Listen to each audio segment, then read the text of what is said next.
8-11 is the score.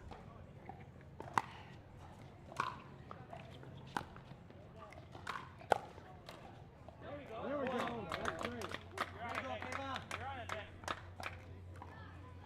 So for those of you tuning in for the first time, David mentioned we are old school MLP style. One of the things that separates us at the All Florida Pro League is we play a men's, a women's, 2 mixed match, and then every match will include a dream breaker no matter what. So we do things a little bit different here. David and I's favorite part is probably the dream breaker. We love to see some singles action just because he and I will never actually play singles. Well, but that's some spin on it. Yeah, no, singles are terrible. It takes a different type of person to play singles in this sport. And not ones that look like us. Although you've been hitting the gym, dude, looking good. Yeah, you know, trying to get that lift in.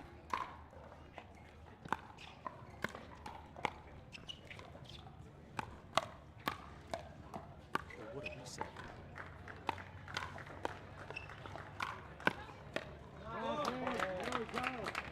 That's good firefights right there. And I love that speed up, but I also love the fact that, like, these teams are starting to read that.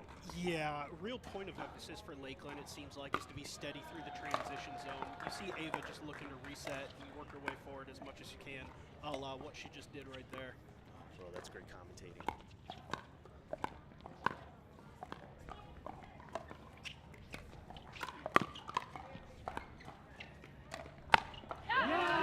Yeah, I mean, she literally stepped on that. Yeah. She stepped on that ball. And we talked about that last stop, right? Ashley needing to be more aggressive in the middle with that big forehand. She's probably going to play the left moving forward here from now on. So really looking to see her step up, use that big forehand that she has in the middle. That's 4 in a row for Lakeland here since the switch. And there, Kara puts it away. So you're starting to see a little bit of the differentiation. I mean, Ava has some challenger success. Ashley's actually won some challenger stuff or finished silver in a couple of things. So you could definitely see where that talent level is starting to rise to the top. Yeah, none of these girls shy away from high-level competition. They're putting themselves out there as much as they can. And, you know, we're so blessed here in the state of Florida to have this league and then so many awesome players in our community.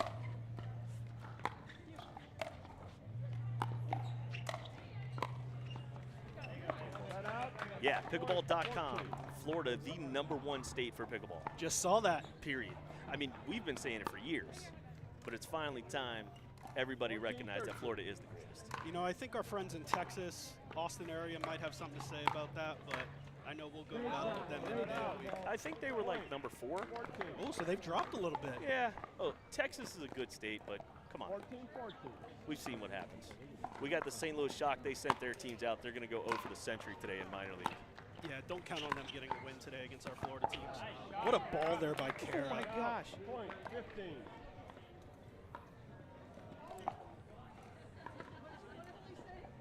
15-14. 15-14.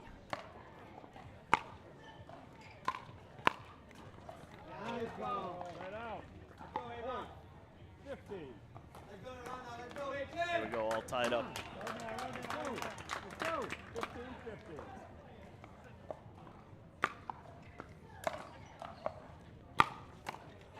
Oh, that's a rip right there. Ashley is driving the ball well. 15-15. Yeah, good timeout by St. Pete here. Lakeland's starting to get a little bit of momentum, getting more and more comfortable working their way to the kitchen. So I think this is a great timeout by Josh Elliott. So we're going to take a quick timeout, and we'll be right back after the break.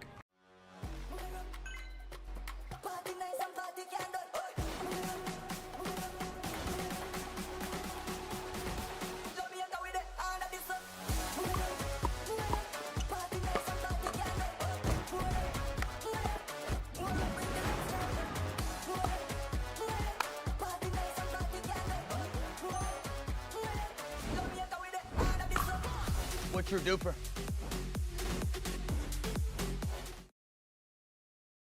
With over 250 events in more than 12 countries, the Dink Minor League Pickleball is the largest amateur team format in the sport. The Dink Minor League Pickleball is a unique tournament format comprised of 2 men and 2 women that compete as a team. The teams compete in men's doubles, women's doubles, and 2 mixed matches. If the games come to a tie, then they compete in a unique singles tiebreaker called a Dream Breaker. You can compete in minor league pickleball at local events, state championships, or regional showdowns, and these all culminate into the national championships at the end of the year, where only the best of the best compete for a national title. Head to DUPR.com/.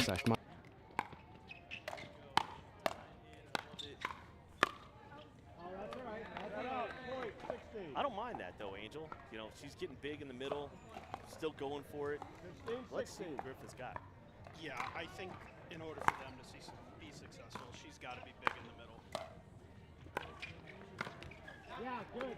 Out. Kara just a little bit behind that. Go right now. Right here. Nate's is in my mic right now cheering. The Slovenian sensation, baby.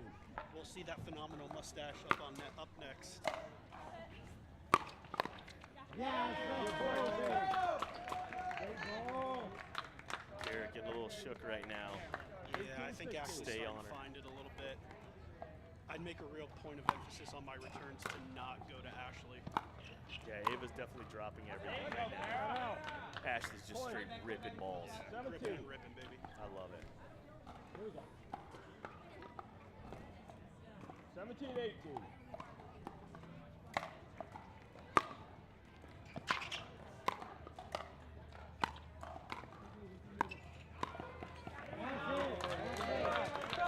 Yeah, that's several points. Karen having a tough time Right now. resetting that ball off her feet. Anything below the net right now, she's having a tough time with. Yeah, she's popping up a little bit.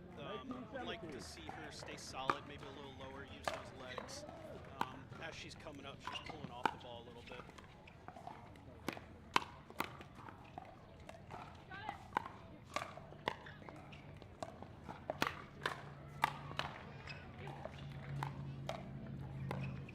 I mean, this is reset city right now. Holy cow.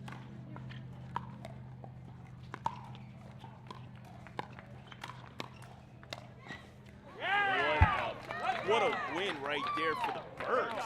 I mean, that is a well set up, you call it a reset city in the middle, but I mean, the pace of the dinks, the pace of those balls, you can see a lot of spin being generated right now. Yeah, you had a little bit of everything right there. Some good defense. Might have seen a scorpion or a pancake. I mean, talk about a reset right there by Victoria.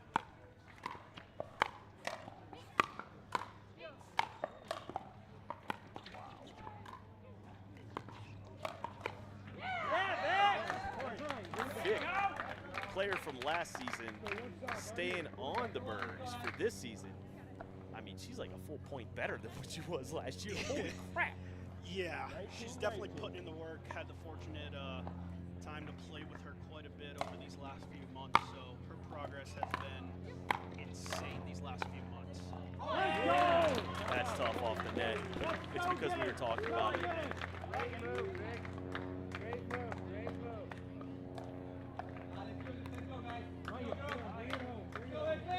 2019.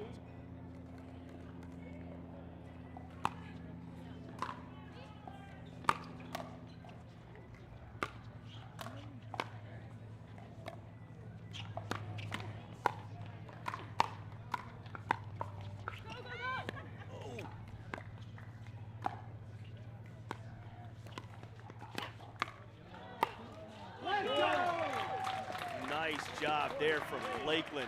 And you hear the crowd go wild. The hometown team takes the first game of this first match here.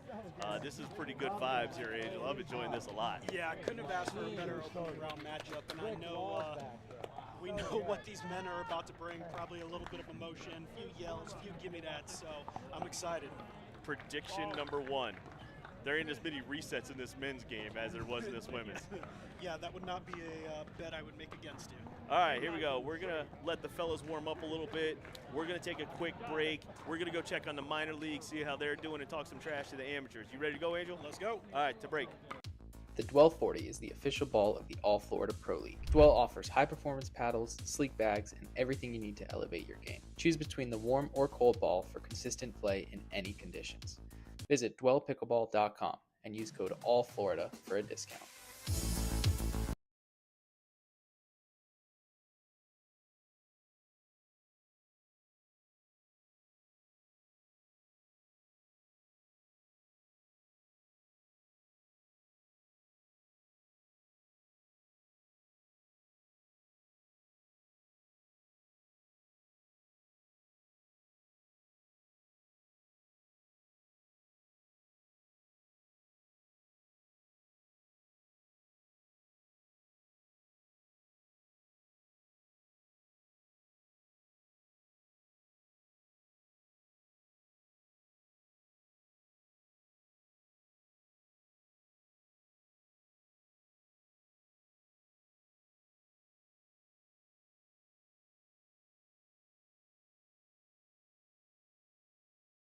Experience the future of pickleball with PB Vision Analytics. Record and upload your matches and let AI break down every stat, every rally, every shot.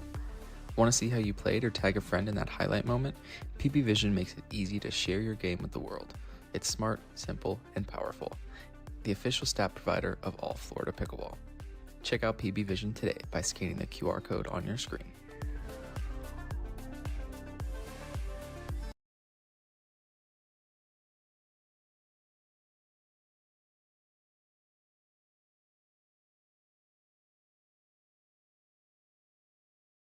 It's year 3 of the Florida Summer Smash, and we're bringing back the classics, the bounties, the Sock It To 'Em Award, rally scoring, round robin into double elimination tournament, but we're adding some new flair. We've got the 50 plus, the Legends Team Showdown happening right alongside the All Florida Pro League mid-season tournament. All happening at GT Bray, the 3rd year of the Florida Summer Smash. Sign up now.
Here we go.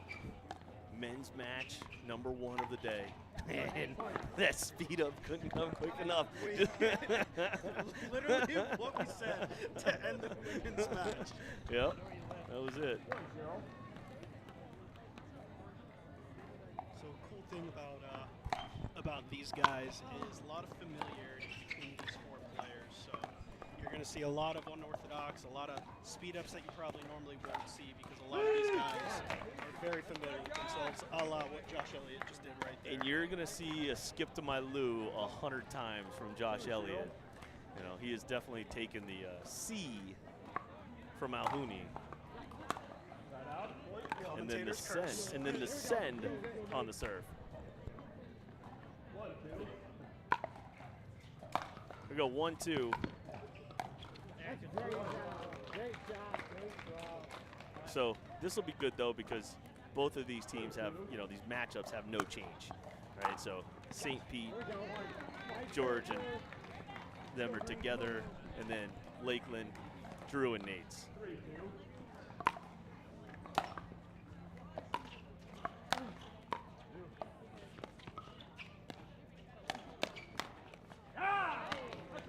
That was good. And Drew actually had a little bit of an opportunity to hit down on that ball. Yeah, you heard him there saying the ball popped up on him a little bit.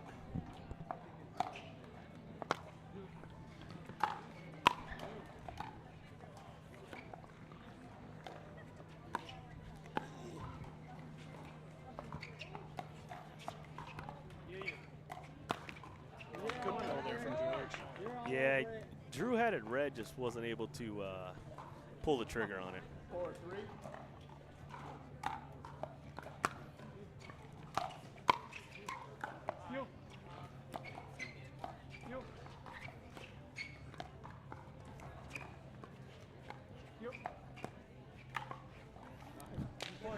That is the second time he has pulled off that shot on Nate. So you can see Nate's just flailing around, not quite ready for it. Yeah, change of pace, I think, threw Nate's off there. Give me that! And there's our first gimme that from Mr. Josh Elliott. You know what I appreciate most about Josh's game right now? His shoes. He's got some swaggy drip going on right now. They don't look comfortable at all. Like, I'm watching his feet move around a ton, but they look great. One thing you can always say about Josh Elliott is the man is going to match. I mean, listen, you know, the CustomPickle, shout out to them. They do a great job on our jerseys and being our apparel sponsor. And did you know you could buy them online? Yes. Okay. They do. And Josh is adamant to make sure that, you know, he is all matchy-matchy. We got some teams out here, though, that, like for minor league, that look great. Like, they came fully decked out, custom shirts and everything.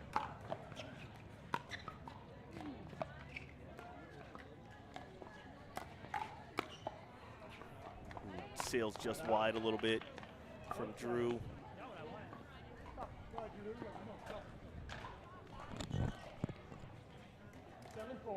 Seven four.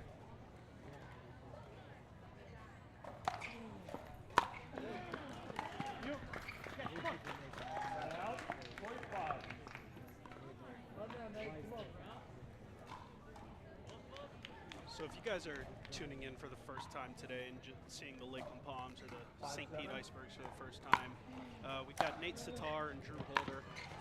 Nate is a second-year veteran of the All Florida Pro League, as well as Drew Holder. Drew Holder is the resident teaching pro, I believe, here at Lone Palm. So Sure is. I know he's super excited to have us here today.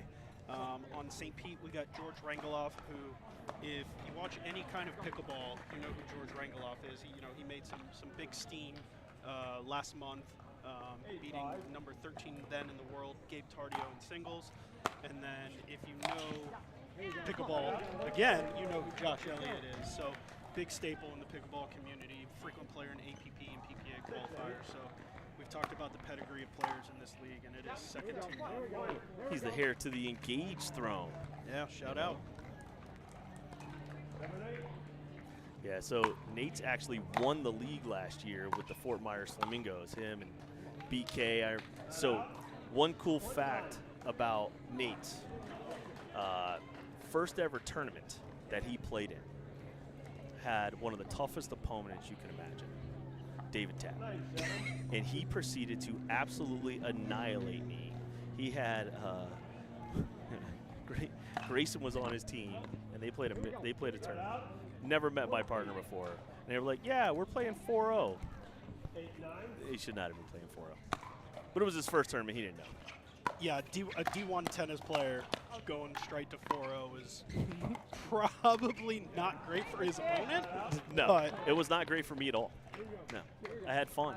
Not that much, but that's all that matters. yeah, yeah. Murray State is where he went to school.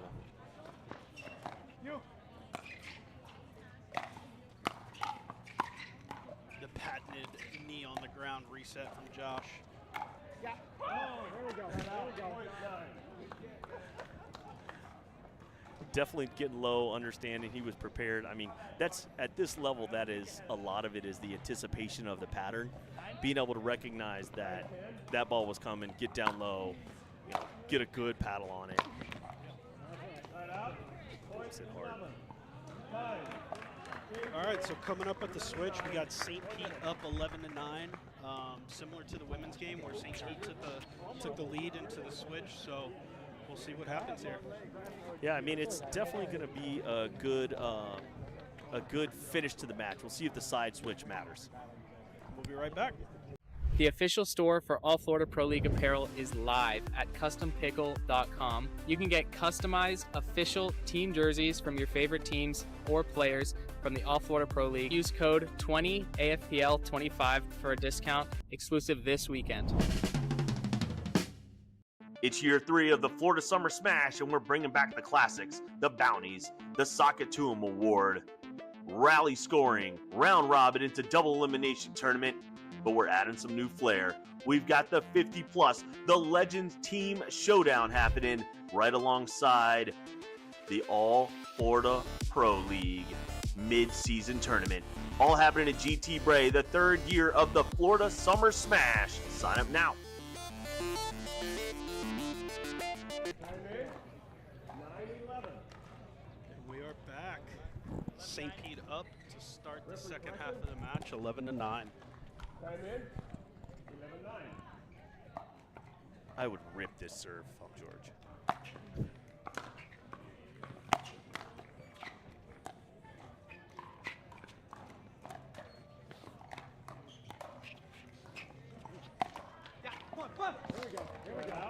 You see George definitely getting aggressive there. So, I mean, the St. Pete Icebergs, they train a lot out of Bardmore.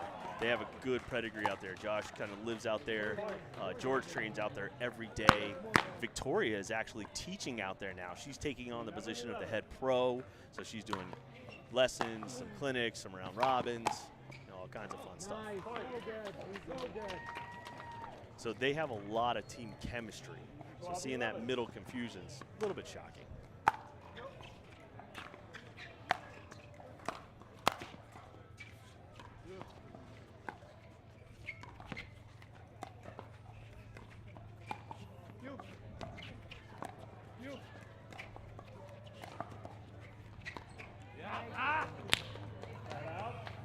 Uncharacteristic mistake there from Nate's.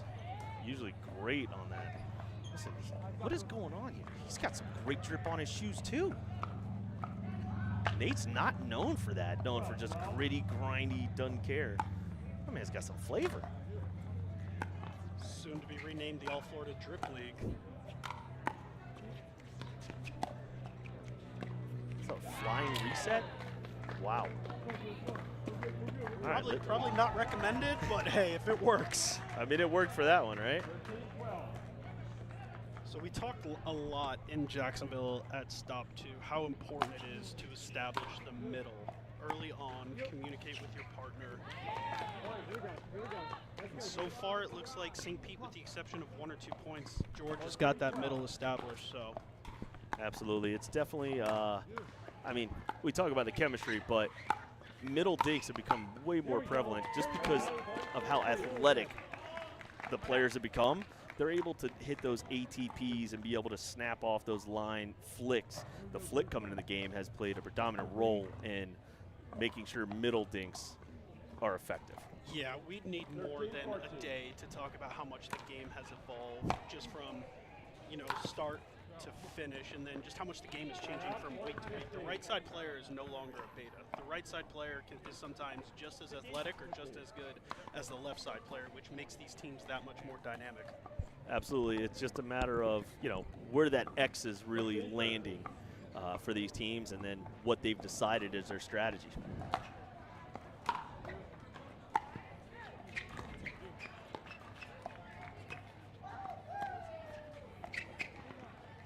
You definitely see Josh is loving to scoop his forehand more. He's not able to hit that flick. Angel, they have pom-poms. They have pom-poms, and the fans are having the greatest time of their life right now. I can't tell you how excited that makes me. We'll have to get the camera to focus on our Lakeland Palms cheerleaders sitting under the members pavilion.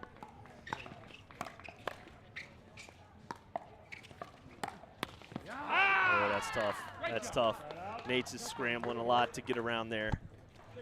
Yeah, and George's backhand is so good that anything high that he can capitalize and speed up, he's able to take that speed up down the line, middle, or cross court. So when Nate's is moving around like that, to your point, it just makes it that much more difficult.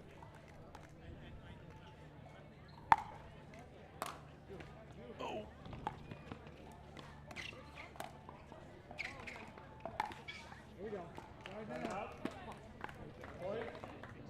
Oh, check it out. Here we go. DUPR, another big sponsor here, so we're seeing what the predictions look like. George and Josh have a combined DUPR score of 11.43. Lakeland with 11.279 with Drew and Nate. And that's where you see a little bit of this score is tight. Only 57 and 43%. The predictions there from DUPR. I love that crap. We nerd out enough as it is with this sport. Then you start adding statistics and probabilities. It just makes it that much more fun. Oh, just wait. Oh, just wait. It's going to get better. We'll talk about it. After this game, we'll give a little bit of a feeder.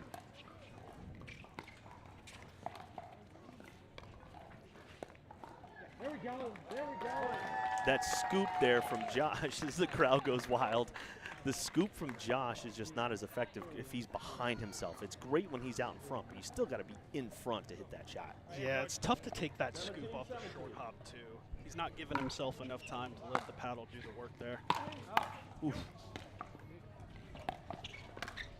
Yes, there we go. I appreciate Josh hitting that ball because the amount of work that goes into putting those things around. You did that today, having to put the banners around.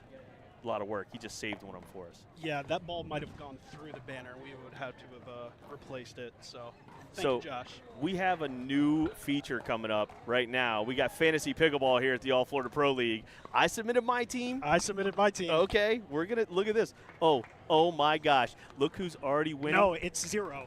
Don't start taking that credit. I'm already on top. I'm already on top. Oh, that's stop number 2. Look who won stop number 2. I'm just saying, Dave might be the greatest predictor of all time of fantasy pickleball. I'm going to have to talk to our production team here about putting these stats up so early on. And so PB Pro leagues, you can look at stop number 3. League or leagues? It's both. That's why we spend the small dollars here. Hey, Angel, I've been dying to tell you about this, though. So we saw the DUPR predictions. We have another partner that just came on board. PB Vision.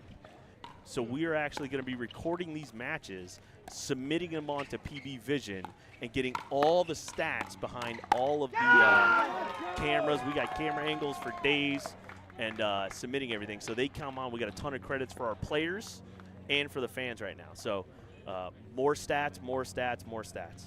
Yeah, I love the idea of getting the fans and the players more involved. I think that's a huge part of what this sport needs to continue to grow. So shout out to PB Vision. Excited to have them come on board.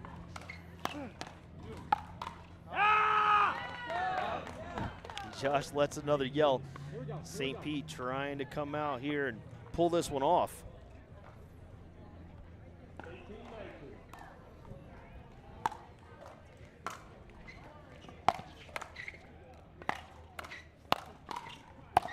Oh, George with the stare down with the athleticism. Yeah. How old is George? What is he, 17? 17. Almost 18 in about a month, right? Wow. I mean, to be able to not only jump that high, but have the flick to go with it, woof.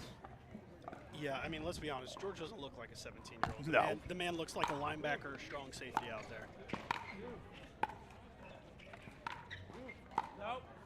That one went long.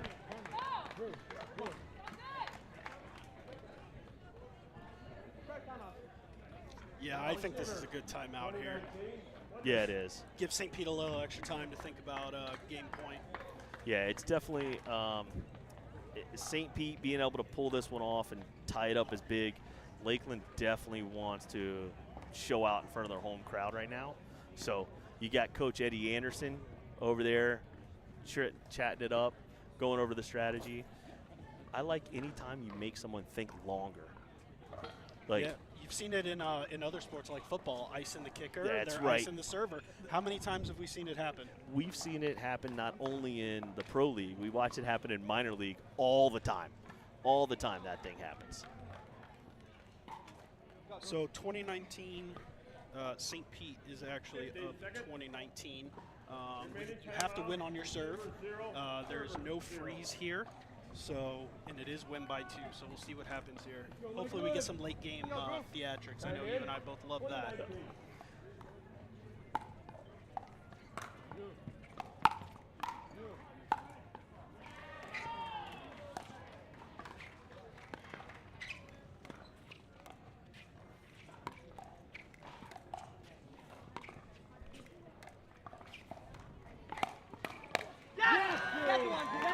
All right, so you're seeing a pattern there. George is definitely using a 2-1 pattern, which means he's going 2 to Nate's outside foot, 1 to his inside foot. But Lakeland recognized it, saw it, and was able to counter that. Would have liked to have seen the dink pattern maybe go a little bit longer there. Maybe Agreed. one extra dink, maybe back to the inside foot or trying to push him out wide. But Agreed. with somebody of George's pedigree, you know, there isn't a shot he can't hit. So we'll let him do the playing and I'll stick to commentating.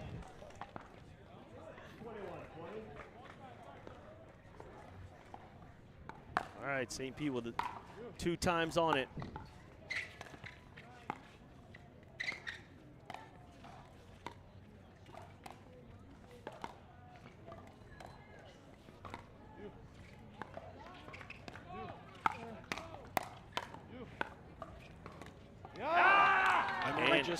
We just talked about it. St. Pete staying in that dink pattern, and they were able to get what they want. I mean, like, we know what we're doing here, brother. Just a little bit.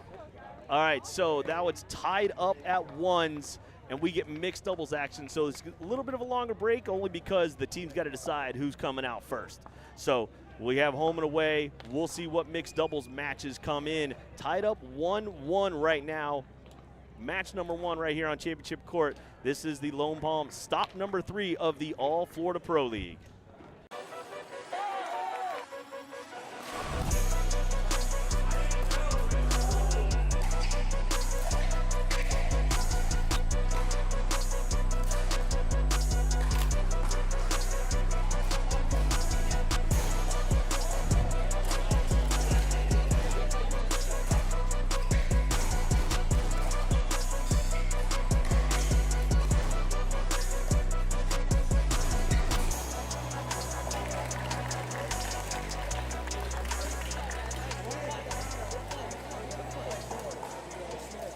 My name is Joshua Elliott from Tampa, and I play for the St. Pete Icebergs. I think our team's really unique. All of our players are pretty close. We're local, and we've all played with or against each other at some point throughout the last couple of years. So that kind of familiarity is really good. Our team chemistry is really high.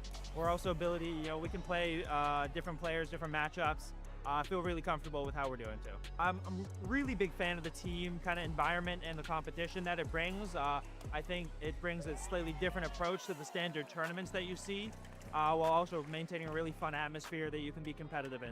My name's Victoria. I'm originally from France, but I live in St. Petersburg, and I play for the Icebergs. I love that our team is from the same area, so we get to practice a lot together. We're all really close.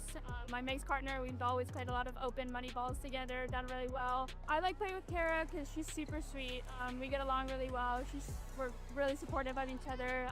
We're always boosting each other up, so you never have to worry about any of that. It's such a fun environment. They do such a good job just putting it together and always making sure everyone's, having a good time, but also it being pretty professional so that we can kind of get a good feel for what the pro scene is going to be like. I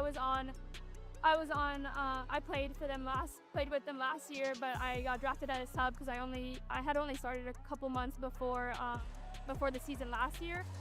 I just started playing and I got drafted as a sub and quickly I played a lot. I ended up playing a lot of matches for actually a few different teams, so it was really fun. But this year I'm really excited to stick to the Icebergs, which was the team that I got drafted for as a sub, and stick with it and play for them all year. Hi, I'm Bruce Jonas, and I'm from Tampa, Florida, and I captain the St. Pete Icebergs. I am so blessed with our team. I couldn't be luckier. First with Josh, he's the leader of our team. He just brings a wealth of experience. He's a great guy on and off the court. And then with George, phenomenal athlete, young to the sport, converting from tennis, but wow, his explosiveness and the energy he brings to the game is just a joy to watch. And then Victoria, a lot of fire and aggressiveness and, fun to be on the court. She's very focused. And Kara, wow, such a pleasant person with a lot of energy and focus and determination. And, and the team together really seems to be blending, and we've been practicing together once a week. And anyway, yeah, I'm so fortunate to be with this team. Oh, I love the concept. I love what the Florida Pro League's is doing. It's grooming an atmosphere for these players that are developing and wanting to become professional and move on up. And this is the best players in Florida, and it's just a great atmosphere, and you love seeing them competing against each other at this high level and getting used to what it's like under the camera.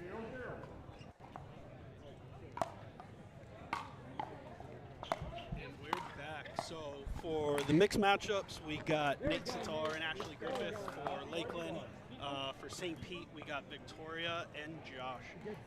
Nate's and Ashley, Lakeland's #1 mixed team sending out. Big drive there by Nate.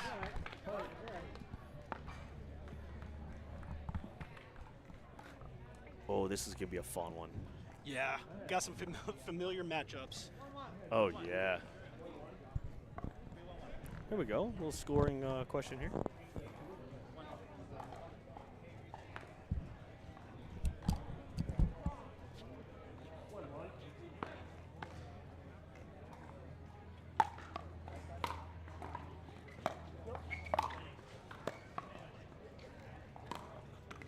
That's a great ball. Great ball. Good ball, Meg. Go ahead, big move. 2-1.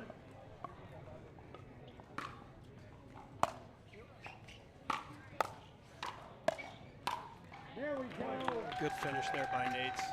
St. Pete trying to fight that off, but Nate's was just pounding that ball back through the middle. 3-1.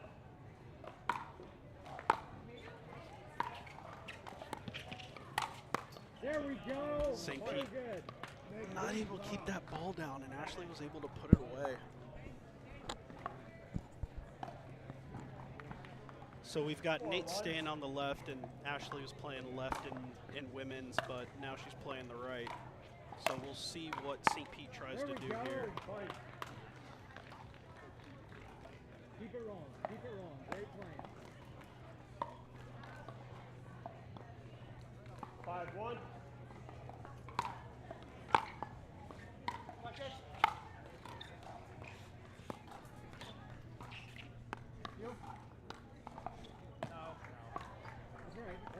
Actually missing just wide there, and St. Pete needed that one. Lakeland was out to an early 5-1 lead, so we'll see what St. Pete can do. Audio's back. We are back. Yeah, you can't leave that ball there. Looks like one of my shots. Well, we talked about Ashley's forehand being in the middle in women's. Now it's on the outside, so you can't float anything to her on the outside. It's such a mental thing, man. Like, I don't know how players do it. You play rec games and you obviously got to switch, but that's a rec environment. Here they're playing for cash, playing for pride. We just had our second player get signed to Major League Pickleball. To switch it up at this level, that's a tough thing. Yeah, St. Pete seems out of whack a little bit here. I'd like to see him maybe calm down a little bit, slow down, get to the kitchen.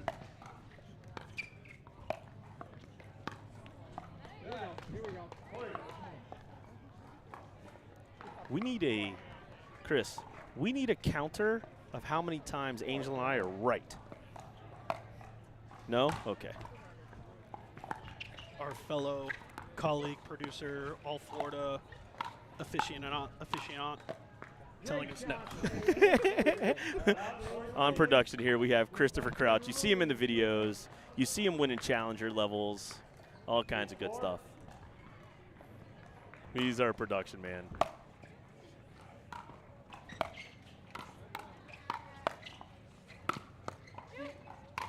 Ooh. There we go. There we go. Lift off from Nate's.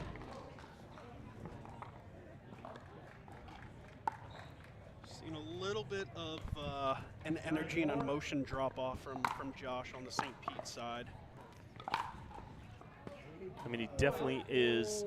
He has to be a lot more engaged in this one, just playing that dominant role. He's got George on the other side from him in men's. Here, he's got to be a lot more engaged. Also, too, just being a good teammate. Vic probably doesn't respond that great to that type of energy.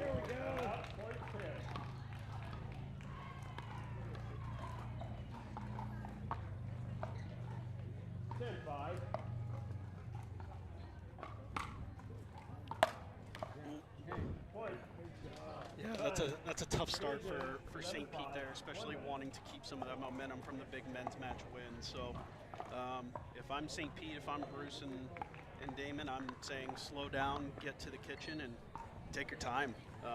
When they were getting to the kitchen and establishing that dink pattern, they were winning the points. Yeah, I mean, that's definitely going to be the key to their success right now, because obviously you can tell by the score what they're doing ain't working.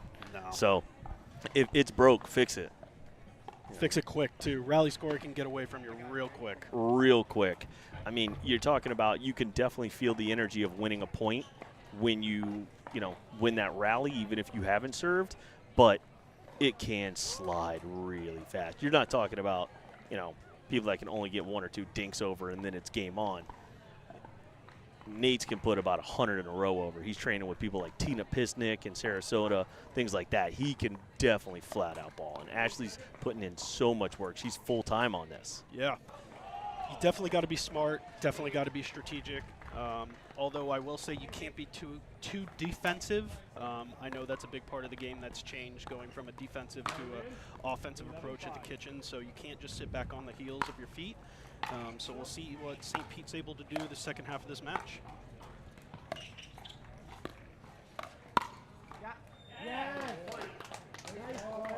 I mean, am I crazy? Did it look like Nate took like a full swing, but it was a changeup corner pocket? Yeah, able to get some good topspin on that ball and put it right where he wanted. I mean, looked like he was going to blast that thing into the stands.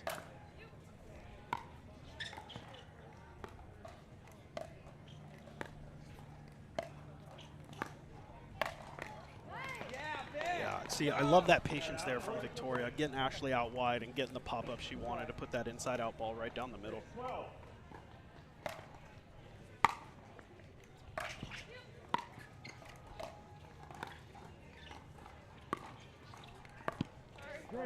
Unlucky that cord there. Victoria not happy with that one. I mean, being able to, move her feet a little bit more, she would have had that ATP. That's tough off the net.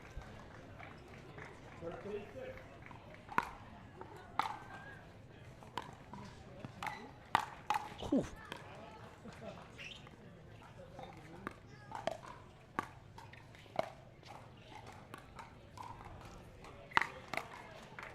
Ooh. Yeah, Josh got caught there, getting hit behind him. I mean, you're playing mixed doubles. You've got to be able to go behind the guy. Hitting that dink from in front of you to behind the guy is an important skill set for the ladies.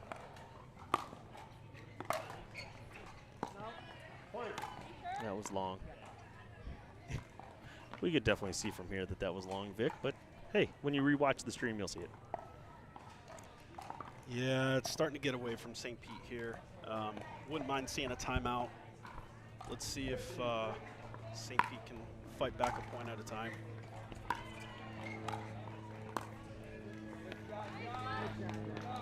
That's big, being able to put that thing away.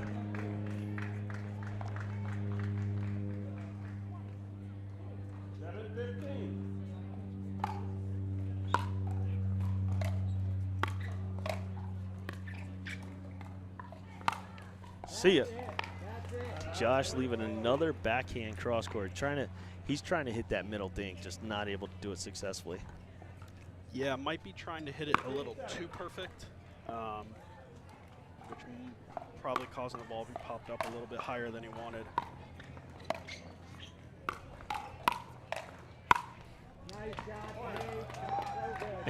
Vic with the non-traditional timeout call by just dropping her paddle. Ready? And boom.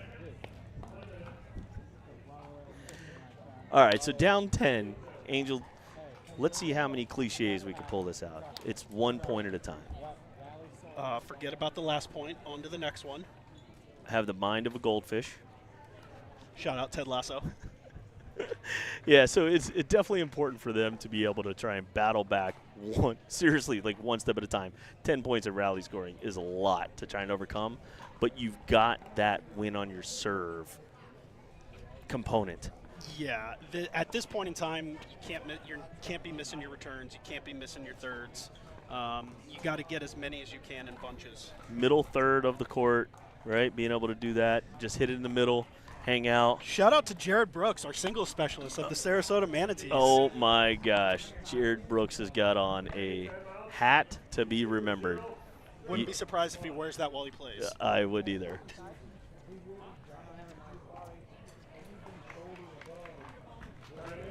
Jared's one of the best personalities we hear of. He's the biggest character we got.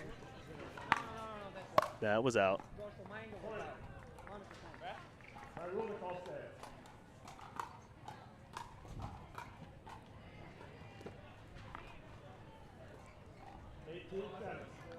Here we go.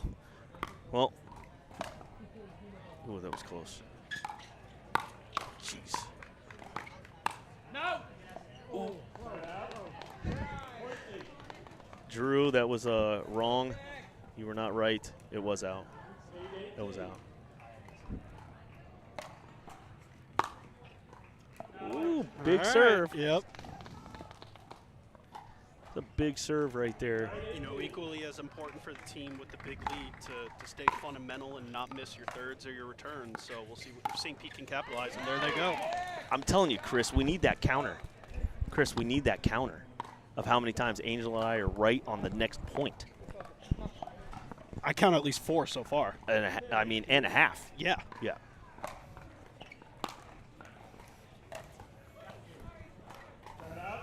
Yeah, so you're starting to see the pressure build, but you got to double digits now. The goal, cut it in half. Just cut it in half, right? That's an old basketball term. Let's just cut that thing in half and see what happens. Yeah, you can't get all the points back in one, so try to get a few together, win a few in bunches. I mean, listen, we're seeing like a ton of elevation right now where these players are all just jumping out of their shoelaces to get these overheads.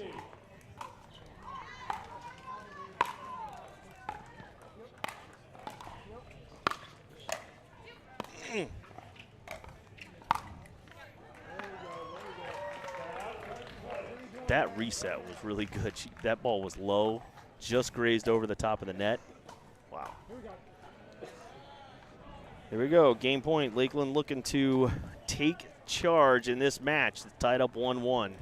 Yeah, so Lakeland has to win on their serve, but if they don't, St. Pete can still accumulate points to their total score. So we'll see what happens and see if they change their style at all.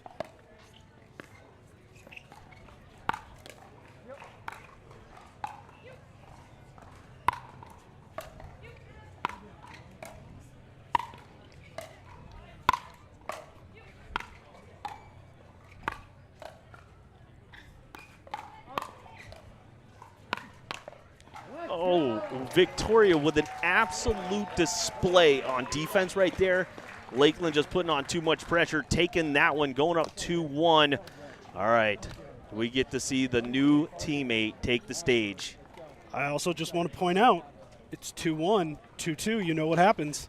The Dream Breaker matters. Yes, sir. I cannot wait. We have no bias here, folks, but we do when it comes to the finals here. So these teams definitely want to get out to a hot start. Nate dapping us up already. All right, so we're going to let them warm up. You got Drew and Ava already on the court. Hey, let's show some PB Vision stuff. We got that? Experience the future of pickleball with PB Vision Analytics. Record and upload your matches and let AI break down every stat, every rally, every shot. Want to see how you played or tag a friend in that highlight moment? PB Vision makes it easy to share your game with the world. It's smart, simple, and powerful. The official stat provider of All Florida Pickleball. Check out PB Vision today by scanning the QR code on your screen.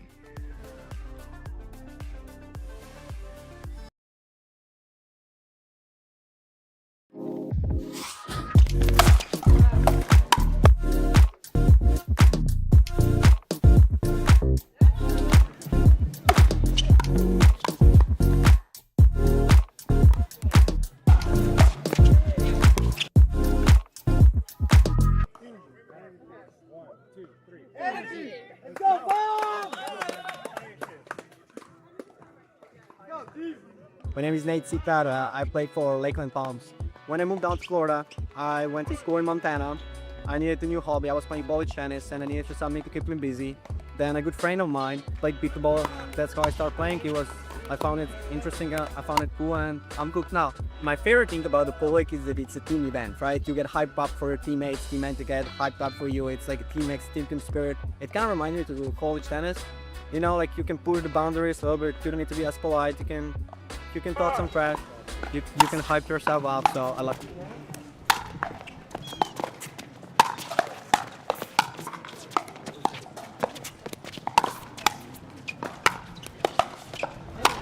That's so good.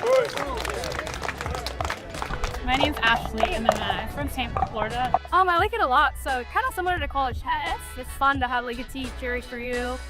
I know them all pretty well. They're super sweet people. I'm Nate Jagger. I live in Lakeland, Florida, and I coach the Lakeland Palms. I've been coaching them 2 seasons now. This is my 2nd season. We kept Drew Holder, who is also lives in Lakeland, and we drafted 3 new players, and we're still learning each other. Like, my team hasn't really practiced a lot together. We don't know each other. One of them lives in South Florida. One of them lives in Lakeland, one of them lives in Tampa, one lives in St. Pete. So they're kind of from all over, and they all know each other a little bit, but not a lot of time together. My name is Alex Simon. I'm playing for the Lakeland Palms, and I'm from New York originally. Now I live here in Florida. I actually started pickleball as physical therapy, so I had 2 major ankle surgeries. And so that's how I started playing pickleball, and I just loved it right away. I literally played like every single sport, but my favorite out of all of them was tennis. So I played a lot of tennis before pickleball. All right, so my name is Drew. I'm originally from Trenton, Michigan, but I live in Lakeland, Florida now. I played college sports, no racket sports, and then one day at a park, I was getting beat by with some older guys. So he brought me on, said it was gonna blow up. He said he started taking it serious. So here we are. He was kind of the main one. I went and played for fun. I didn't really know the rules or anything, but he's the one that really got me into it. So, and friends to this day. So it's kind of cool. The one thing I really like about Lakeland, and that's not a knock on Fort Myers. I think the community, it's really behind our team. Like our owner, it's amazing. Our captains, all the community, it's behind us, supporting us. So I think that's my favorite thing about Lakeland. Yeah.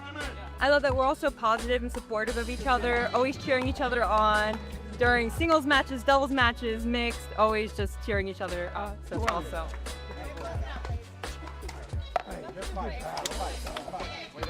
Hopefully we win the All Florida Pro League. That's what I hope to do. That's the plan. Going for gold. I think we are a combination of young, hungry players, also very steady players. Like the hard thing in a league like this is the emotional swings and rally scoring can be huge, And I feel like this year we've got a team that really stays cool with that pressure.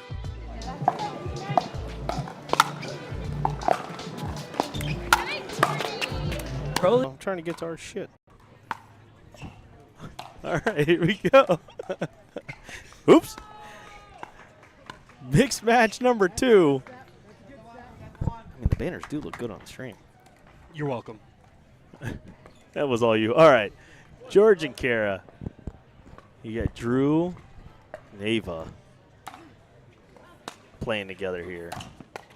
Lakeland. Ooh. There's that athleticism. There's the hops, baby. There's the hops. Let's go. So we know Drew. We're getting to know Ava a little bit. We saw in women's how focused she was on her resets, her third shot drops. A little bit different stylistically against somebody like George on the opposite side, who really relies on his athleticism, his pace, his power.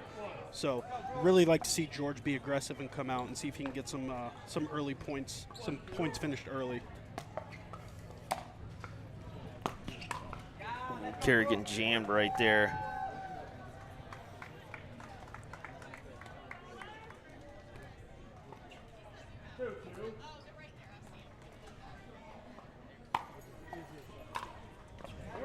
Twos.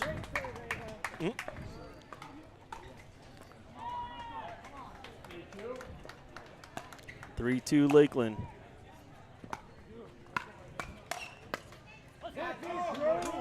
Four-two Lakeland.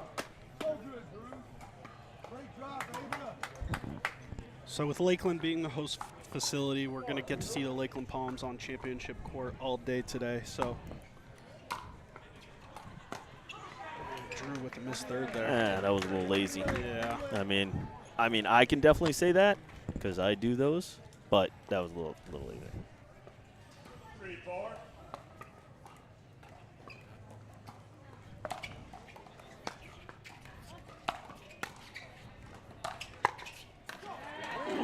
Not a reset or a drop in sight there. No, he's going full send. He's going, hey, listen, rookie, I'm a veteran of this league.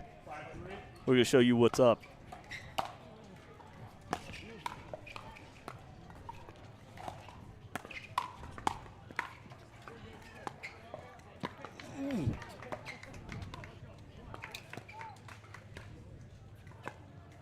Oh, Kara having great footwork. She got jammed on a couple of those drives earlier in the day. You know, in her women's match, she got caught a little bit, but you see her working that triangle. Yeah, I love the fact that she didn't try to do too much with those drops or those dinks that pushed her out wide and had her move, and she put it back right in front of her, right back to the middle, and allowed her team to stay in the point.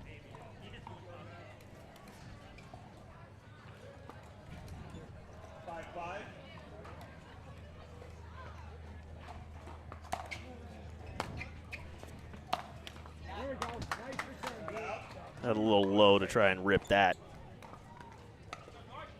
All right, Lakeland up.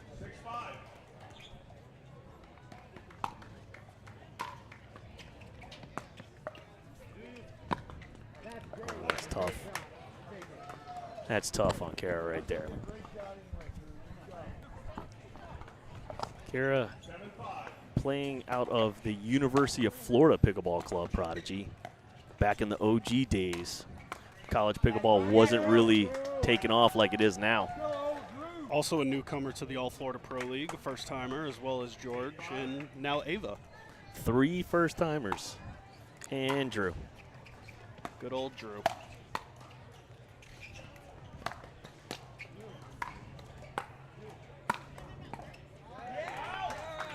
That's tough to keep moving around like that because you're so planted on those resets and being able to keep that momentum in your body position moving forward.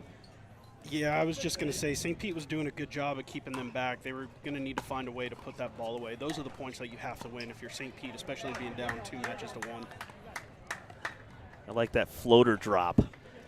Catching Ava a little off guard there. It looks like it should be easier.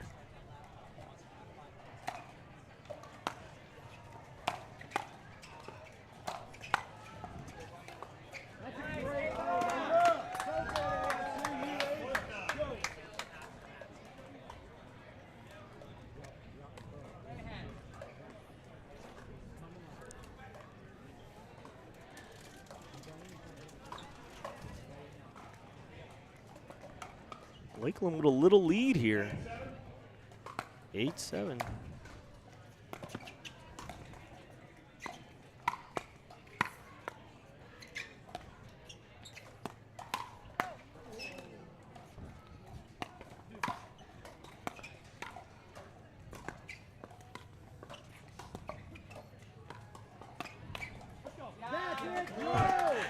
The best part of that point was we're sitting right next here to the Lakeland bench, and the whole Lakeland bench goes, ooh, when Drew hit that ball that was going about into the other court.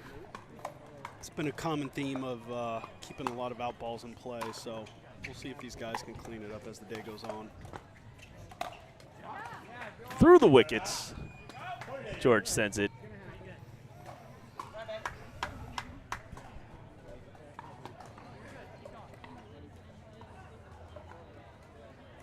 I gotta tell you, I'm just so impressed with Lone Palm and the turnout, man.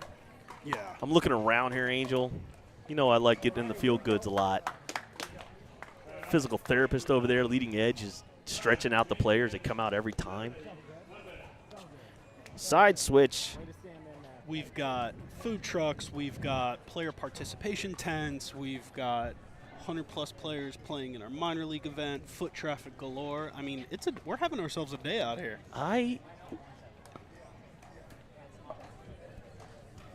Oh, here we go. Chris is yelling at us. Let's talk about the standings. Yeah, we got the afternoon session, the GMV Chomp. They absolutely crushed last time. It was great being able to see them. Heather Nobler, she was here last night practicing. The Miami Blaze also in. Speaking of Miami Blaze, it's going to be interesting to see how they do after coming off a big week or a big stop last time with their new team person, because what happened? Caitlin Campbell got signed to PPA and then immediately drafted and then traded and now is on the hard eights for Major League Pickleball. Shout out to Caitlin Campbell. Congratulations. She's been it's been fun communicating with her along that process and being able to do those things. Second one, Lauren Hidalgo Smith also played for the hard eights. Right? Shout out to some of our connections there. Has a little bit of insider trading on this stuff because one of their owners also owns another team in our league.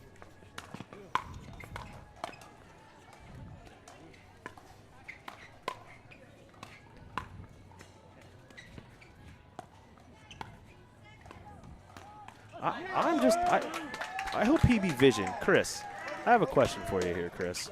Does PB Vision have a way for us to count how many resets are in a game? Holy crap, we have had Reset City from these ladies all day long. They are like the queens of resetting the ball.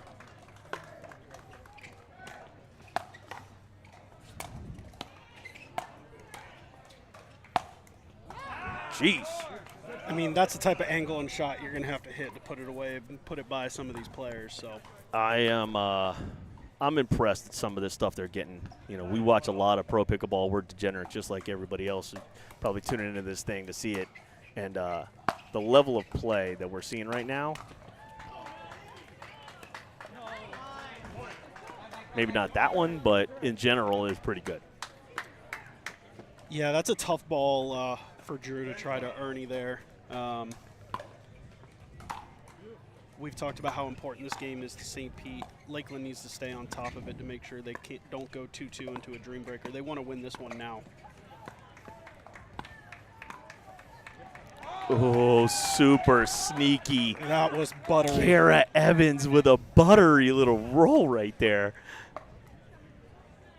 That was buttery, and we talked about how important it is to make sure you're hitting behind the guy in mix because they try to take up so much space in the middle.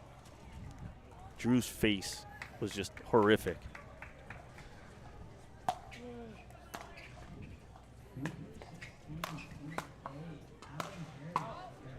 Kara playing great defense there, and Drew misses the overhead long. We talked about it, and we'll continue to talk about it. The resets from some of these ladies out here are top tier.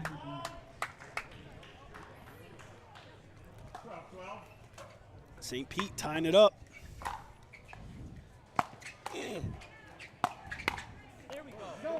I got to tell you, that's next level right there. Like, Ava, in my mind, she was a little bit of underestimated. I don't think people quite got a chance to see her, but that is a counter versus a block. So one of the things that I saw, especially at Major League Pickleball, was players being able to counter versus block and reset the ball. So there's a time to reset, but then there's also, if you can counter that ball and take not just offense to neutral or defense to neutral to offense, being able to go from defense to offense right out the rip is what she just did right there. Yeah, and let's not take away from, let's make sure we emphasize how difficult that is when you've got a George Rangeloff forehand coming at you. Bearing down on you. Yeah. Yes. That thing would, like, seriously, if you're like a 4-0 player, that thing almost knocks your paddle out of your hand. Yeah. 13-14.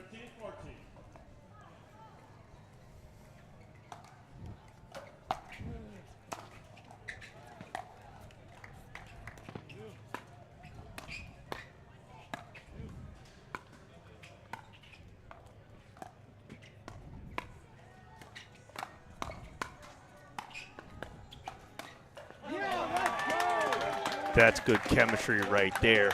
I mean, that short amount of time that they have had to be able to do that is pretty impressive. Yeah, we can hear the communication being on the court, and these two are gelling very well together. You know, some of these teams have the benefit of being local to each other. Ava lives in South Florida, so a little bit of insight. She actually drove up a couple of weekends outside of her training regiment that she's doing full-time in Boynton with all those players and came here just to train to make sure they were ready for the stop.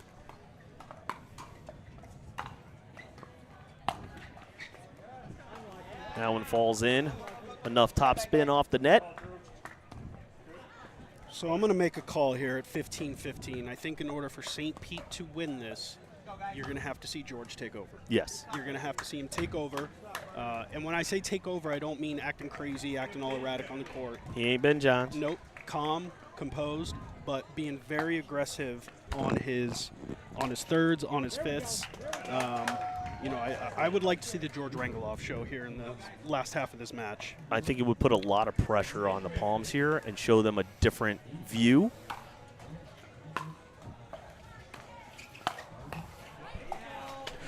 Add it to the counter. Add it to the counter. No yawning. It's not like we've been up since 5 a.m.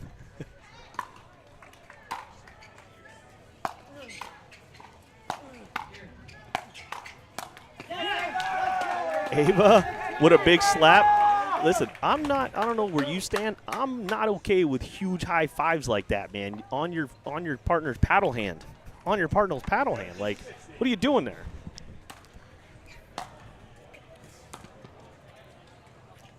And just wide.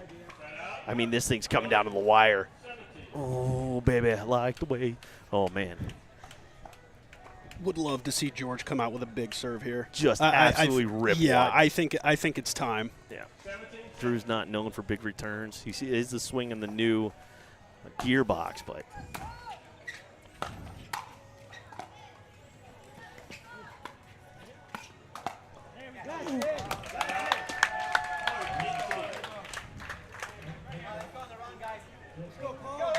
crowd starting to get into it a little the bit more. pom-poms are going. The minor league's starting to wrap up their first round, so they're watching.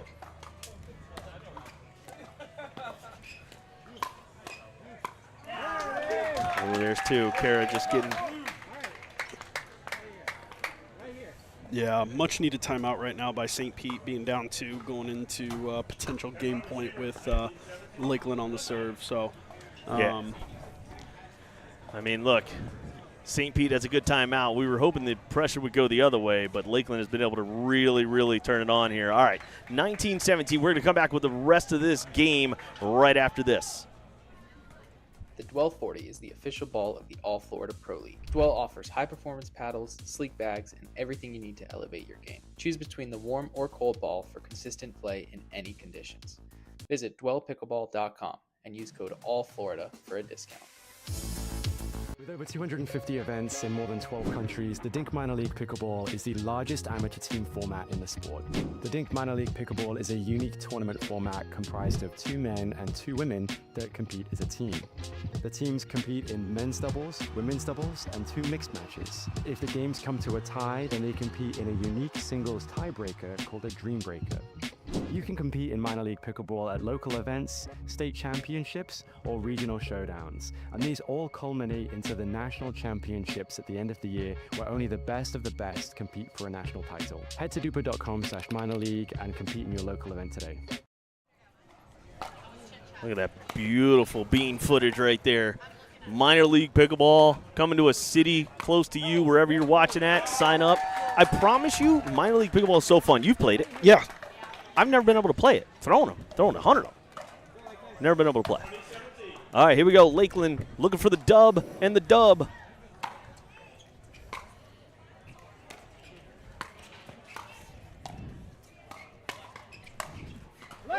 And there it is.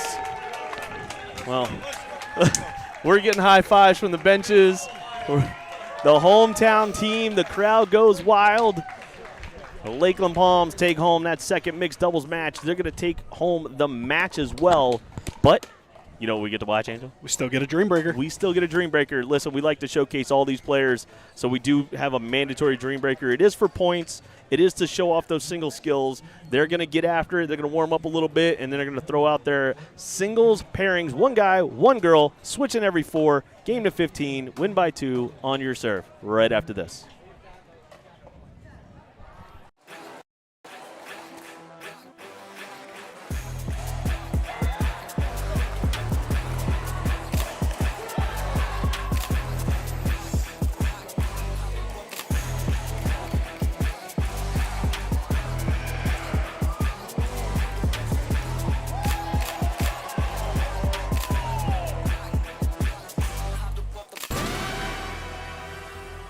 My name is Sam Gabbett. Where I'm from is kind of weird because I'm from here in Ponte Vedra, Jacksonville area, but I went to school in Lakeland for like 4 years. So future-wise, Jacksonville, yeah. And I play for the Jacksonville Ballers. Go Ballers, yeah. I think our team is special, dynamic-wise. I think pretty much everyone that we play with together works together really well. So like Madalena and RJ. Madalena has this huge drives, and RJ poaches so well. So we have a girl that loves to play the left side that hits huge thirds, with a guy that plays the right side that likes to poach a ton. So in mixed, they're such a tough team. In mixed, I like to play big, and Sophia likes to play small, a lot of forehand dinks to just set up the next ball, which works perfectly for me. With me and RJ, I love to drive the third so he can come poach as much as he wants. I think everything that we do, the other person that we're playing with complements it really well. So I think we're gonna be pretty dangerous down the stretch. So my name is Sophia Dorsey. I'm from Jacksonville. I'm local here, and I play for the Jacksonville Ballers. I love our energy. You know, we always have each other's back. When one of us is down, the other one picks the other up, and we just play well together. We're all here in Jacksonville, so that's fun. We get to practice and build team chemistry. Madalena, yep. I love how she's just a powerhouse. Like, she's such a badass. I mean, like, literally anytime I'm down, she's up, and she'll pick me up, and we complement each other well. My name is RJ Enignan. I'm from Jacksonville, Florida, and I'm currently playing for the Jacksonville Ballers. So all of us are from Jacksonville, so we have an idea on how each other's games are, especially with Maddie, because I play a couple pro calls with her, so our chemistry is pretty good. It's fun with her because as a lefty, she can take most of the drops. I can go in and do more crashing instead of me having the pressure to take the drop and get to the kitchen. So I have like a lot of trust on her part. I feel like we play pretty well together. Sam, we definitely have a lot of potential together. I think it's just because we don't practice much with each other. We're still trying to figure out each other's game. But every time we practice with each other, he's like getting significantly better and better each time, so I have a lot of confidence that we'll do really well for the rest of the season. Hi, so my name is Madaya Grigoriu. I'm from Romania originally, but I live in Jacksonville, and I do play for my hometown team, Jacksonville Ballers. So I do like foremost that we're fighters, even if we're not playing well, even if we have a tough day, we fight until the end. And you can see in our scores, we're always close no matter what. I do like playing with RJ because he's lefty and I play left, I like left side. And I've been playing with him a lot and we do well. And with Sophia, I just love that she's so solid on the right. So I think like we have a good chemistry with each other for sure. It's the fact that, like, for example, I cannot play MLP right now. So it's something like MLP, but I feel like it's even better because it's like we know each other, we're friends, and that makes it even more fun. That's mostly what I like. And everybody fights, everybody works hard. I love that. No, I love team events. So this was my first real like big pro event, and I love the energy that it brings and how everyone's so friendly. Everyone comes out to support their teams and their fans, and it's just a great experience, and I'm glad to be here. I think the Florida Pro League definitely is like a stepping stone towards the bigger leagues and helps you get your name out there and meet other people. I like the team format for sure, and I like having people cheer behind your back. It definitely helps you play more loose when you're playing for a team rather than yourself. I think we were slow to start, which is a good thing, honestly. And the more we're gonna play with each other, the better it's gonna get. These teams somewhat already have been practicing together for a very long time, and we're just starting to do that. So I think we're gonna be very good situated at the end of the season. It's incredible competition. Here we go, singles time, Dream Breaker-esque. We're gonna see if it's a let it rip tater chip or a cat and mouse fight here. George versus Nate's is a great singles matchup. Yeah, important to realize for our audience that these Dream Breaker matchups do matter towards the final standings, not only for the season, but for the day as well. In case we get into some tiebreaker scenarios or anything like that, because remember, the winner of Session 1 plays the winner of Session 2 in the afternoon. So literally every point matters to continue on the cliche. For money. There's $1,000 on the line for the winner. Oh my gosh. Oh, jeez. These kids are absolutely getting after it.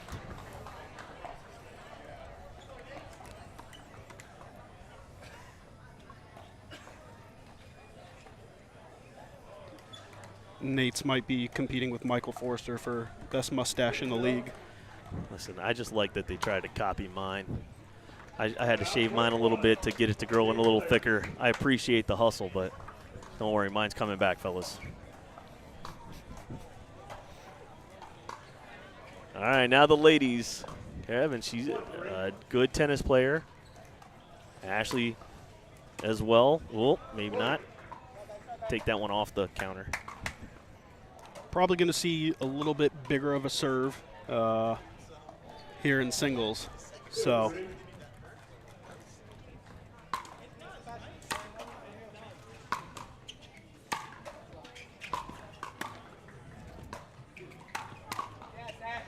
I mean, Ashley made that look really easy, but that was a hell of a backhand passing shot by Kara. I would say, like, Kara's backhand is still a weapon. It's not like most backhands.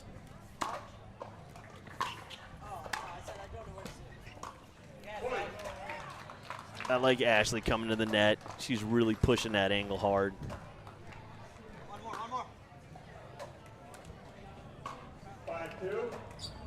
All right, 5-2.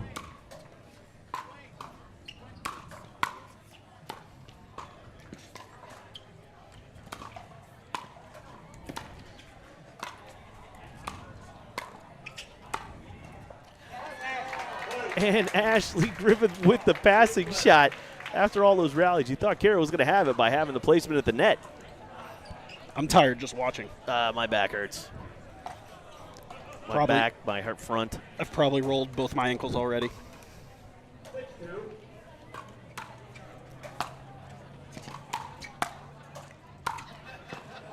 Relentless from Nate's. Absolutely relentless.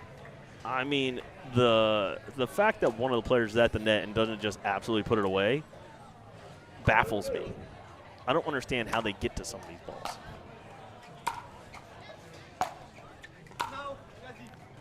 That one was long. George a little frustrated right there. Oof. There we go. Side switch here. The Dream Breaker only goes to 15. We had to throw the David and Angel Flair in there a little bit just to keep the game a little bit shorter because singles is hard. It's very tiring. Very tiring. So we shorten the game a little bit here. They still get a chance to show off their athleticism, but doesn't take 18 hours to play the singles match. And that's not to say you and I aren't athletic. They're just a lot more athletic than we are. 100%. I kind of sometimes. I act athletic. I identify as an athletic person.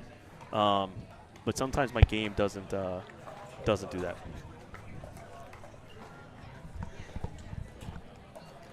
My game sometimes, oof. I've been doing this for 10 years. I love this sport for everything it does.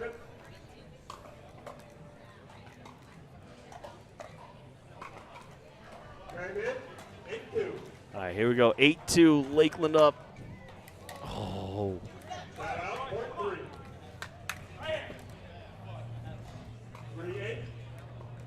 You know, one thing I will say, obviously St. Pete lost this match, but I love Josh Elliott taking the leadership role and being back with his team, trying to cheer George on right now.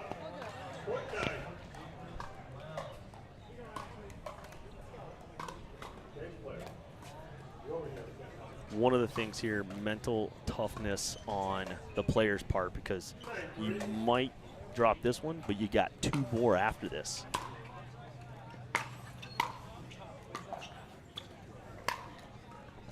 Good put away by Kara there.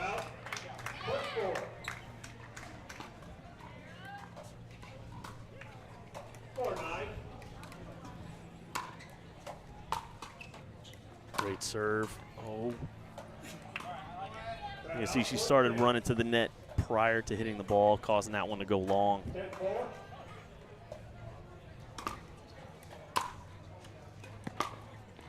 Ooh. It's just gnarly, man. To hit that ball at that angle with that pace. 11-4.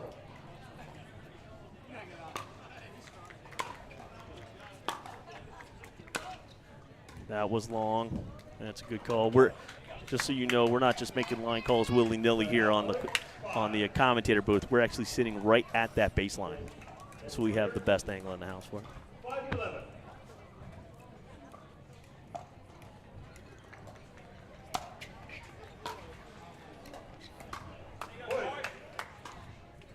St. Pete starting to make a little bit of a run. 6-11.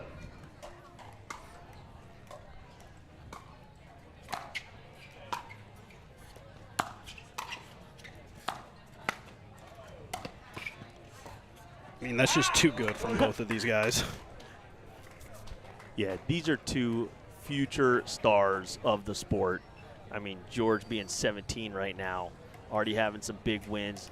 Nate's has started playing pro qualifiers, getting really deep into those pro qualifiers.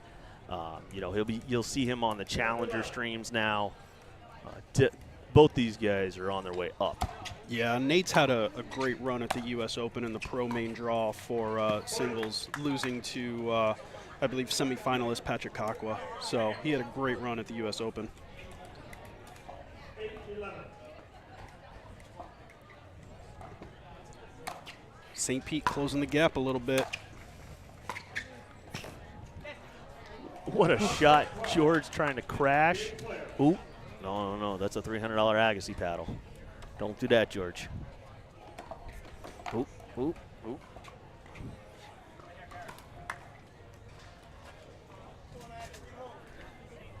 right, here we go. 12-8. St. Pete definitely coming back.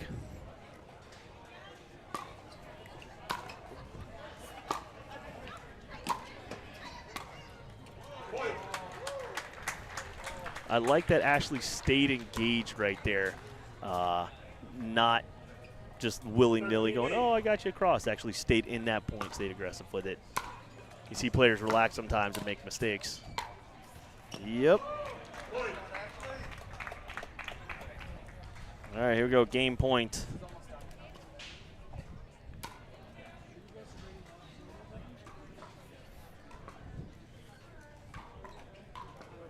Receiver, 14-8, 1 minute. And a timeout to freeze the kicker. Kind of the inevitable is going to happen here. Yeah, a little gamesmanship from Josh and the St. Pete team here. So yeah, it's you know, 15-8's a lot in singles. Being able to come back from something like that, but also too knowing that you've already lost the match, you're going to go down. I mean, I guess you keep fighting, right? yeah, I mean, if we're keeping on with the cliches, you got to get it where you can. Try to build as much momentum as you can going into the second match, because they were in every game they played here. So definitely a heartbreaker for St. Pete. So let's see if they can capitalize on anything at this point and try to take that into match number 2. Receiver, 0. Server, 1.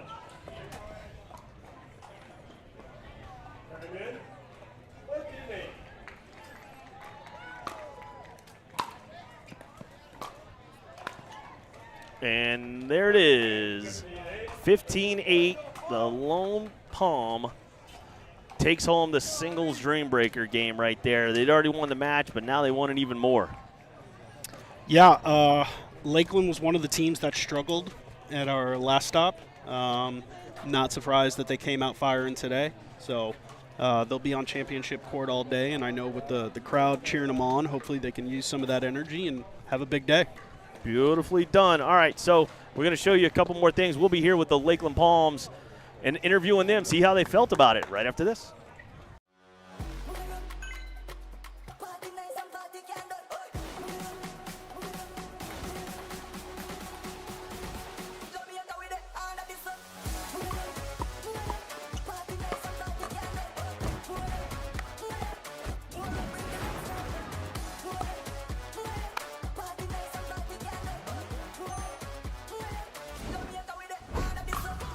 What's your DUPR?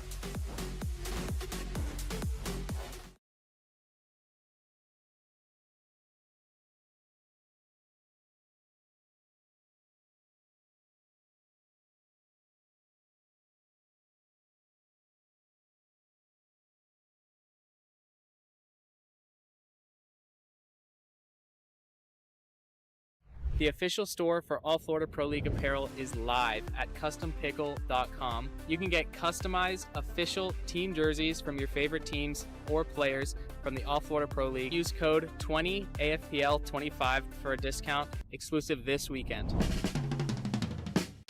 The Dwell 40 is the official ball of the All Florida Pro League. Dwell offers high-performance paddles, sleek bags, and everything you need to elevate your game. Choose between the warm or cold ball for consistent play in any conditions.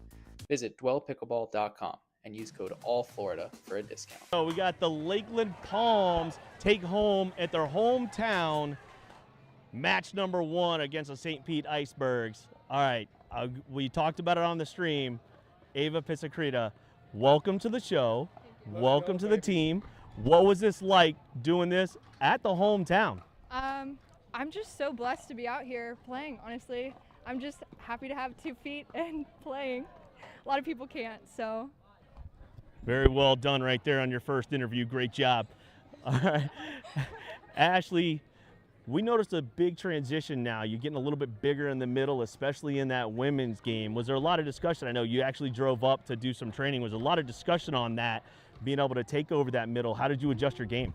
I've been working on getting more aggressive on the left. I think it's super important. She sets me up with great dinks, so it's super easy to slide over and try to stay aggressive. All right, and so here we go. Drew, I'm going to go to you here. It's Lone Palm. You're the head pro. You teach here. You play golf here. You do everything here. The hometown crowd was here. They got pom-poms and stuff here. What's that like being able to play here at your home courts? Well, first off, it makes me nervous because I see these guys every single day, but I think it's our best stop. It's definitely our favorite stop, so it's nice to have like a home crowd on your side the whole time. So, for sure, it's a great setup. Nate's, you've come a long way. You see what's happening around the courts here. We got a minor league pickleball event. You've played a few minor leagues before in your days coming up through the ranks, and then being able to see you do what you do on the singles court is incredible. What's one thing you would tell everybody at home right now that has really helped you propel your career to the level it is right now? Just keep playing, keep drilling, trust the shots, even if at the beginning they're not there. Like, just keep going. There are going to be ups and downs, but yeah, trust the process, and here we are. We still have a long way to go, though. So he's come a long way from beating me up on the amateur court. Right. So his first tournament. Hey, listen, we got more action. We're going to let them get hydrated with superior hydration over there. We got some fresh Dwell balls coming out. And then they're going to be right back here against the Jacksonville Ballers, who are wrapping up on grandstand court.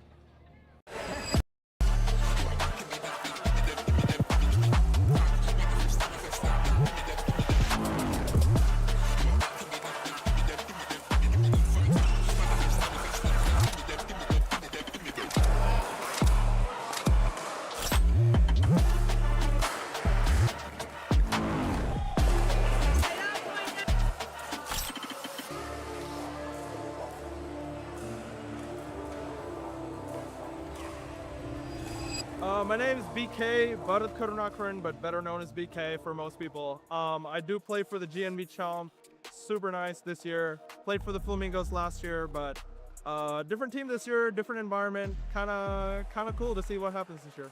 This year we've got a really good dynamic with especially our men's lefty-righty combo. I love playing with lefties. I play left side as a right-handed player, so having somebody with another forehand in the middle on my right side is super nice for me.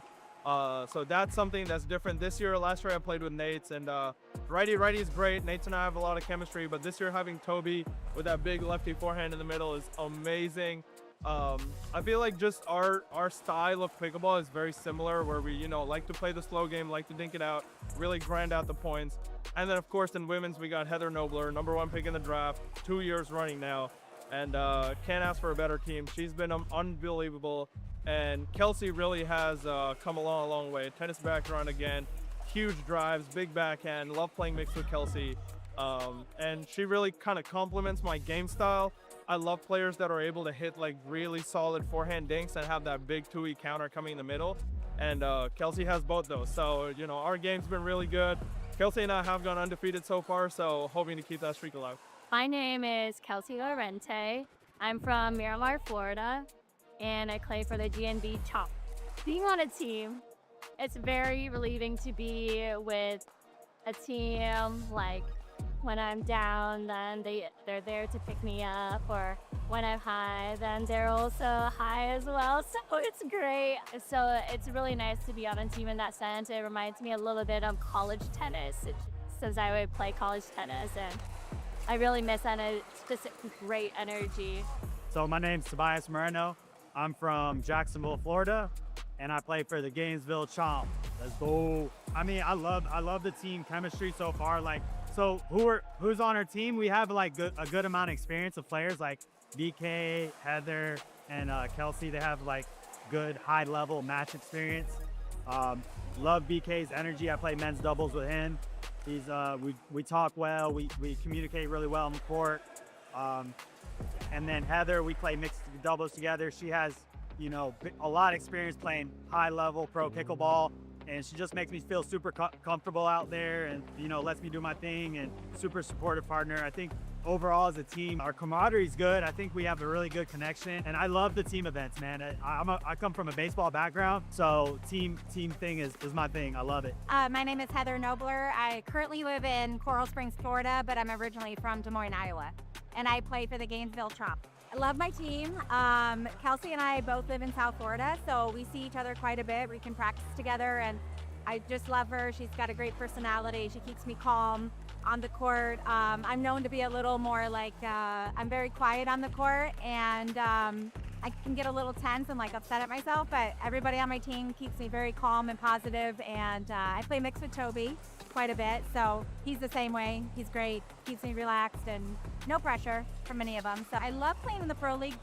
I've always been competing my whole life, whether it be tennis or pickleball, so I love the team format coming from college tennis, and I played a little team tennis after college as well, so it's just less pressure than the other tournaments. It's more relaxed, and you get to meet new players from all over, so I really love that it's offered too, so it's great. This is my second year. Last year we did win the league, so I don't think the experience gets much better than that. I probably had the best experience of anybody last year, being the captain and winning the league in the first season. So this is my home now, man. This league is everything I need in pickleball. It's given me community, it's given me competition. Anytime you go to any high-level pro tournament in Florida, you're gonna see a bunch of people from the Pro League there, and they all come out to support you. Doesn't matter if they're on your team or not.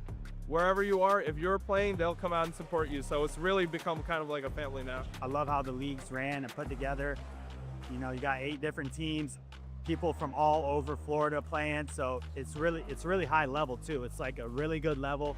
There's pressure, so you're getting that tournament pressure, you're getting that experience. So got the stream, you got people filming you got the interviews like we're doing, so it's really professional. It really feels like you're taking that in that next level, the next step.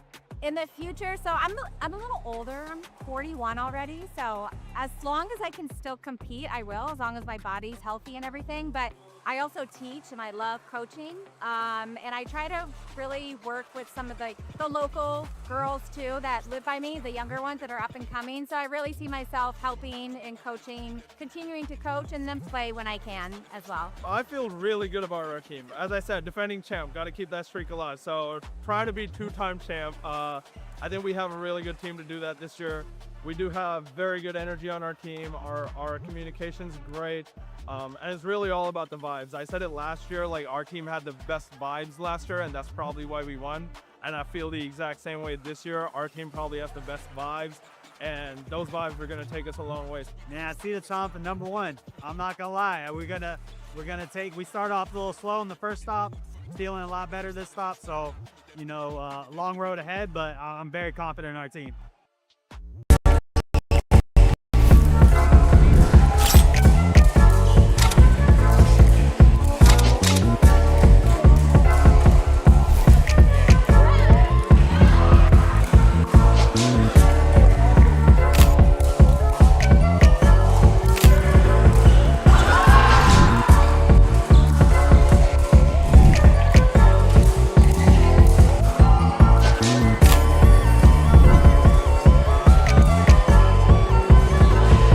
My name's Ben Yu, out of Sarasota, Florida, playing for the O-Town Bangers. Yeah, I think just first the team environment's awesome because pickleball usually, you're playing singles or doubles.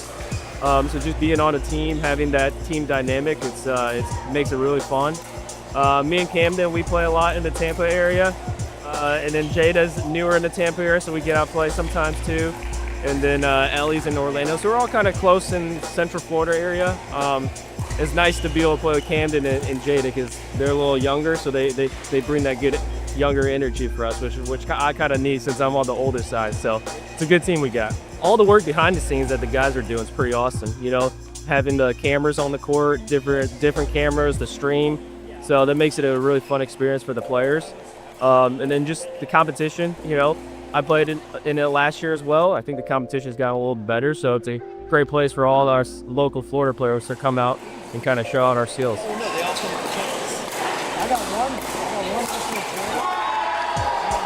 Hi, my name is Ellie. I'm from Orlando and I play for the Orlando Bangers. I love that our team is super positive no matter what happens. We're always trying to cheer each other on. I love playing with Ben, I love playing with Jada. They're both super supportive. And I just love the camaraderie that we have. All Florida Pickleball has enabled me to play my very best against some of the very best players around Florida. So I'm super fortunate to be on the court playing against some of the top players, especially at the level we're playing at. So super thankful and just happy to be here. My name is Jay Evans. I am a native of Tampa, Florida, and I am the captain and head coach of the O-Town Bangers. Yeah, I think the coolest thing about our team is we just have a really good camaraderie. We support each other. Everybody respects each other as players, values each other's opinion, and we just kind of feed off that with each other. With Camden, even though he's very young, he brings a lot of leadership. In a lot of ways is wise beyond his years while still being a kid at the same time. The kid's work ethic is unreal. Dude's on court nonstop and is always encouraging more people to be like that. And so just having that mentality and just pushing, not only his teammates, but also our other peers to be on court all the time, to work their tails off, and just to be the best players they can be. With Ellie, a lot of experience there, also experience in the pro league. She's just a veteran and, has her style of play is just rock solid. You know what you're getting out of her every single time she takes the court. With Jada, with still being so new to pickleball, but obviously the racket sport acumen is off the charts. Is getting better every time I see her, and the sky's truly the limit for her. And with Ben, kind of similar to Ellie, a lot of experience, high-level racket sport background as well, but has just been doing this a long time. You know what you're getting out of him, and they all just kind of bring that dynamic energy when the match gets tight, when they need it. So, just a really fun group of guys to coach. Just really been a pleasure thus far. My name is Jada Bowie. I'm from Toronto, Canada, but I live in Tampa for the past couple of years, and I play for the O-Town Bangers. Yeah, my team's great. I love them all. Camden and I live close together, so we train together literally 85% of the time. So we always drill together. I love him. He's like my little brother. And with Ellie, it's super fun. yeah, now I'm playing the left side. We changed that from the first stop, and yeah, I think we complement each other really well. So yeah, I think just the pro league, it gives players an opportunity to play on a team. It's different than like PPA or and in tennis like WTA, it's different. You're part of a team, you're part of more than just yourself. And it's really fun to play with your friends and against your friends. It's just a good experience and exposure for your football career, so love it. My name's Camden, I'm from Tampa, and I'm playing for the O-Town Bangers. I love the energy the team has. You just go out there and have fun always, and it's really cool to watch as our team grows. Jade has just gotten into the sport, so it's awesome to see where she's come from, and now we're playing together in this. And same with Ben and Ellie, they're great players, and they just have a lot of experience to bring. Honestly, I love having a team captain. Like, it's just a support role. It's another person to just give wisdom and advice on the board and support us. So it's honestly great. It's honestly cool to get all these cool players out here, and we're all friendly, but also we all go out there to be competitive and have a fun time. So it's just a good atmosphere to get good games while having fun still. As far as the future, I see myself grinding in the school, keeping enjoying. I started it because I loved it and I never want to lose that. So I still want to play my best and just keep getting better if I can, teaching and just enjoy myself. I'm doing this full time and hopefully I want to be one of the best singles players in the world. But with that, still with doubles too, be a solid doubles player. But yeah, I want to be at the top. You know, the one thing All Florida Pickleball does that's amazing is just a sense of community, you know. Being here in Jacksonville and just seeing the local fans and supporters of the sport being out here, kind of the same thing at stop one. Is really looking forward to seeing how that translates at every stop. And just also too, like, a lot of us are playing outside of here. We're rooting each other on, you know, we're supporting our friends, we're supporting our opponents even, you know, when they're not playing against us. And just having that atmosphere, having that camaraderie, you know, is really what makes the fellowship of the sport so special.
My name is Val Bonata.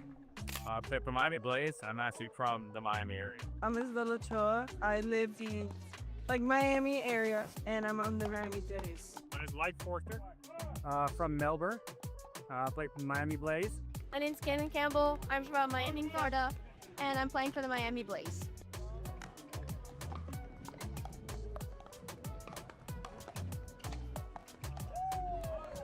A little over a year ago, I've been playing tennis since I was like 4, and my brother started playing, and he needed a partner. So my mom was like, okay, can you just try to play so he can have a drilling partner and a partner? And I was like, okay. So I started playing. I didn't like it as much as first. I was like the tennis player, like, oh, I don't want to play this. So I started playing more and more, and I started to love it. Oh, I just play. I think like the MLP style is a lot of fun, and the energy is really good. Teammates supporting you, and it's just a ton of fun. I'm trying to go pro. I've been playing a lot of the PBAs, so hopefully make it in the top.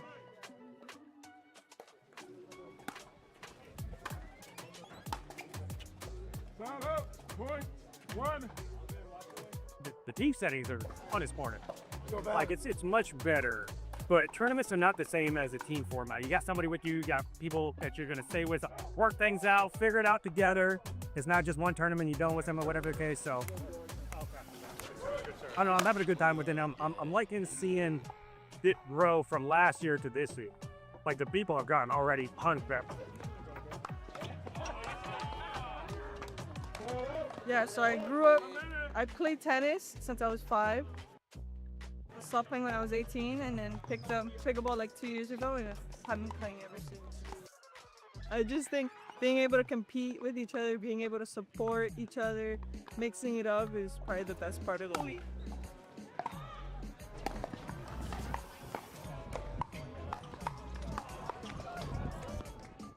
My name is Martin Michelson. I'm from Weston, Florida. For those that don't know, that's in South Florida, like suburbs Miami. And guess what? I'm the coach for the Miami Blaze, baby. The nerves are way different. I get way more nervous coaching / watching than playing because you have a say, but you have no actual control on what's happening on the court. So that's probably the biggest aspect. But it's also just seeing other people, like, I'm an empath, you could say. It's just so cool seeing people like happy, like when they're playing well and like they're smiling out there having fun. It's just so cool to see. Like obviously it's nice for you to be happy winning the game, but seeing others, it's like, I don't know, it's just a different feeling. It's sick. For one, I picked the same guys that played together on the Blaze last year. We have Val Bonata and Michael Forcer. So they had already some built-in chemistry from there. They know the format, they know each other's games. As for the girls, completely new. They know of each other. They're both from South Florida. They've seen each other, but they've never been on the same side of the court. But I think their gameplay and their would mesh.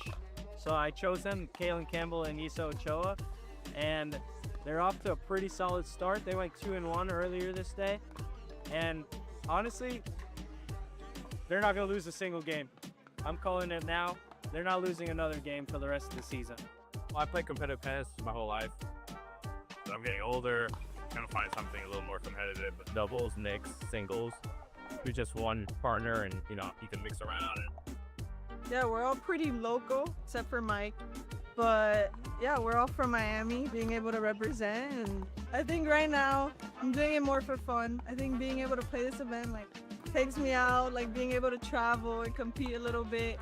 I mean, you're in a group together. You guys are working towards this together. So, you're working to help kind of get better, which is awesome. And I just like the camaraderie of it. It's fun. Everyone's super nice. They're really supportive. They don't get upset when you miss a ball, and it's just a lot of fun. The energy's great.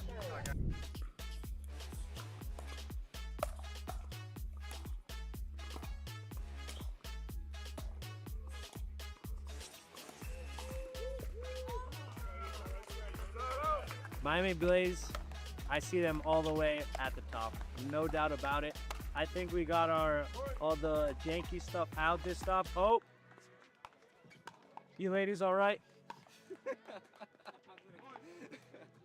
I see them at the top. We did finish 1 and 2 today, but this was far from our best. We're just getting started. Kaylin Campbell, I cannot say enough good words about her. She's an up-and-coming star, 15 years old, already taking down some of the biggest names in pro pickleball. The sky's the limit for her. Issa Ochoa, she's balancing school and pro pickleball. Once we get her back on the grind during summer, oh, it's over.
All right, Angel. That was a sick first match, buddy. Yeah. You know what we get to do? We get to run it back. What a way to open up stop number 3. That was huge by Lakeland. Yeah, it was a good stop there. 4-1 for Lakeland's a great start because getting off to pool play with that first win is pretty incredible. Look at us, bud. Look how good looking we are on the camera. Commentator cam, baby. I mean, this is going to be the good stuff. All right, so we got Lakeland's going to be here for the whole entire day. They're about to take on the Jacksonville Ballers. We do stream Grandstand Court later, so we're not going to tell you what the result is, but Jacksonville's looking to come out hot right now. They need it.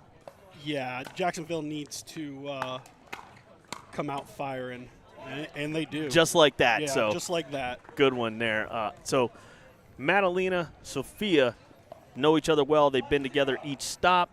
Last time, Jacksonville did have one of their players out, and that's where we got to see Jameer come in and fill in. But RJ is back. Yeah, got playing with married, Sam. decided to get married and go on his honeymoon during the season. Congratulations to RJ and his wife. I'm sure it was a beautiful ceremony, but definitely happy to have him back. And then we'll definitely talk about Jameer a little later today. All right, so you're seeing 1-1. They're going to get started here. I mean, everybody in the ballpark knows right now what's going to happen. Sophia is going to see a ton of action. Yeah, if you don't know who Madalena is, she's a main staple in APP singles and PPA singles as well. She's medaled a few times, and she's got a great pickleball background. And probably hits the ball just as hard, if not harder, than most people out here today. Yeah, she's definitely on a trajectory and really a lot closer to getting one of those contracts and drafted on a lot of people's radars. Number 8 right now in the APP and a top 50 in PPA in singles. Great lead there by Sophia. And as you said, she's going to see a lot of balls this match, and she saw every ball that point right there. Yeah, we're not seeing a ton of point construction right now. You can tell the teams are feeling each other out, just trying to get into something. You have teams coming off of their first round. So the 2 pools each have 4 teams, so they play 3 matches each. So they're getting tons of reps here.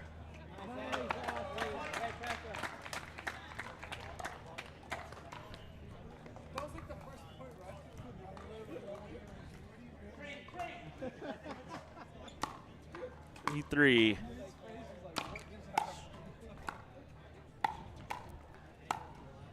Good lead there by Ashley. There you go. So we're seeing some good stuff right here. I mean, Lakeland definitely needs to come out and win this first one because this men's doubles match is going to be a good one. Yeah, excited to see RJ and Sam against Nate and Drew. Stylistically, probably 2 very different approaches from the opposing team, so it'll be interesting to see how they line up. Dorsey here. One of the youth movement we've had here in the league. We got several under the age of 20 players here.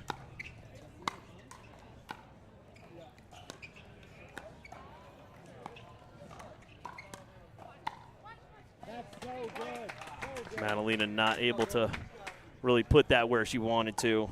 Yeah, based on what we've seen early on, you'd never think that this is Ashley and Ava's first tournament together. So you talked about how Ava was putting in the time to come in and train and get that camaraderie going, and it definitely shows.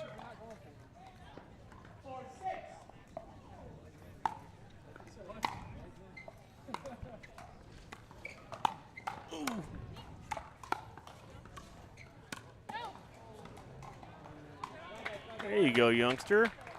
Able to put that one back.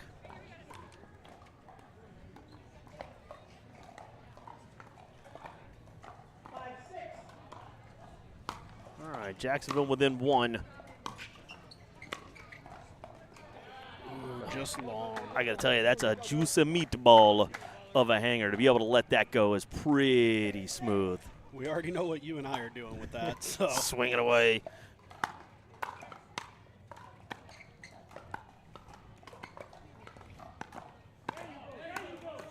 Yeah, you can't beat that ball up to Madalena in the middle. No. Ball's not going to come back. Yeah, Madalena is definitely, she swings a big, big paddle. one thing if I'm her, though, and this is something these players are developing right now, is the ability to attack off the bounce. She's got to do that here. And so you could see a couple of things. The ladies a little bit different here than fellas. Combined dupers. Jacksonville a little bit behind in the percentage. You know, Ashley and Ava over that 10 mark on their combined dupers. Sophia, Madalena, and Madalena's got a pretty high duper there. So Sophia started off in the minor leagues, now playing the pro league.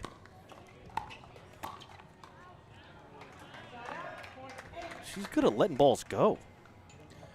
That's good recognition. We noticed in the first match that a few players were having trouble letting those out balls go. So I don't know if it's the sun, maybe a little depth perception,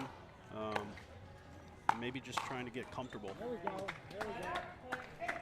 Yeah, Madalena's got to definitely get on the attack here. Yeah, similar to what we talked about with Ashley, right? Utilize that big forehand in the middle, take over, play aggressive. Madalena's power is probably going to be unmatched on the court right now. So would like to see her come out firing a little bit. That one right there. So her ability to not only get the first one, recover and get back to the second one is going to be big for Jacksonville right now.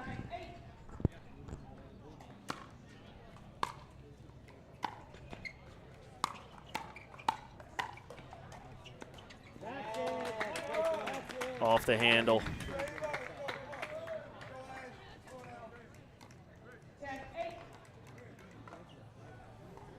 Lakeland pulling away here a little bit.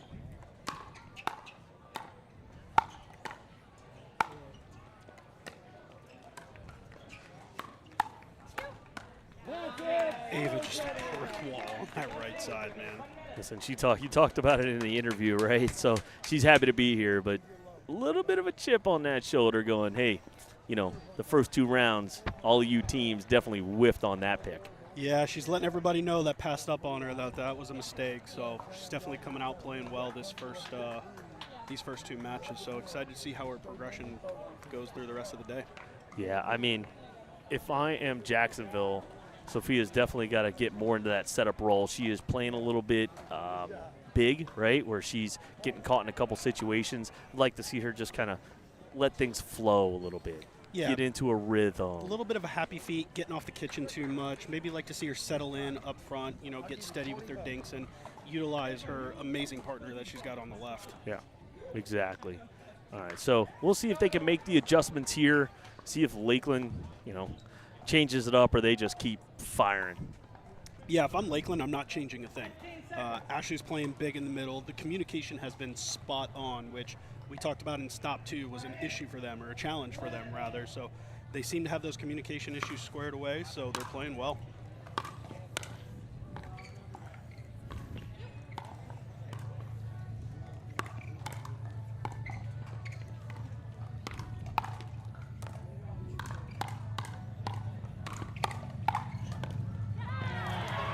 That's the point they need. Dorsey's still crashing that middle a little bit hard, but that's the kind of settle in, let Madalena go as big as she wants type of point they need.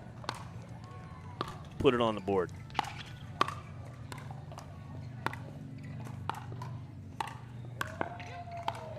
Such a smart ball by Ashley there. She saw Madalena coming up, so she hits a beautiful forehand roll there to get it behind her for the pop-up.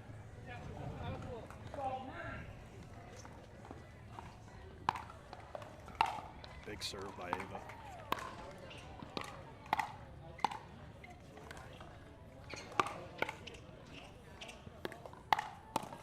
Yeah. Oh, Sophia with a big yell right there at Ashley. Uh-oh. All right, kid.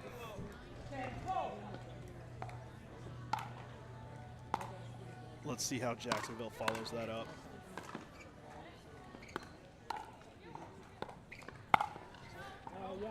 And that one goes, wow, maybe a little juiced up swing right there. Everybody laughing a little bit.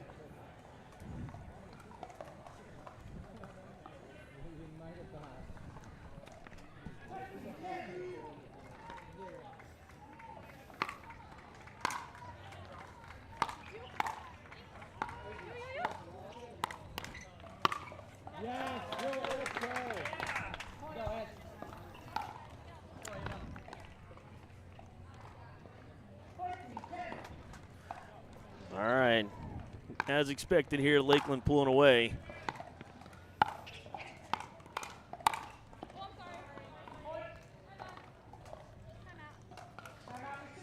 All right, timeout right here. Good call from Jacksonville. Madalena seems to be playing a little passive, giving a lot of those middle balls up to Sophia, which I know we've talked about how we'd like to see her be aggressive and get her foot down in that middle and take over a little bit. So wonder what their coach is saying right now. Down 15-10. If you're Jacksonville, what are you doing? Yeah, I'm doing some mental coaching right now. Like, look, you might be down 5. It might be tough on you right now. You've got 2 really high-level players, but you belong. You should be here. You know how to play the game. It's time to step up. It's time to really get after it. I would love to see just full send. You got nothing to lose. You got nothing to lose. Yeah. Just Why send not, right? everything. Why not? Go. You know, even if it's not 100% the analytical way to do it or the right way to play pickleball, listen, we've seen it 100 times where the right way to play don't always win. They've got to do something to get themselves back into this match. Otherwise, it's going to get away from them quickly. And obviously what they were doing in the first half was not working. So, I mean, probably not returning to Ashley. Ava tends to drop more, yes. Hey, check out those outfits from the minor league guys. A little light pink. Oh, we got to get that on the No screen. dinking and driving. We haven't seen the originality of the names come out too much here, but we've seen some good ones. All right. They got to run here. They got to run. Yeah, we'll bust out the old cliche. You got to get them in bunches. And we talked about how important returns and thirds are so late in the game. Can't be missing those thirds.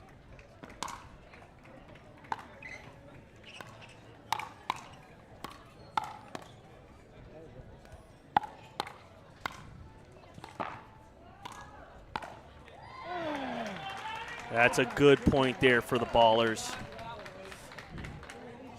Yeah, the points where they've got Lakeland on the ropes like that, they have to capitalize. They're down 5. Lakeland's not too far off from game point.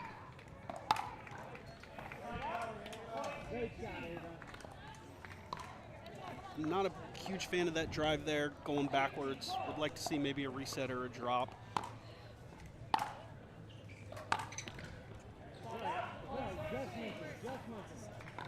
So they're continuing to hit their returning to Ashley. So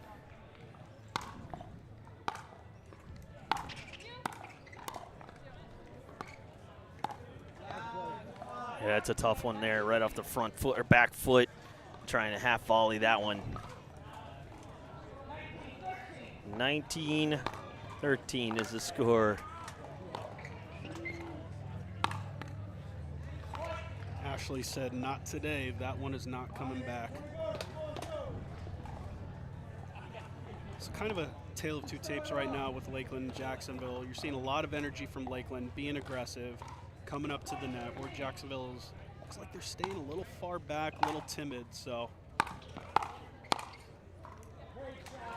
and that one drops in there from Ashley Griffith. I mean, that was just just a beat down. Yeah, Lakeland put on a clinic there. Yeah. Listen, this is a matchup we've been looking forward to since we knew that this was pool number 1. This is going to be a great men's doubles match. So we're going to let them warm up. Angel, let's go heckle some minor leaguers for a couple of minutes. Where are those St. Louis Shock fans? Oh, let's go roast them. Go. All right, we'll be back. It's year 3 of the Florida Summer Smash, and we're bringing back the classics, the bounties, the Sockatoom Award, rally scoring, round robin into double elimination tournament, but we're adding some new flair. We've got the 50+, the Legends Team Showdown happening right alongside the All Florida Pro League mid-season tournament. All happening at GT Bray, the 3rd year of the Florida Summer Smash. Sign up now.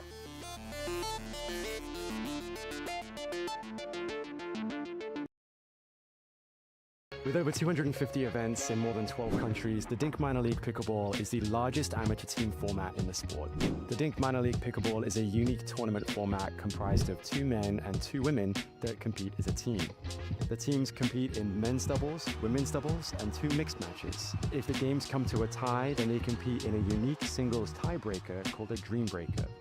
You can compete in minor league pickleball at local events, state championships, or regional showdowns, and these all culminate into the national championships at the end of the year, where only the best of the best compete for a national title. Head to DUPR.com/minor league and compete in your local event today.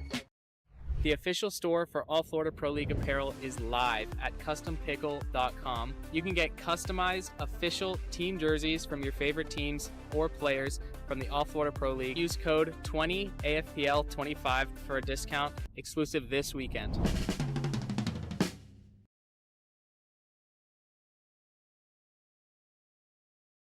Experience the future of pickleball with PB Vision Analytics. Record and upload your matches and let AI break down every stat, every rally, every shot. Want to see how you played or tag a friend in that highlight moment? PB Vision makes it easy to share your game with the world. It's smart, simple, and powerful. The official stat provider of All Florida Pickleball. Check out PB Vision today by scanning the QR code on your screen.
I'll go finish there, so.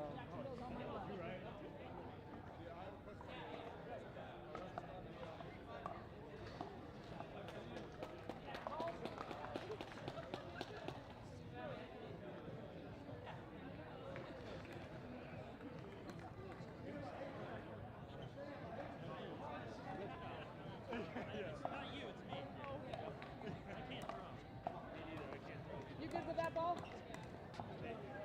No. I said you're good with that. Oh, yeah, I'm good. Sorry. Go, baller. You're doing great. Come on.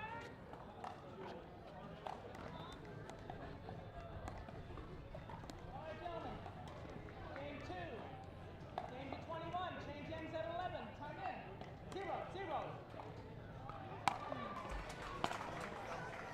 And Sam versus Drew and Nate, who we've seen in the previous match. Still waiting on my partner, who seems to be heckling the fans, as he said he was going to do.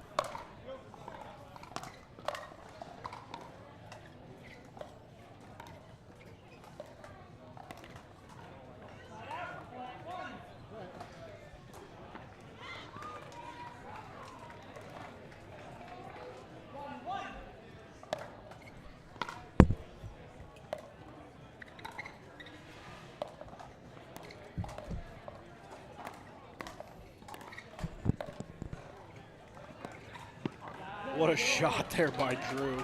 The inside-out two-handed roll, catching RJ off guard.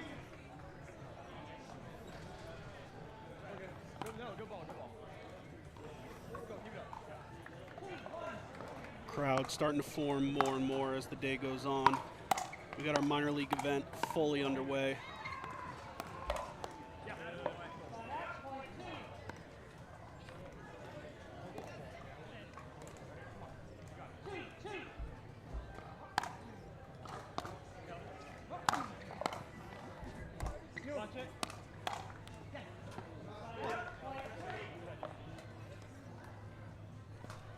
Starting to see Drew take a few more balls out of the air, trying to finish the points early. With the lefty-righty combo on the Jacksonville side. Got to be careful sending those balls in the middle with the 2 forehands.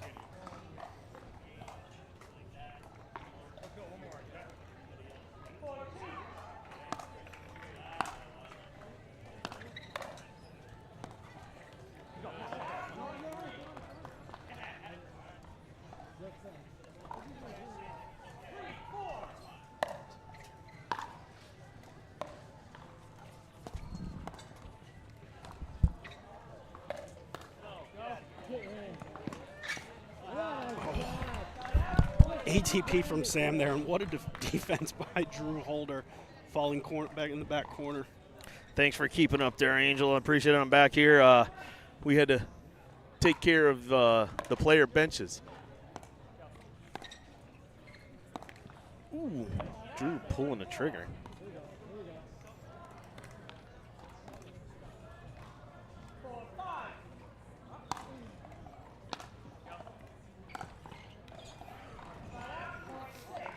Yeah, Drew's pulling the trigger very early on. I don't know if that's something that they talked about after their last men's match, but seems to be trying to finish those points early.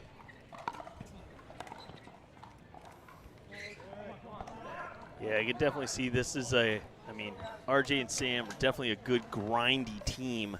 They can definitely put together points in bunches, but you can see with the resets and things like that.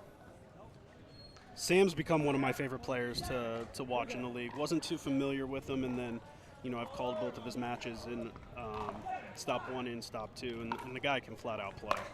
Yeah, he's actually the head pro at the Hub. Shout out to the Ballers and their hometown club up in Jacksonville. We were there a few weeks ago.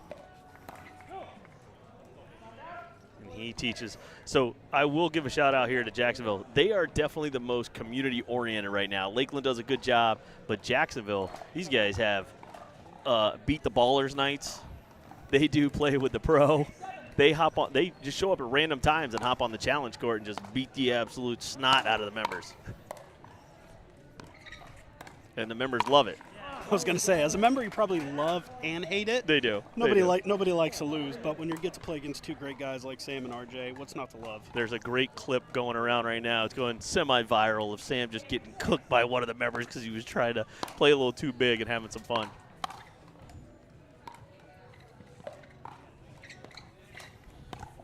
There we go. That looks like a honeymoon dink.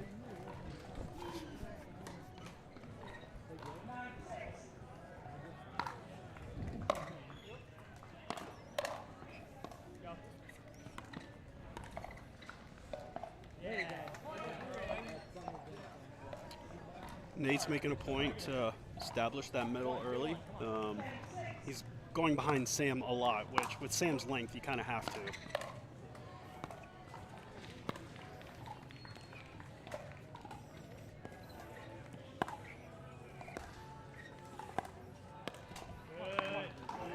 Those are good, solid.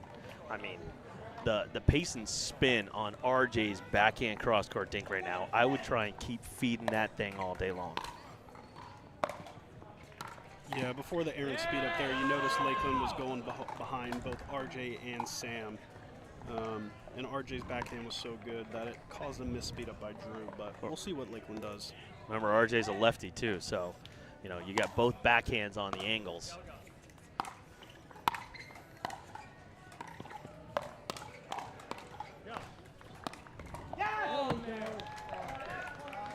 Sam not happy with himself right there, getting chicken wanged.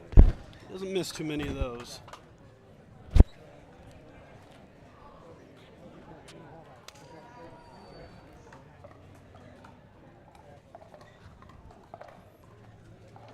All right, here we go, side switch. Let's take a look at our DUPR predicticator. Oh, man, super tight right there. Nate and Drew coming in at a combined DUPR 11.279. But RJ and Sam right there, 11.219. I mean, 57% going to Lakeland. Seems about right with the experience that Nate and Drew have on the circuit. You know, RJ and Sam definitely on the rise. 43%, I don't know. That's a little bit, seems a little low. Yeah, that's a little lower than I would have thought. But shout out to our DUPR partner coming up with the calculation. So they obviously know what they're doing. I mean, the scores don't lie right now, so points matter. So it's 11-8 Lakeland, being on top right now. It's going to be big for them to get this men's doubles match, only because, going up 2-0 in these things, yeah, definitely a distinct advantage, especially going into mixed. Knowing how strong your ladies are playing, Lakeland's a tough beat right now. Yeah, and we kind of expected them to come out firing, being at home, having their crowd behind them, and we both know how much they wanted to redeem themselves after stop 2.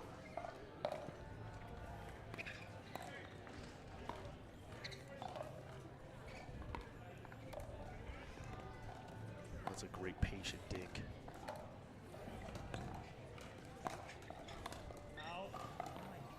Yeah, Drew set that up. Yeah.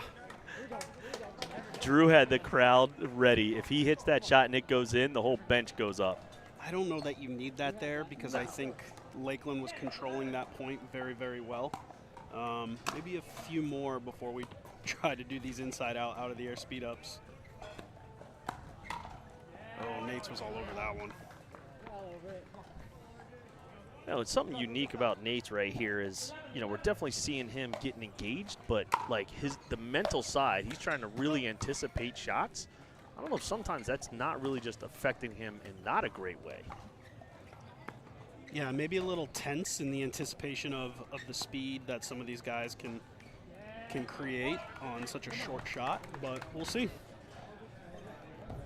Something to watch here. Look at that.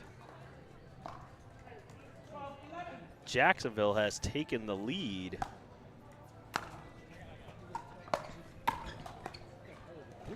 Now it's tied up.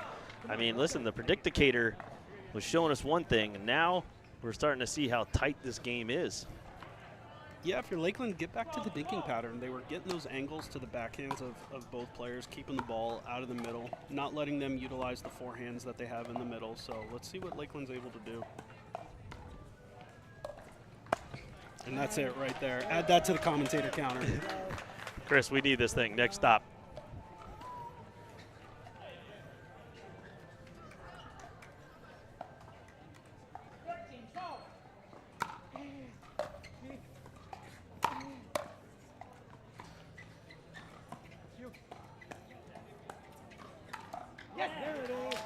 RJ getting caught a little off balance right there. But Lakeland staying patient at the kitchen.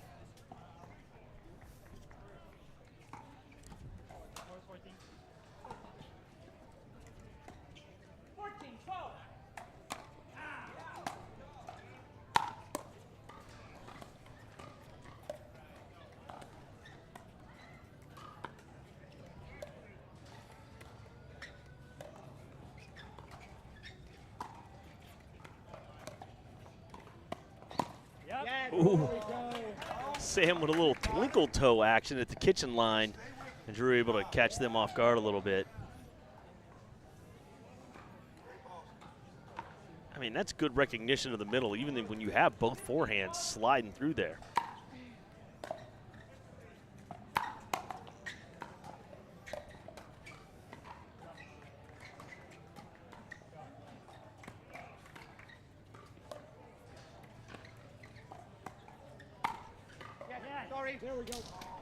That ball landed in.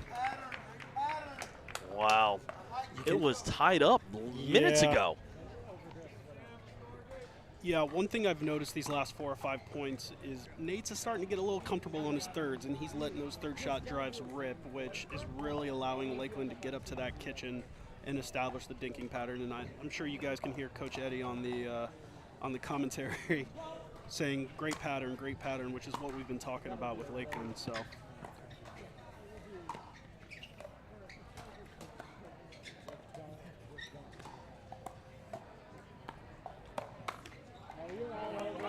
I mean, look, something I'm watching right now, Angel, is the positioning of the ballers. If you look at how many times Lakeland has went behind Sam, yet Sam is still right up on that tee, that's just an adjustment that they're going to have to make, and RJ's going to have to play a little bit bigger in the middle, but only in the sense of just supporting Sam. Sam's got to take that shift because he'll be able to take more out of the air. He'll be able to do a little bit more with his footwork, put some more pace on those dinks if he can not have to play. Look at that. He's right at the tee. Yeah, you can see Lakeland's making a point to keep Sam off the kitchen and keep him back as much as they can. And we know Sam, how good of a player Sam is. So love the idea of RJ playing a little bit more aggressive in the middle. Maybe getting in sync a little bit more with his shifting and using that lefty forehand.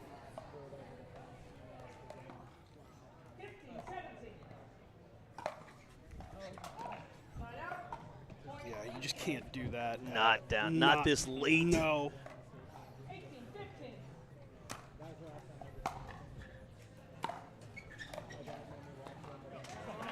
See, if he's able to do things like that, he's able to really put some pressure on his dinks. He doesn't have to go too far too fast.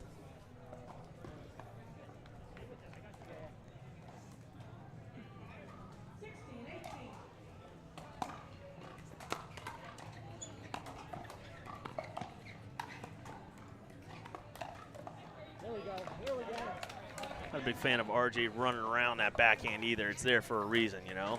Yeah, he's done that a few times early on. I don't know if he's trying to avoid that middle with how good Nate's is on the left, or maybe try to keep Drew's length from being a factor.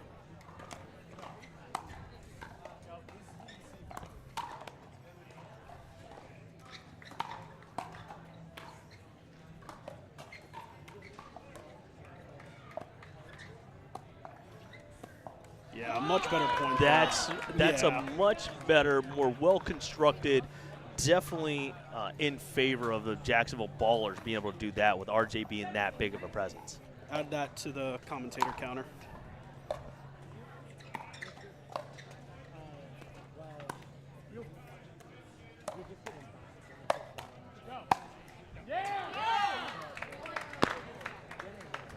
All right, here come the Ballers. That's a great put away. Here we go, coming down to the wire. I love it when they come down like this. Looking over behind him, you see minor league pickleball got some mixed doubles. You got uniform on uniform behind him.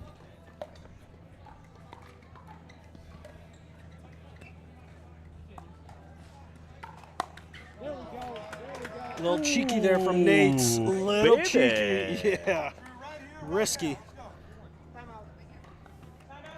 An offensive timeout here on game point for the fellas. Don't hate it. It's an interesting factor, right? Like, you just had kind of a sneaky shot. You just saw a couple of things go down. Where's your sticker? What'd you do? That is my sticker. I don't know where'd mine go. All right. So if we were looking at, oh, there we go. We're looking at this game with a timeout right now, Angel. If you're Lakeland, are you putting in a play like a shake and bake, like anything like that you're going to look to do to put the pressure on the Ballers right now coming out of this timeout? Yeah, I think one thing I'm probably telling Nate to do is cheat middle a little bit. I want Nate taking the third. He's been locked in with his drives. I like him driving middle here with the forehands, potentially causing some miscommunication.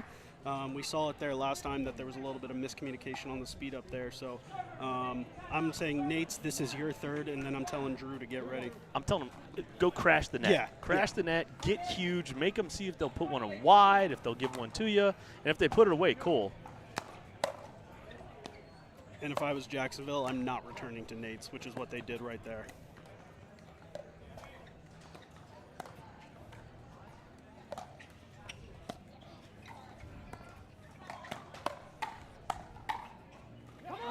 And that sails long. That's an interesting play, though, like being able to shoot that thing in the middle. Speed up. I don't know if I love the cross-court forehand speed up from the knee there. And a missed return, and we're tied. It is all tied up here in the men's doubles. This is game number 2, match number 2 here on Championship Court. Lone Palm, the Lakeland Palms, giving away the lead at the end.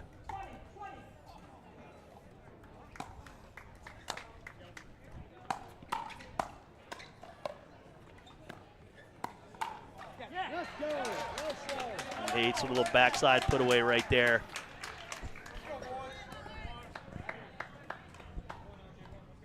see this crowd on Members Pavilion right now?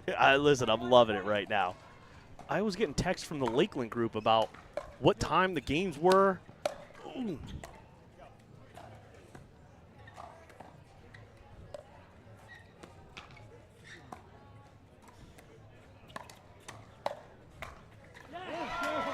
And Lakeland does pull it off here. Get a little love from the net. Eddie Anderson with more high fives here in the booth. Angel, that was a good one, man. Did you notice anything in particular there from Lakeland? Yeah, I love Nate's being aggressive on the thirds. We saw a few errant speed-ups in the kitchen, but when they were able to establish that dinking pattern, especially with the lefty-righty on the opponent, keeping that ball on the outside, hitting behind Sam, I thought that was their key to success. Yeah, I mean, they definitely pulled that one out. I'd love to see the resiliency there from the ballers being able to switch up some strategies and come forward with and make that thing tight, because it looked like it was going to go away from them really fast. All right, so we're going to go mixed dubs next, all right, which we all love to see. The ladies are going to take center stage and their matchups here. So we're going to see who the ballers put out first. They're down 0-2, so you got to go number one. Does Lakeland go number one against them? Or does Lakeland put out maybe what might be a B squad to try and set up that matchup later? All right, so we're going to see who they put up right after this one.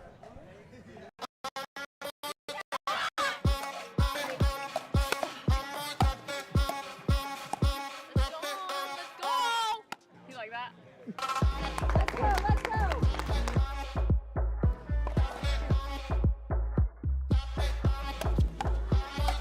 You gonna learn? My name's Sherrod Brooks. I play for the Sarasota Manatee. I'm from Bradenton, Florida. I've never done the team dynamic, but I'm looking forward to it because I grew up playing baseball, so you score. Michael and I are from that same area, so we're pretty familiar with each other's games, so we should have too more of a trouble playing with each other. The girls are the East Coast, so we're not too familiar with their game, but got to play some games with them yesterday, so it was fun.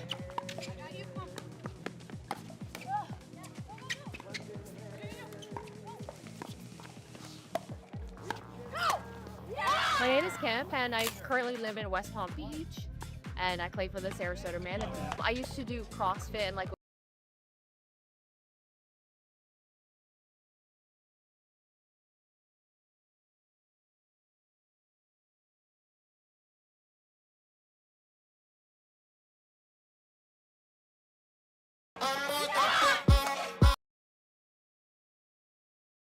we're buying our own paddle. For me, it feels like just like a normal tournament. You know what I mean? Because I've been playing for quite a few tournaments with the same people over and stuff. Like yesterday, I was playing with a couple of the girls that are here on a different team. So I feel like right now it feels normal, but I don't know how it's gonna feel when I'm on the court and getting started. Probably a little bit of nerves. I think the first one is always different. My name is Erica Love. I'm in the Sarasota Manatees. So I have been playing for about 9 years, coaching for 8.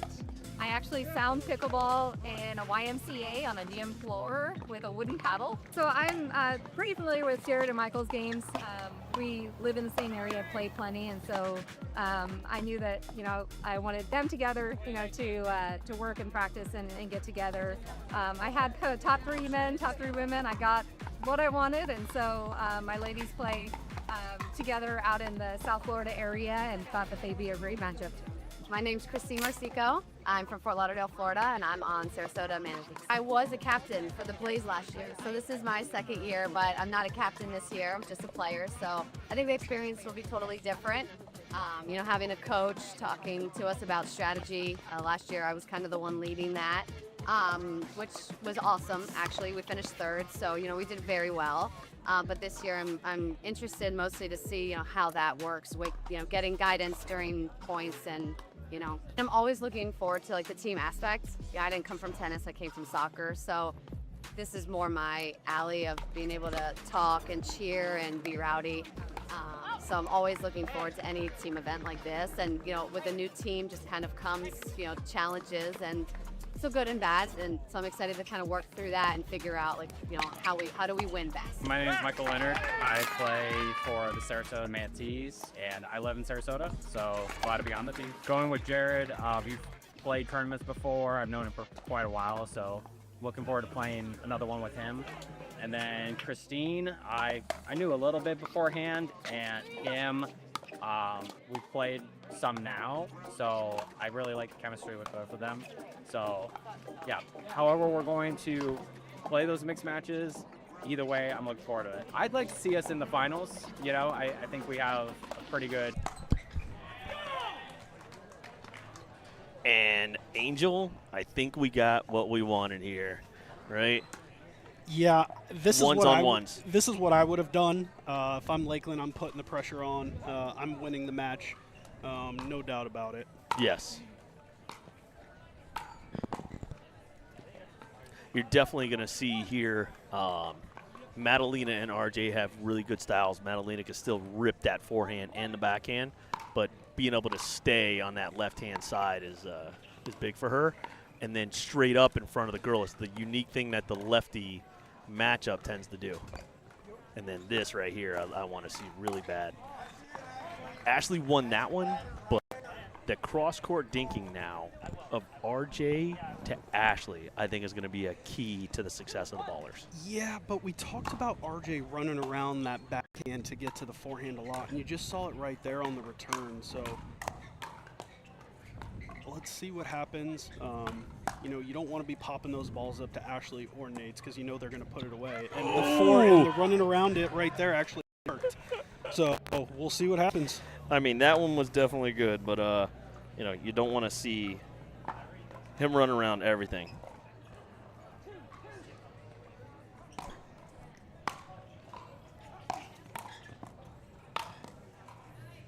Boop.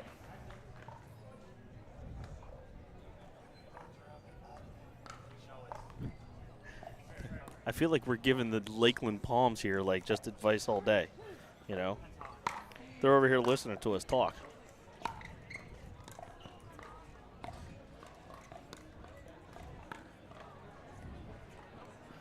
That one goes long. It's the first lob of the day we've seen. I don't hate it. It's tough to lob from that low, that angle, so just something to put in Jacksonville's mind.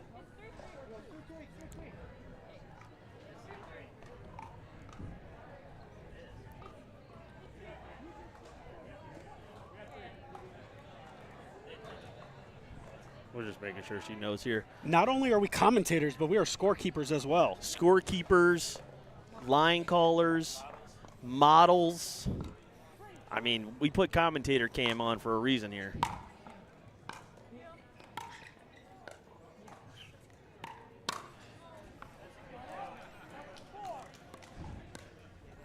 That's a tough backhand right there from Madalena.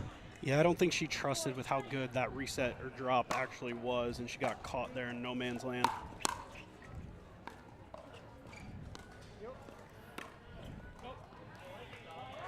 Just long, but she did split the middle.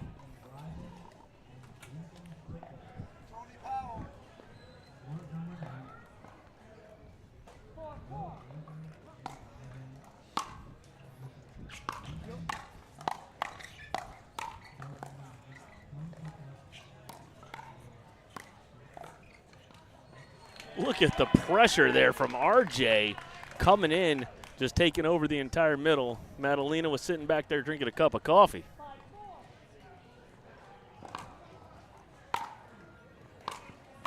Yeah, that's a good drive.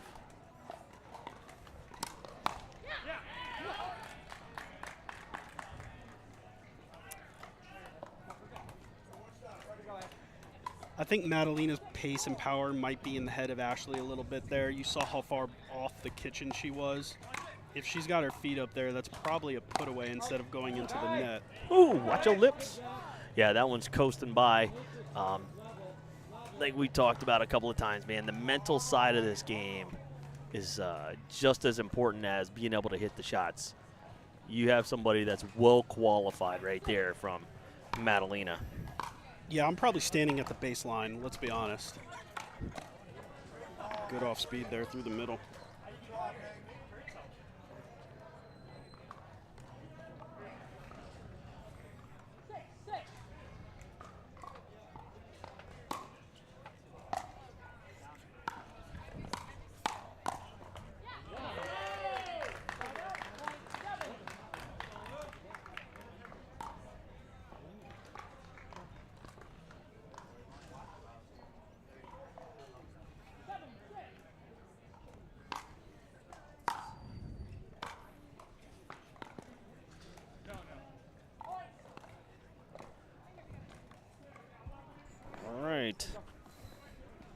Jacksonville hopping out to a little lead.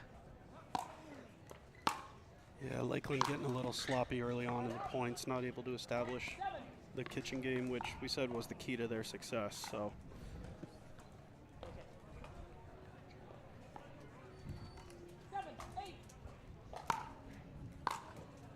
Big serve by Nates.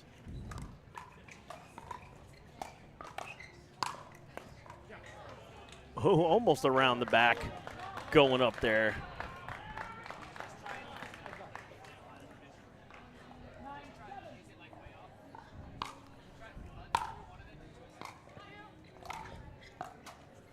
RJ with a reset there. That's a tough line to his backhand. Oh! I mean, being able to get through those balls, wow. I mean, that's not easy for Ashley either, because Nate's was so engaged in that point. For her to be able to stay within it and keep it going when you've got RJ getting them back to you that quick, it's a great point.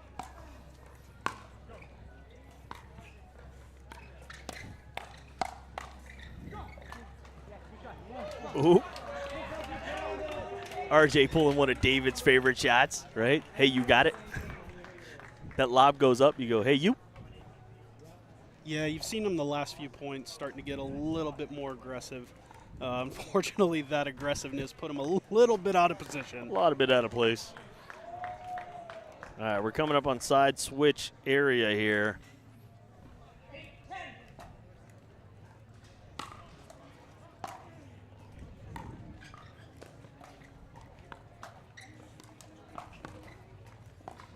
So I don't know if you've noticed, but Madalena's not wanting to get into that cross court with Nate's. Every single time she is resetting that ball directly in front of her. And I mean, and the fact that she's able to right now is pretty impressive. But yeah, that is not a pattern that spells success for them.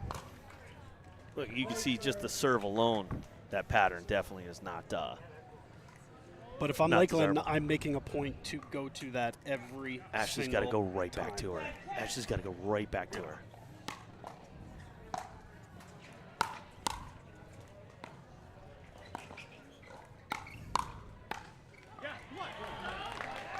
Yeah, mid-court attacks definitely not going to be the way to Lakeland's success here. All right, so Jacksonville's looking to crawl back into this one down 0-2. Mixed doubles match number 1 here for the Ballers and the Palms. We're here. Let's go take a look and see what Grandstand Court is doing, see if we can come back to you guys with some information right after this break. It's year 3 of the Florida Summer Smash, and we're bringing back the classics, the bounties, the Sockatoom Award, rally scoring, round robin into double elimination tournament, but we're adding some new flair. We've got the 50+, the Legends Team Showdown happening right alongside the All Florida Pro League mid-season tournament. All happening at GT Bray, the 3rd year of the Florida Summer Smash. Sign up now. Experience the future of pickleball with PB Vision Analytics. Record and upload your matches and let AI break down every stat, every rally, every shot. Want to see how you played or tag a friend in that highlight moment? PB Vision makes it easy to share your game with the world. It's smart, simple, and powerful. The official stat provider of All Florida Pickleball. Check out PB Vision today by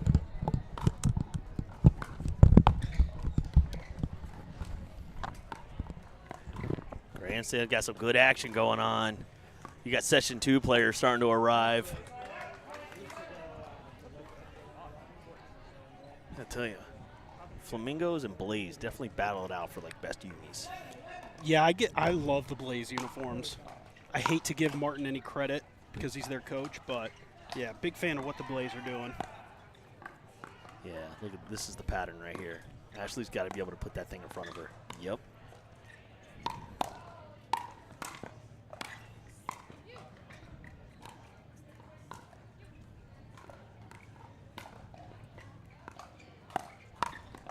Yeah, every single time.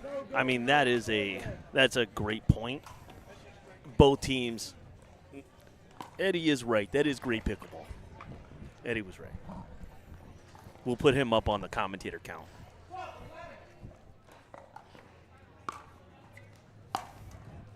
Can't be giving Eddie too much credit. Then we'll never hear the end of it. Oh, just off the net.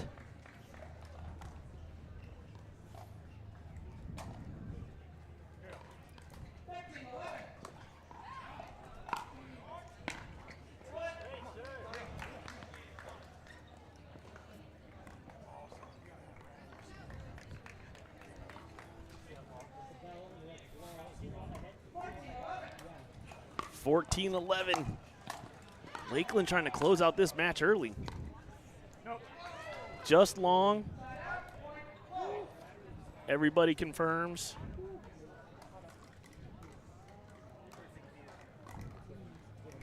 Remember, we're unbiased commentators, line callers. Except for the fact that we want a dream breaker to matter for the match. We're going to get one today. We 100% have to. We have to.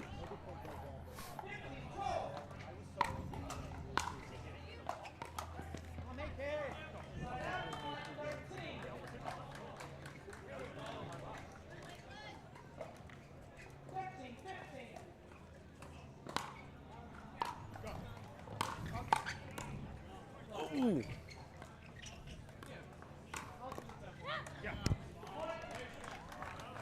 Madalena, you could tell she is working on a shot. It is the one-handed backhand at the net, right? She's working on not necessarily a flick. It's almost like a bleed of flick and block. Look at that. That one worked. It's been a new shot in progress, but yeah, I think one of those shots where you've got to be at a certain distance from the net just because of the trajectory and the technique that you're putting on the ball. It's a tough shot to hit as you're working your way forward from the last third of the court.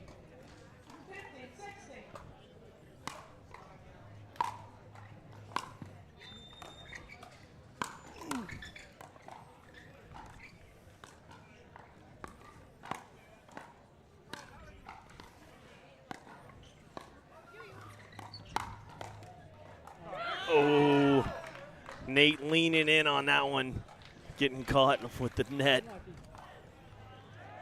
Saw a little bit from Madalena there, though. You saw her get her footwork lined up, and she hit a good fifth there. You know, we talk about RJ being aggressive. I think Madalena, you've got to utilize what she's good at, and that's exactly that drive right there.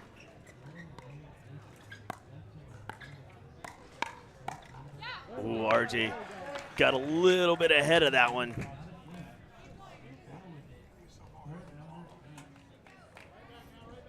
One thing to keep in mind, folks, for those of you who are watching, it is getting hot. You can probably see the moisture and the sweat on some of these players' shirts. This is probably a good timeout for Lakeland for them to catch their breath for the home stretch of this match. The heat will be a factor at some point today. We have a ton of shade for everybody, a ton of water, you know, superior electrolytes right now, out there supplying everybody with samples and all kinds of goodies.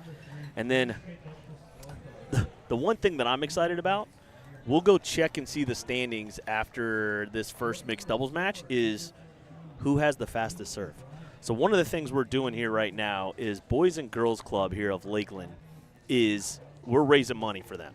So we've got a few $1,000s right now in the kitty. We're looking to keep growing that, and we have a fastest serve. So they're buying tickets like carnival style and letting them rip with a dwell paddle. So I'm excited to see what the standings look like right now, Angel. Should you and I go have a go? 100%. All right, let's 100%. do it. All right, we'll do that after this mixed doubles match and tell you how we do. Chris, you have to stay here.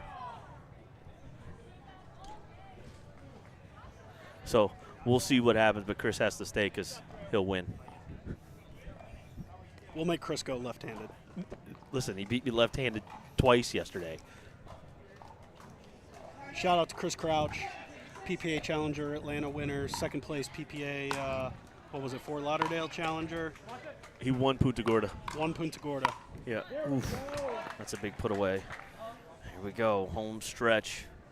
And then the triumphant trio of All Florida Pickleball. Martin Michelson's actually running the minor league right now.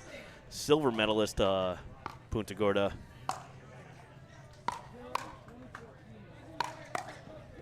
Ooh.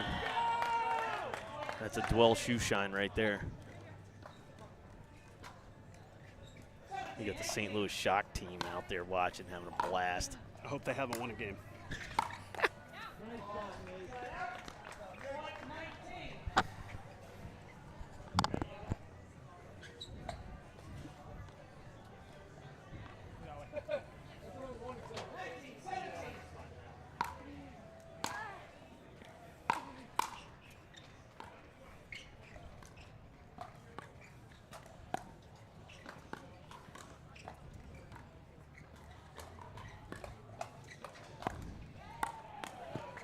Yeah, RJ's got to get back in the middle for that.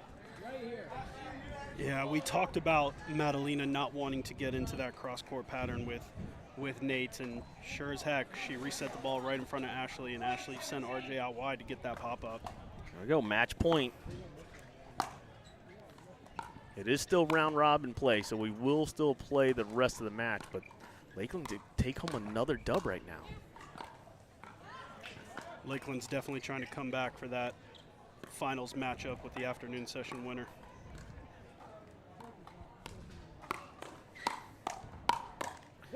And there it is, pulling the trigger, taking it home. Eddie Anderson with Eddie more Anderson, daps up. ladies and gents. Listen, we only do it because he's right here and it's the hometown squad. All right, we're going to take a break. We're going to let the players warm up. We got something fun right now. Chris is going to tee it up, and we're going to go over there, and Angel and I are going to see how well we do at the radar gun, hopefully. All right, we'll be back here. Lone Palm, the Lakeland Palms take home the match, but mixed doubles, game number 2, followed by the Dreambreaker, coming up right after this.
folks, we are back.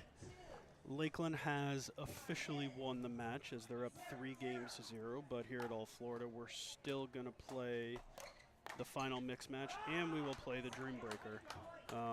All matches, points count towards final standings and potential tiebreakers based upon the morning and afternoon sessions. So a lot of good pickleball left to be played today.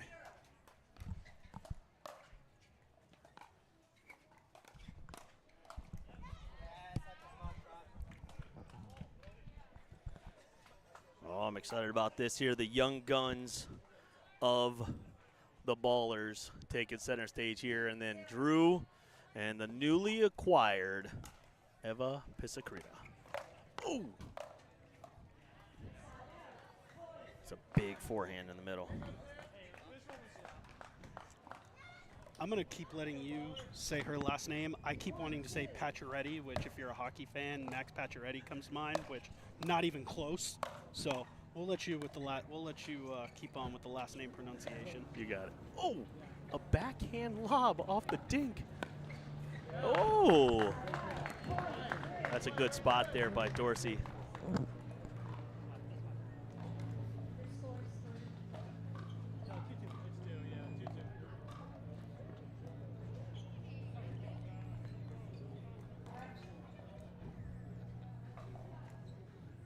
All right, here we go. Double deuces in the house. A little Roadhouse reference right there. How about that, Angel? Probably not too many people. I would venture to say there might be one person on the court who knows the movie Roadhouse. What are you talking about? All right, so that's a good point. You see some athleticism, but they just had a new one with like Jake Gyllenhaal. Man, that thing was good.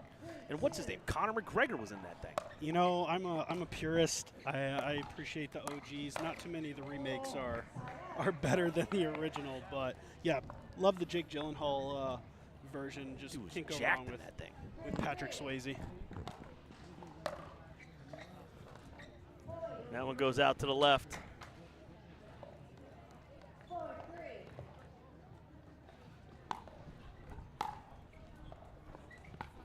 That one goes wide.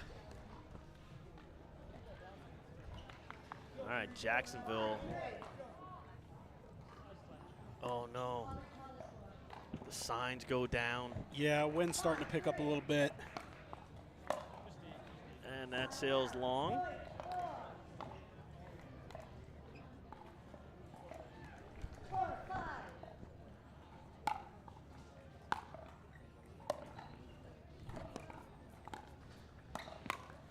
Sam Gabbett. A little poachopotamus right there in the middle.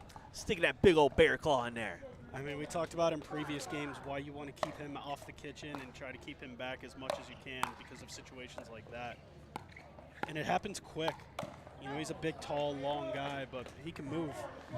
Yeah, he matches up with Sophia well because, you know, we're not trying to get into elongated dink battles here. We're trying to get into, you know, lunch.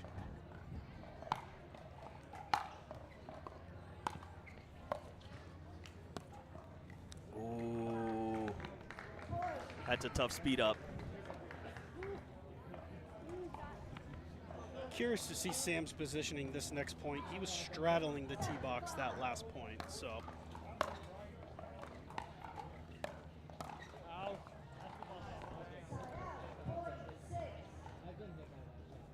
A little attempted flick right there. Staying tight, Ballers staying close. I'm telling you, they are a gritty team. Oh, what a dink. Ava said, not today, young fella. Not today. The best part of that was Sam hit that ball and head dropped. He knew that thing was going right into her wheelhouse.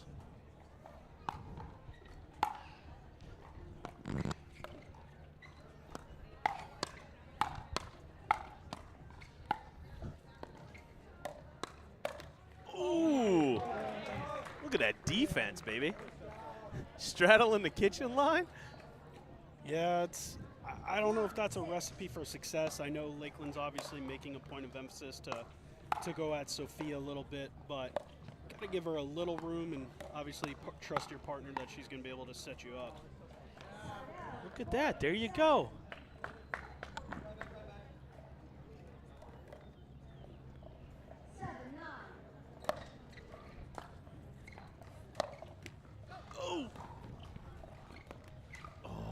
I know I'm making lots of sounds here, but it is a reflective of what's going on, because that is a tough choice off a leg court to speed up off the backhand. All of those things combined equal net. Yeah, a one-handed flick speed up off the bounce out of all things.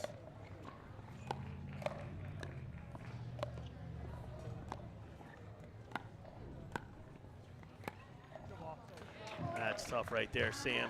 Sticking his hand, in there. 11-7 right now.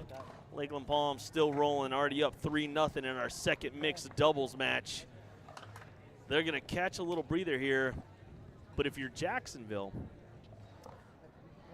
you're taking a lead here.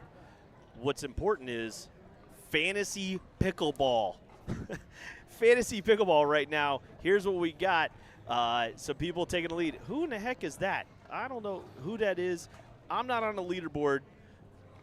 I'm going to have to check the integrity of I am saying something's going on. We have PB Pro League. You could submit a fantasy score. You can't submit it now because we already started, but we do have some fun stuff, and the winner gets a CustomPickle All Florida Pickleball hat, right? So you get your team, what you have there. We got some nice merch, custom jerseys. You can actually customize your own, support your team, and put your name on the back here. Fantasy Pickleball is here. You can see you pick 2 guys, 2 girls in a team. You can't pick people from the same team. You got to pay attention to the pools, is what I found has been a good recipe. I messed up the first week and did that. But there may be some players that we have on our fantasy teams that are playing right now. Oh, oh, what a speed up right there.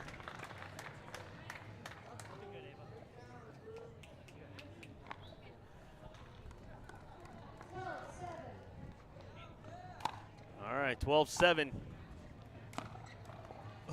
Oh, third shot lob. Oh, I like that, though, from Sam. I like him being able to be that fluid, just a little bit impatient right there. But if I was running and had to have a two-handed backhand, I'd probably do the same thing. Yeah, Drew's ball had a lot of English on it, so that was tough. I tell you, that's spot on the court. It's like the 4th time that one's been there. So.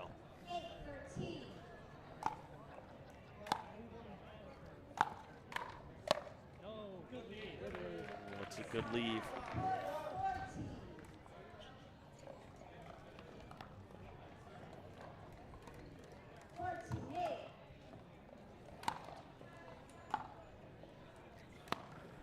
Oh my gosh. Look at the smile. I mean, Lakeland is just firing on all cylinders right now. I mean, that's the serve, keeping Dorsey back, and that drive.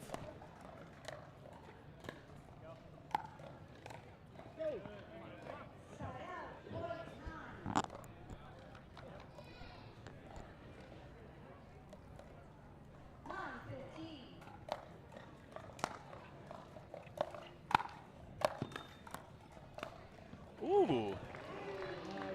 Yeah, I tell you, I like what I'm seeing here from the ballers. I know they're not putting together points, but there's some athleticism.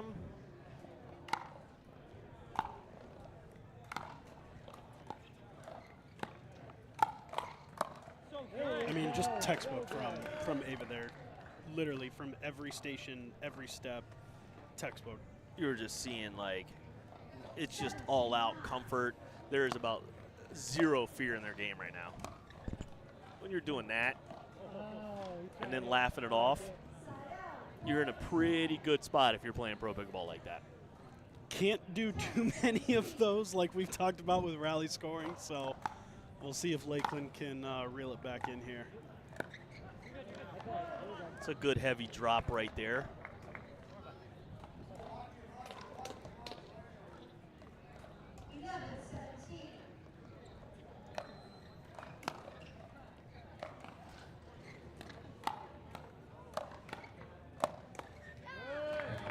But not able to defend off Sam's attacks right there.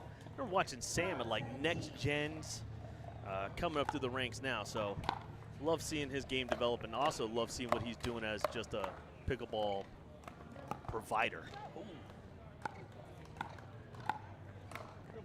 That's a good pickup there. Just not able to stay in there was Dorsey.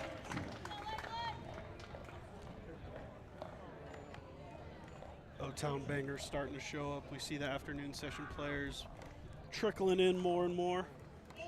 God, that is an ugly blue jersey walking by. What's that say? The St. Louis sucks? Oh, shock. Shock. Okay. Good communication there by Drew.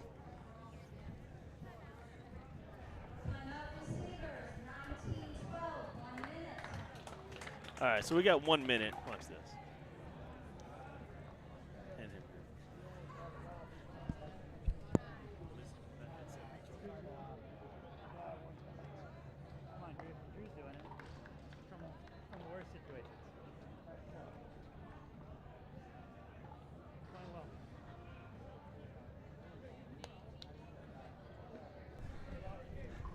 All right, let's get this figured out here. We were trying to figure out what your T-shirt said right there. First, introduce yourself. What's your name? My name is Dwayne Munsing. I'm from St. Louis, and it says St. Louis Shock. Oh, shock. So it wasn't the other word we thought it said, right? So you guys are actually from St. Louis. Yes, sir. And so the St. Louis Shock have actually have a minor league division here. Yes. And we'll get more into this in a little bit as Lakeland Palms look to finish off this game here, 19-12. You guys are playing in the minor league event. How are you doing so far? We're having fun. All right. We love to hear you're having fun. We also like to hear that you're not winning. So, we definitely pride ourselves on Florida being the best here. Want to get back. And then the Burt to finish it off and bring us to game point. So you guys are playing minor league. Is this your first minor league event? No, I've been to 4. Okay. So I've been out to Tulsa, Nashville, and then Iowa, and then this is the 4th one. And this one's the best? Obviously. There we go. Okay. I mean, I tell you what, the facility here is like second to none. I mean, this is phenomenal. This ain't bad as that one sails long there from Drew Holder. Yeah, we love doing this, man. It's a great day. The weather's great. Right? I know it's probably a little warm for you, but we get to sit here underneath this, so we're good. Yep.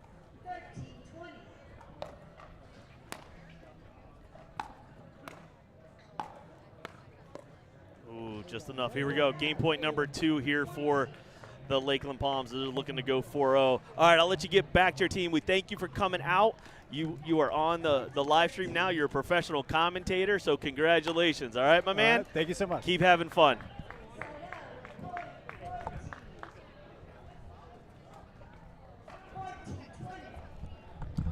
Got to tell you, Angela, I love minor league pickleball, and these amateurs really lighten it up. Ooh, Dorsey tries to go behind. Stays at 20 here, 2013. I got to say, I feel like you left him off the hook a little bit easy with as much smack as I heard those folks were talking. So. I know. We got more. We could do something later.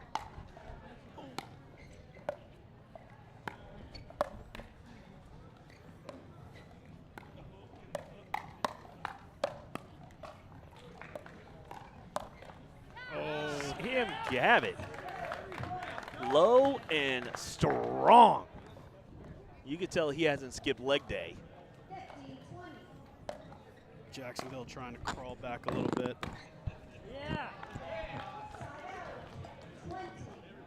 This is opportunity number 4 for them to, number 5 for them to be able to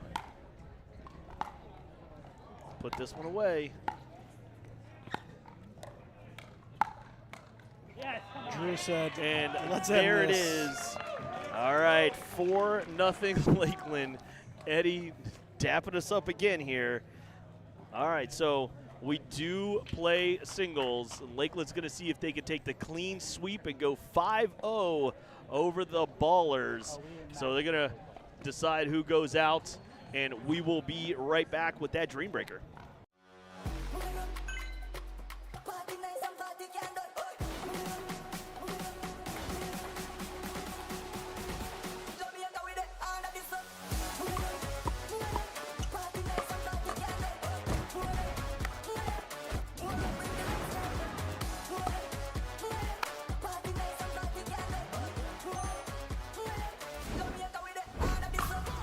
What's your DUPR?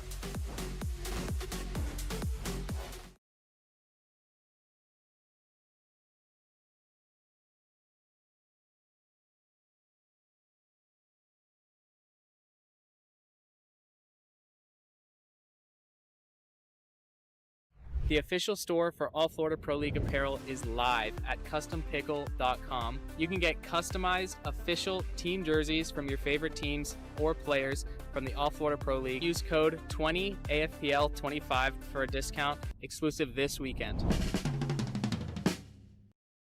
Experience the future of pickleball with PB Vision Analytics. Record and upload your matches and let AI break down every stat, every rally, every shot. Want to see how you played or tag a friend in that highlight moment? PB Vision makes it easy to share your game with the world. It's smart, simple, and powerful. The official stat provider of All Florida Pickleball. Check out PB Vision today by scanning the QR code on your screen. The Dwell 40 is the official ball of the All Florida Pro League. Dwell offers high-performance paddles, sleek bags, and everything you need to elevate your game. Choose between the warm or cold ball for consistent play in any conditions. Visit dwellpickleball.com and use code ALLFLORIDA for a discount. It's year 3 of the Florida Summer Smash, and we're bringing back the classics, the bounties, the Socket Tomb Award, rally scoring, round robin into double elimination tournament, but we're adding some new flair.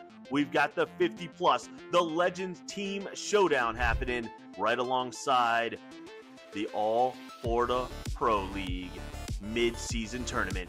All happening at GT Bray, the 3rd year of the Florida Summer Smash. Sign up now.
All right, you're taking a look. That's actually the overview shot of Lone Palm Country Club. We're here in the beautiful Lakeland, Florida. This is close to my hometown of Winter Haven, Florida, Angel. Oh, I you're a grew up Winter in this Haven area.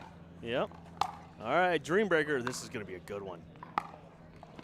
Oh! Chalk it up. Put some butter on that roll, baby. That's not a bad take right there. Stylistically, probably very different from her opposition. We know about Madalena's pace and power, hence that return right there. I would venture to say the longer these points go on, they might benefit Ava. So let's see which one will try to come to the net and end it first. And there it was by Madalena. I think that I'm going to take the other side of that. Madalena is good at changing the pace of her strokes. Okay. And what I mean is you'll see a little more arc at times, and then she is going to have some times where she just flat out attacks a ball and knows when to come in on it. Ava's got it. That shot right there, Ava's got to be able to really put higher. Obviously over the net and things like that, but she's got to get underneath that ball if she's going to hit it or try and go down the line.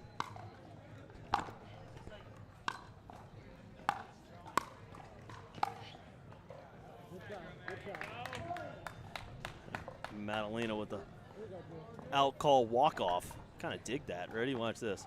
Ready? And walking it out.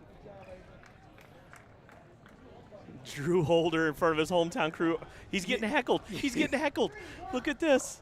And you hear all the Drews in the crowd, which is awesome to hear. Uh-oh. First one in the net. Uh-oh. The crowd's chirping him up. They're recording him. Probably teaches a lot of these folks. Yep. He doesn't teach that shot.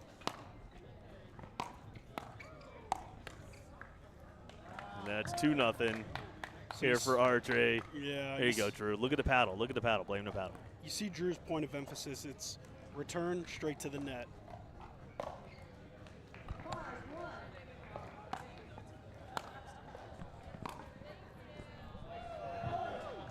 RJ with another one here. All right, our production team is wanting us to make sure everybody understands.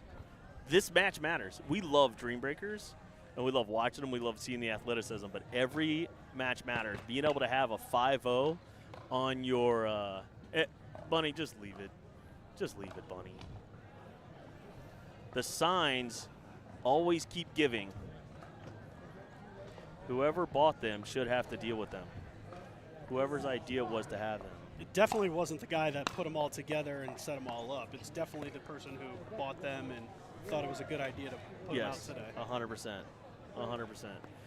All right, there we go. Drew's walking off here. Jacksonville up 7-1. Wow.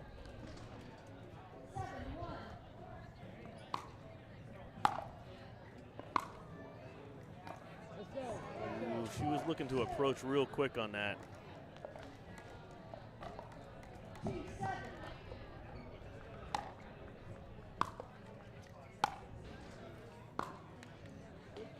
Ooh, the two-handed backhand, just not enough to be able to put Lakeland on a little run here.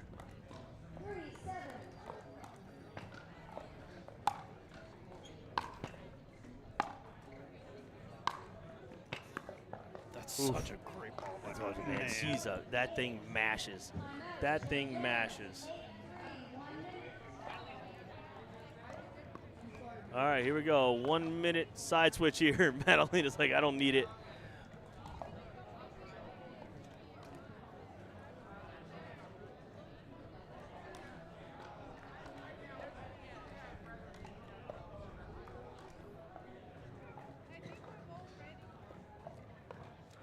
All right, we're gonna have to figure out something with these banners. They're gonna stay just like that right now.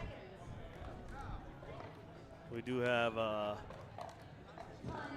weights on the tents, making sure the shade stays there.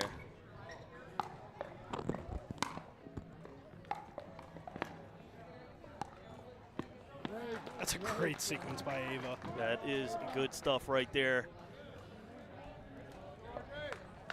As they switch it for here, Jacksonville still up, but the Ballers making a little run here.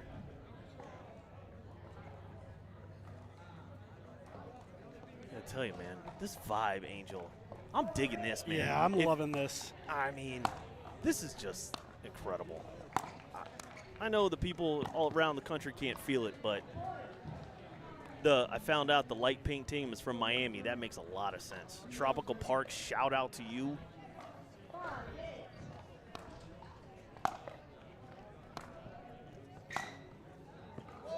Oh, RJ putting on a show right now in singles. He's had a few points at.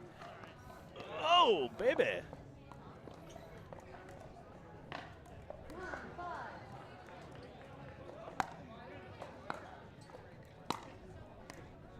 No. A little trickeration right there as he approaches with a big forehand and then cross courts it on Holder, who is in front of his hometown, getting absolutely chirped right now.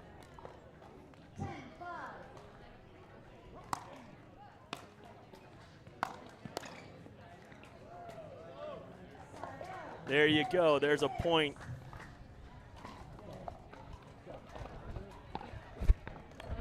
All right. Great job, ball boy. About time he did something. Yep. He doesn't have his headset in, so he can't hear us. 6-10 here. Lakeland looking to try and come back, go 5-0, which means big points for them. And that's long.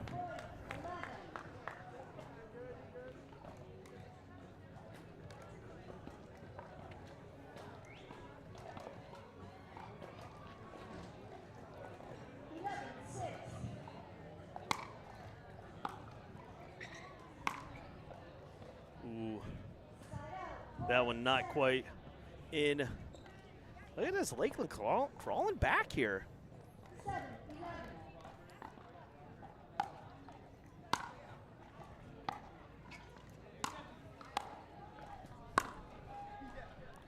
Ooh, just wide.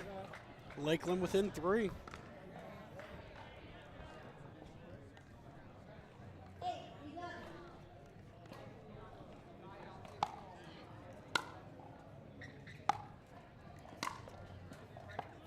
Oh, what a shot just out of the reach of Ava there.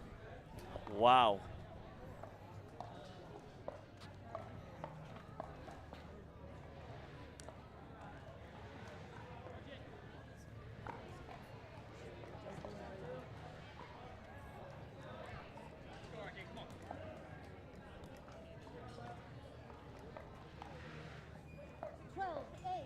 Twelve eight.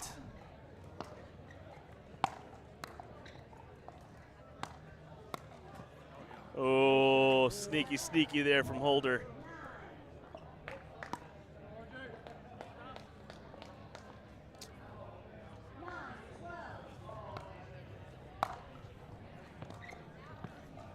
Oh, what a shot. The crowd goes wild right here for the Lakeland Palms. Drew Holder, the head pro, hits a great drive right past RJ.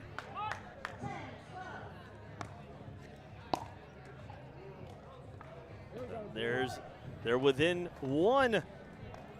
Coming all the way back. They were down like 5.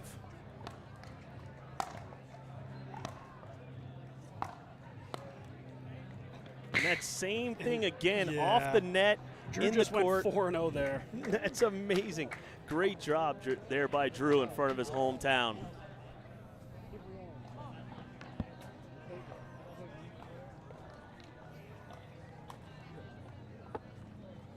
All right, see if Lakeland can come back all the way and take the lead.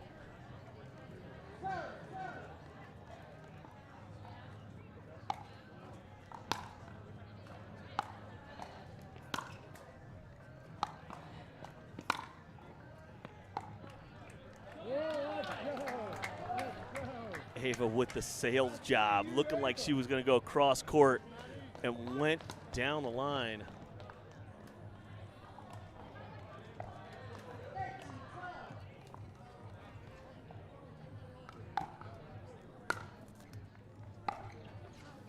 That sails long.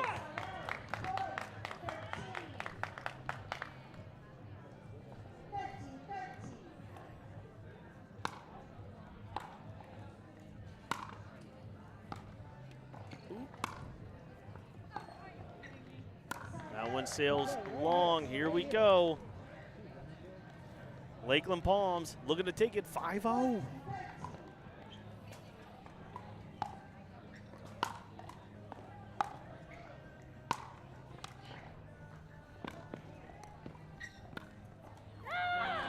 And the scream there from Madalena. She gets that one, the drop volley. Look here, cross court, just out of the reach. 14s means we get extra innings on the Dream Breaker here.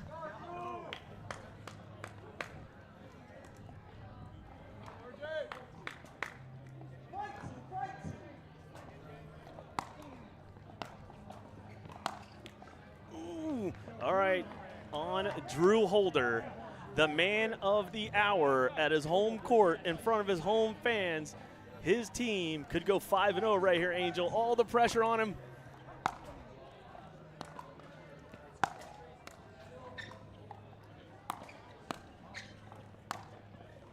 And that one sails wide. Look at the smile. And the crowd erupts as much as they go. All right, we know what's coming. All right, We Eddie know dapping it's us up. coming, Here we yep. go. All right, everybody high-fiving. Listen, we love it. All right, Lakeland goes 5-0. They are making a run for the hometown final here. The next matchup is the one we've been waiting for. There have been some moves made. Lakeland is going to be taking on the Fort Myers Flamingos, but we're going to talk to Lakeland about this match right after this. With over 250 events in more than 12 countries, the Dink Minor League Pickleball is the largest amateur team format in the sport. The Dink Minor League Pickleball is a unique tournament format comprised of 2 men and 2 women that compete as a team. The teams compete in men's doubles, women's doubles, and 2 mixed matches. If the games come to a tie, then they compete in a unique singles tiebreaker called a Dream Breaker. You can compete in minor league pickleball at local events, state championships, or regional showdowns, and these all culminate into the national championships at the end of the year, where only the best of the best compete for a national title. Head to DUPR.com/minorleague and compete in your local event today.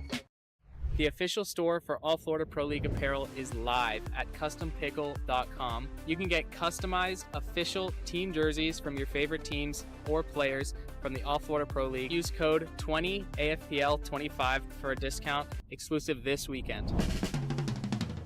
It's year 3 of the Florida Summer Smash, and we're bringing back the classics, the bounties, the Sock-a-Toom Award, rally scoring, round robin into double elimination tournament, but we're adding some new flair. We've got the 50+, the Legends Team Showdown happening right alongside the All Florida Pro League mid-season tournament. All happening at GT Bray, the 3rd year of the Florida Summer Smash. Sign up now. Experience the future of pickleball with PB Vision Analytics. Record and upload your matches and let AI break down every stat, every rally, every shot. Want to see how you played or tag a friend in that highlight moment? PB Vision makes it easy to share your game with the world. It's smart, simple, and powerful. The official stat provider of All Florida Pickleball. Check out PB Vision today by scanning the QR code on your screen.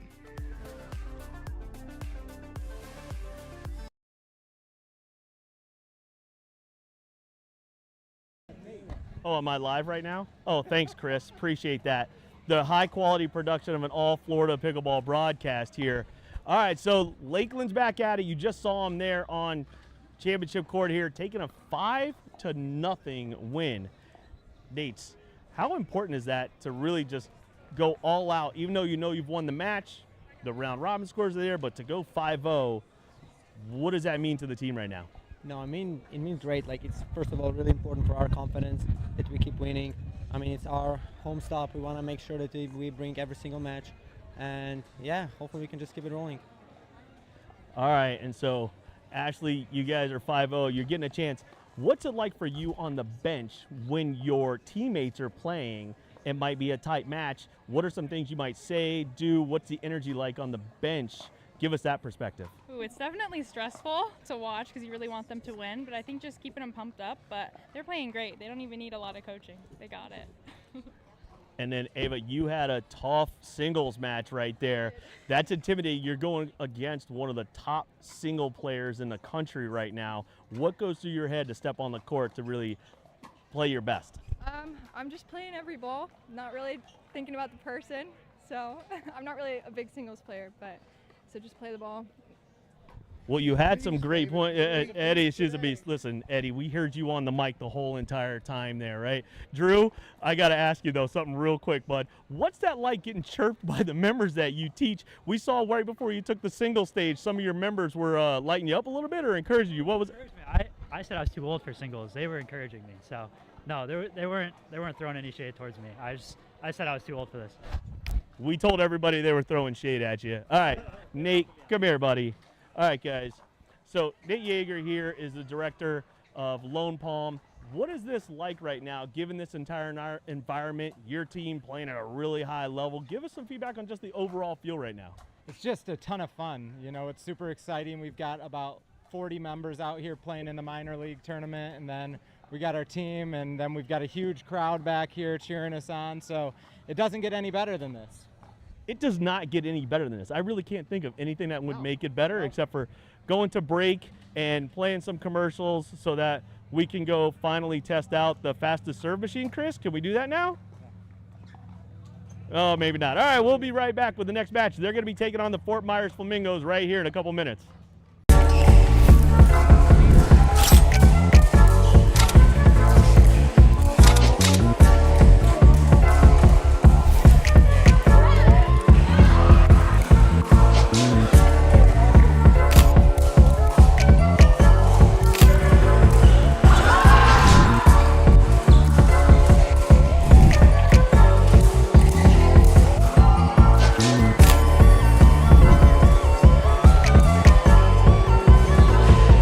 My name's Ben Yu, out of Sarasota, Florida, playing for the O-Town Bangers. Yeah, I think just first the team environment's awesome because pickleball usually, you know, you're playing singles or doubles. So just being on a team, having that team dynamic, it makes it really fun. Me and Camden, we play a lot in the Tampa area. And then Jada's newer in the Tampa area, so we get out and play sometimes too. And then Ellie's in Orlando. So we're all kind of close in Central Florida area. It's nice to be able to play with Camden and Jada because they're a little younger, so they bring that good younger energy for us, which I kind of need since I'm on the older side. So it's a good team we got. All the work behind the scenes that the guys are doing is pretty awesome. You know, having the cameras on the court, different cameras, the stream. So that makes it a really fun experience for the players. And then just the competition, you know, I played in it last year as well. I think the competition's gotten a little better, so it's a great place for all our local Florida players to come out and kind of show out our skills.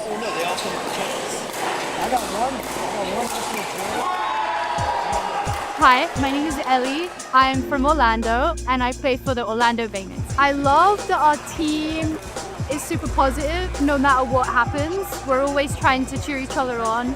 I love playing with Ben, I love playing with Jada. They're both super supportive.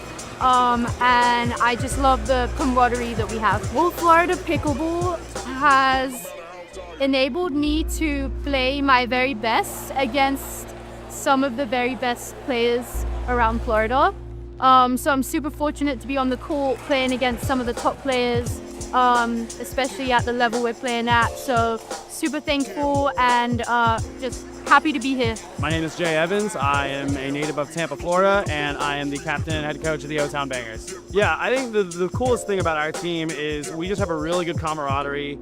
You know, we support each other. Everybody respects each other as players, values each other's opinion, and we just kind of feed off that with each other. You know, with Camden, you know, even though he's very young, you know, he brings a lot of leadership. In a lot of ways, is wise beyond his years while still being a kid at the same time. The kid's work ethic is unreal. Dude's on court nonstop and is always encouraging more people to be like that. And so just having that mentality and just pushing, you know, not only his teammates, but also our other peers to be on court all the time, to work their tails off, and just to be the best players they can be. With Ellie, you know, a lot of experience there, also experience in the pro league. She's just a veteran and, has her style of play is just rock solid. You know what you're getting out of her every single time she takes the court.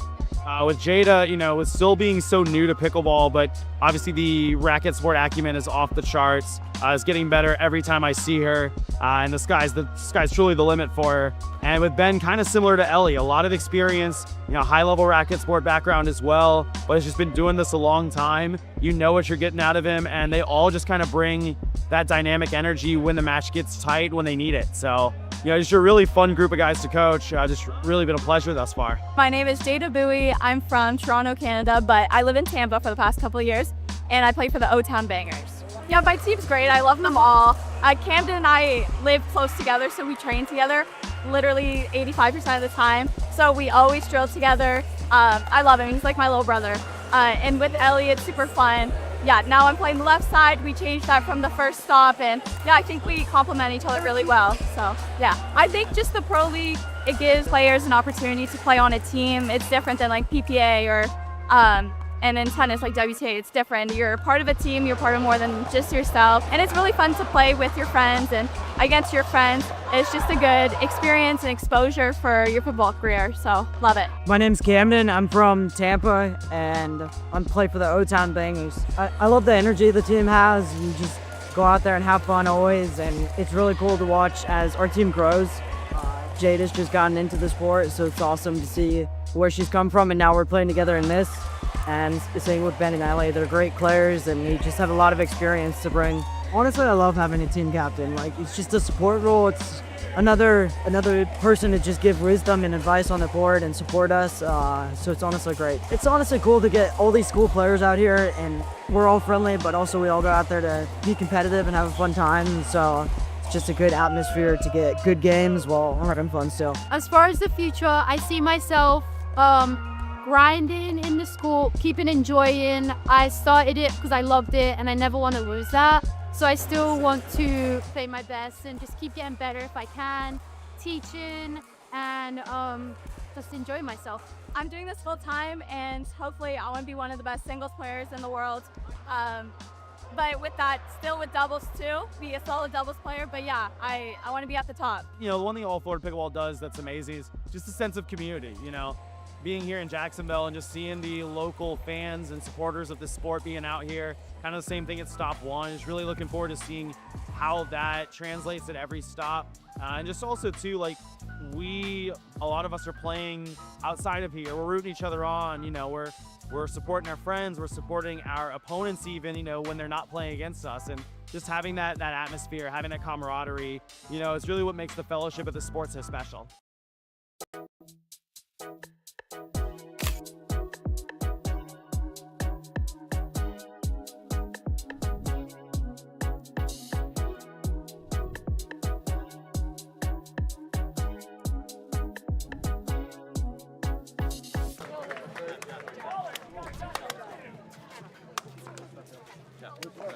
I'm John Cangelosi. I'm living in the Sarasota area, Sarasota, Florida. Originally from New Jersey, and I play for the Fort Myers Flamingos. I was actually visiting my family. I was living in Boston at the time, and they lived down in Estero, Florida. And it was around kind of the COVID time, and they just kind of introduced the game to me. They have courts in their community, and I went out, started playing with my dad, some of his friends, and then went back up to Boston. Was kind of non-existent, and then moved back down here in 2000, like the end of 2021. Met some people involved in pickleball, and then started playing, coaching, and here I am. I'm kind of, the team I'm on, we have some new players, which I'm really excited to play with. I think the goal for me is, well, the preparation's been good. I've been playing a few APP and PPA tournaments, just trying to practice when I can and then play in some competition as well. I know the format's a little different, rally scoring for doubles today, but my goal is, like, it's our first stop, our team is new, we're getting to know each other, so the goal for me is to get better as a group each match, each day, and then hopefully we just keep getting better and better until we get to that, hopefully that last stop. My name's Sydney Metzold. I'm from upstate New York originally, Albany, but I live in Fort Myers. So I started playing in September of 2022, and I was actually in tech sales, corporate life, and I met a bunch of players and they were teaching pickleball, and I was like, why are you making as much money as me? And I'm working my ass off. So I just got into it, started playing recreationally, and I have a little bit of a tennis background, not so much, but my family played as well. I'm really looking forward to the MLP style. I think it's cool that I get to play women's and mix and really have that team unit, because when I play tournaments, you know, I don't play singles at all. So I usually just play 2 events and that's it, but I like how it's more of a team aspect. Hi, I'm Davidson Kozlowski. I'm with the Fort Myers Flamingos. Our roster consists of John Cangliosi, Jason Tozy, Jade Rowell, and Sydney Metzel. You know, we kind of built this team on familiarity. I mean, I work with John Cangliosi, same with Jade Rowell and Jason Tozy. So they're in our pickleball program, so I'm familiar with them. Jason Tozy's a little bit newer to our program, so still getting to know him and kind of the way he plays, because how you practice and interact is going to be a lot different than how you compete during competition. So this will be fun because I have been working with these players for several months, not just after we drafted them. And when the draft started, I had my eye on them, and they were available when our spots were open in the draft. So I was really happy with the selections that we made. And again, since I'm already working with these players outside of this league, just being able to watch them, you know, several times compete and see how they perform under pressure. When building this team or having the idea of what the team might look like, one, I was familiar with the players, so I know them a bit. But then two, also making sure, because Jade Rowell's younger, Jason Tozy's younger, that we had experience on the roster. And so some leadership on the playing court and not just from the sidelines. And we got that with John Cangliosi. So when he was available, I had second pick overall in the draft. I don't know how he slipped to number 2, but when he was still there, was excited that we were able to pick him up because I knew the youth of the players I was already working with and that he would be a great mentor for them on the court. So kind of just having his leadership this weekend, seeing how the younger players react to him being on the court with them. So that's really what I'm looking for, and we're just gonna be taking notes all weekend. I coached college tennis for over 20 years. So I know about watching and building for, later on down the line in the season and peaking at the right time. So right now, this is just learning and taking notes. My name is Jason Kanji. I'm from Ocala, Florida, and I play for the best team, the Fort Myers Flamingos. I'm feeling a little nervous, a little anxious, but I'm excited. It's going pretty good. I've been training at Davidson's, my coach or my captain, for a little bit, and I'm very confident how we go will do. Trying to go pro right now on the APP Tour. I'm on the TAP team for the APP, and hopefully next year I'll be on the national team.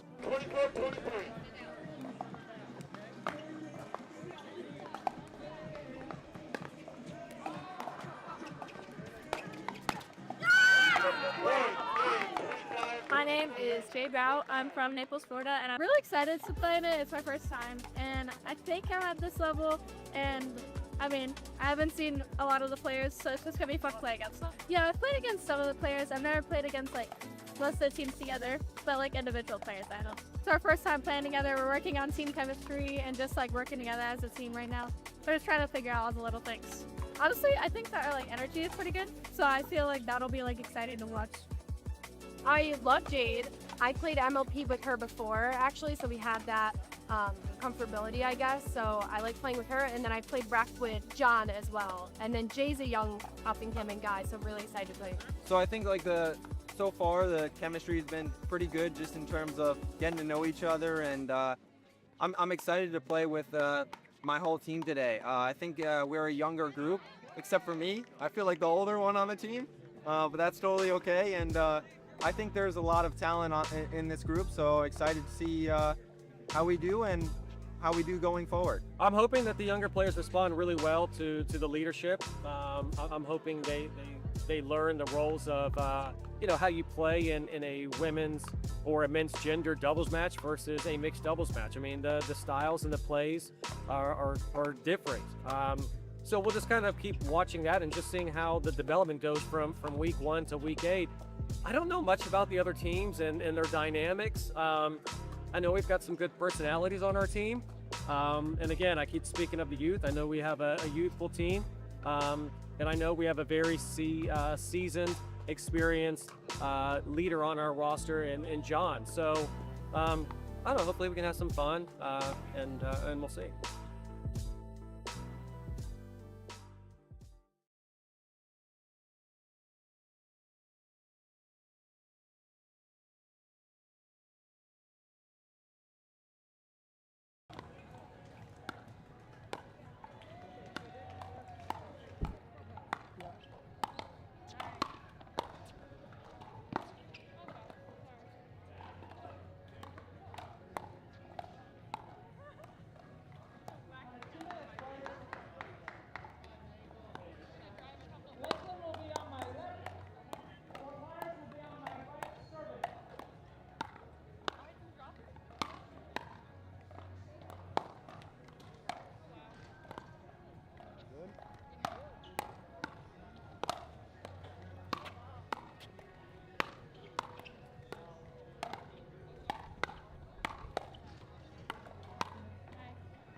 Is it live? Push the button.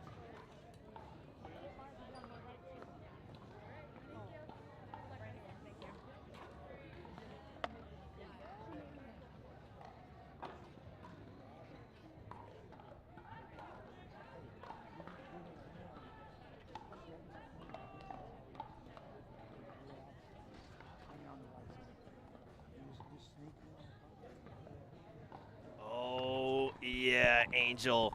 Here we go. Look at that beautiful view right now. We've got the matchup of the day. This is for the morning session title. Yeah. You've got so many dynamics happening right now, it's not even funny. So, just to put it out there as these ladies go through the first point.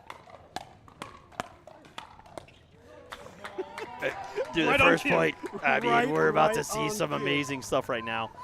But you've got Ashley Griffith and newly acquired Ava Pisacrita. Ooh, as that one trickles over the net. Across the court from Sydney Metzold and Valerie Simon. So if you're wondering, wait, wasn't Valerie wearing a different jersey last stop? Yes, she was. Which one was it? The Lakeland Palms. So we have these teams making moves. It's definitely working out for both of their favors. Yeah, Flamingos had a big win coming into the match 1-1, and we know Lakeland's 2-0 to. No, Flamingos 2-0. Oh, Flamingos are 2-0. Both teams 2-0. We're not supposed to tell you that yet, but we've got to increase the drama because we do stream on SelkirkTV, the app. On Sundays is Grandstand Stream. So we're giving away a little bit of information, but we have to get you ready for this one. Also, not to mention, this is Stop Number One's championship. This is a rematch of Stop Number One. First time Lakeland came out and showed out. Yeah, but then they also played at Stop Number 2, and it was 3-2. But you have new players. A little bit of a rivalry brewing? I like the rivalry renewed. They've had every stop they've played, and so these coaches are definitely got them dialed in. And it is well matched. Like, it's not like, you know, hey, okay, they're playing. These are good teams. I would say the teams are probably built and set up very similarly. With Lakeland, you've got definitely the power, the big forehand on the left with Ashley versus reset brick wall, Ava on the right, and similar to the Fort Myers Flamingos. We know Val likes to swing hard and swing fast, where Sydney's going to be steady Eddie on the right. She's going to reset a lot, get the ball back to the middle, and keep the Dink rally going. Sydney Metzold is, she joined the league like right underneath the deadline and was a high round draft pick for a reason. And you're seeing why. Sakrita going behind Simon right there. So this is what we love about pro pickleball, is there's storylines for days, but it doesn't matter until you show up and what happens between the lines.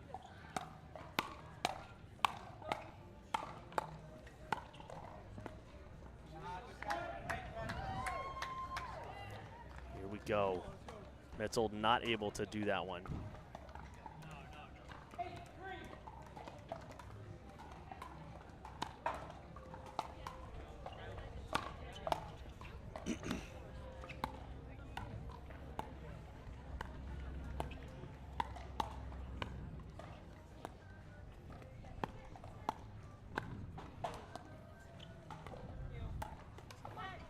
Good patience there from Fort Griffith Myers. getting jammed. She got one touch in there, got a little high, you know.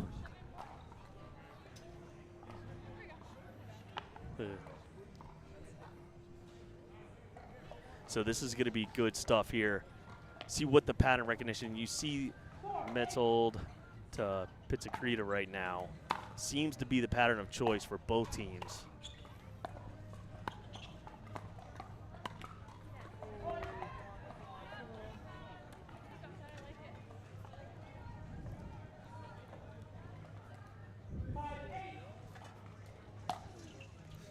Not sure what producer Chris has got going on right now, but.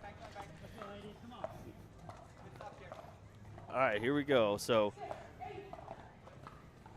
staying close. It's a quick game. We're not seeing any real extended rallies right now.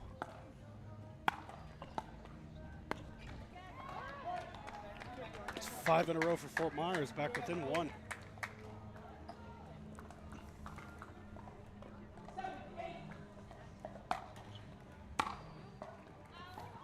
That one's sailing long. You know, we've talked about this numerous times. I'm not a big fan of the timeout before the switch, but that's 6 in a row for Fort Myers. Yeah, I mean, they are definitely coming back strong right now, have tied it up. This quick moving game.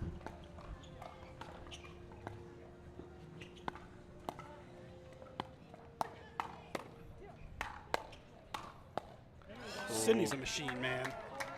She's trying to angle that reset away from Ashley's power. I think that that's a little bit of a mistake. I'd like to see that be more middle, make them, you know, defend against something like that instead of trying to go for that hard angle reset. Yeah, I know it's hard, but I'd like to see her get those feet planted, low stance. I think it'd be a lot easier to get that ball back to the middle instead of trying to not only move backwards, but maneuver to the paddle to where she's trying to avoid Ashley.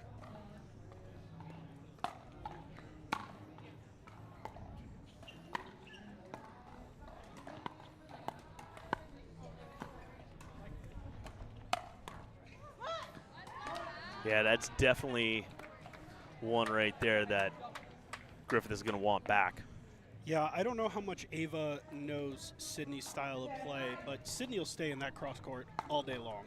I'd like to see Ava go maybe 2 outside and then 1 inside foot to see if she can get a pop-up or get Ashley a little bit involved. But if she's going to sit there and go outside to outside cross court all day with Sydney, I like Sydney in that matchup.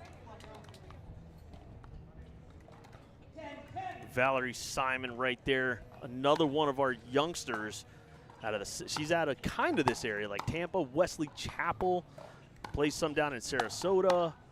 You see her training a lot with a lot of different places. Good story. You know, she came from some injuries out of tennis and able to pick up pickleball and been playing some pro qualifiers. You know, at her age, being able to do what she does, almost like that George, where age doesn't reflect kind of their ability. No, she was one of my players that I picked early on to really stand out in this league, and I think her ceiling is so high just based upon how hard she works. We talked about these players being full-time. She is full-time. She's training, 7 days a week. Pickleball is her life, so it's cool to see her training come to light on the main stage. Yeah, and this is good stuff here. And so now you're seeing, a tight match, but it looks like Metzold and Simon, able to get through maybe what would be some, they haven't played together before, any miscommunications. We haven't really seen any of that. We've just seen good quality pickleball out of both sides. Yeah, that middle has been established. Communication is loud and clear. Both players know their role, and they're playing very, very well. You'd never think that this was their first tournament together. No, not at all. And I think that that's a testament, too, to both of their mental fortitude to see what they're able to do. Both teams really, really coming out strong. You can see right here with the DUPR predictions what we're looking at here. Valerie and Simon coming out not really favored at all to do anything there, but obviously coming out strong with their effort. 38% is probably the lowest we're going to see as a predicticator.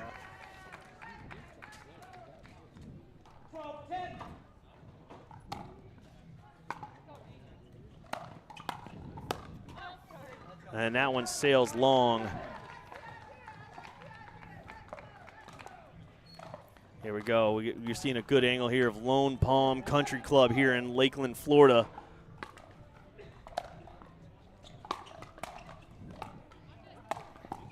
Oh, what a dig by Ava.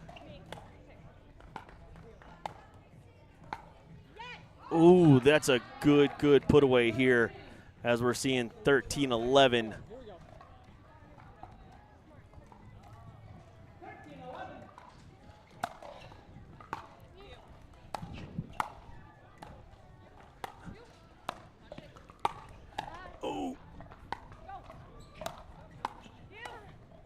There's the reset you see from Metzold.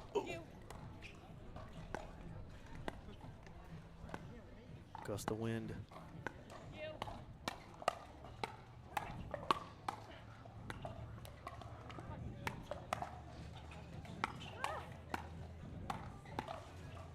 I mean, this is just...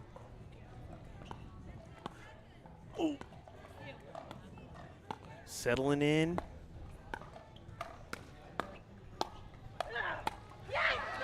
And what a point here from the ladies. Simon putting it away right there. All right, you see the wind picking up, blowing stuff around here.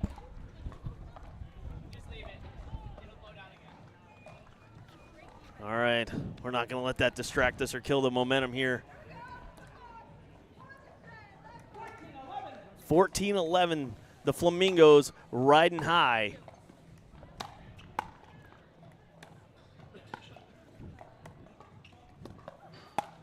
Yeah. Griffith has had about 0 action on her backhand, and so they picked it out right there, being able to really, really put that away and identify. She hasn't had any practice of that at all the whole game, so they picked on it. 15-11, the Flamingos starting off strong here. I mean, look at this place vibing right now. I think you got right behind there if you look. I think there's like Lakeland on Lakeland. Are we having some Lakeland on Lakeland crime right now? Lakeland on Lakeland crime. We don't set the pools, Swish does it automatically, so no pool play selection shows for these matches for minor league yet. It is more coming. But, I mean, there are definitely some viable options for best team name. We have best uniform contest right now. Shout out to Sundays Sunglasses. They always provide sunglasses for our best looking teams in each division. We got 3, 14, 16, and 18s playing right now. So it's pretty good stuff. I'm watching Martin Michelson over there, our tournament director. His team is taking over the second session. And you hear the Flamingos crowd rooting against the hometown. This is good stuff, Angel. Do you think it's strategic that they sat right in front of the Lakeland cheerleaders? Because I absolutely think it was strategic. I think it was wherever they could find some empty seats. That is also true. Another reset. And there we go. Ashley putting it away. I mean, there is a battle of the fans right now.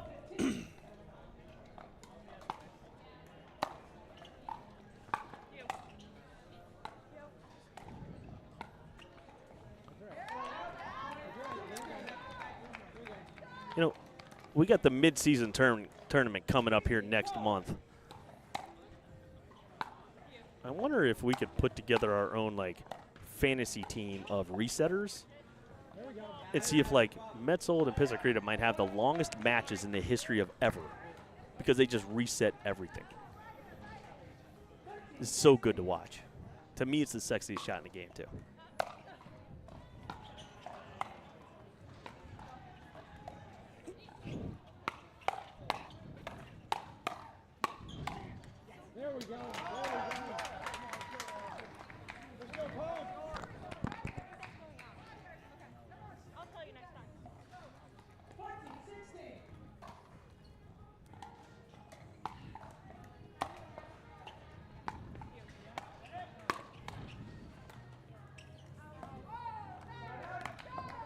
That ball goes wide. The fans in the stands are the greatest right now. They are going back and forth.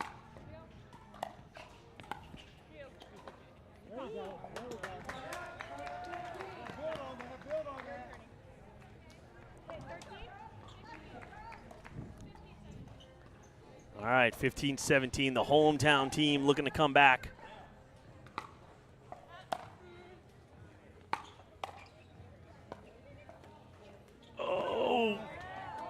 Wow, that's tough. And Sydney talking to the Lakeland Palms bench.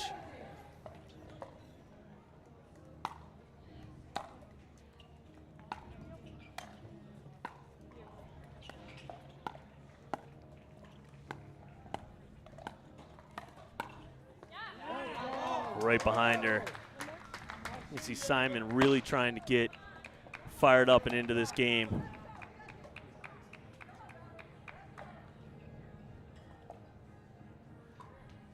Ooh, a little towel timeout? A little towel timeout? A la Christian Alshon, I like it. 17 all.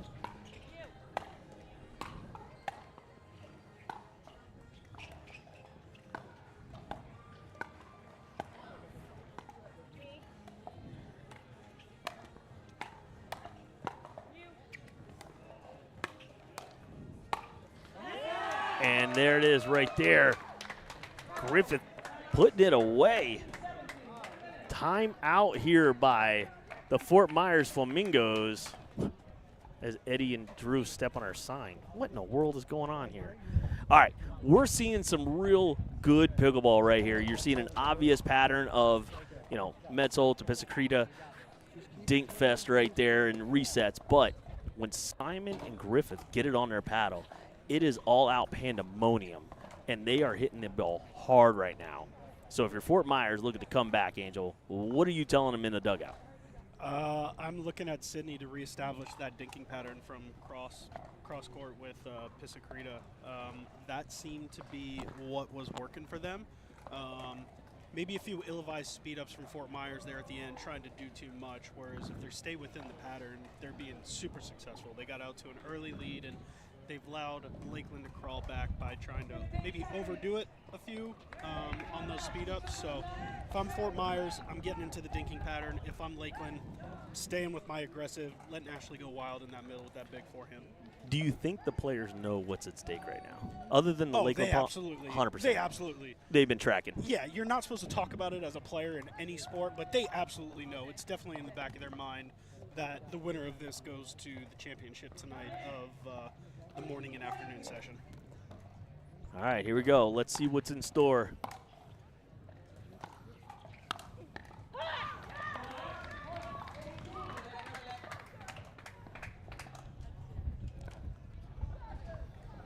They do tie it up.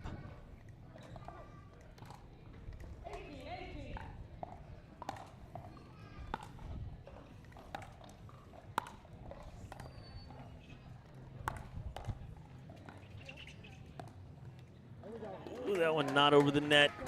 Simon not able to put that one back.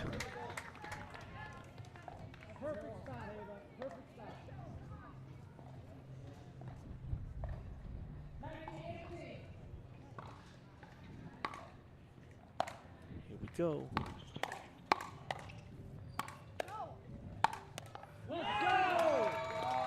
I mean, with authority, putting that ball away is Griffith. What did I Look tell at this. Coming all the way across, straddling the tee.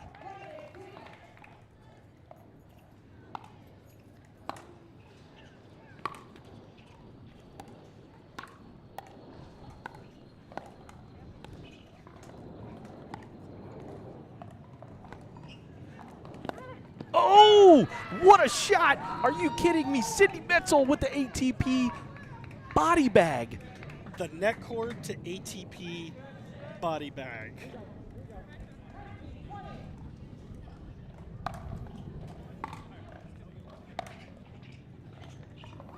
Oh. Ashley pulled off of that one a little bit, and Fort Myers ties it up.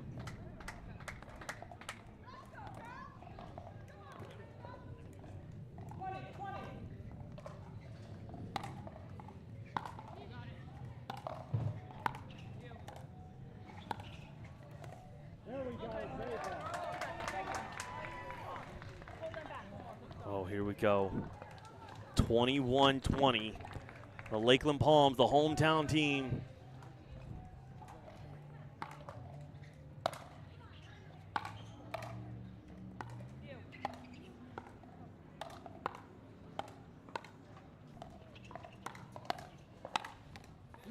And there it is.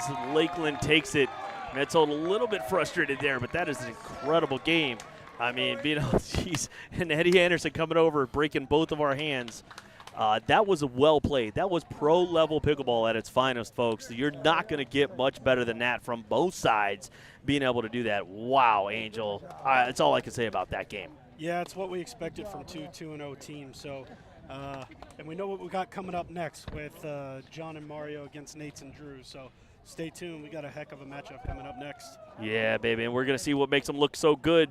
Shout out Custom Pickle. Let's see what they got.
All right, here we go. The men's doubles.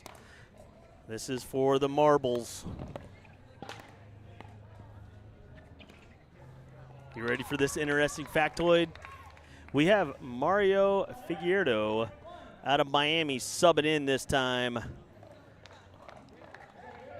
You know who he played for last year? The Lakeland Palms. The Lakeland Palms. You know who his men's doubles partner was?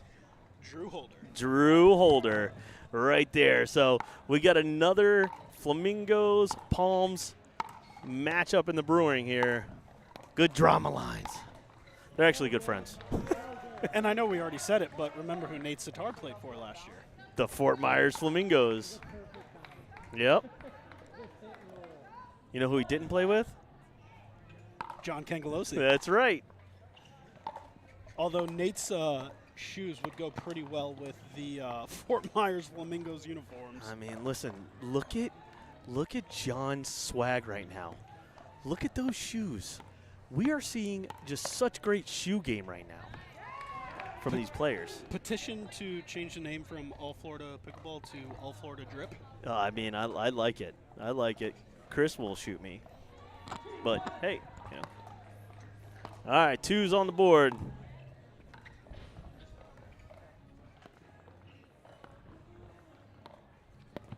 Last game. Are you kidding me?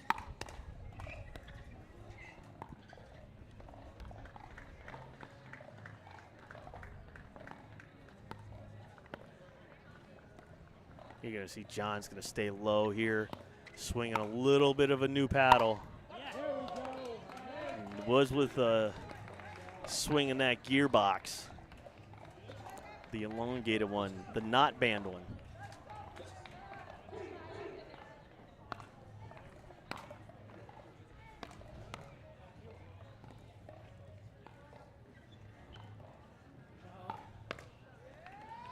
That dink just goes wide.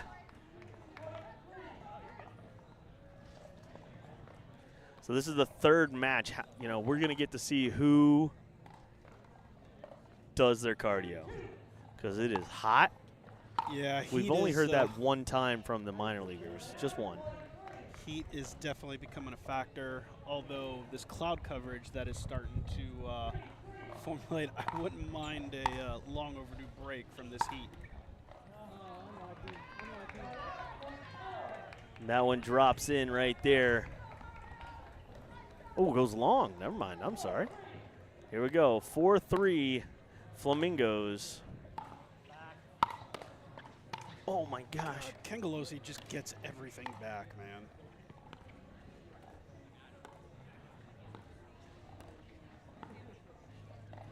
I mean, he definitely understands how to play left-handed.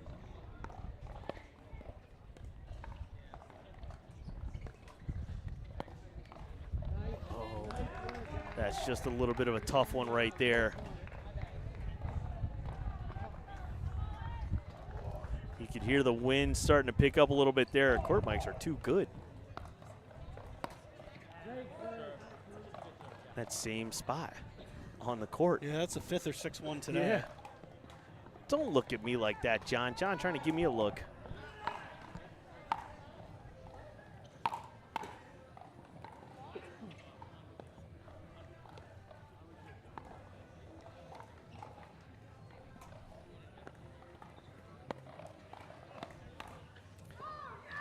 Drew with the speed up, but Mario's familiarity right there, able to put that away. Watch this.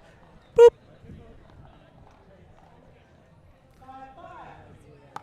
5-all. I tell you, I'm loving Nate's return.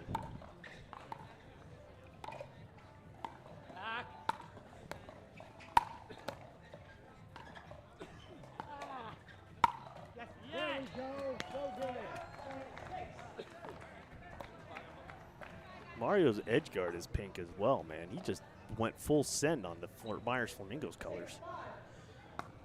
All right, 6-5 here, Lakeland. That's a solid drop right there.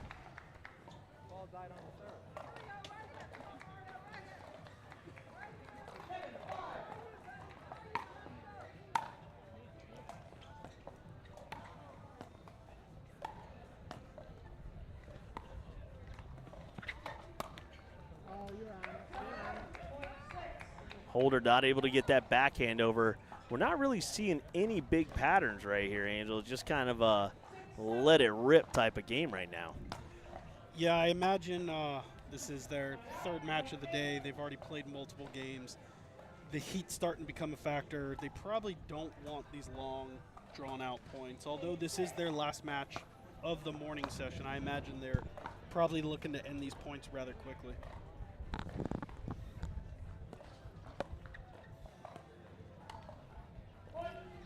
Figueredo there with a little bit early of a backhand speed up right there, and the Lakeland Palms take the lead.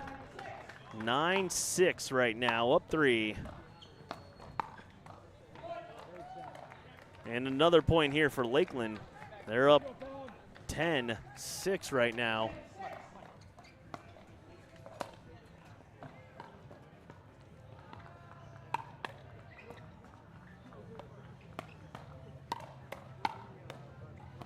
Jeez.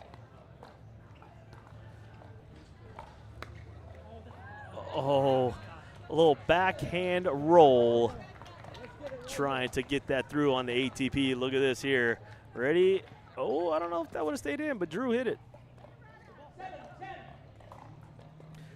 All right, Fort Myers needs to get a few here. Oh, wow. All right, there's the switch. Lakeland gets there again. Side switching first. Angel, how much weight do you provide in for the side switch? How much does that do? I think on windy days, super windy days, it definitely plays a factor. We're not having a lot of consistent wind or consistent gusts, so I don't know how much of a factor it's playing right now. And the way these courts are designed, it's not like you've got the sun directly in front of you or directly behind you. So probably not as much as it normally would on a day like today. Yeah, I mean, as we're looking right here, as the DUPR predicticator shows, Lakeland definitely favored on this. Familiarity is a big one, too. You have John and Mario. This is their first stop together. Might be their only one together, but Drew and Nate's have been at every stop every single time. So you're seeing that they're a 53% favorite over the Fort Myers Flamingos. And it's starting to pan out a little bit that way as you see Drew's able to, protect Nate's a little bit, and then, vice versa. John's just resetting so many. Mario's got to be able to capitalize on that stuff.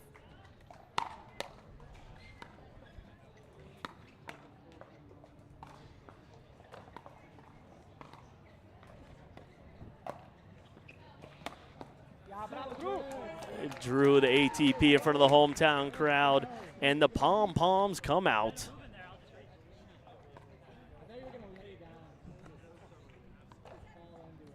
I gotta tell you, Lakeland's bench is really fluid right now. Like, they're having a good time. Oh my gosh, they almost just died. They're having a good time. That's how you lose a finger. And that's the first big middle miscommunication we've seen today from those two. So.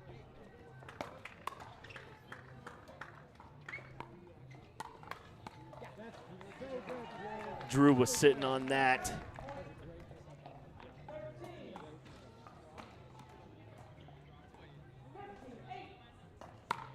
Lakeland starting to form a big lead here. And chalk that one down on the commentators. So we'll have the commentator counter, then we'll have the commentator curse. Yeah. Chris, just hop on that, bud. Whip one up for us real quick.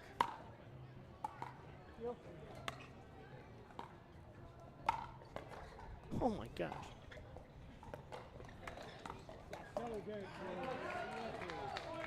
Little chuckle right there from Drew as he inside outs that winner.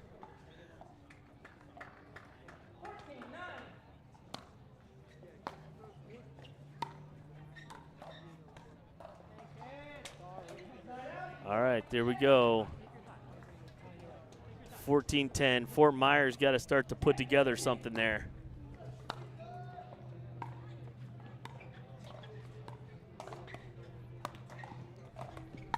Ooh.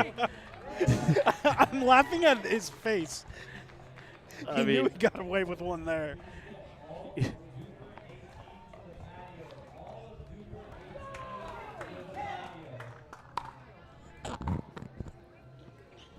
Shout out to Martin Michelson, our minor league director. Mario was ready for that one, but not ready for the next one as he chicken wings it out.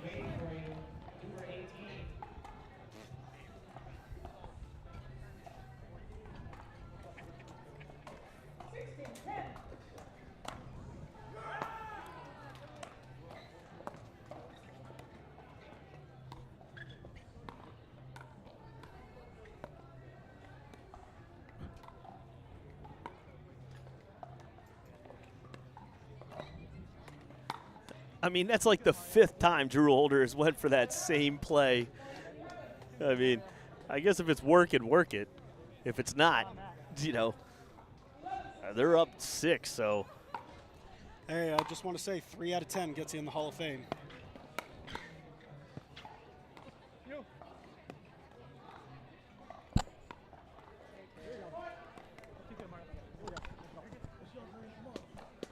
So you can't have cross-court backhand misses like that from Nate.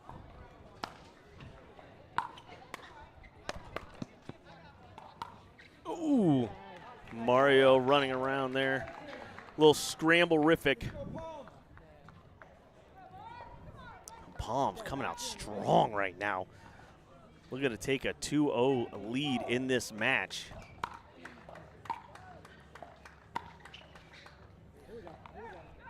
That one goes out. That is wide.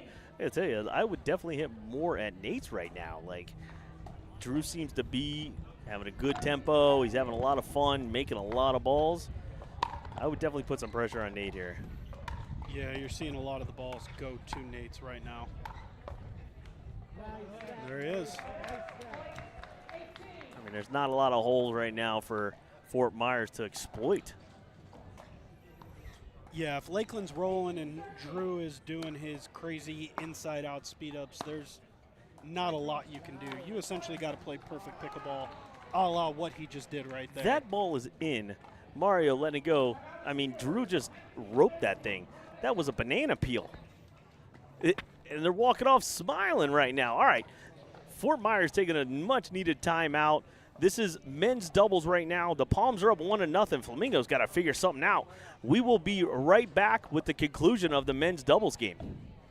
It's year 3 of the Florida Summer Smash, and we're bringing back the classics, the bounties, the Sockatoom Award, rally scoring, round robin into double elimination tournament, but we're adding some new flair. We've got the 50+, the Legends Team Showdown happening right alongside the All Florida Pro League mid-season tournament. All happening at GT Bray, the 3rd year of the Florida Summer Smash. Sign up now. The official store for All Florida Pro League apparel is live at CustomPickle.com. You can get customized official team jerseys from your favorite teams or players from the All Florida Pro League. Use code 20AFPL25 for a discount exclusive this weekend.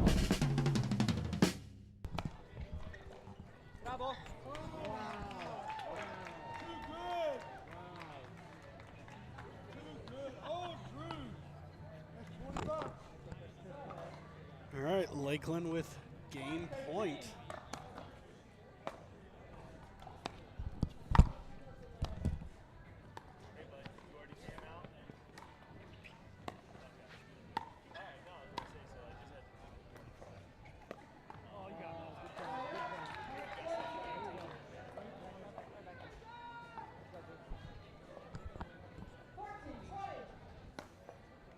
Fort Myers trying to make a comeback.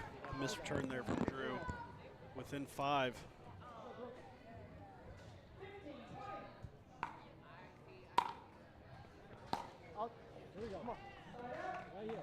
Big miss there from Mario. Game point number 2 coming up for Lakeland.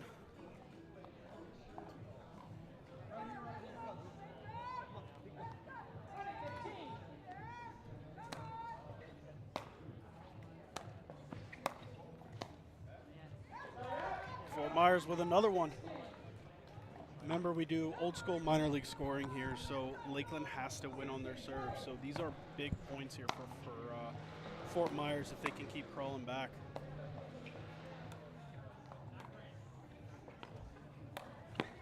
That's off the body. Was it? I thought it was. I think it was. I don't know. I think it was close. It was off the paddle. I think it was close. I was here. It was off the paddle.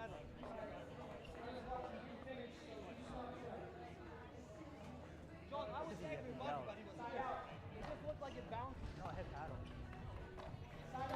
Ooh, we got our first point controversy. Fort Myers thinking it came off the body, but Lakeland adamant that it was all paddle.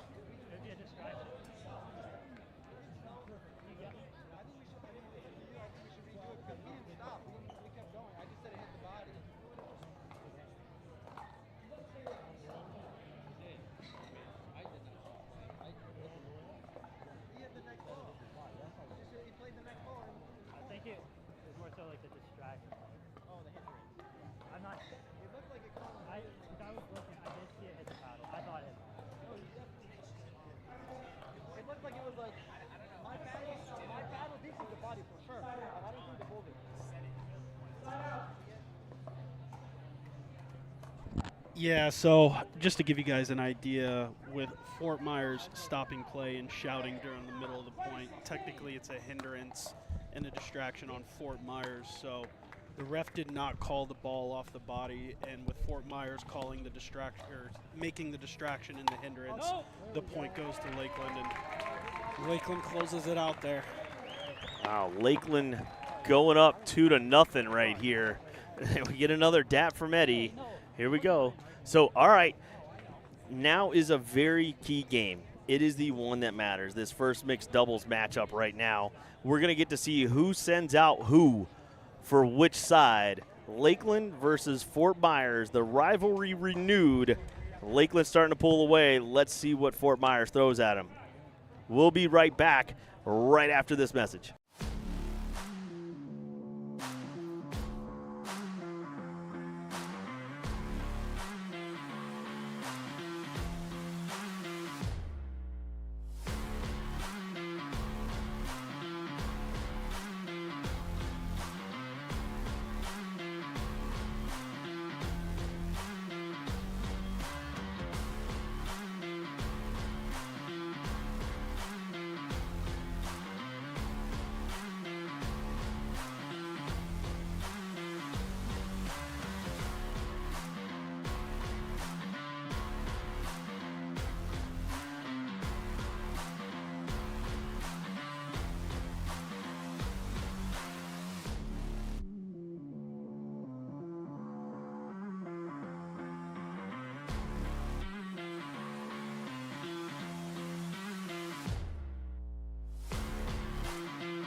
Angel, here we go, baby. Ooh, that one sails long. I love that this is the mixed doubles matchup. Yeah, I think both teams have to send out their ones. Oh, yeah, 100%. Have to. And that one falls. That one falls in. Cangelosi doesn't believe his teammate, thinks that she's being a little graceful there. We've seen that look a few times today.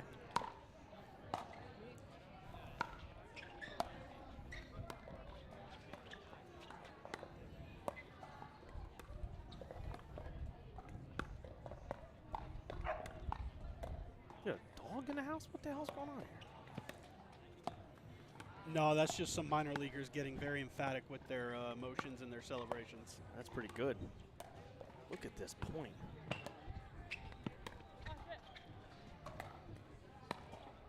Ooh!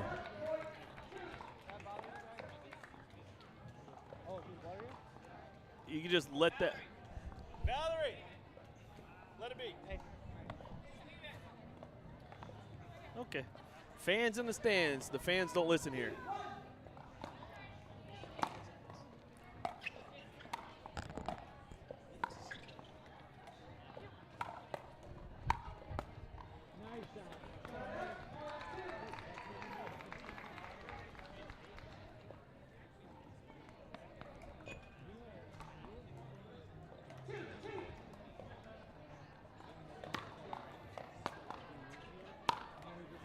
Ooh, Nate's letting one rip right there.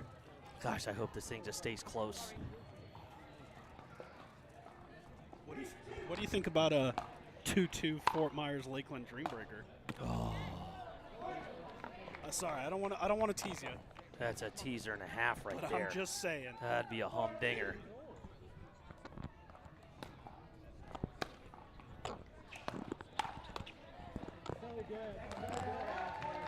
I mean, you're talking about two heavy hitters right here in Lakeland. I do like what Fort Myers did, though, and being able to putting Simon and Cangelosi together. I mean, you know, Simon being able to play the left in a mixed doubles match is definitely beneficial. That was long.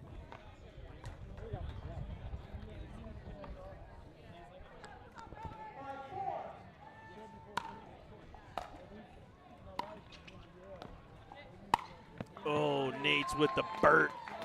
Griffin just said, go ahead there. Yeah, that's a tough ball for Val to take on the short hop right there. Like to see her take a step back, reset that ball middle. 9 times out of 10, if you try to take that off the short hop, it's going to pop right up. I don't know if that ball bounced twice or not.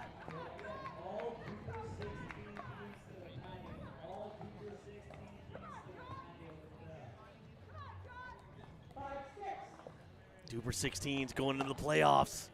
Ooh, that's a great serve. Ooh.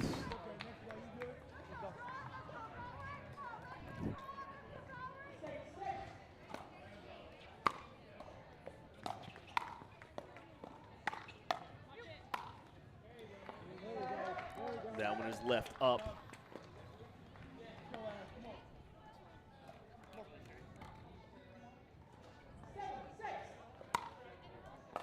Oh.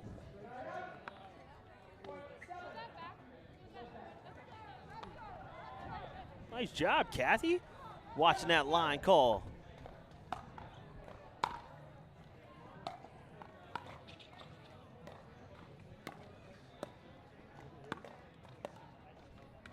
Wow. Ooh. Simon definitely saw an opening there to put that behind Griffith. Yeah, I just don't know that you have to hit that speed up. You can hit it, you can even hit it soft and still get it behind him. That's a tough roll to hit.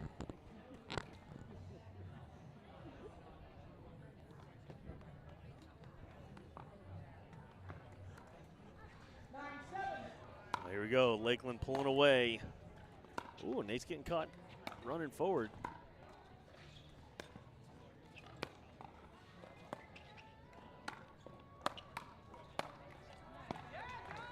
I gotta tell you, I love this battle heads up right now of, you know, John versus Nate. Two players that I know have trained together, played against each other.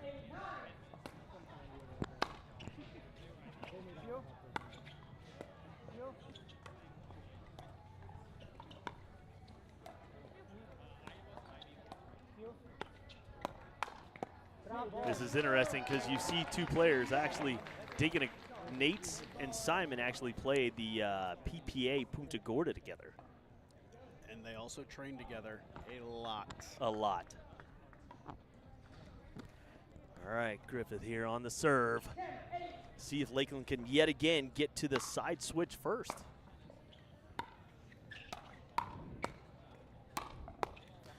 What a speed up there.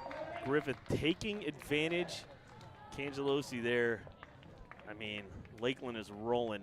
I know it's 11-8, but it looks like it should be more. Fort Myers is hanging tough. They need this one to stay in it. If the Palms win, they actually go to the finals, and the hometown crowd is going to be a ruckus, because I will tell you, about 5:30, that bar gets lit, and they are going to be here for the finals if they win this one. So, Angel, let's see what they have in store for Fort Myers. Yeah, this is what we wanted, so we'll be right back after the commercial.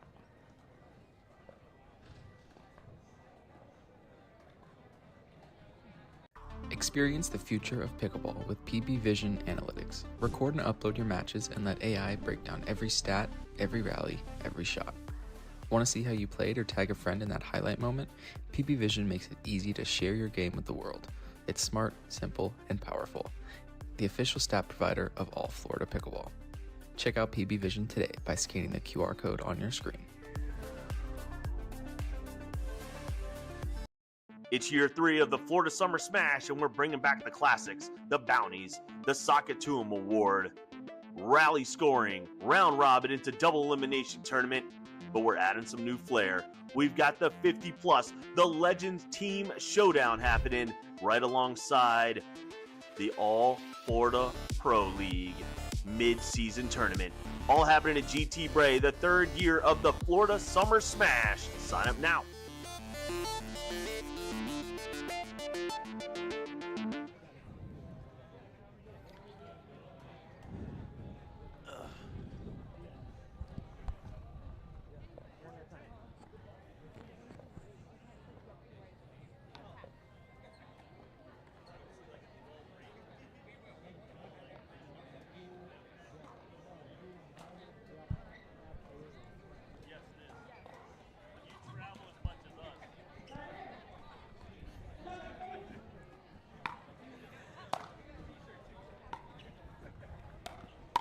Oh, Nate stepping in big right there, getting strong in the middle. I mean, Parkview showing up here with a well-branded tent. Great partnership of ours. Dwell shows up with he just went camping last week or something.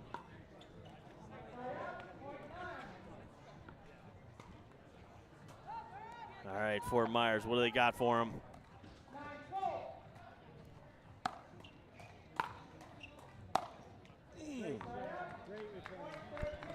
Yeah, Nate's is making a point of emphasis on those returns to make sure that they're long and deep. I mean, if I'm putting together a super-powered athlete right now, I'm picking Nate's return, Nate's serve. That's the 2nd missed return there for Simon on Nate's serve. One of the advantages right now is they got the guy serving to the girl. Jeez.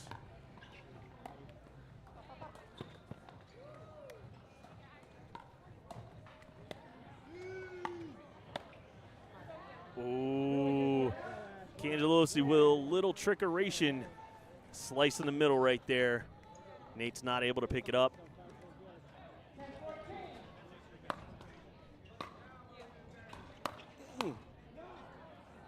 That goes out.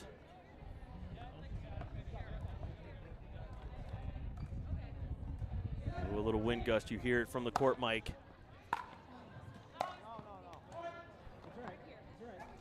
There's 3 in a row. Fort Myers within 2.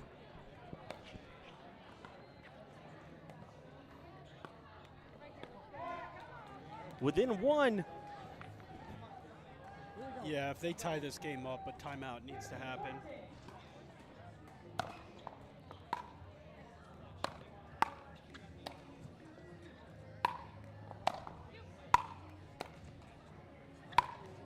Oh, he held that so well. He held that last-minute slap.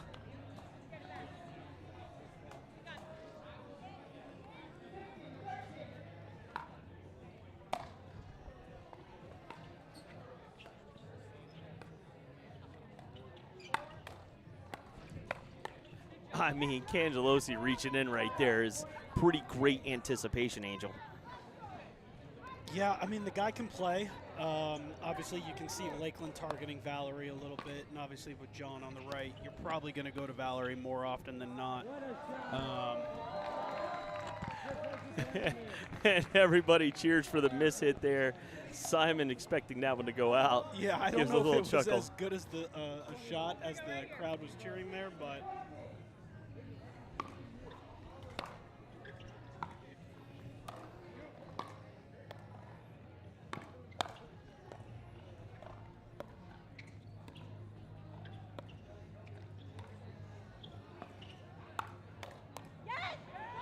Look at Cangelosi all the way over, just being able to read that so well.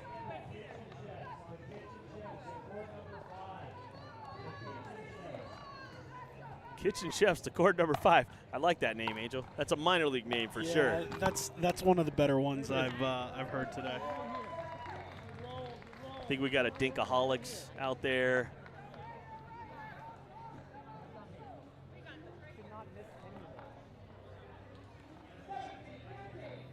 All right, Lakeland within a few here to take this match. And John still gets it back. John's still ready to going. play. John says, we don't care about that ball. Let's keep going. Nice. Look at that. It still happens at the pro level, too.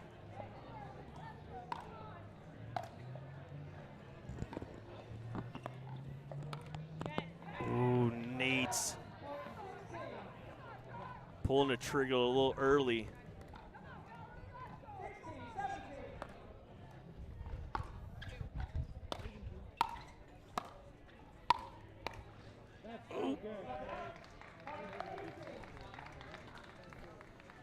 Lakeland getting close.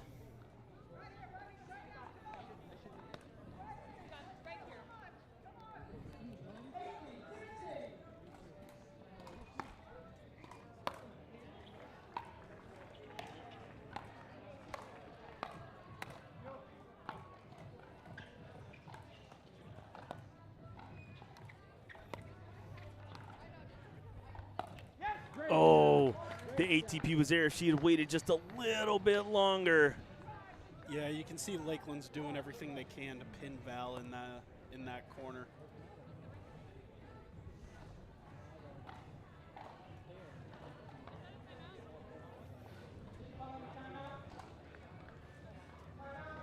Time out there from the Fort Myers Flamingos.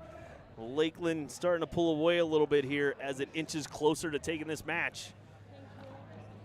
I mean, what a great day out here, Angel. The line, just so you folks know, everybody from the Dink and SelkirkTV, everybody watching the stream, Angel and I have been dying to get on the fastest serve. We're raising money right now for Boys and Girls Club right here of Lakeland, Florida. I've got it. It's in the couple thousands, but the line's been too long for us to just hop right in and play that fastest serve. But we promise we're going to get to it right now. So we're trying. We got a couple hundred people out here watching, playing. We got Lone Palm Country Club. Angel, I got to tell you, this might be one of my favorite stops so far.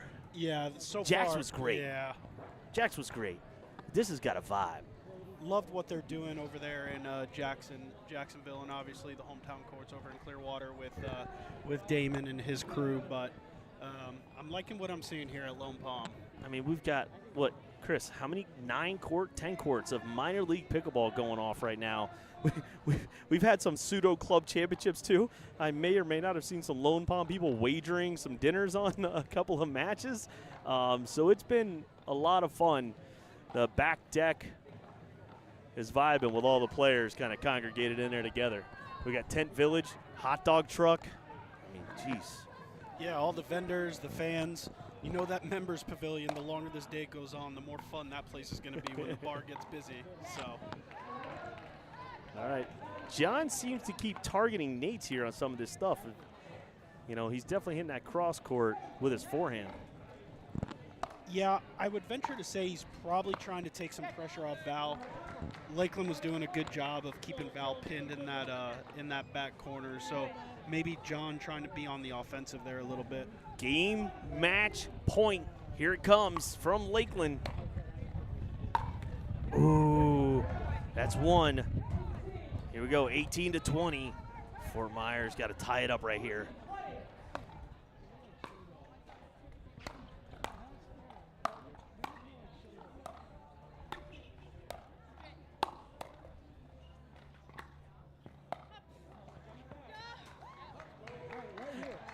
As they both chuckle it up a little bit.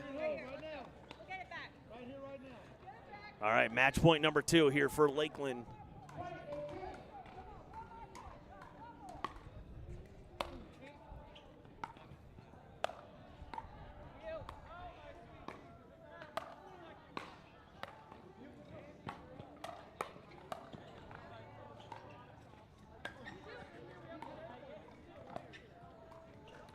Gosh, Lakeland is at the net here.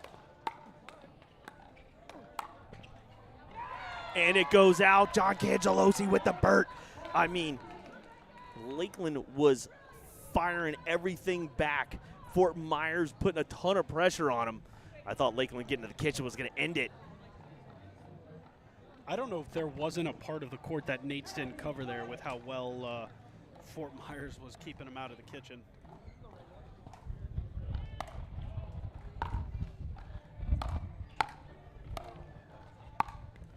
What an angle right there. Watch your feet, Angel.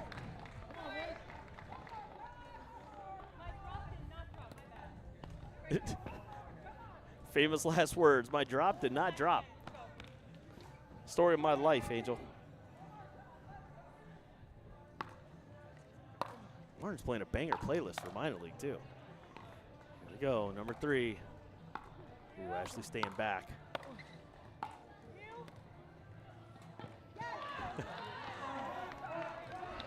Here we go, all tied up.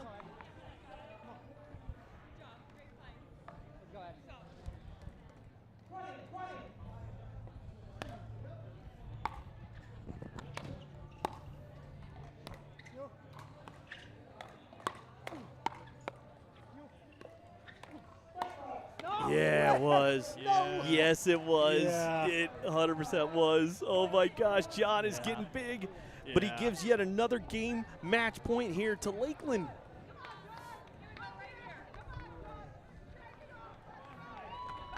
Crowd letting know that they're here supporting John.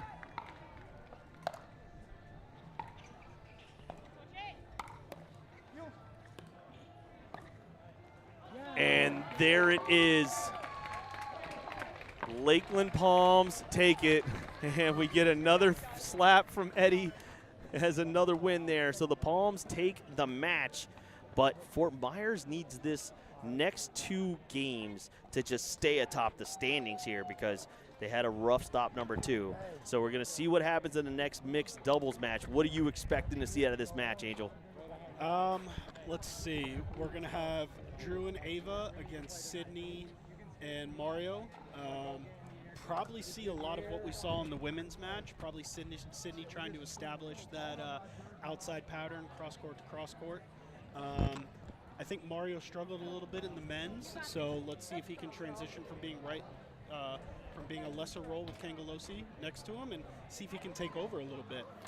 All right, buddy, let's see what happens. So we're going to let these players warm up. I'm going to go check out the hydration tent, man. Why don't you come join me here, Angel? Let's go see what happens, brother. We'll be right back.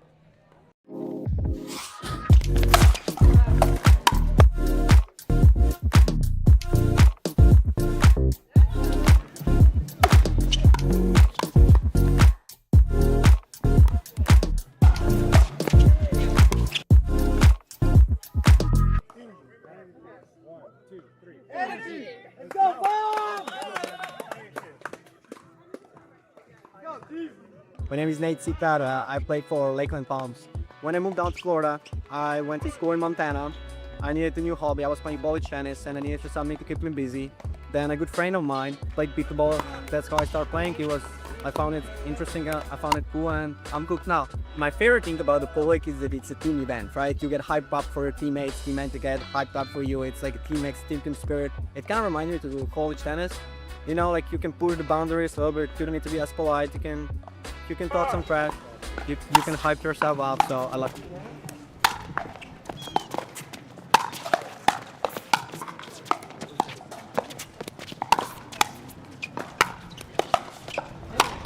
That's so good. My name's Ashley, and then I'm from Tampa, Florida. I like it a lot. So kind of similar to college tennis. It's fun to have like a team cheering for you. I know them all pretty well. They're super sweet people. I'm Nate Jagger. I live in Lakeland, Florida, and I coach the Lakeland Palms. I've been coaching them 2 seasons now. This is my 2nd season. We kept Drew Holder, who is also lives in Lakeland, and we drafted 3 new players, and we're still learning each other. Like, my team hasn't really practiced a lot together. We don't know each other. One of them lives in South Florida, one of them lives in Lakeland, one of them lives in Tampa, one lives in St. Pete. So they're kind of from all over, and they all know each other a little bit, but not a lot of time together. My name is Valerie Simon. I'm playing for the Lakeland Palms, and I'm from New York originally. Now I live here in Florida. I actually started pickleball as physical therapy, so I had 2 major ankle surgeries, and so that's how I started playing pickleball, and I just loved it right away. I literally played like every single sport, but my favorite out of all of them was tennis. So I played a lot of tennis before pickleball. All right, so my name is Drew. I'm originally from Trenton, Michigan, but I live in Lakeland, Florida now. I played college sports, no racket sports, and then one day at a park, I was getting beat on with some older guys. So he brought me on, said it was gonna blow up. He said I need to start taking it serious. So here we are. He was kind of the main one. I went to play for fun. I didn't really know the rules or anything, but he's the one that really got me into it. So, and friends to this day. So it's kind of cool. The one thing I really like about Lakeland, and that's not a knock on Fort Myers. I think the community, it's really behind our team. Like our owner, it's amazing. Our captains, all the community, it's behind us, supporting us. So I think that's my favorite thing about Lakeland. Yeah. I love that we're all so positive and supportive of each other, always cheering each other on. During singles matches, doubles matches, mixed, always just cheering each other on. So it's also.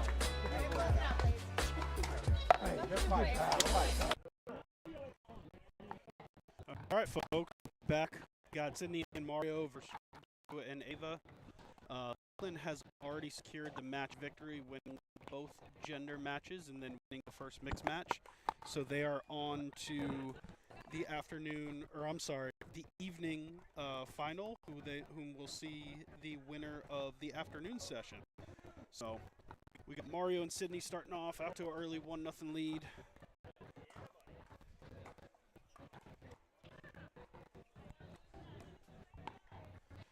Obviously, Fort Myers wants to win this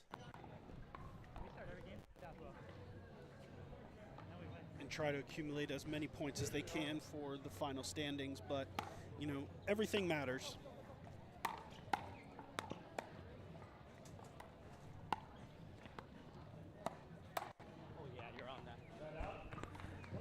I mean, I think it's going to be interesting, Mario, with Sydney here. You know, 2 players that haven't played together but know each other pretty well. And they're firing it at Mario.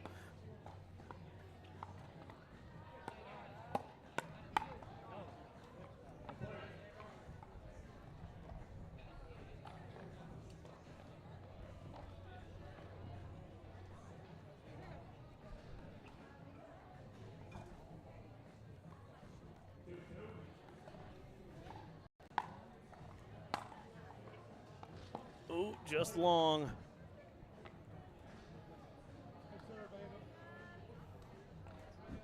Ava using the classic paddle as a shade technique.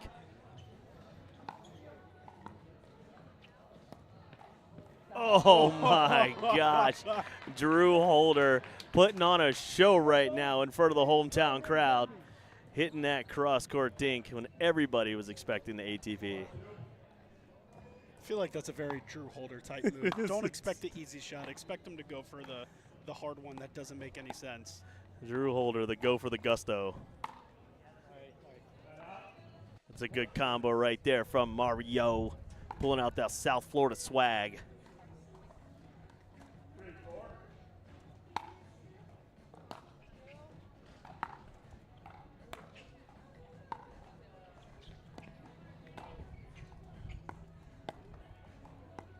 There's that pattern we talked about.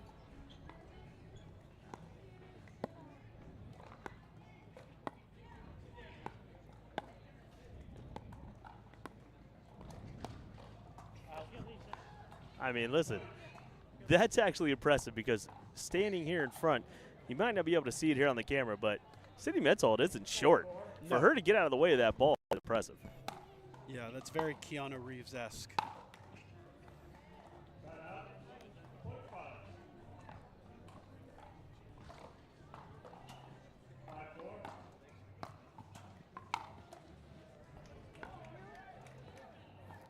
Oh, Mario not able to pick that up.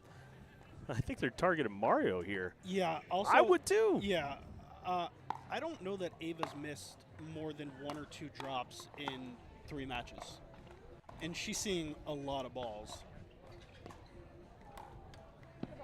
I mean, that's a great thing. Lakeland is playing really loose, and it's working in their favor. I mean, they're having a ton of fun. The bench is over here laughing. You know, I don't think for a team it really gets any better than this.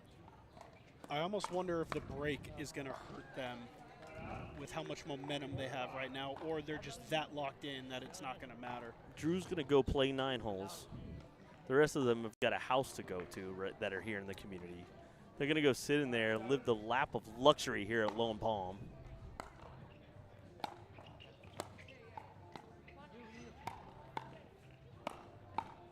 Here we go, Mario. Oh, teammate, former teammate on teammate crime right there. Fort Myers crawling back.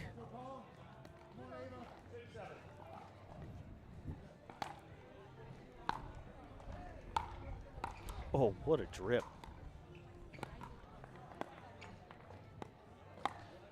Yeah, too high there.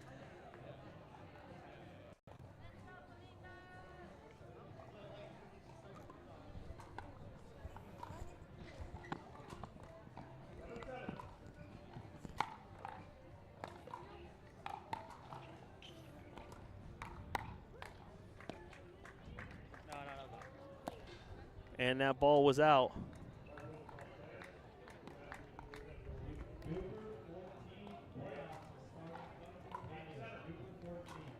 DUPR 14 playoffs starting. Looks like the last round of the minor league playoffs getting underway. Ooh.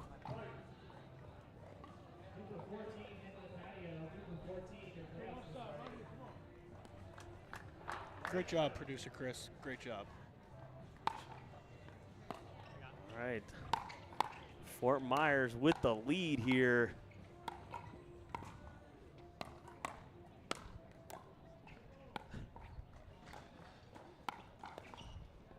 Yeah, if there's one thing I'm learning here, don't hit balls at Sydney.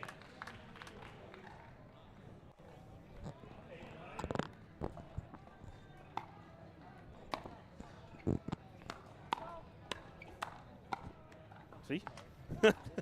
I wouldn't let her see another one.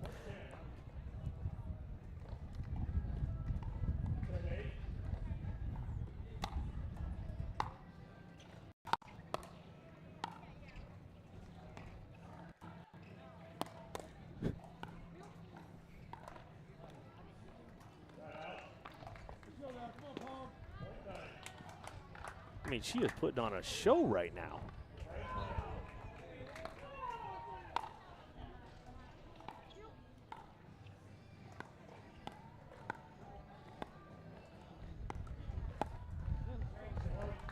Chalk it up for the curse. I had 2 good ones, though. So you could see a little bit. So I know you can't really see it at home right now, but when we watch as this game gets all tied up, Sydney, when she's hitting those volleys, you can see her paddle rattle a little bit. It means that her grip just isn't quite there when she's hitting those volleys. Even though they're going over, they could be doing a little bit better, a little more pace, a little more spin. But because her grip just isn't quite there yet, it's the paddle's rattling a little bit in her hand. Yeah, versus someone like Ava who's so emphatic on that wrist turnover to emphasize that spin and make sure that that ball gets down. Good call out. Ava plays really close to her body. So one of the things, like as you're watching pickleball, like we all do every day, all day, is you watch someone like Anna Bright. Their paddle preparation before their dink is really inside their body. And so Ava has a lot of that in her game. You can tell she's been training in that group. And so it's fun to see her, that forehand spin that she's putting, that top spin on her forehand dinks is next level stuff.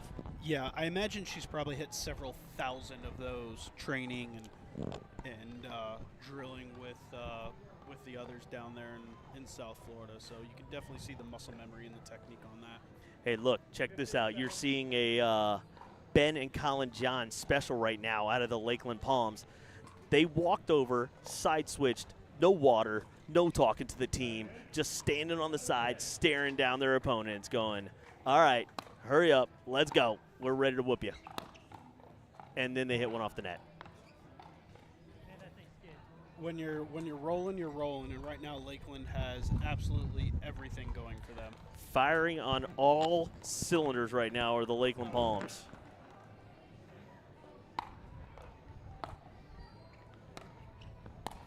Oh, Mario with the hops. We should start an all Florida pickleball basketball team. They could just jump. They might not be able to shoot, they might be able to pass or dribble, but they'll be able to jump. Oh my gosh. So you see how she's inside her body? Yeah. Yeah, that's that's good stuff right there.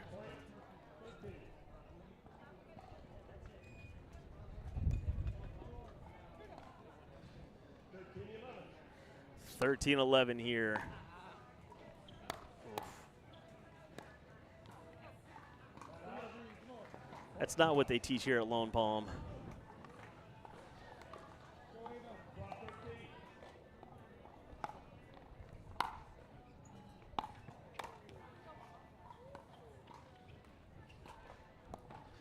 Ooh.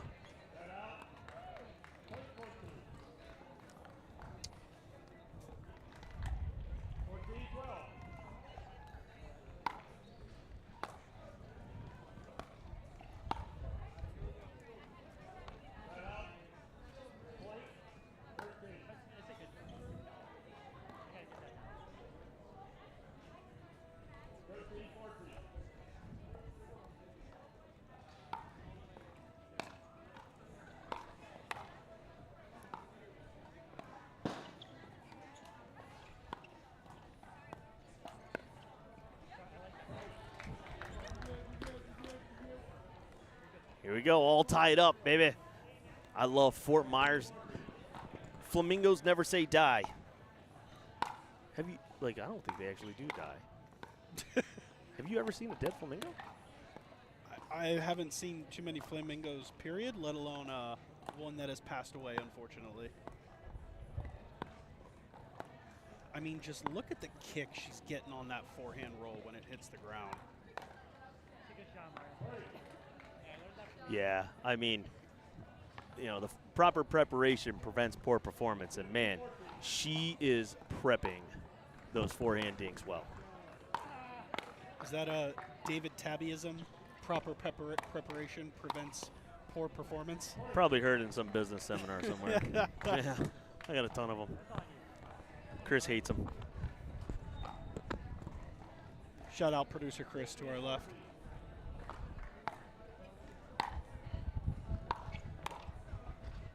All right, now we're starting to see some consistent wins, some consistent gusts where Factor would definitely...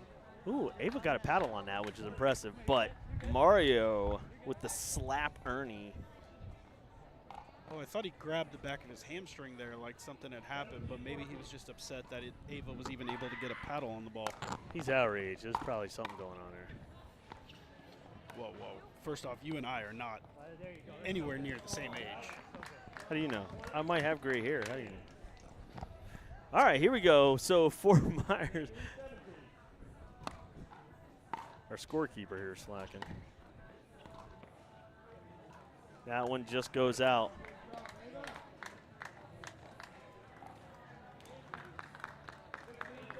(16-17). Lakeland looking to try and close out another mixed match win. Oh, that's a great middle dink.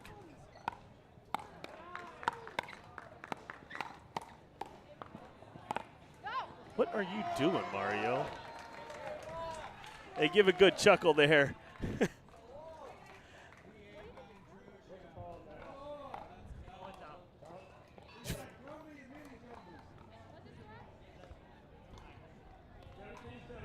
All right, Lakeland has tied it up here at 17s.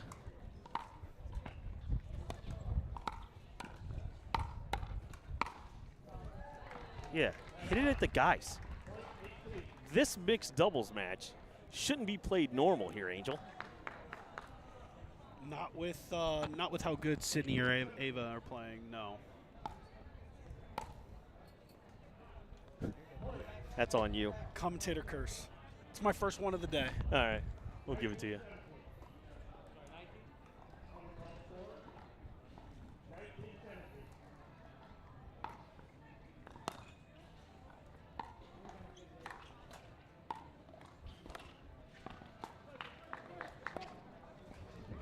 Second one on you. All right, Fort Myers looking to pull this one out here. Now remember, Lakeland did go 3-2 on them last stop, so we might be seeing that again.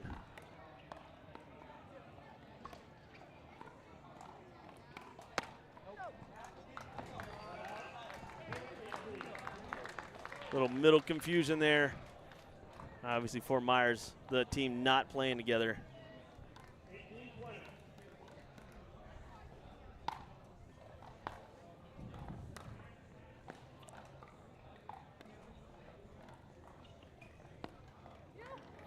Did he just do it again? Oh my gosh. And Mario diving for the ball. Look at this thing. Mario, I think he threw his paddle at it. I would too.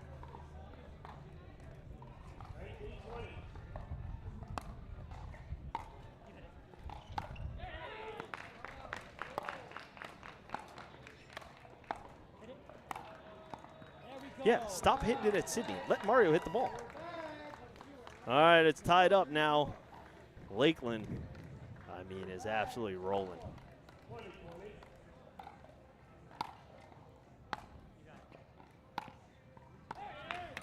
Let's go, come on. And they pull ahead by 1. Yeah, last few points, Drew is opting to let Ava take the thirds and doing a little shake and bake, a little poaching. So I would too. That's good recognition from Drew.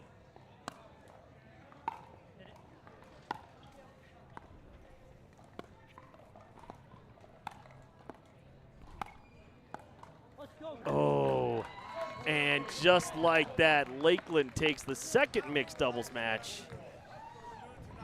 Here we go.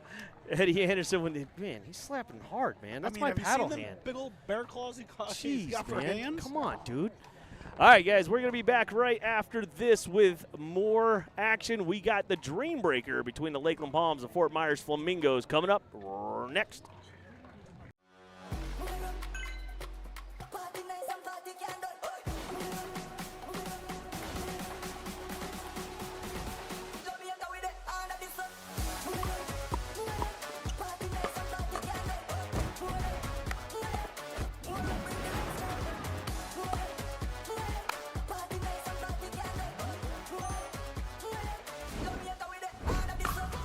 What's your DUPR?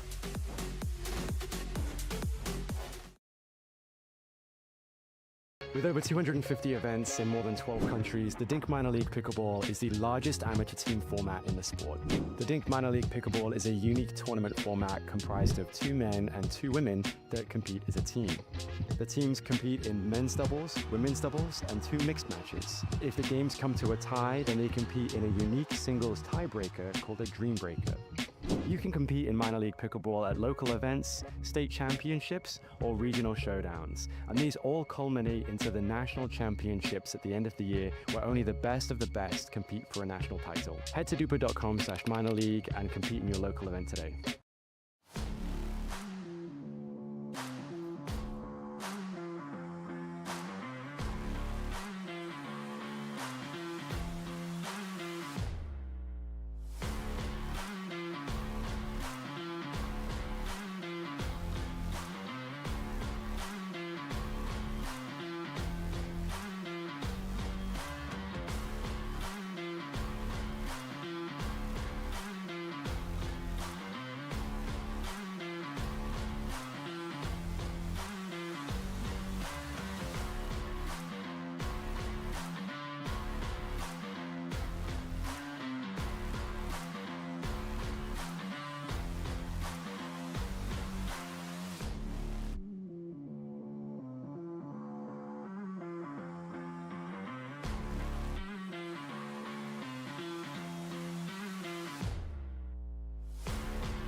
Gosh, Angel. Angel! Do you realize what we're seeing right here? It's a dead dream breaker, but look who is matched up here. It is a absolute fun show right now. Drew Holder, Valerie Simon matched up against each other. I imagine Drew's probably gonna, we'll say, try a few things in this dream breaker to see what he can get away with. He's absolutely gonna be smiling and profiling here.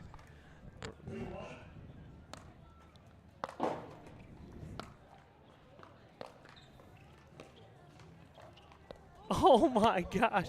And that one goes over, and the smiles galore here. Oh. Ashley Griffith versus John Cangelosi. Silver medalist, APP frequent main draw visitor, John Cangelosi. Yeah, it's definitely going to be a fun one here. Lakeland's already moved on to the championship, but they do need it for points. Like, Fort Myers can't just let this go. Yeah, coming in today, we had 2 teams at 4-2, and then we had 5 teams at 3-3, separated by a few points. So Lakeland's definitely made some progress today with the sweep at Jacksonville, going 4-1 against St. Pete. So definitely making some headway in the standings.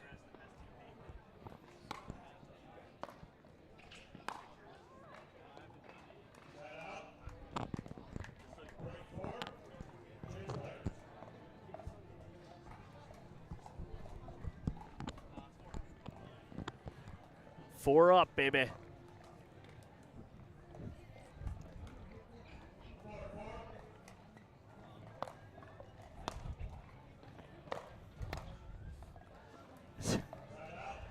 Drew with that big, long reach.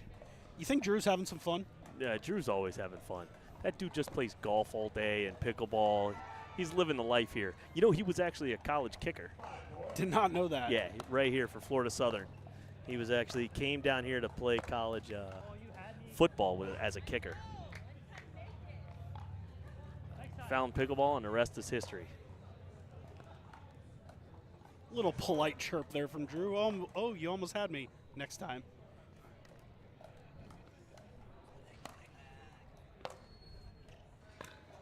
Ooh, there we go. There's one.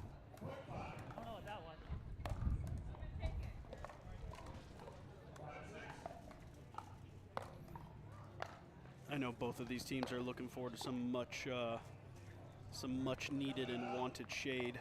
Yes, it has been a grind. And the second half people are all shaded up right now, knowing that they're about to step into the heat. They go from hot to cold.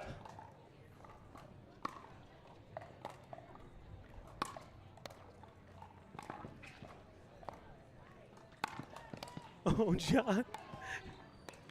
Oh, my gosh. Ashley Griffith.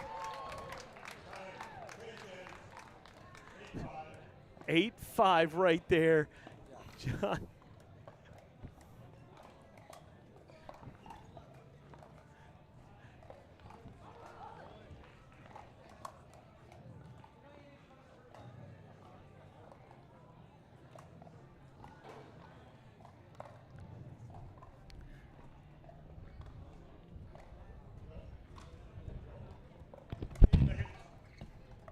Nice. Little gusty here.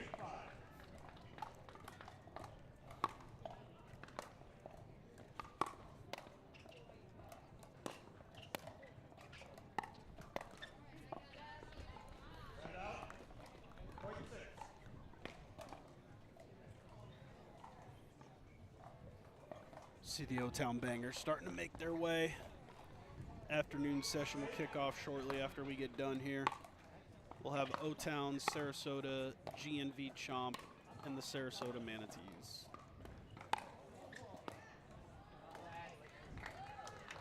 Ashley Griffith taking it to Cangelosi.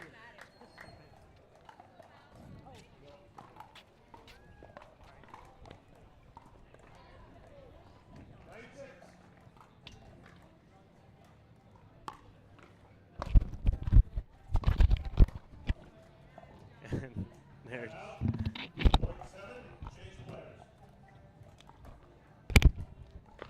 All right, here we go. 9-7 here. Lakeland Palms. Fort Myers on the serve. Valerie Simon against Drew Holder.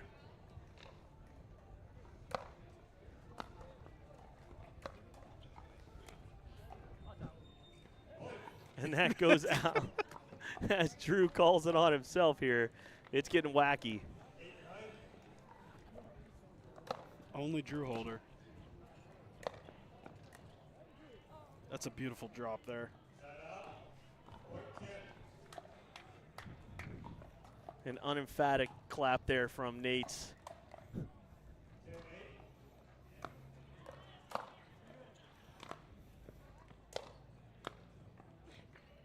Oh, not able to get that one.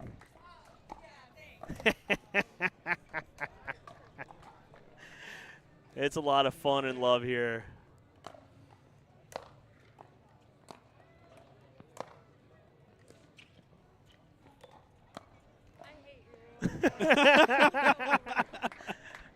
Just so you know, Valerie, we can hear that on the mic. Love to see the players having a good time with this sport. They are grinding a lot, and there's some headaches and some heartaches sometimes, but at the end of the day, it's fun, right, John? No? Okay.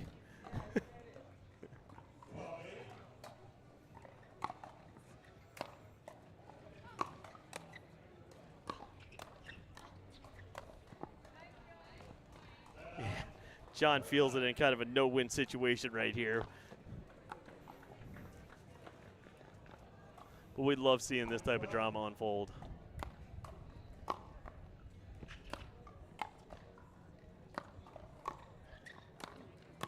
Oh my gosh, that is a rip. Yeah. Wow. I mean, Lakeland's already won the match, and they're still fighting to take home the sweep. If they're able to pull this out, this will be their second sweep of the day.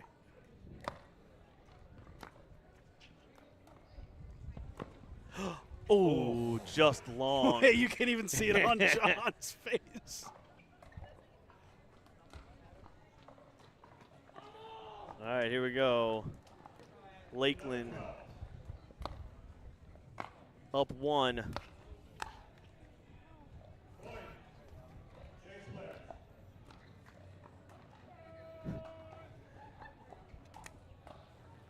First session's winding down here. The next session, we're going to light it up, man. There's going to be some high-flying action. You got the 1 and the 2 seed in the same pool. Looking to see who's going to be taking on Lakeland in the finals. So just so you know, every match we do have $1,000 on the line.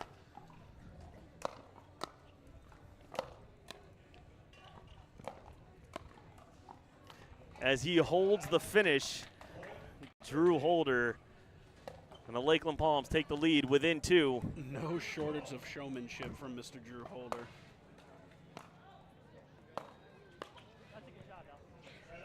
Valerie Simon throwing up the victory sign.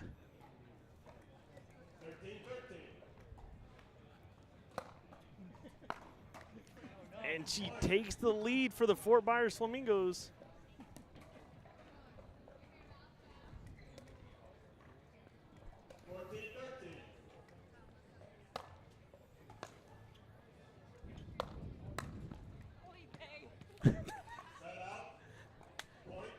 Teens. We're going to have extra innings here, folks, as a Oy vey comes out.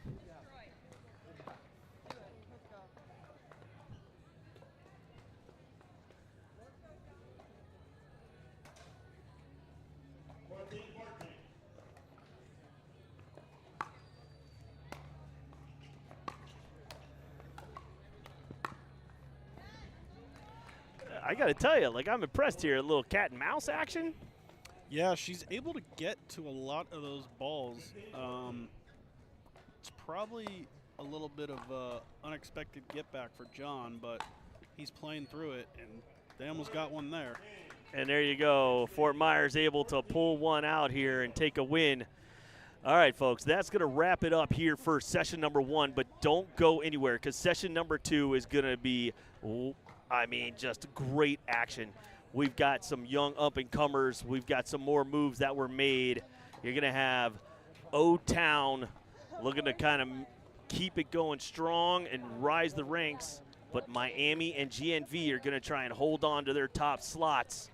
So we got something special lined up. We're going to be interviewing our charity of choice here in a minute.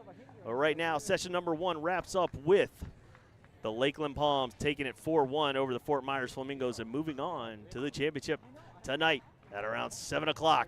We'll be right back. It's year 3 of the Florida Summer Smash, and we're bringing back the classics, the bounties, the Sockatoom Award, rally scoring, round robin into double elimination tournament, but we're adding some new flair. We've got the 50 plus, the Legends Team Showdown happening right alongside the All Florida Pro League mid-season tournament. All happening at GT Bray, the third year of the Florida Summer Smash. Sign up now.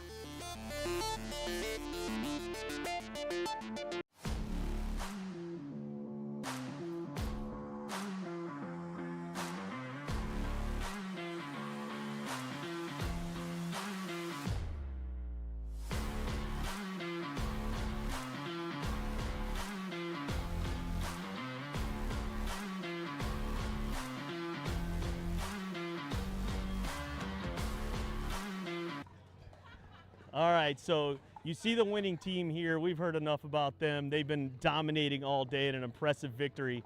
Right now I have what's really special to us at All Florida. We talk about charity, community, competition in that order. I have Ashley Ray. She's part of the development team here for Boys and Girls Club of Polk County.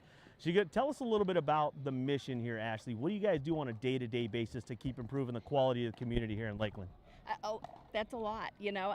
So Boys and Girls Club, we provide after school and summer programming, and you know, it encompasses academic enrichment, tutoring, mentoring, daily meals, workforce readiness program. I mean, we do it all, but it's all, the end goal is providing all of the kids that we can with the tools they need to succeed and to really excel in the future, and you know, be that hope for our future, and build a bigger community. And you know, we want them to have all the success they can dream of. I mean, what a great cause to have right now in this sport doing. Is this your first pickleball event? It is. This is our first pickleball event, yes. All right, and what do you think? How crazy are those people when they step up to that radar gun, swinging as hard as they can? How funny is that? Oh, it's been wonderful to watch. I even took a turn myself. It was a little rough, but definitely not going to win that competition. But it's been fun watching everyone get up and hit it as hard as they can.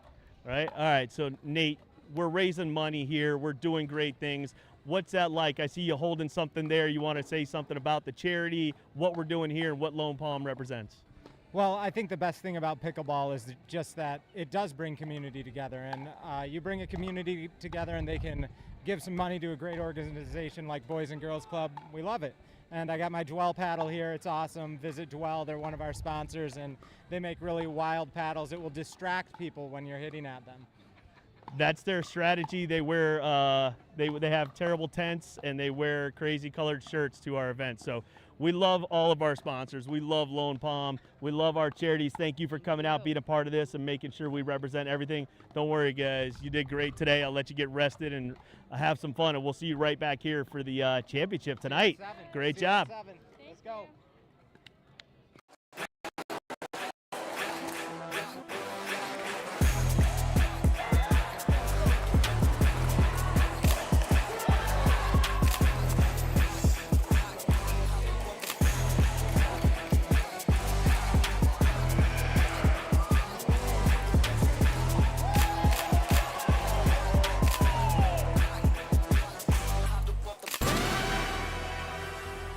My name is Sam Gabbett. Where I'm from is kind of weird because I'm from here in Ponte Vedra, Jacksonville area, but I went to school in Lakeland for like 4 years. So future-wise, Jacksonville, yeah. And I play for the Jacksonville Ballers. Go Ballers, yeah. I think our team is special, dynamic-wise. I think pretty much everyone that we play with together works together really well. So like Madalena and RJ. Madalena has just huge drives, and RJ poaches so well. So we have a girl that loves to play the left side that hits huge thirds, with a guy that plays the right side that likes to poach a ton. So in mixed, they're such a tough team. In mixed, I like to play big, and Sophia likes to play small, a lot of forehand dinks and just set up the next ball, which works perfectly for me. With me and RJ, I love to drive the third so he can come poach as much as he wants. I think everything that we do, the other person that we're playing with complements it really well. So I think we're gonna be pretty dangerous down the stretch. So my name is Sophia Dorsey. I'm from Jacksonville. I'm local here, and I play for the Jacksonville Ballers. I love our energy. You know, we always have each other's back. When one of us is down, the other one picks the other up, and we just play well together. We're all here in Jacksonville, so that's fun. We get to practice and build team chemistry. Madalena, yep. I love how she's just a powerhouse. Like, she's such a badass. I mean, like, literally anytime I'm down, she's up, and she'll pick me up, and we complement each other well. My name is RJ Eninyan. I'm from Jacksonville, Florida, and I'm currently playing for the Jacksonville Ballers. So all of us are from Jacksonville, so we have an idea on how each other's games are, especially with Maddie, because I play a couple pro collies with her, so our chemistry is pretty good. It's fun with her because as a lefty, she can take most of the drops. I can go in and do more crashing instead of me having the pressure to take the drop and get to the kitchen. So I have like a lot of trust on her part. I feel like we play pretty well together.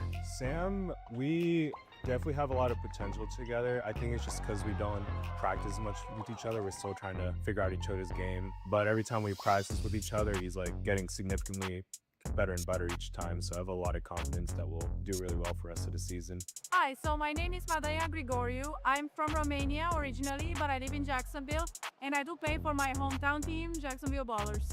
So I do like foremost that we're fighters, even if we're not playing well, even if we have a tough day, we fight until the end. And you can see in our scores, we're always close no matter what. I do like playing with RJ because he's lefty and I play left, I like left side. And I've been playing with him a lot and we do well. And with Sophia, I just love that she's so solid on the right. So I think like we have a good chemistry with each other for sure. It's the fact that, like, for example, I cannot play MLP right now. So it's something like MLP, but I think like it's even better because it's like we know each other, we're friends, and that makes it even more fun. That's mostly what I like. And everybody fights, everybody works hard. I love that. No, I love team events. So this was my first real like big pro event, and I love the energy that it brings and how everyone's so friendly. Everyone comes out to support their teams and their fans, and it's just a great experience, and I'm glad to be here. I think that Florida Pro League definitely is like a stepping stone towards the bigger leagues and helps you get your name out there and meet other people. I like the team format for sure. And I like having people cheer behind your back. It definitely helps you play more loose when you're playing for a team rather than yourself. I think we were slow to start, which is a good thing, honestly.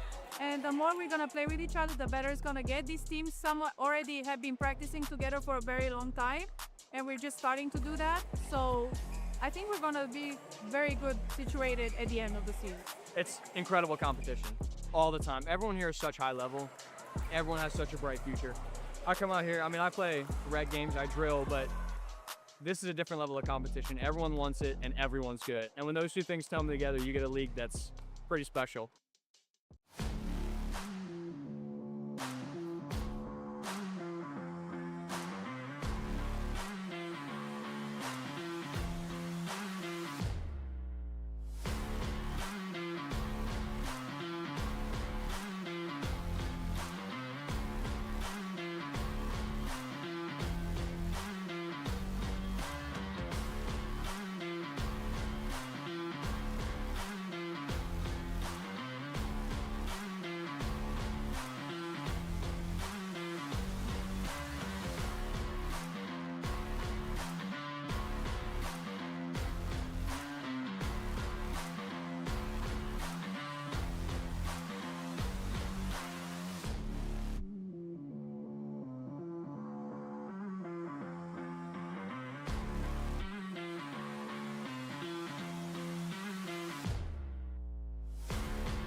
All right, folks, we are back.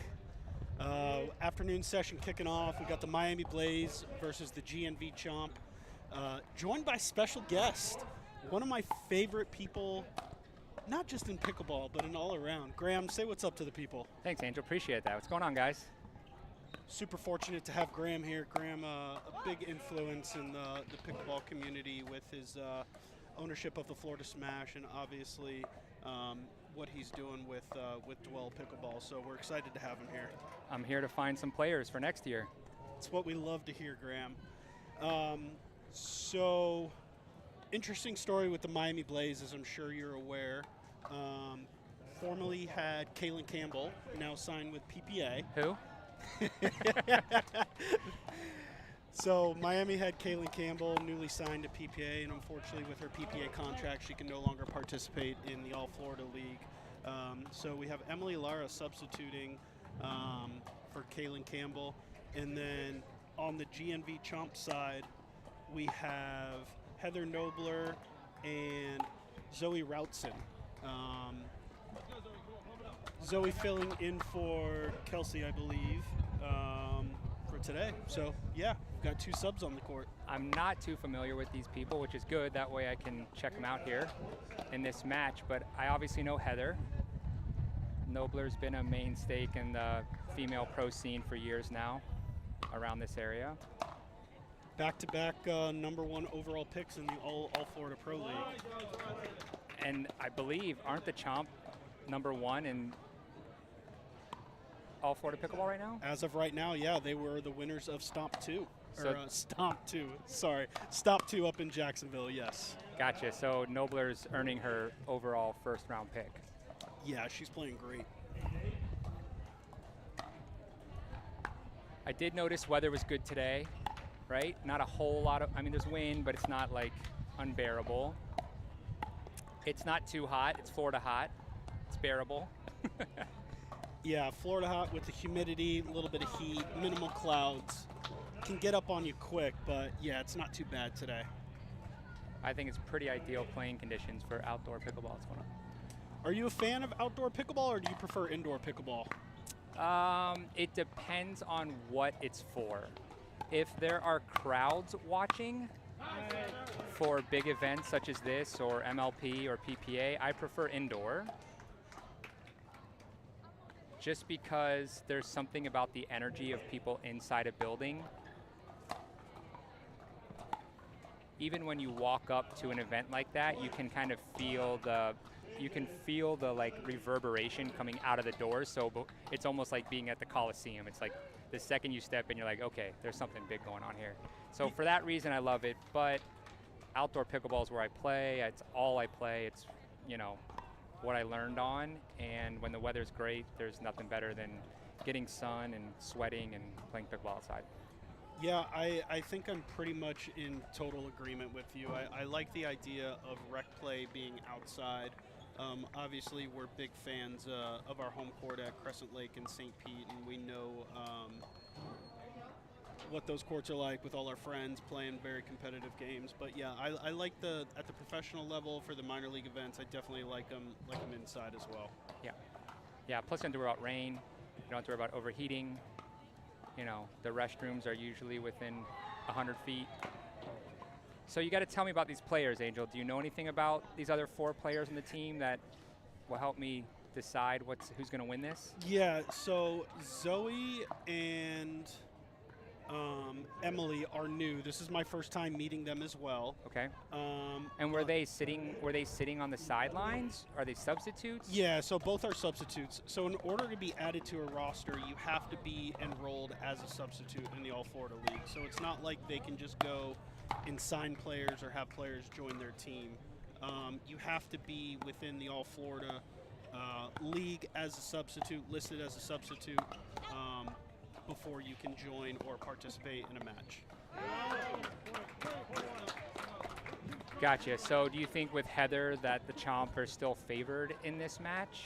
Yeah, I mean, Issa for Miami is such a good player, but obviously with Heather's experience, not only with All Florida, but with Major League Pickleball as well, I still would give the edge slightly to the Chomp, especially after them coming off such a big win at stop number 2 in Jacksonville, where I believe they only lost 1 or 2 games throughout the entirety of the day. Wow. That's a big turnaround from last year, because when I watched last year, they're 75% favorites, Gainesville is over the Miami Blaze. Wow. When I watched last year, Gainesville had a tough time getting a win. And so they obviously revamped. I think they maybe got a new owner, new coach, new name, new logo. And it seems like it's working. The only thing they kept the same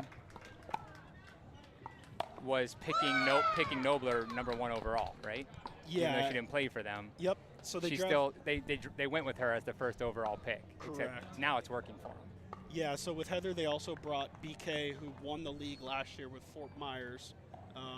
So they've got some good experience within the All Florida League. Very, very solid team. Tobias is also a standout player on the men's side for G&B Chomp. Lefty, super athletic, pairs very, very well with BK. Nice. BK is actually my last DUPR win, so little brag there. Had to beat him in a money ball around town. Haven't played since. Keep my DUPR high.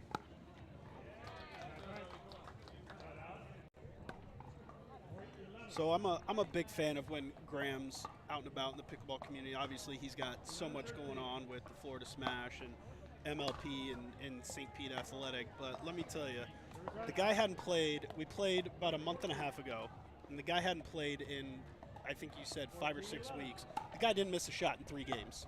One of the most frustrating things as a friend and as an opponent that I've ever had to endure, when he walks on the court, no shoes tied, and doesn't miss a shot in 3 games. I mean, I've never taken 5 or 6 weeks off, maybe 2 weeks, which is a long time for me. But yeah, I think that it's like riding a bicycle. You play for 4 or 5 years, you take a couple weeks off, you're still gonna have the basics at least. You see Heather Nobler there with the finish. You can see why she was the number 1 overall pick, closing that middle down.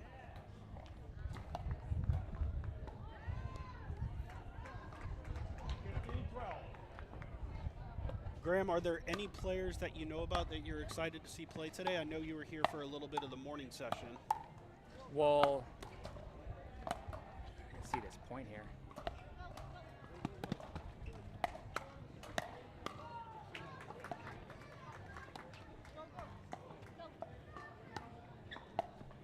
I'm obviously, nice, great point. I'm obviously a huge fan of the St. Pete Icebergs, although I hear they're having a very rough day today. I love my home team. I love the team they put together. It's all local, so they're always fun for me to watch. And then I have some close connections with the Lakeland Palms. Nate, the coach of that team, and kind of the director of this facility that we're at here, has been a longtime friend and playing partner of mine, so I'm always cheering them on.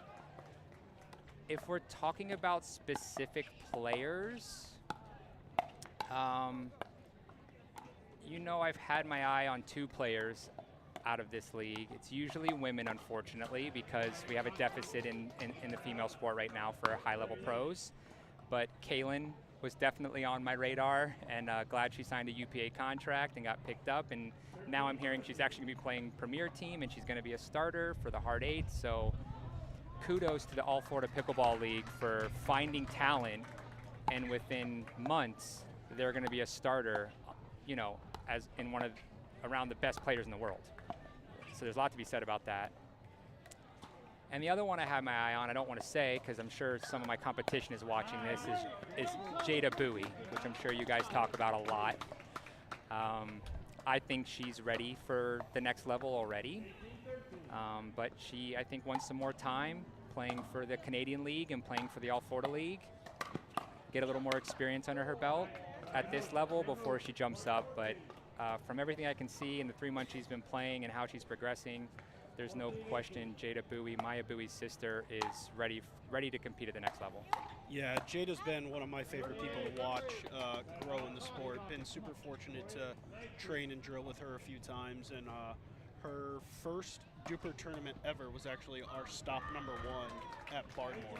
So the first time that she'd ever played in a DUPR registered tournament was an All Florida Pro League tournament. So she's definitely making some headway in the sport. Yeah. But I need to learn more about these 4 girls. Again, I know Heather. I know Ochoa. She played last year for All Florida. I remember seeing her play a bit. Obviously very solid. She's from South Florida, if I remember correctly, from that area. That's what I love about this league. A lot of the teams this year tried to draft players in their actual areas, like St. Pete. I know St. Pete's kind of an all St. Pete team. I think Miami kind of did that. I want to say Jacksonville is very localized with their team, which obviously I'm a big fan of that. If you look at the Florida Smash team, they're all Florida players, which is very unique for a pro team. And 3 of those 4 players are out of Tampa, St. Pete area. So it's not easy to do. It's not easy to be competitive doing that, but I think it's where the team league in sports should go. Is the players are local. They know each other. They're out in the community. They're getting to meet rec players and socialize with their fans. So I'm happy to see that All Florida is doing the same thing by localizing their teams. Yeah, we've talked about it, and you mentioned it just there. In order for the sport to grow, I think you have to get a lot of fan and community involvement. And what better way than to have, these local teams that you can rally and get behind. So spot on. I'm with you there. I think it's very important for the sport. I mean, everyone's getting so good at pickleball now. Like, just even watching this. The cross-court dinking, they're solid rolls, they're not very attackable, and when they are, they're jumping on them with great rolling attacks. I mean, this is what you see at the next level, just with one more, ounce of consistency. As the day goes on and as you watch some of these matches and get as familiar as you can with these players, I'd love to hear your thoughts on what someone like an Isabella Ochoa would have to do to make that jump to the next level. Obviously, we're just now getting into game 1, but just something to keep in mind as the day goes on.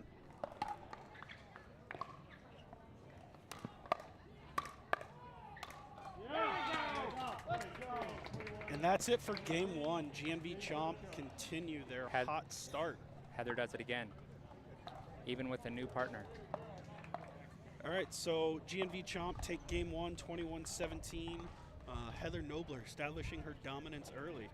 We'll be right back after the commercial.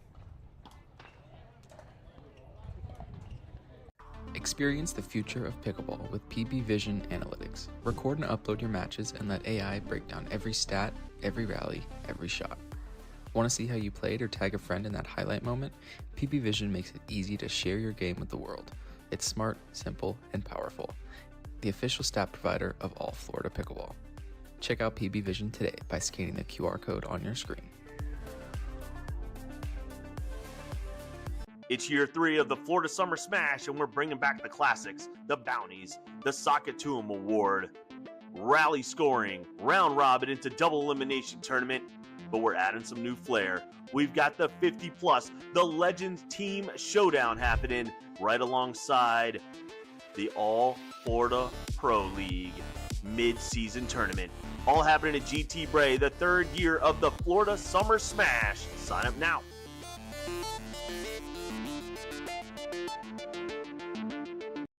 The official store for All Florida Pro League apparel is live at CustomPickle.com. You can get customized official team jerseys from your favorite teams or players from the All Florida Pro League. Use code 20AFPL25 for a discount exclusive this weekend.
Yeah, we're the whole team. If we serve over here. We're over here. We're over here.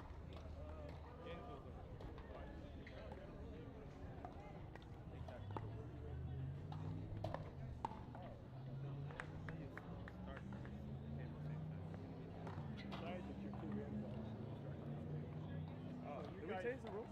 Well, what? On the side? Did we change the rules on the side? Oh, really? Oh. That's a new rule. Well, it's working. Okay. Oh, you won't? Okay. So, just so you know, where your team ends up the game, that's when your team starts. All right, let's go.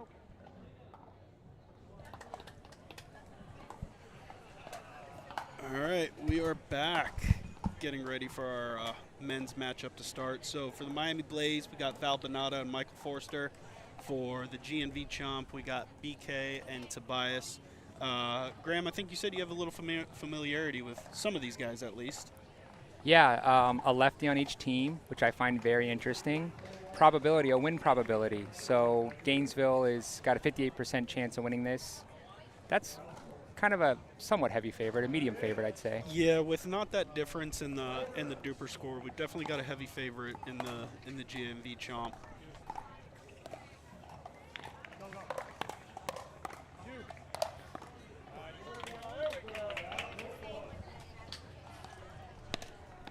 I wonder if part of that's the Yola advantage.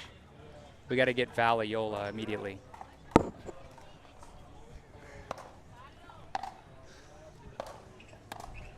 But no, I definitely have some experience. I've been played against several of these guys. They've all beaten me several times. Val's been playing for a long time.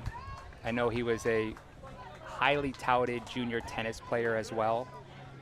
I was going to ask you, Angel, do you feel like a lefty-righty combo in this format is an advantage?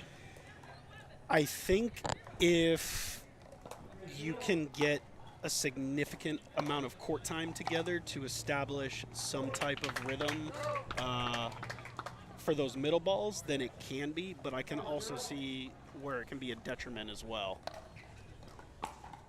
I know Michael lives on the East Coast in the Melbourne area, I believe, so I don't know how much him and Val are actually playing together.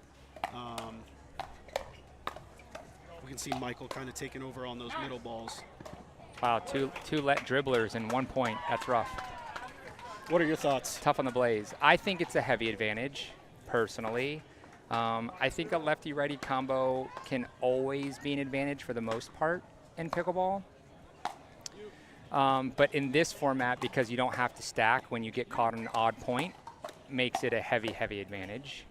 But both these teams are a lefty-righty combo, so no advantage gained. Now, I think you're aware, and obviously you're very involved in MLP with the Florida Smash, but we still do the old school MLP style scoring. Correct. Is that something you're in favor of, or do you like the new way it's done? I definitely like this format. I like rally scoring. I think it's smart, and I think that if I had my way, we would take MLP back to rally scoring, and maybe we will next year. I think we're seeing that some of the games aren't as exciting when it's not rally scoring. You're seeing a lot more blowouts, a lot of pickles, which fans don't want to watch. Yeah, I feel like I'm seeing a lot more 11-0s, 11-1s, 11-2s than I ever have in the past. Yeah, that's not fun for spectating, but that's tough to do in rally scoring. Even if you're at a huge disadvantage, it's not unlikely that a team that's totally dominated is still going to score 12, 15, 18 points, especially with the freeze, a little bit of a comeback on the serve. So yeah, rally scoring from the spectator point of view, I feel, makes for much better drama and better pickleball watching experience. So you're doing it right, All Florida. Keep it up. Show MLP how to do it correctly.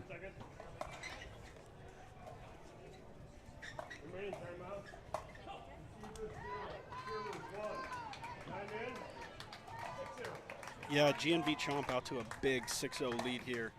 Was telling David in some of our previous matches, I'm normally not a fan of calling the timeout before the switch, but Miami's just not able to get on the board right now.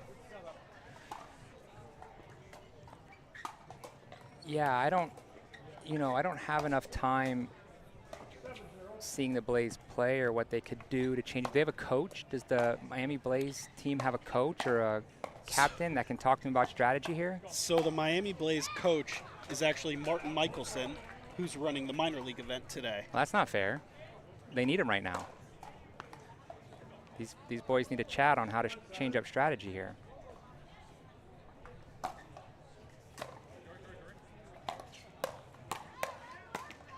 Oof. That was a sitter for Val. Have you guys ever approached Val's sister to play All Florida Pickleball? I did not know he... The pickleball mama. I did not know he had a sister. She's an animal. I think should be playing an MLP personally, but I don't think she's trying to pursue a pro career, but I bet she'd have fun in a league like this. Although I don't think she's from Florida, so it might be tough. Producer Chris just informed me that she does not live in Florida, so therefore she does not qualify for the All Florida League.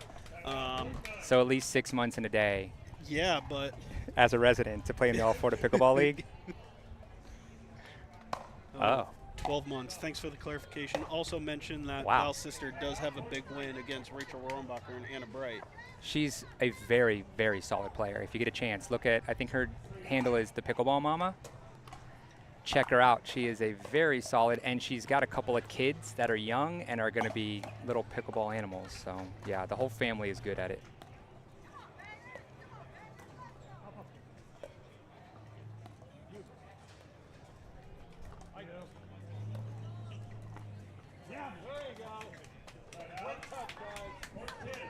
Yeah, nothing is going for Miami right now. 10-3, yeah, it's gonna be, this is a quick game. They need to get a side out and get a little rally going.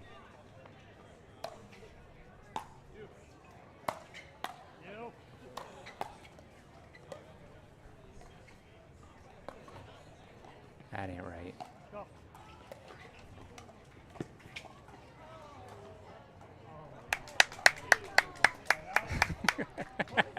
BK had him on a string, I think, toying with him because he's up by 7, and they got a net dribbler to get that point. So side out, here we go. He gave him a chance. Oh. I mean, that ball is just smoked. Speaking of smoked, I see you guys have a tent out here that takes radar speeds of your serve if you want them to. And I know that they did that at another location, and Chris actually won that event. I think he got a 63-mile-an-hour serve. Yeah, we're using a dwell paddle today, so. Oh, yeah. I actually saw somebody hit a 70-mile-an-hour. I think it was Drew hit a 70-mile-an-hour hit, although you can't really count that because you're hitting it 3 feet from the radar gun. So it's 70 coming off the paddle. I don't know that it's a 70-mile-an-hour serve. I think the gun should be probably getting the speed for when you're going to hit the return. Makes more sense, right? But 70 miles an hour is the fastest I've ever seen a pickleball actually radared, so I've never seen it over like 65. I don't know that I've ever seen it over 65 either. So it's pretty quick. But yeah, these new paddles, these Gen 3 and Gen 4 paddles with that trampolining effect, you can get that ball to come off very hot, especially if it's a used paddle, has some delamination, which no comment on the ones currently in this match, but it happens. And you can get the ball to really go. Up to 70 miles an hour, apparently.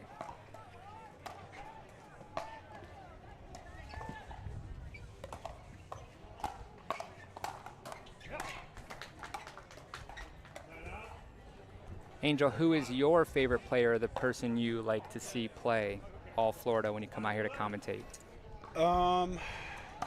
So they had a rough day today, but there's a guy based out of Jacksonville. His name is Sam Gabbett, collegiate baseball player. He is the resident pro at the newly opened hub Jacksonville. Very long, strong player, covers a crap ton of court, and has got very good hands.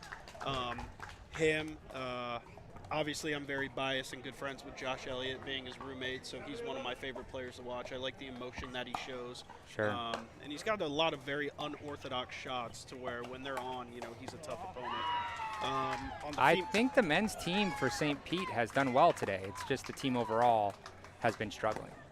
Yeah, with George Rangeloff, obviously, we know his success that he's had in PPA singles, and then Victoria being a second-year All Florida Pro League player, and then Kara being her first year. I think probably had a little bit higher expectations for their play today, but I'm sure they'll bounce back. And then on the women's side, obviously we talked about Jada. She's been super fun to watch. All right. Getting pumped up on the chomp side over there. Just taking over at the kitchen line.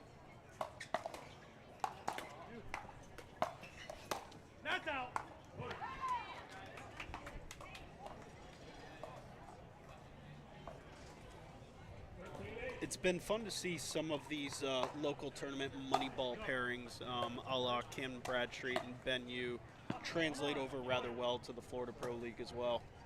Or is it the other way around? Are they all Florida teammates so they go and play money balls together?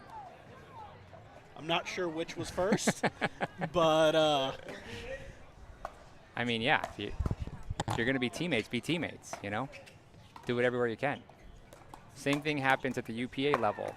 A lot of the teammates on MLP teams then go play PPA events together. It's very common.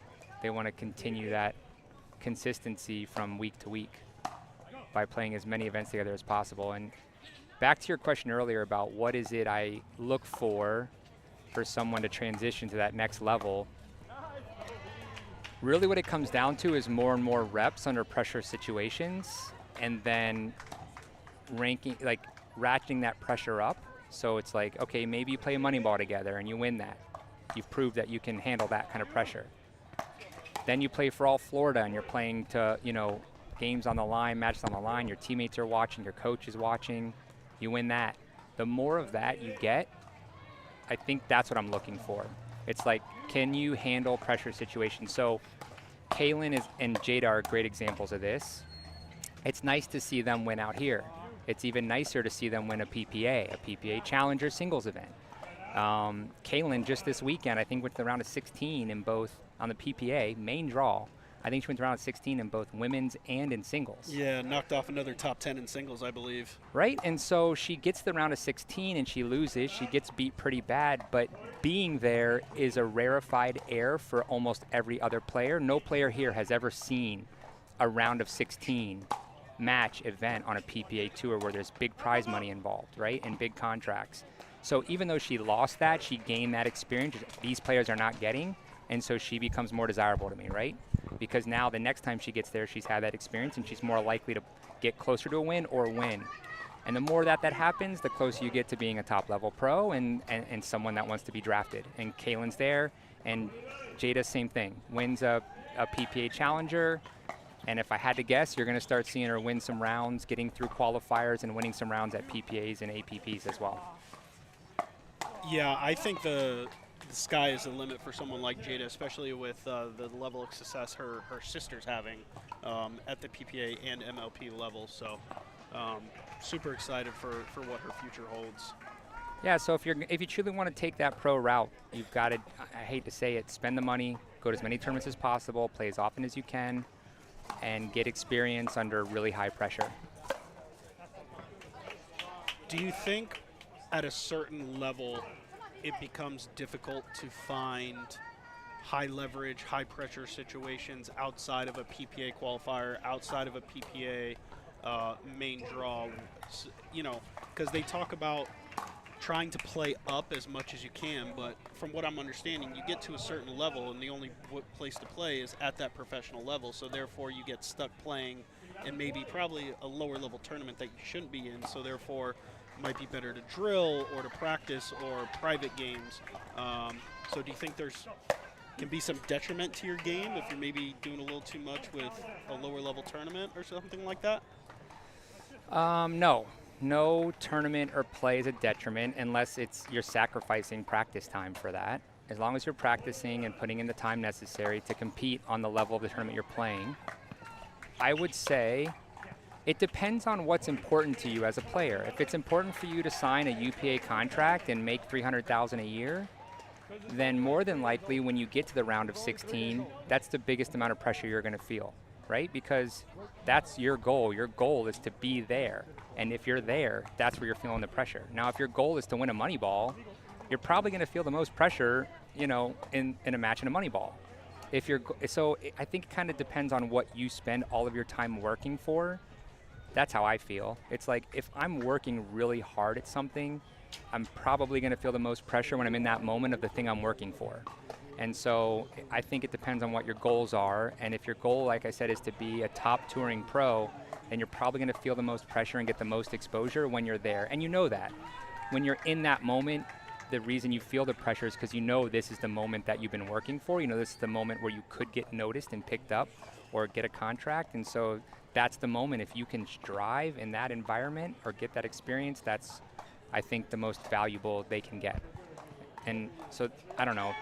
That's how Kaylin got noticed. She started to get results here and then results on the tour. That's how Jada's getting noticed. She got results here at Canadian League. She's getting results on the tours.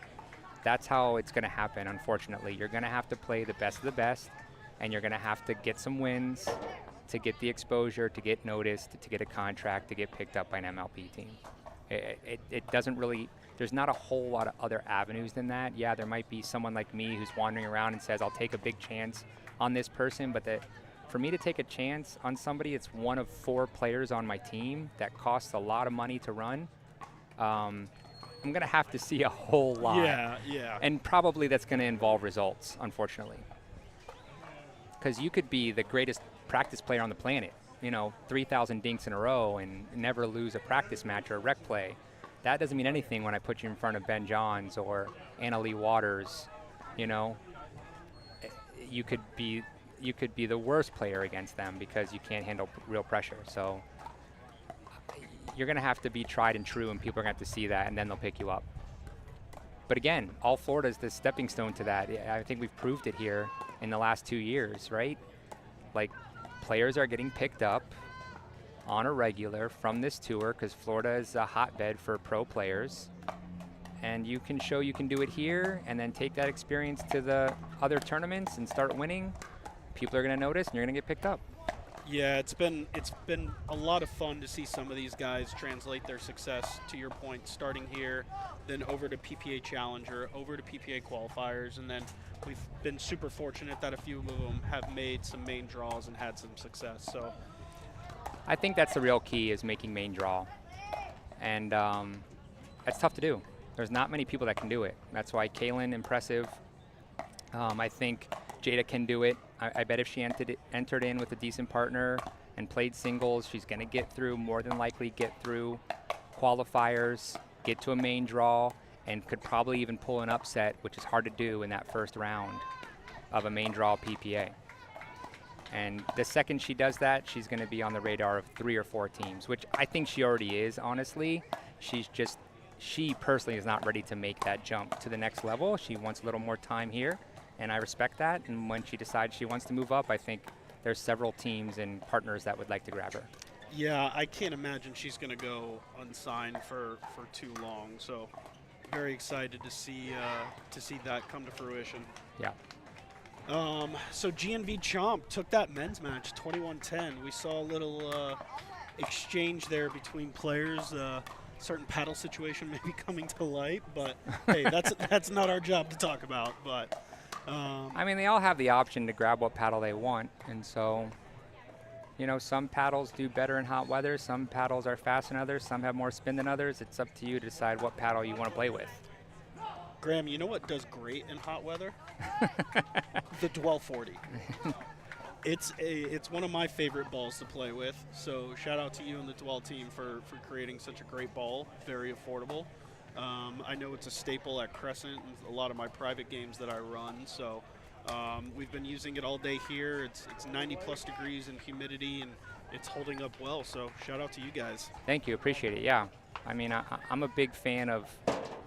I just have this idea that we shouldn't be playing just one ball. We should be playing different balls depending on what the weather is, or if it's 90 to 100 degrees and you play a soft ball, a Franklin, there's several of them out there. It gets mushy, it gets hard to put a ball away. the points become long and it's not quite as exciting. It definitely slows the game down. And when it's cold, the exact opposite. When the ball is a Vulcan or a Selkirk, it becomes very fast, hard, and you see 3 hit rallies where it's just a drive, a serve, a return, maybe a big drive third, and the point's over, and that's not fun to watch either. So you got to find that middle ground. So I think a harder ball in hot weather and a softer ball in cold weather is where the future is personally, but we'll see if that happens.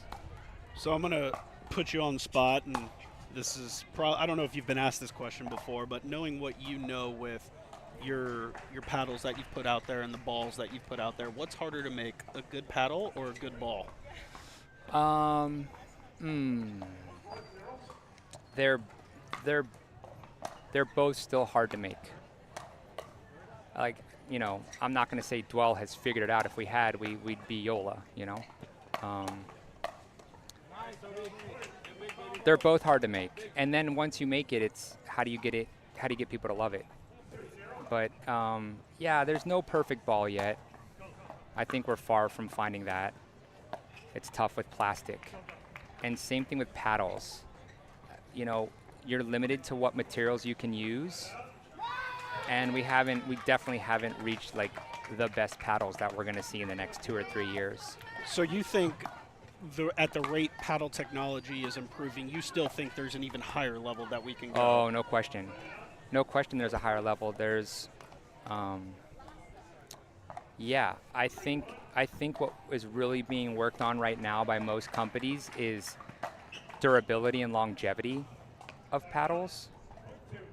And so I would say that that's what you're going to see a lot more of is how do we get a paddle to last in a pro's hands for more than 30 days? How does it maintain grit? How does it not delaminate? How does it stay consistent across the entire face? And a pro can play that paddle for 30 days. You know, maybe, I don't know, it might never happen. You know, tennis, they change their strings every match. Baseball bats, I think they use those more than a month, I would hope. How often does a pro change out a baseball bat? Yeah, it depends at the level, right? So at the professional level, I think once they're able to find a wood bat, they're going to swing that until it cracks or until it breaks. Okay. At the collegiate high school level, obviously they're still using metal. When I was in high school, the metal would break, and similar to what happens with a delaminated paddle, it would stop passing compression tests.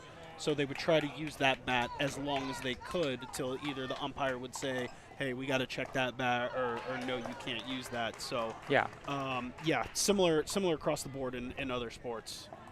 But it's getting better and better is all I'm going to say. Like, I think we're finding, like, now the paddles are very competitive. They spin really hard and they hit really hard and they still have feel. And once we get that down, plus add more durability, I think that's pretty good paddle overall. But I think we may have to change materials to get it to another level. In fact, the other day I played pickleball with a tennis racket, and shockingly, it's kind of you can manipulate the ball. It comes off hard. I could see somewhere down the road we start playing with strings. Really? I don't know why we wouldn't, because then you can get the tension on your strings exactly. The frames will last forever. Get the tensions you want every single time you play.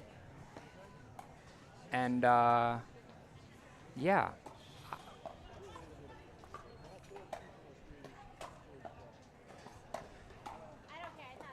What do we have going on here, Angel? Looks like they're, I think the ball may have cracked and they're asking for a ball change. But one of them doesn't want it, which is interesting.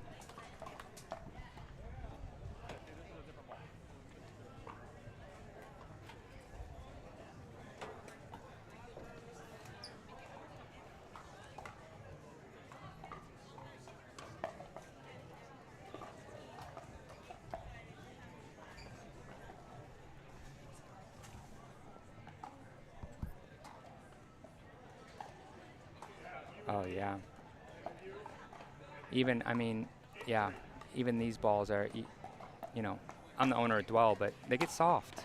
I mean, what do you think the temperature is of these courts? 150? I would probably say somewhere in the 110 to 115 range with no coverage or no shade. So we're trying to keep plastic round in that's something that's being hit, you know, pretty hard and is touching 115-degree temperatures. Like, again, it's a material thing, unfortunately. Yeah, the feels like temperature is in the mid-90s today with around 80% humidity. So you can imagine that the blacktop or the court top heat is probably significantly more than that, to your point. Yeah, you're not going to walk barefoot out there. No. And so, I mean, that's why tennis balls are tennis balls and tennis rackets have strings, because they figured out that those things can hold up to these pressures and heats. So I didn't realize this with tennis, and I'm curious if you know of any PPA pros do. I know their paddles have to be tested and approved ahead of time for their matches, but I didn't realize that tennis players will change their racket throughout the game pending the condition of the ball. Yes. Do PPA pros, like does Travis do that, or any of the pros that you know? Yes. Will they do that as well throughout the tournament? They almost all do. Interesting. And so 2 things they'll mainly do. They'll either have 2 different paddles, one that's maybe newer and more used. So one's a little more delaminated, one's a little less delaminated. And depending on if the delamination causes more power, they'll change from paddle to paddle, and you'll see guys do it. I saw it yesterday, happen 2 or 3 different times. Puts a paddle in the bag, grabs a different paddle out. The other thing they do is lead tape. They adjust their lead tape. So if you watch, I'm trying to think who's like really anal about this. Like JW is a good example. If you watch JW play a match, he will actually peel tape throughout the match, especially if it's like early in the morning or towards sunset.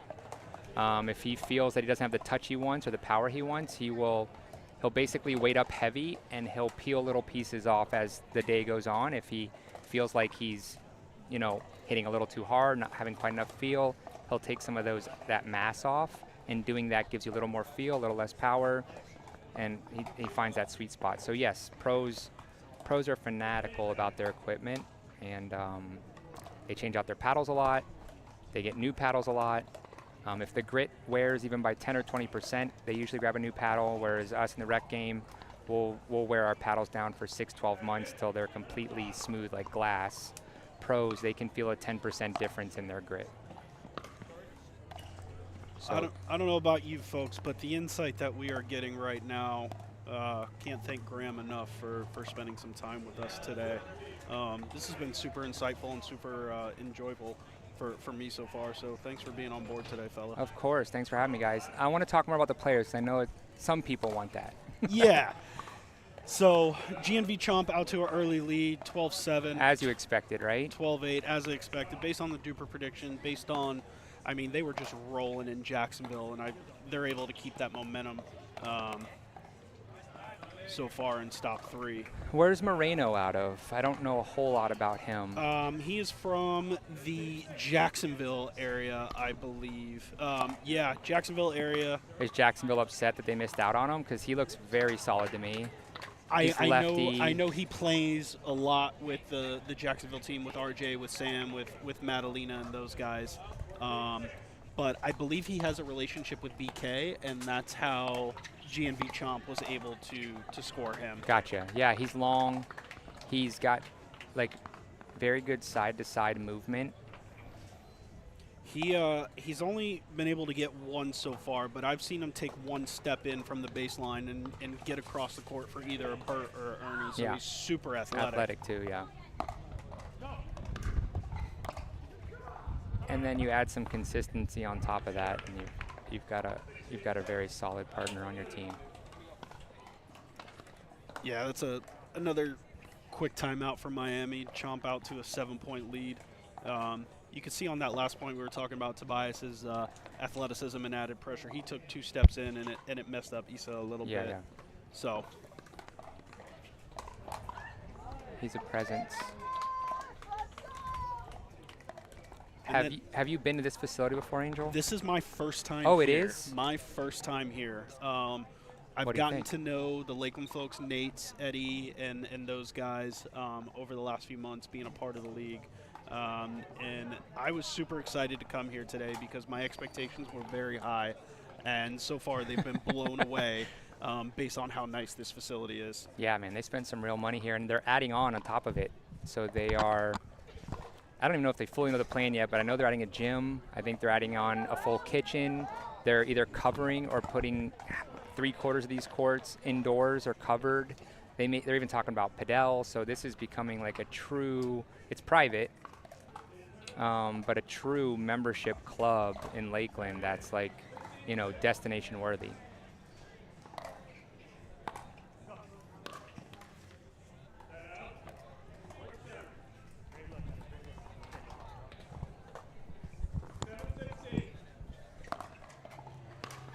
Yeah, I know we've got something similar in the works in St. Pete. Don't worry, I won't put you on the spot and ask you too many questions about that, but I know we're super excited for what you guys have in the works there.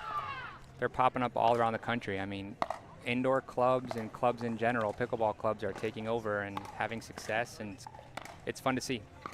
Yeah, I think in Florida, indoor or covered is almost a must. I think, you know, we're good enough, or we're fortunate enough year-round we can play outside, but you give us a little bit of cover or some indoor spots, and it makes it that much better.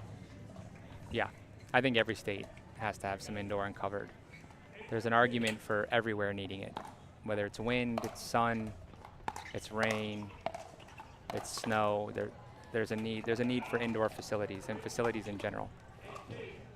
Yeah, I don't play much above the 5-0 level. I'll play some open, but I will tell you my biggest gripe with playing outdoors, it's always the wind.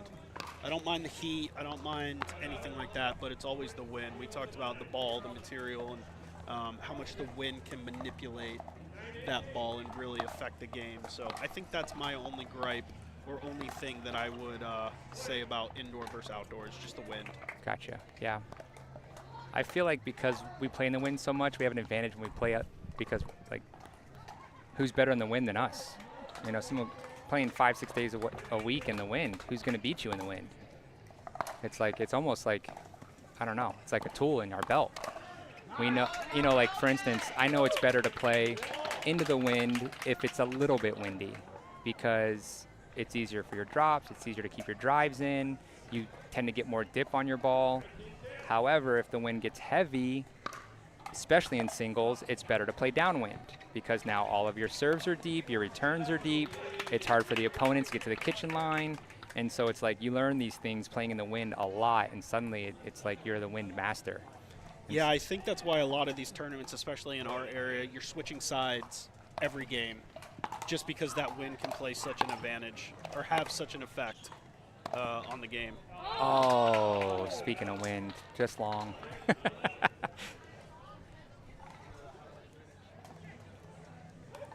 Jump out to another lead, about to take the third game here.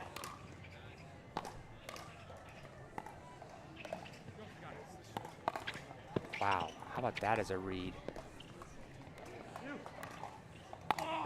What a point, what a point. Man, Moreno read that so early. We'll see a few more of those today. And just smushed it, but it hit the net, gave Val a chance, and then he ended up pulling it off.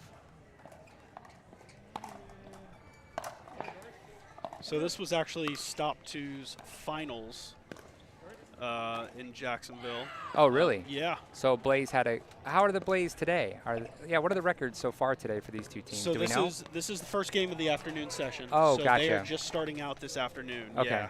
So we're seeing from the kickoff, both teams starting out this afternoon. We'll also get to see O-Town Bangers, which has Jada, like we talked about, Cam and Ben. And then another really solid female player in Ellie Skingley, who plays for O-Town in that Orlando area. We'll also get to see the Sarasota Manatees today. Jared Brooks, who you and I both know very well, Christine Marseco, and then I believe they have two substitutes in Jameer Plummer, and I'm not sure who their female substitute is, but we'll find out for you.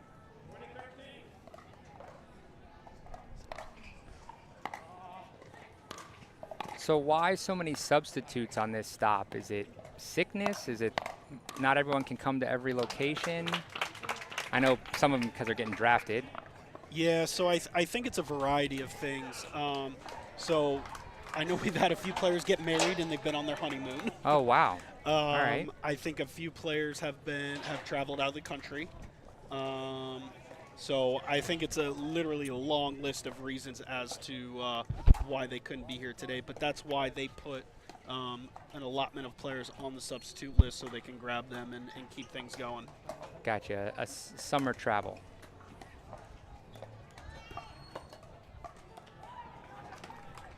Oh, also remembering that APP Next Gen is this weekend as well, so we have a few players there as well. Oh yeah, All Florida Pickleball League is a pretty young league as well for the most part, right? Correct. Most people kind of under the age of 30, a lot of them under the age of 23. That makes sense. Yeah, off the top of my head, in All Florida we have, I think, 6 players under the age of 18. Wow. Maybe more, but I think we've got around 6. But we're going to let these guys warm up. We're going to give Graham and I's vocal cords a little break because we've been talking your ears off, and we'll be right back after commercial.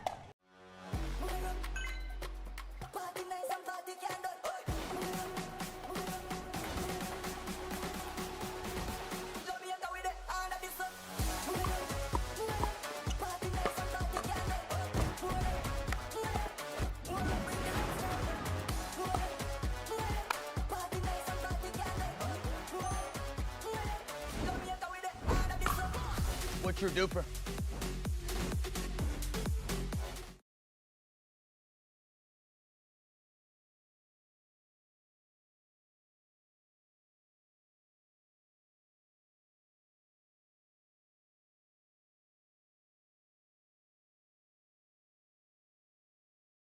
The official store for All Florida Pro League apparel is live at CustomPickle.com. You can get customized official team jerseys from your favorite teams or players from the All Florida Pro League. Use code 20AFPL25 for a discount exclusive this weekend. The Dwell 40 is the official ball of the All Florida Pro League. Dwell offers high-performance paddles, sleek bags, and everything you need to elevate your game. Choose between the warm or cold ball for consistent play in any conditions. Visit dwellpickleball.com and use code ALLFLORIDA for a discount.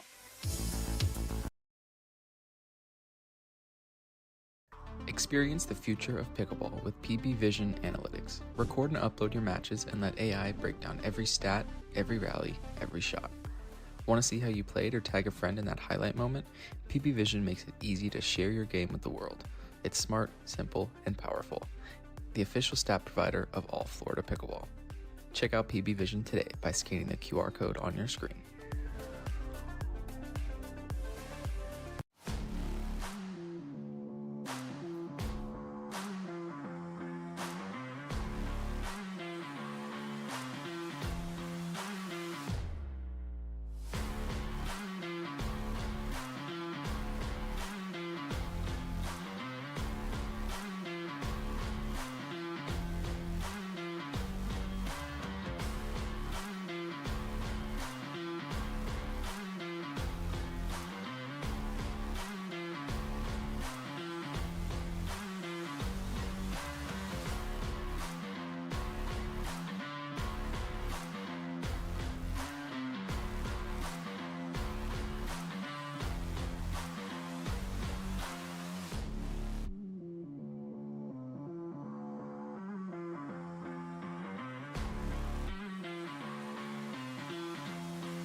right, we're back with the final mixed matchup of the day. GNV Chomp has already secured their win of the series 3-0. So we'll play this mixed matchup, and then something we do a little bit differently, as I know you're aware, we'll still play the Dream Breaker because all points will get accumulated towards their final standings. So we'll still get to see a Dream Breaker, although we do it a little bit different. We only do 1 male, 1 female to 15. I think you guys should make them all play singles, even if they're terrible. I think they need the experience. I definitely think it goes into how some of these teams are drafted. You definitely have got some teams with single specialist players, whereas, to your point, probably some of them don't play any singles. Right, and they should, and I think that if you forced them to, they would practice to get better. Are we adding single specialists to your resume yet? No, I had a run there for a while, but I've been neglecting my pickleball lately, so I need to get back out there. Plus, it's too hot. Try playing singles, because you can only play singles in the middle of the day. You're not going to get a singles court in St. Petersburg at least at 5 o'clock or 6 o'clock. So try playing some high intense singles games at noon in Florida. See how you feel.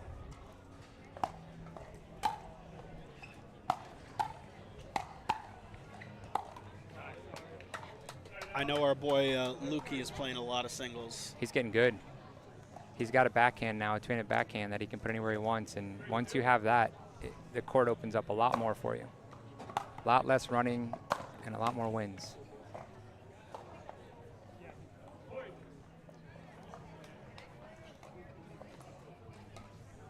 Watched Luke play in a money ball last weekend, and I'd never seen the guy smile so much. He was having so much fun. His partner was this lefty, older gentleman, and all the guy did was lob. And Luke was having a blast. That's funny. All right, I'm rooting for the Blaze here in this game. I'm gonna say Blaze with an upset in Game 4. Let's get some parity in this league. So how did the finals go on stop number 1 when these guys were in the finals against each other? Did Chomp kill them? Yeah, unfortunately the Chomp were rolling very similar to how they are today, and they won 3-0, which in the finals, once you win the first 3 games, that's it. So I would think the Blaze would come out wanting a win and be fighting. I don't know. Yeah, to your point, you would think so, but I mean, as you can see, the Chomp are just getting everything back.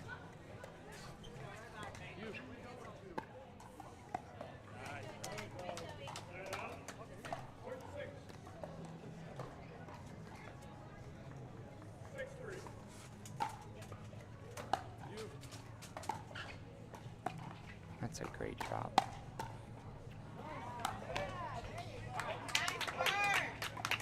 That's one of the things you're seeing a lot more at the high level is being able to execute really difficult shots but on the move. So before it was always, split step, be balanced, make the better shot. Now it's like players are becoming where that's not always the case. It's okay if they're one leg in the air, lunging, they can still hit these insane cross court, just over the net, dippy drops or drives while moving. Do you think maybe it differs between the two genders, but do you still think the pro level is very drive heavy, especially on the 3rd and the 5ths?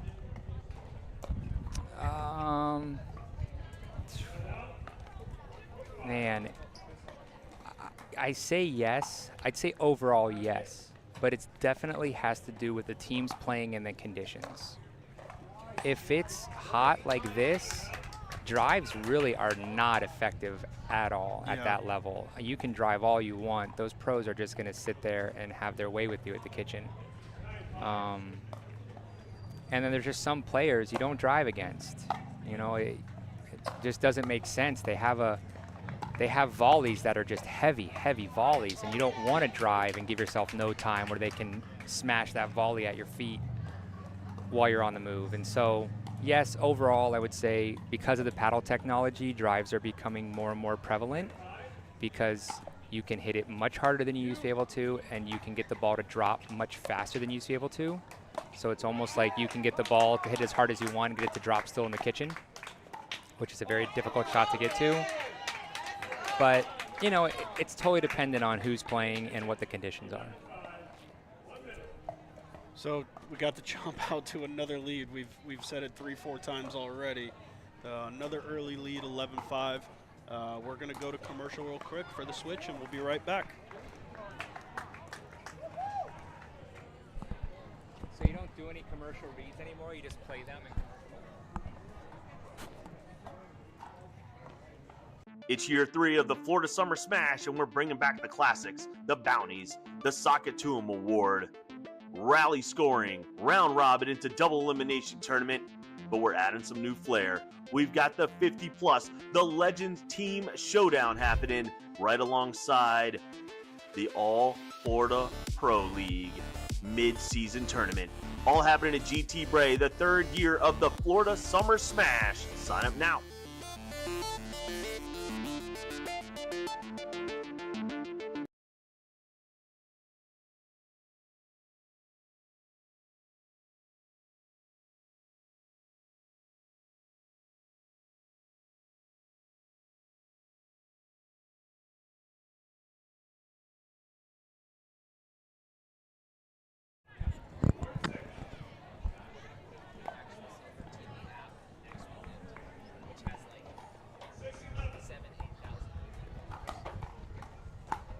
So Angel, I was just hearing from the producer that this is now being streamed in several locations, which is new for All Florida, which is big news, right? It's on SelkirkTV, which has got a ton of subscribers from what I understand. The Dink also got high subscribership, as well as the All Florida Pickleball YouTube channel. Is there anywhere else? DUPR. Oh, and DUPR. Yeah. It streams on DUPR. Where do I find that? DUPR is a YouTube channel. I can watch it there as well? Mm-hmm. Got it. Oh, all of those are live stream YouTube channel streams. But I was hearing 160,000 total subscribers have a chance to... Across all those platforms? 130,000 subscribers. Wow, that is incredible. So all those people get to hear our beautiful voices all day. Poor things.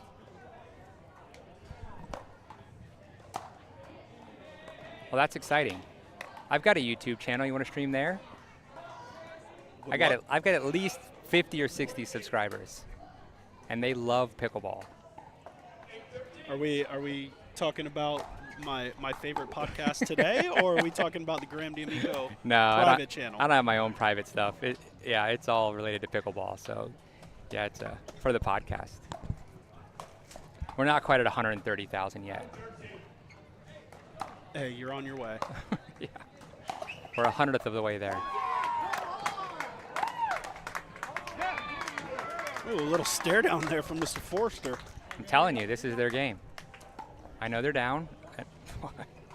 I know he just shielded that like Captain America to get that point, but they're coming back.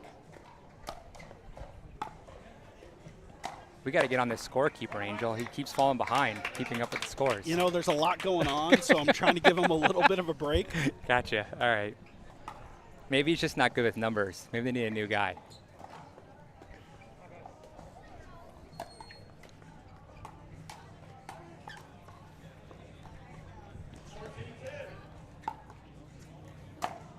And so from stop to stop, do the pools change up, or is it the same pools at every stop? Yeah, so the pools change every stop, obviously depending upon where we are. The center court or championship court team will change.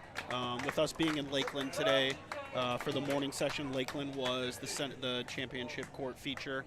And I believe the Chomp are the feature for the afternoon session. So we'll get to see BK and his team all day or all afternoon on championship court. And are they the feature because they're the best team? It's because they're the 1 seed. Through the first 2 stops, they're the 1 seed, and so therefore they get more court time. It's kind of like a reward for winning. In a sense, yes. That's great. Smart.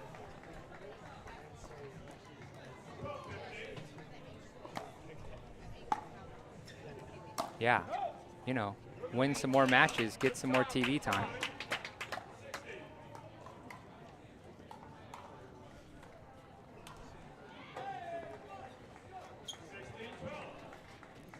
And I know that this year is a little different too. Oh, you also are streaming Grandstand. Oh, tomorrow? Yep. Gotcha. So all games on Grandstand are being recorded with commentating and audio, and we'll release that footage tomorrow. Gotcha. So it's not live today, but will be released tomorrow, all of those matches as well. Yes, sir. And is that basically, that's all the coverage of every match that's played here? Correct. In Lakeland. That's great. Damn. So every match, or every stop, excuse me, we have a championship court and a grandstand court, and we put all of those across all of the YouTube channels and platforms. Wow. I know new this year also is team owners. Has that played a part in, I don't know, in the league? Has it made a difference? Are you seeing something different from this year than from last year because now there's team ownership outside of just the league? Yeah, so I'm also new to the league this year. Obviously, I know about the league just from friends being in the league last year, but I'm definitely around it a lot more this year. And I think one of the things I've noticed with some of the new owners is what we talked about earlier, trying to build that team and community. I know Lakeland, for example, they were in full force in Jacksonville, three-hour drive, and they had fans rallying behind them, coming to watch them play at the lap stop. So I think that's probably the biggest factor, the biggest difference that I've seen is how much these owners have bought in, trying to get the fans and the community involved in the team and in the sport. Well, I have to say, I was there for the first year of Major League Pickleball, and this is definitely run better than the first year of Major League Pickleball, which was only 4 years ago now, 2020. And so if you're starting out this strong in year 2, it's really impressive where you got, where this will be in 2 or 3 more years. Yeah, I think we have some high hopes and some high expectations on finishing out the year, and then also for next year with potential new ownership, new sponsors. I know we'd like to see the team base grow, giving everybody more games, more exposure and more stops, hopefully next year. All right, I need the Blaze to make a stand here and get their first win. And for the format, you have to win on your serve still? Correct. Great, love that. Yeah, so you're super familiar with it. For those tuning in for the first time this afternoon, so GNV Chomp has to win on their serve. It's not a freeze per se because Miami can still accumulate points, but GNV Chomp cannot accumulate points unless it's on their serve.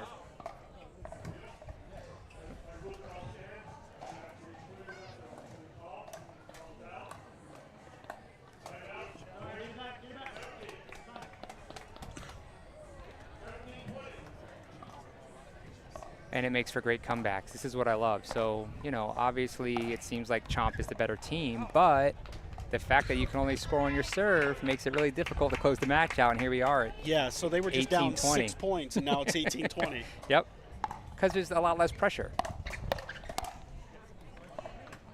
That's that pressure thing again. Causes problems.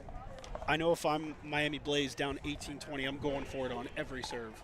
Can't lose on serve, so I'm going for it. Wind's starting to pick up, so why not? Uh-oh, 19-20, here we go. This is what we came for.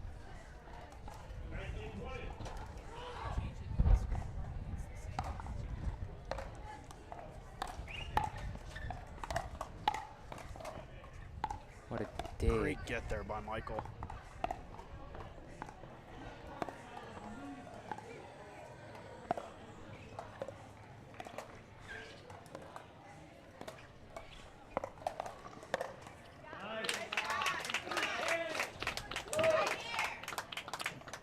This is match point number like 4 or 5 here. Match point number 4.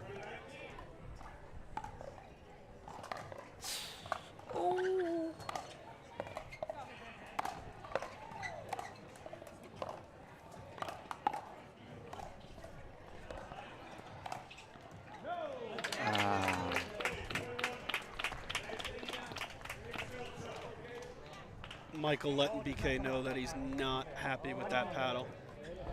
Oh, really? Yep. They're still talking about it. Like I said, I'm not going to mention anything, but so that net mic is loud. Yes. Might be by design. So GNV Chomp closes it out 4-0. Going for the potential 5-0 sweep here with the Dream Breaker. We will see who the Chomp and the Blaze send out. Looks like they're throwing the substitute out on the female side for the Chomp, Routson. She seemed a little shocked that she was the one getting picked for that, which is fun. We had some males play against female in our morning session in the Dream Breaker, so curious to see what happens with this one. So we'll be right back after this commercial break. The official store for All Florida Pro League apparel is live at CustomPickle.com. You can get customized official team jerseys from your favorite teams or players from the All Florida Pro League. Use code 20AFPL25 for a discount exclusive this weekend. The Dwell 40 is the official ball of the All Florida Pro League. Dwell offers high-performance paddles, sleek bags, and everything you need to elevate your game. Choose between the warm or cold ball for consistent play in any conditions. Visit dwellpickleball.com and use code ALLFLORIDA for a discount.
All right, Dream Breaker time, folks.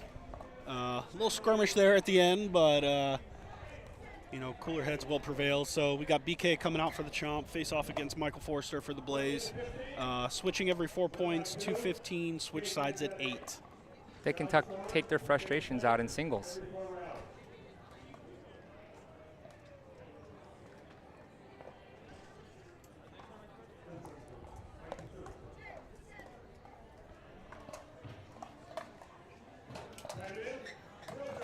I even recognize some of these refs from around the league.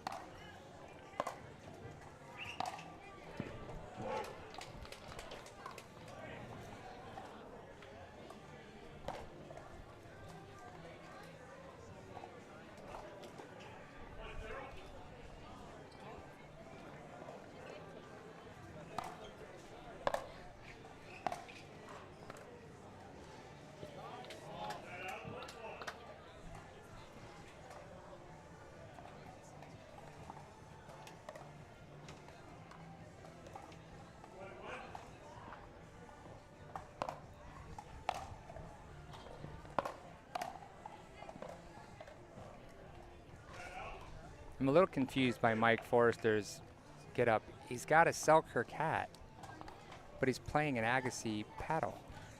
I don't know if he's got a brand contract, but hey, maybe Dwell will sign him. Where's he going to fit the Dwell? On his shoes?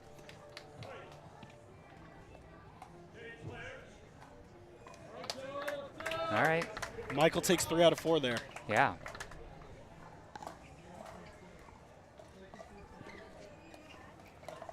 Michael and Nate's are competing for best mustache in the league. Some pretty serious mustaches. Good placement there. Look at that. This is So this replacement versus replacement. Yeah. First time they've played this year. This is Zoe for. I'm sorry, I'm getting that wrong. Producer Chris is gonna give me the names real quick. I know for the Chomp, it's Routson. Yeah, Zoe right? Routson for the Chomp, and then Emily for the Blaze. Both are substitutes for this week. Kelsey Lorente out for the Chomp, and then. See, this is good. They probably don't play a whole lot of singles, I'm guessing. Tell by Routson's reaction when she was asked to play singles, but it's good experience. And I think when you do something not well, most competitive people will learn to get better at it so that they don't have that same feeling again. I mean, so far, Miami's coming out hot in the Dream Breaker.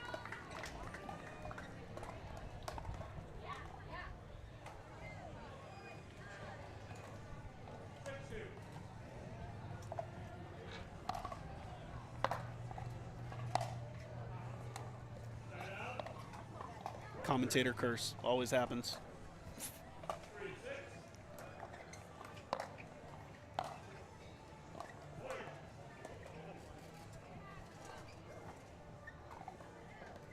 Just a couple of loose swings.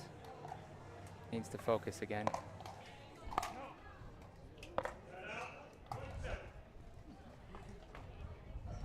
Every one of BK's serves are like either right on the line or just past the lines. Yeah, you can see the different in approach of the two players. BK going for that deep, heavy serve.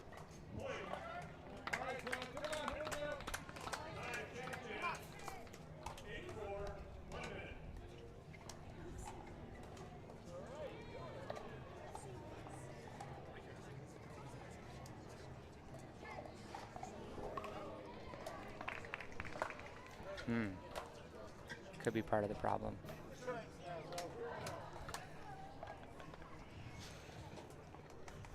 Sorry, guys, a little friendly commentator banter between Graham and I. Chomper down 4-8, attempting to go for the clean 5-0 sweep, but Miami's trying to get some points here. Obviously, we mentioned Dream Breaker points do account for their final standings, so all wins do matter for the final end-of-year tournament.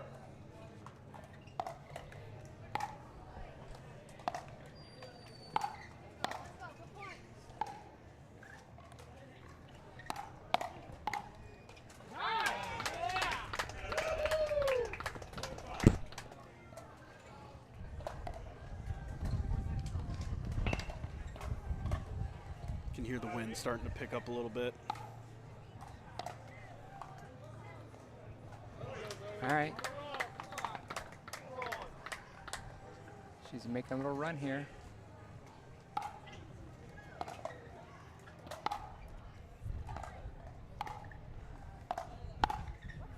Oh. Yeah, a lot of wind, a lot of wind. Oh.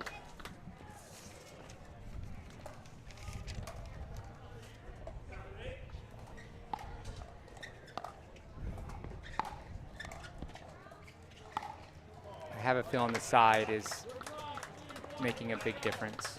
Yeah, you could see with a few of Emily's returns there hitting into the wind that they were coming up a little bit short, getting Zoe easy time up to the kitchen. So definitely a factor.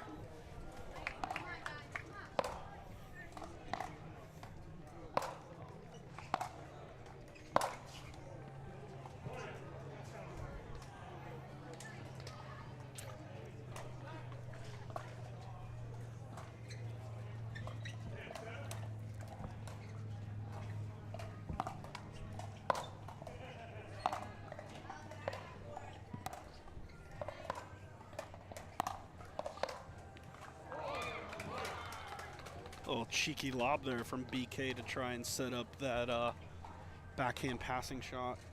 Fortunately, it went right into the net. That's the other part of pursuing the pro career is it definitely makes it a lot easier if you're good at all three. If you're good at mixed, if you're good at men's or gender, women's, men's, gender, and also singles.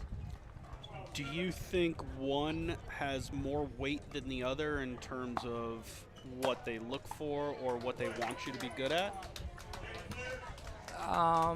You know, for MLP, gender, I would say mixed. I would say doubles is more important than singles, but singles is still important. But it also folds over into like the PPA for UPA contracts, because they want someone who's going to be good at all three. So they're like, you're going to get more points that way. You're going to get on TV more that way. So it means you're going to get bigger sponsorship. And so if you truly want to pursue this career, especially, I would say you want to become good at all three, gender, mixed, and singles, just because it's more opportunity. You're traveling to the location anyway. You may as well play all three events, get good at all three events. It gives you more opportunity to get seen and to get wins and to win money and to get points. Hey, and your Miami Blaze took the win there. They're single specialists. We didn't know. Will Chomp take the match 4-1. We'll get Mr. David Tabb on court here shortly and get an interview going with the GNV Chomp.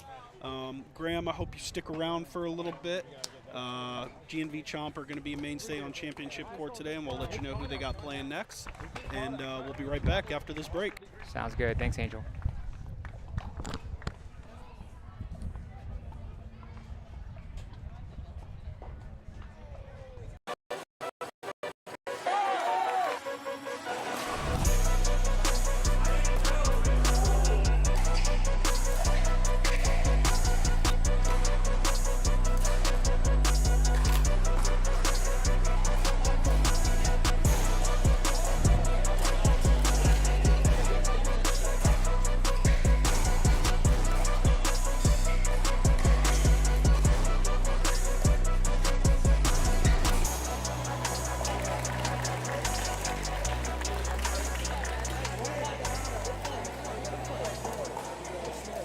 My name is Joshua Elliott. I'm from Tampa, and I play for the St. Pete Icebergs. I think our team's really unique. All of our players are pretty close. We're local, and we've all played with or against each other at some point throughout the last couple of years. So that kind of familiarity is really good. Our team chemistry is really high.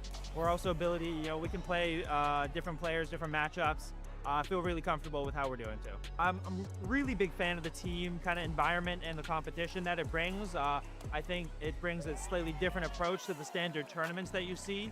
All right, so the Chomp, and just continuing what they have been like right now, winning match after match after match. Heather, what the chance of the win in the absolute 4-1 right there? What do you attribute it to? I think we've just all been putting in the work at home. We communicate a lot, through text, just talking about what we need to work on, strategy, that kind of thing. And, I came last night to hit with Zoe some, and that really helped. We've never been on the court together, so just getting comfortable. And we all like each other, so that helps. That does help a lot. Jeez. And what a great league director that you have and commissioner, and being able to find some courts. Shout out to Lakeland Pickleball Academy in the area, helping us get to. They have a new facility opening up, so they were able to get there. All right, fellas, you're playing some really athletic ball right now. BK, what's something you're working on in the game to keep that athleticism high in this hot sun right now? I think it goes for both Toby and myself. We put a lot of work outside the court. I have a trainer full time. Toby's actually a trainer himself, so we put a lot of work outside the court. Working on our explosive movements, resistance band workouts, weights, whatever we need to do off the court, so that when we do get on the court, our legs.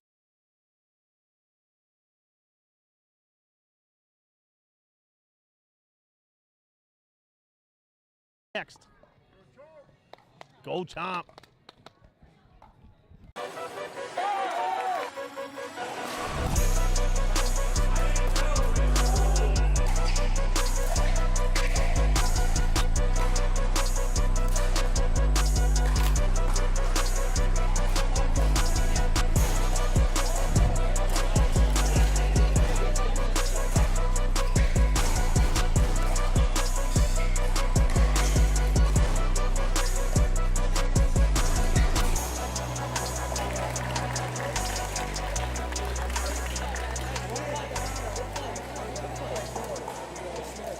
My name is Joshua Elliott from Tampa, and I play for the St. Pete Icebergs. I think our team's really unique. All of our players are pretty close. We're local, and we've all played with or against each other at some point throughout the last couple of years. So that kind of familiarity is really good. Our team chemistry is really high. We're also we can play different players, different matchups. I feel really comfortable with how we're doing too. I'm a really big fan of the team kind of environment and the competition that it brings. I think it brings a slightly different approach to the standard tournaments that you see, while also maintaining a really fun atmosphere that you can be competitive in. My name's Victoria. I'm originally from France, but I live in St. Petersburg, and I play for the Icebergs. I love that our team is from the same area, so we get to practice a lot together. We're all really close. My mixed partner, we've always played a lot of open money balls together, done really well. I like playing with Kara because she's super sweet. We get along really well. We're really supportive of each other. We're always boosting each other up, so you never have to worry about any of that. It's such a fun environment. They do such a good job just putting it together and always making sure everyone's, having a good time, but also it being pretty professional so that we can kind of get a good feel for what the pro scene is going to be like. I played with them last year, but I got drafted as a sub because I had only started a couple months before the season last year. I just started playing and I got drafted as a sub and quickly I played a lot. I ended up playing a lot of matches for actually a few different teams, so it was really fun. But this year I'm really excited to stick to the Icebergs, which was the team that I got drafted for as a sub, and stick with it and play for them all year. Hi, I'm Bruce Jonas, and I'm from Tampa, Florida, and I captain the St. Pete Icebergs. I am so blessed with our team. I couldn't be luckier. First with Josh, he's the leader of our team. He just brings a wealth of experience. He's a great guy on and off the court. And then with George, phenomenal athlete, young to the sport, converting from tennis, but wow, his explosiveness and the energy he brings to the game is just a joy to watch. And then Victoria, a lot of fire and aggressiveness, and fun to be on the court. She's very focused. And Kara, wow, such a pleasant person with a lot of energy and focus and determination, and and the team together really seems to be blending, and we've been practicing together once a week, and anyway, yeah, I'm so fortunate to be with this team. I love the concept. I love what the Florida Pro League's is doing. It's grooming an atmosphere for these players that are developing and wanting to become professional and move on up. And this is the best players in Florida, and it's just a great atmosphere, and you love seeing them competing against each other at this high level, and getting used to what it's like under the cameras, like what we're doing now, on the interviews afterwards. And then, in addition to that, with this MLP format, it's exciting to watch. Hi, my name is Kara. I'm from Tampa, Florida, and I play for the St. Pete Icebergs. I love my team. We're all from Tampa and St. Pete, so it's super nice that we get to play with each other and bond. Josh's energy is really exciting too. He gets all fired up. Yeah, I think we move super well together. We pump each other up, which is super great, and we've been able to play with each other in practice. So yeah, it's been super fun. I absolutely love the team format, gym to play women's and mixed. There's not a lot of women's tournaments out there, so it's super exciting to get to play and experience that. Also just love all the good competition.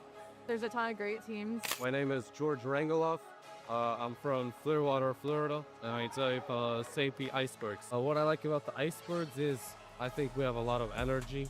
Our team is very energetic. I like playing with Josh. He brings the energy. It's fun to play with him. So I'd say I like the men's doubles. I like that there's just a lot of matches. It's versatile. There's men's doubles, mixed, and singles. I'm a big singles guy, so I like that.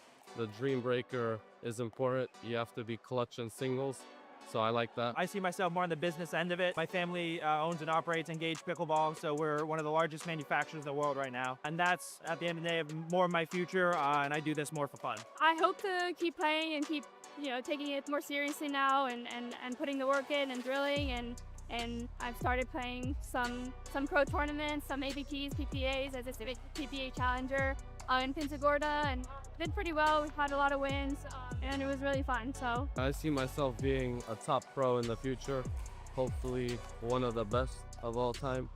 So you'll see. I see the Icebergs at the end of the season as the winners. Yeah, I think we have what it takes to be that team. But having said that, I know we're going to be happy regardless because of how close this team is and how hard we work together. And, the friendships and the teamwork that we're developing, I think are, long lasting. But I really think we're going to be at the top at the end.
Ben Yu, out of Sarasota, Florida, playing for the O-Town Bangers. Yeah, I think just first the team environment's awesome because pickleball usually, you're playing singles or doubles.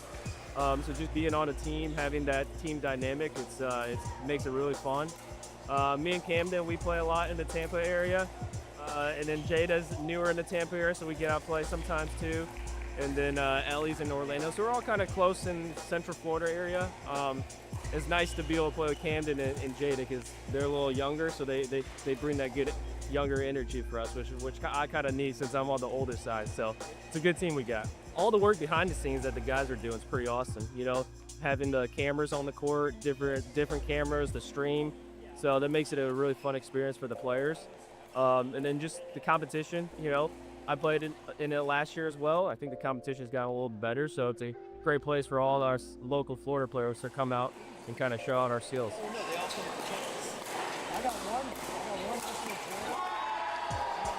Hi, my name is Ellie. I'm from Orlando and I play for the Orlando Bangers. I love that our team is super positive no matter what happens. We're always trying to cheer each other on.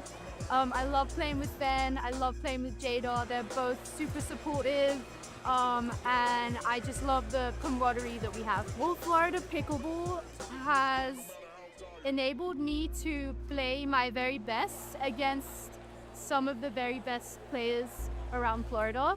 So I'm super fortunate to be on the court playing against some of the top players, especially at the level we're playing at. So super thankful and just happy to be here. My name is Jay Evans. I am a native of Tampa, Florida, and I am the captain and head coach of the O-Town Bangers. Yeah, I think the coolest thing about our team is we just have a really good camaraderie. We support each other. Everybody respects each other as players, values each other's opinion, and we just kind of feed off that with each other. With Camden, even though he's very young, he brings a lot of leadership. In a lot of ways is wise beyond his years while still being a kid at the same time. The kid's work ethic is unreal. Dude's on court nonstop and is always encouraging more people to be like that. And so just having that mentality and just pushing, not only his teammates, but also our other peers to be on court all the time, to work their tails off, and just to be the best players they can be. With Ellie, a lot of experience there, also experience in the pro league. She's just a veteran and, has her style of play is just rock solid. You know what you're getting out of her every single time she takes the court. With Jada, with still being so new to pickleball, but obviously the racket sport acumen is off the charts. Is getting better every time I see her, and the sky's truly the limit for her. And with Ben, kind of similar to Ellie, a lot of experience, high-level racket sport background as well, but has just been doing this a long time. You know what you're getting out of him, and they all just kind of bring that dynamic energy when the match gets tight, when they need it. So, just a really fun group of guys to coach. Just really been a pleasure thus far. My name is Jada Bowie. I'm from Toronto, Canada, but I live in Tampa for the past couple of years, and I play for the O-Town Bangers. Yeah, my team's great. I love them all. Camden and I live close together, so we train together literally 85% of the time. So we always drill together. I love him. He's like my little brother. And with Ellie, it's super fun. Yeah, now I'm playing the left side. We changed that from the first stop, and yeah, I think we complement each other really well. So yeah, I think just the pro league, it gives players an opportunity to play on a team. It's different than like PPA or and in tennis like WTA, it's different. You're part of a team, you're part of more than just yourself. And it's really fun to play with your friends and against your friends. It's just a good experience and exposure for your football career, so love it. My name's Camden, I'm from Tampa and I'm play for the O-Town Bangers. I love the energy the team has. You just go out there and have fun always, and it's really cool to watch as our team grows. Jada's just gotten into the sport, so it's awesome to see where she's come from, and now we're playing together in this. And same with Ben and Ellie, they're great players and they just have a lot of experience to bring. Honestly, I love having a team captain. Like, it's just a support role. It's another person to just give wisdom and advice on the court and support us. So it's honestly great. It's honestly cool to get all these cool players out here, and we're all friendly, but also we all go out there to be competitive and have a fun time. So it's just a good atmosphere to get good games while having fun still. As far as the future, I see myself grinding in the school, keeping enjoying. I started it because I loved it and I never want to lose that. So I still want to play my best and just keep getting better if I can, teaching and just enjoy myself. I'm doing this full time, and hopefully I want to be one of the best singles players in the world.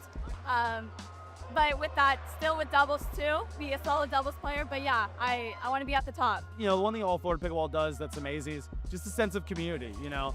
Being here in Jacksonville and just seeing the local fans and supporters of the sport being out here, kind of the same thing at Stop 1. Just really looking forward to seeing how that translates at every stop. And just also too, like, a lot of us are playing outside of here. We're rooting each other on, you know.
Good exchange there between Sarasota and GNV.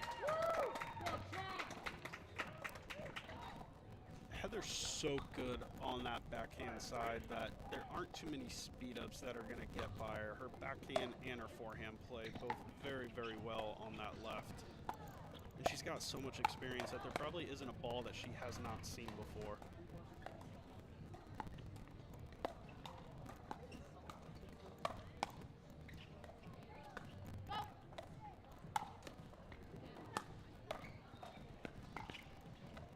Christine on the defensive there, still able to get it back.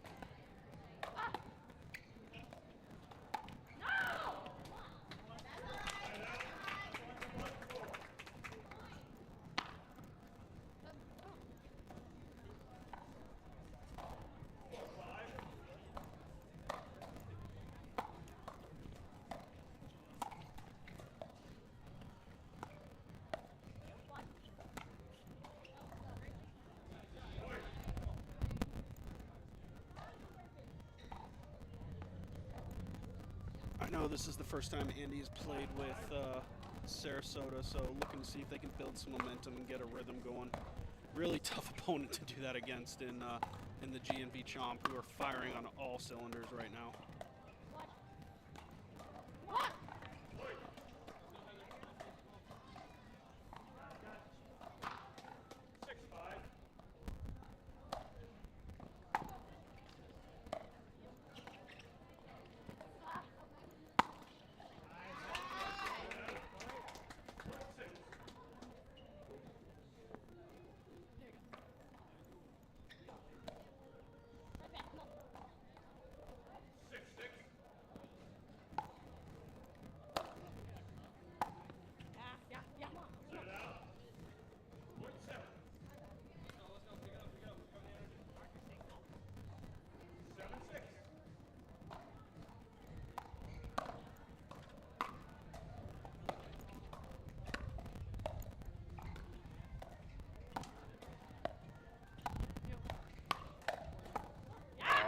Incredible footwork and hands there by Andy.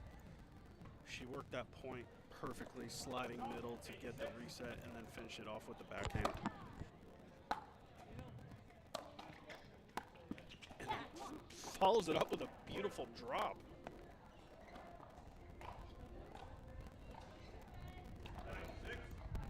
Sarasota building a little bit of a lead here. 3-point lead, 9-6, Christine to serve.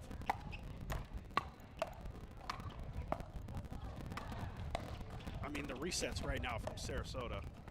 You can probably hear the wind start to pick up.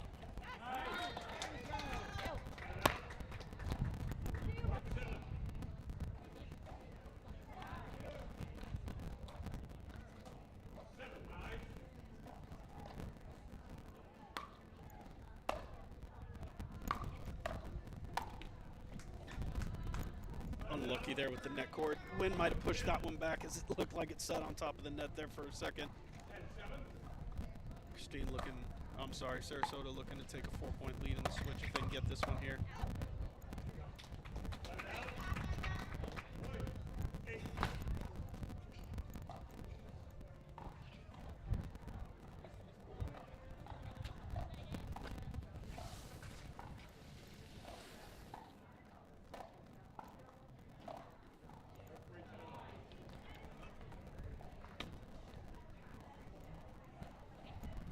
Wind is starting to pick up significantly. Our signs are falling all over the place due to the wind.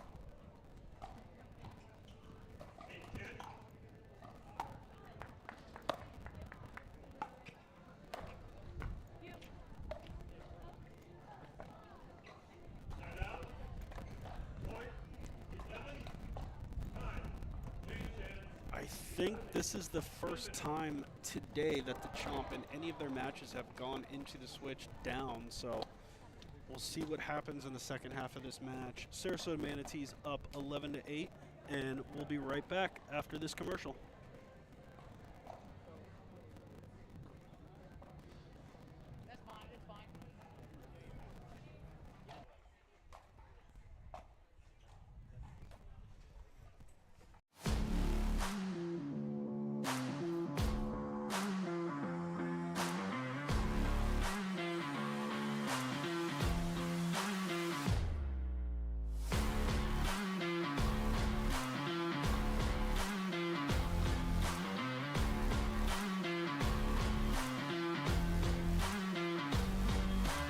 With over 250 events in more than 12 countries, the Dink Minor League Pickleball is the largest amateur team format in the sport.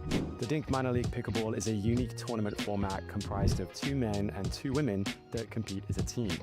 The teams compete in men's doubles, women's doubles, and 2 mixed matches. If the games come to a tie, then they compete in a unique singles tiebreaker called a Dream Breaker. You can compete in minor league pickleball at local events, state championships, or regional showdowns.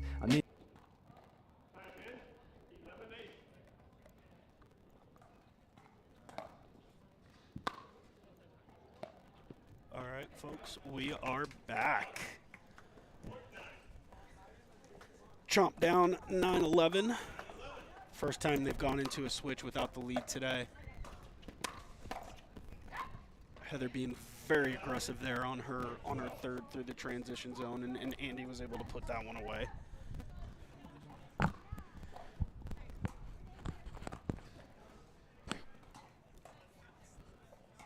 We've got 2 subs on the court making their first appearance of the year. Heather and Christine, both veterans of the All Florida Pro League. They were both part of the league last year. Christine played for Miami, and then Heather playing for formerly known as the Swamp last year. So good amount of experience for those two.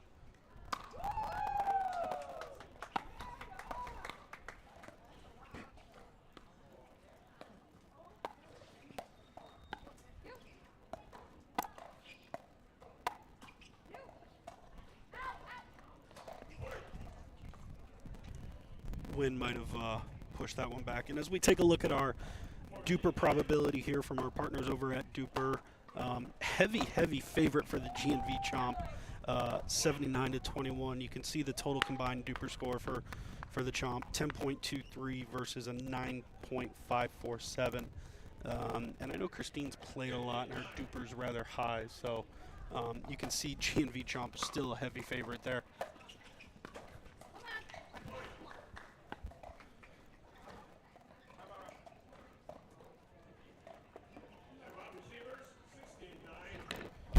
Sarasota's starting to pull away a little bit. I don't know that I've seen the Chomp with this much of a deficit in the last 2 weeks. So let's see if Sarasota can keep the momentum going, and we'll be right back after this commercial break.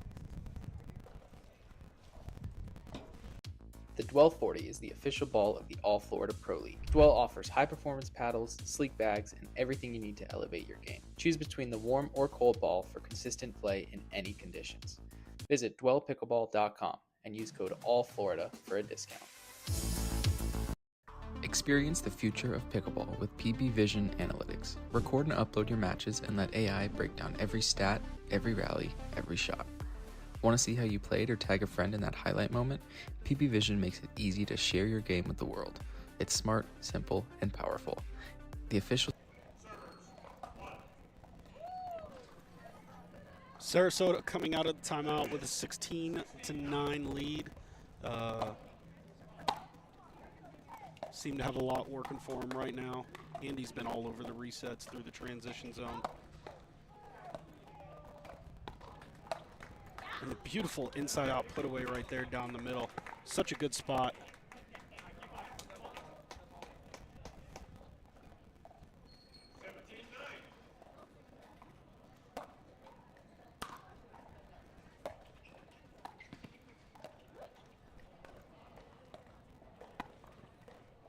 Zoe was able to get the drop off of the net cord back,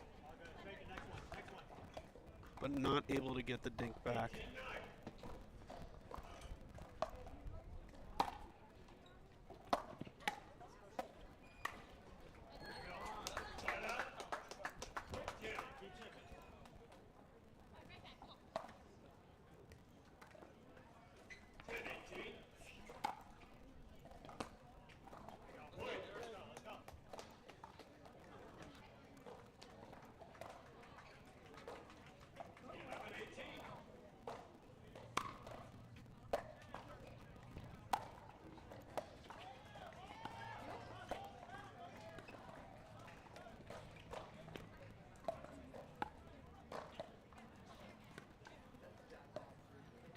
Chomp trying to get back to those patient points in the kitchen. Oh, what a ball by Christine.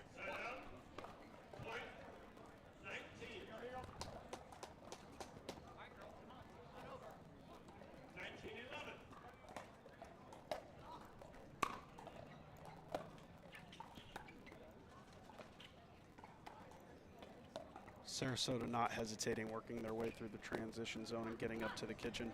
I mean, everything is going Sarasota's way right now with a 9-point lead. If they're able to pull this out, I think this is the first women's loss that Chomp have had in their last 3 or 4 matches. So they're playing very, very well, very, very good pickleball. But Sarasota started hot and been able to pull away.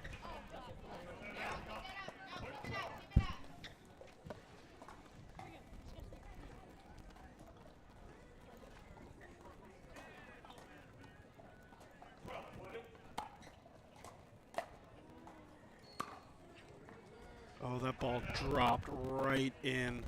I think the wind might have pushed that one right inside the baseline. Heather was expecting that one to go out, but the wind was able to knock it down and get that one in. Sarasota back to serve for the game.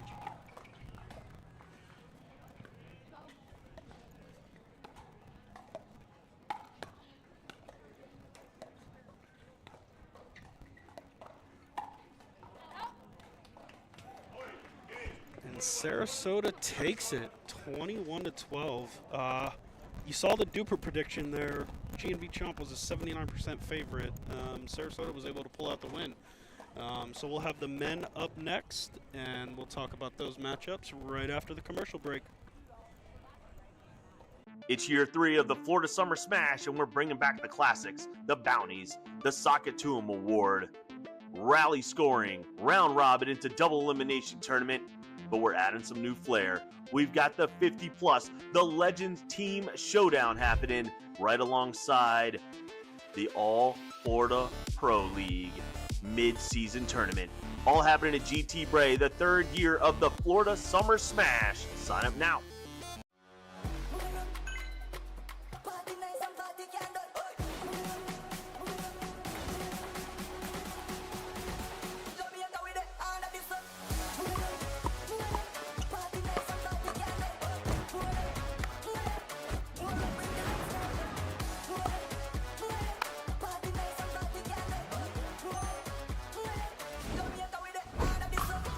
What's your DUPR?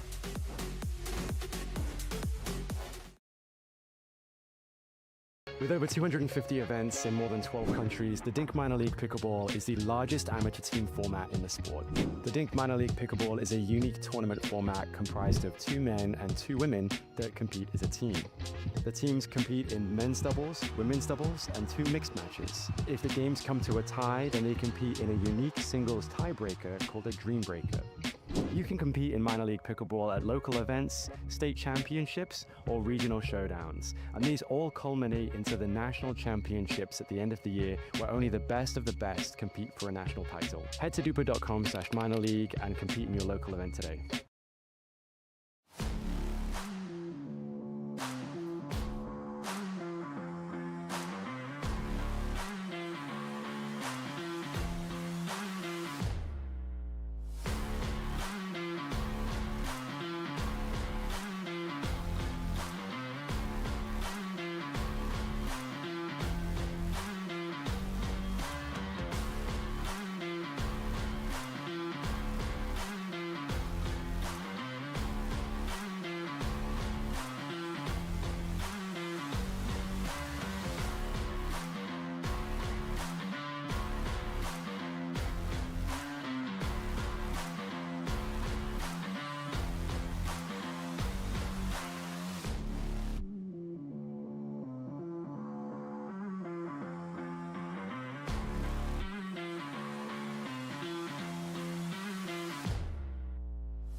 All right, guys, what's happening? Match number 2 of the afternoon session for the All Florida Pro League. Stop number 3 at Lone Palm Country Club. We got the G&B Chomp men out there. We got BK and Tobias. And then we have a newcomer to the Sarasota Manatees, not to the All Florida Pro League, Jameer Plummer. He was a substitute for Jacksonville last week, and this week he is substituting in for Michael Leonard. He's playing the right next to Jared Single Specialist Brooks, who is one of my favorite people and personalities in the league. So this should be a interesting matchup.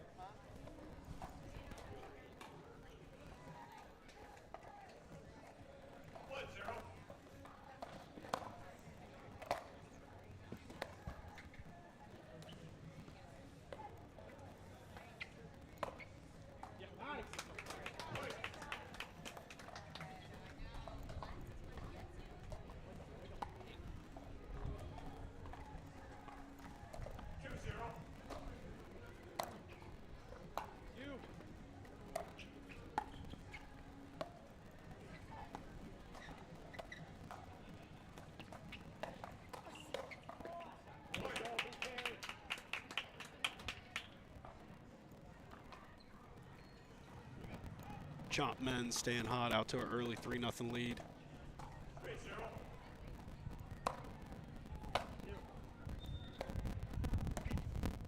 Good return there from Jared despite the wind.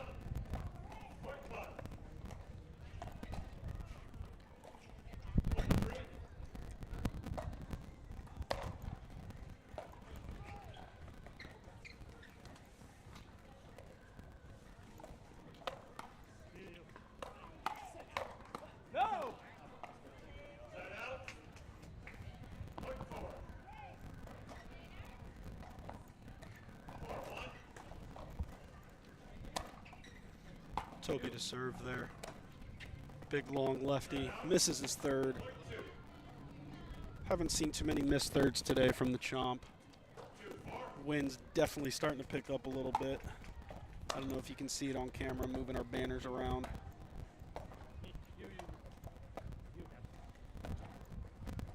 That's good work there from Jared, working his way to the kitchen.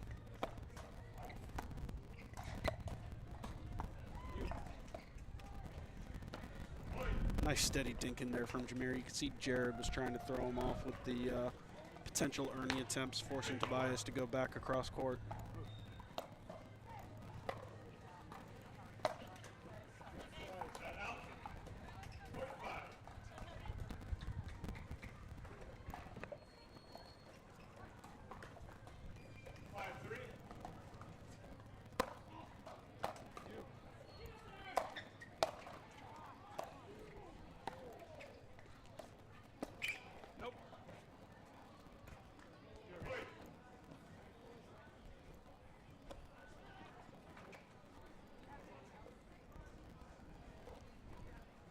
Shout out to David Tabb, problem solver extraordinaire.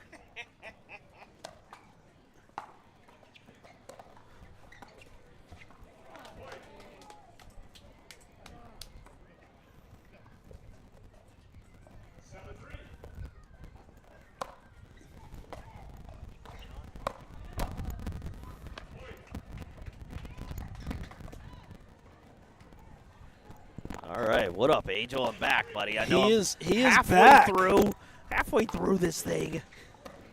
Yeah, so you've been putting in a day. How was it commentating with Graham versus me, bro? Man, whole lot of fun. I don't know that we shut up the entire time of that match. So talked a little bit about everything. He gave us one of the best compliments I think we could receive being part of the All Florida Pro League, in that Graham was part, as I'm sure you're aware, of the original MLP, first ever original MLP event back in 2021. Yes. And he said our events are night and day run better than that first event ever was. So Holy crap. He gave us a huge shout out. Oh, Jameer with the length. Oh my gosh.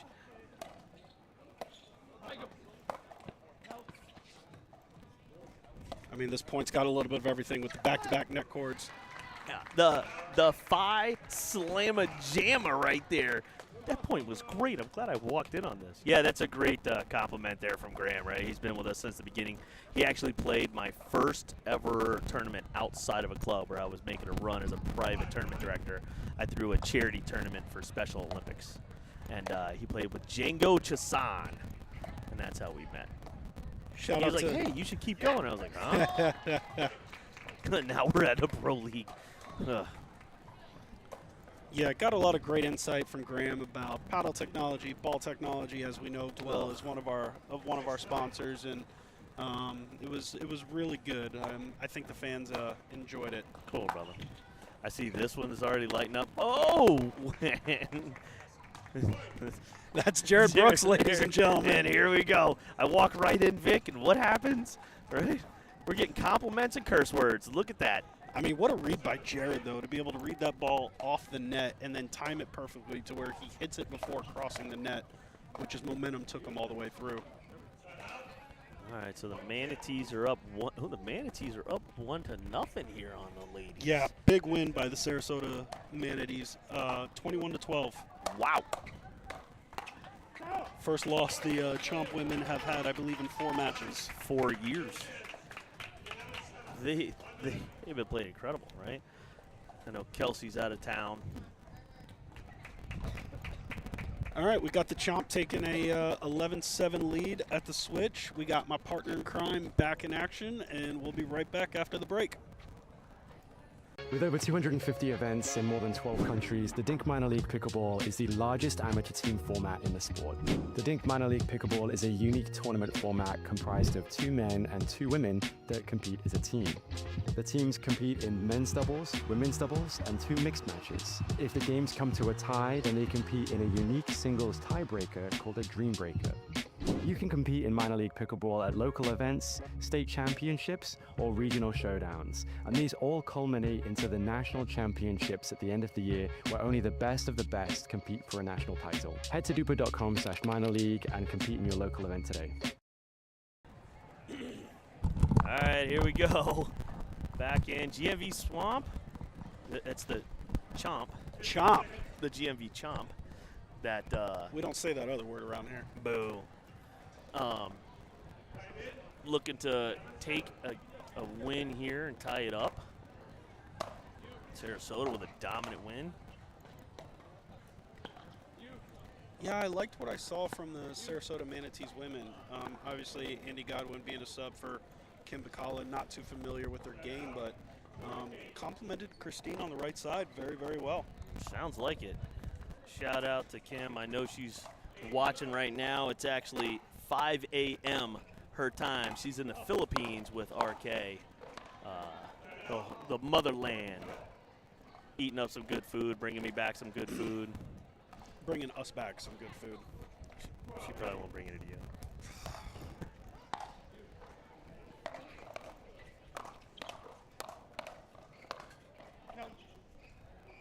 Good call there by Jared. Even with the wind at their back, that ball was still sailing long. Look, I'm loving one of our big storylines, Jameer Plummer.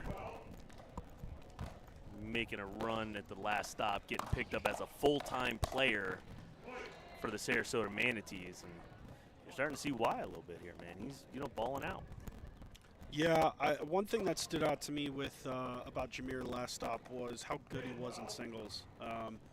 He took 7 of 8 from George Rangeloff in a singles Dream Breaker, and I don't know that many people have taken 7 points in multiple Dream Breakers from George Rangeloff. So definitely made a name for himself in the last stop, and as you mentioned, here he is as a full-time player now of the Sarasota Manatees.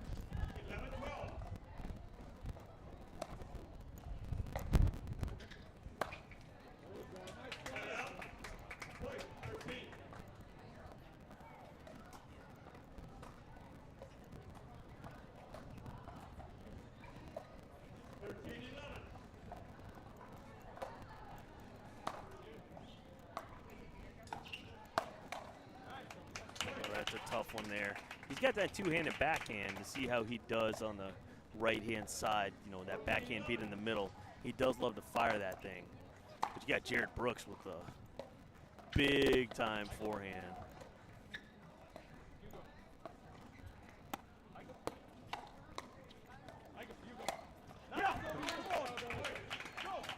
I love that we have the court sounds right there. You hear the Chomp chatting it up, right? I go, you go, I go, you go. Even able to do that midpoint and switches. Good communication. You can tell they've been practicing. So BK was actually in the Jacksonville area yesterday doing an exhibition. Yeah, I feel like with the lefty-righty combo in the middle, your communication has to be on point so you know who's taking what. You can see they're switched up.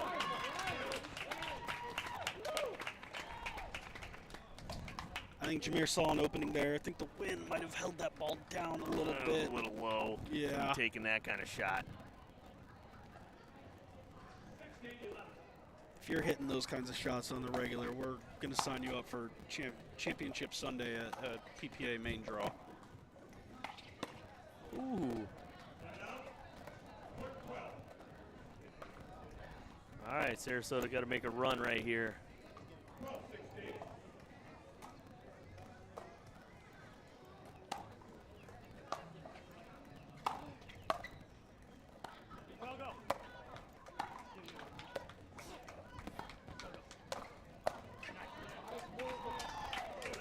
Jared switching hands, not able to get that one through. Coaches over there passing out medals for the minor league event. People are pumped.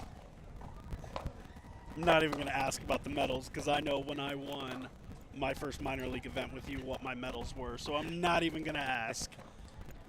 They're large and in charge, baby. I'm sure they are.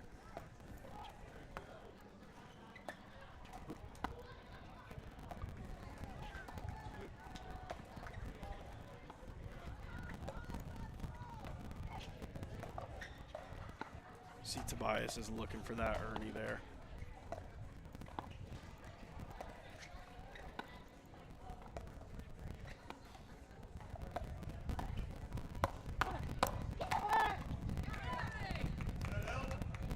You are seeing right there. That's a different type of Jabir. Yeah, I think it sounded like you let a few frustrations out with that one.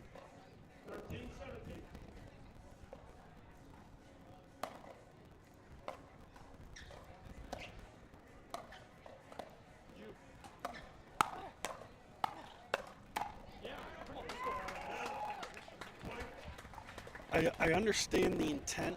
I think backing up, that's a hard ball to continue to drive. Maybe work a reset in there and get back up to the kitchen and then follow up with that shot. But yeah, GMV just capitalizing on the short returns right here.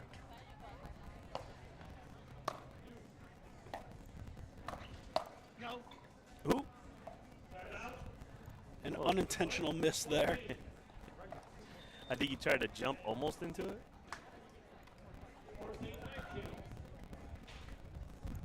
Now or never time.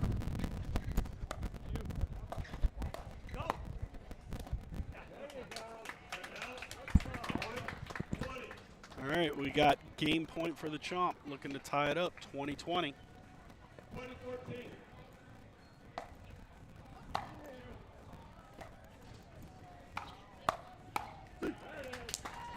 There it is, the Chomp take that one, 21-14, taking the revenge game for the females.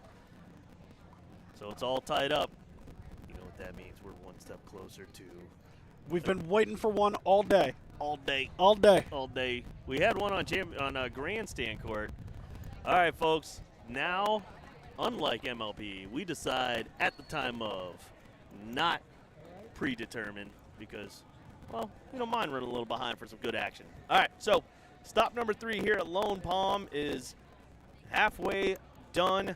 Session number 2, GMV Chomp winning that one 21-14. We'll be right back with the mixed doubles action right after this.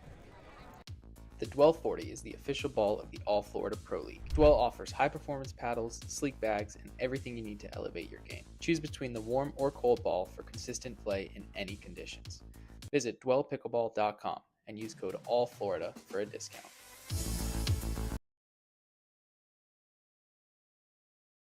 Experience the future of pickleball with PB Vision Analytics. Record and upload your matches and let AI break down every stat, every rally, every shot.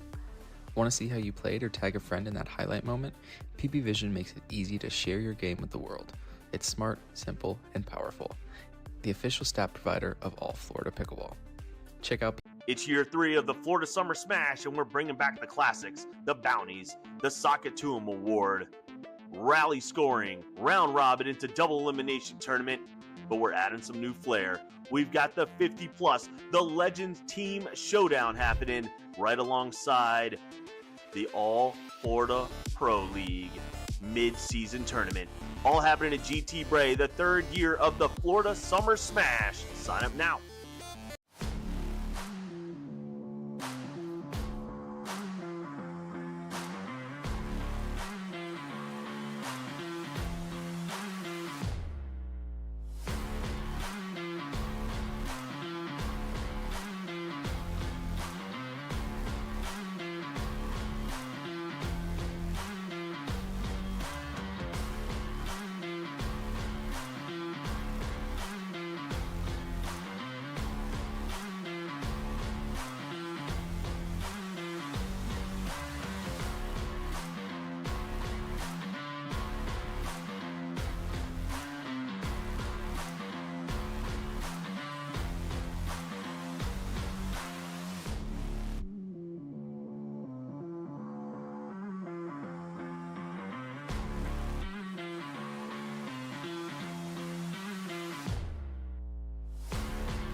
baby. 1-1 matchup here. Chomp trying to take a bite out of the manatees. Both sea creatures going at it right now. All right, Andy Godwin here, the pickup for Sarasota. Yeah, playing super well in the women's match, so let's see if that carries over here to the mix. Playing with our good friend and amazing personality, Jared Single Specialist Brooks.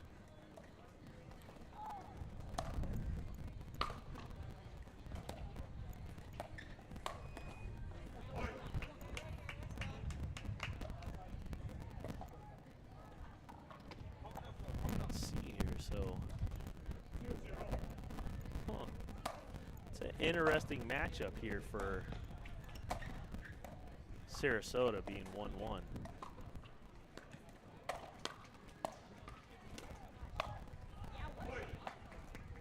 And last week, I think the Chomp mix pairings was BK and Heather. She plays with Toby.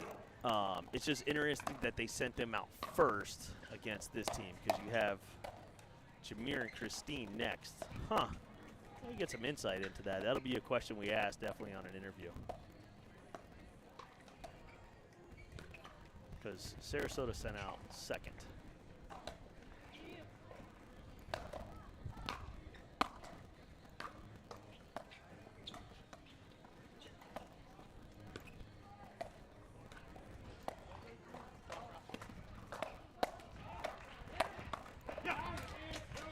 Good point right there. Oh, Godwin. Oh, he's showing some good feet. Yeah. Really good footwork.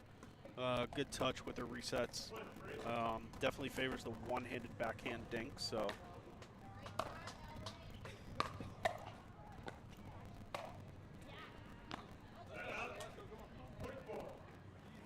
Yeah, they're getting a little frustrated. Which you normally don't see from her. Yeah. Maybe some of that frustration carrying over from the women's match. The lost leak. Losing, starting to leak over into the mixed match.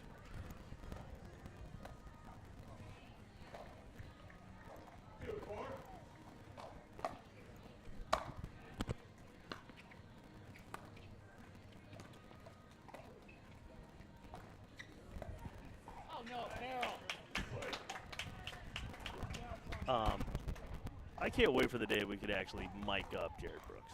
I asked at stop We one, can't do and that I yet. was turned down. Well, I petitioned for it so we got hard. producer Vic with us now. We don't have producer Chris. Oh, maybe we can persuade producer Vic. You think we can get her approval? Oh. No. That was a very firm no. So, David, what we could do is we could just take over the production entirely, and that way they can't tell us yes or no.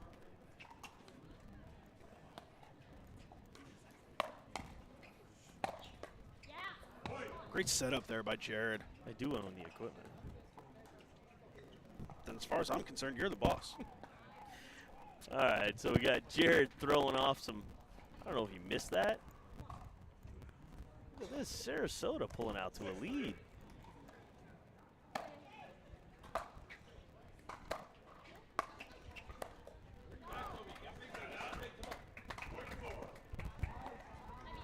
I mean, we could, Sarasota's able to pull this out. We can maybe get our 2-2 dream breaker that we've been dying for. I am, I'm pretty shocked right now here. 4-6, they definitely have some room, but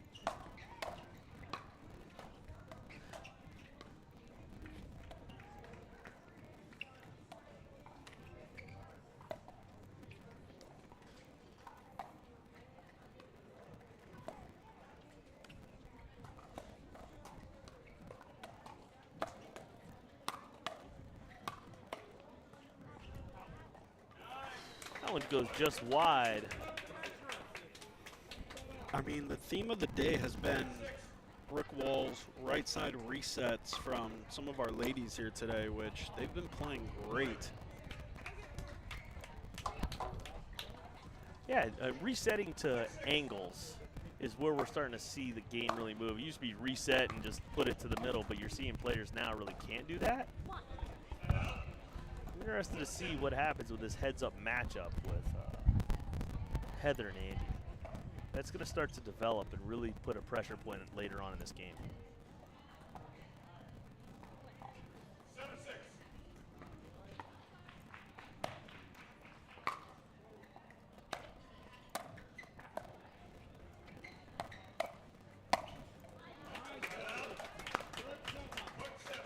Jared Brooks being able to put balls away, stay consistent throughout this entire game. You know, I mean, GMV just crawled back and tied this up.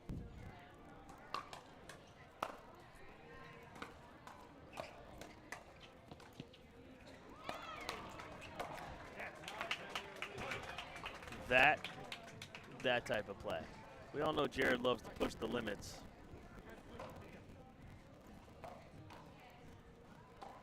Like he did right there. That's a toss away timeout.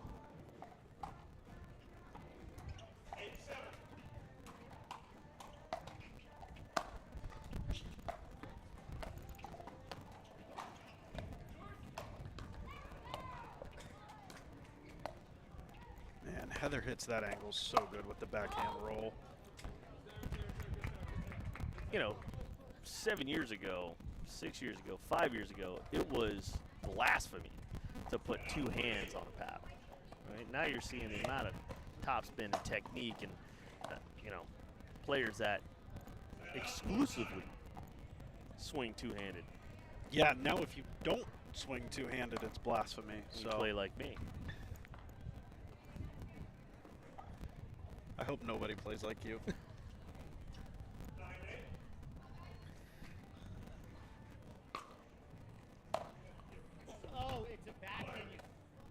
Ooh, ooh, ooh. We gotta have a beeper. Do we have a new Vic? Do we have a beeper?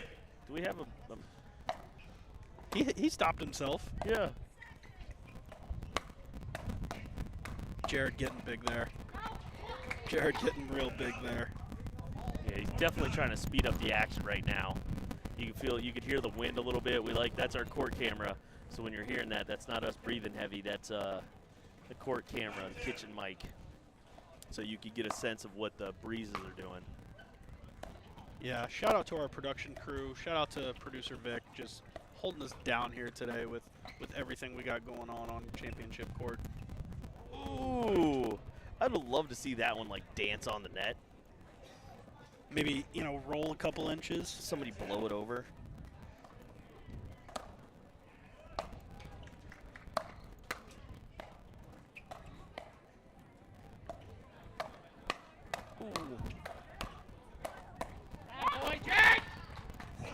Jared hyping himself up there. I mean, he is his biggest fan. Look at that. Here we go. Sarasota let the chomp back in, but now have taken the lead and got to the side switch. So we'll return with the last half of this mixed doubles action, and we'll update the scoreboard as well. So we'll be right back.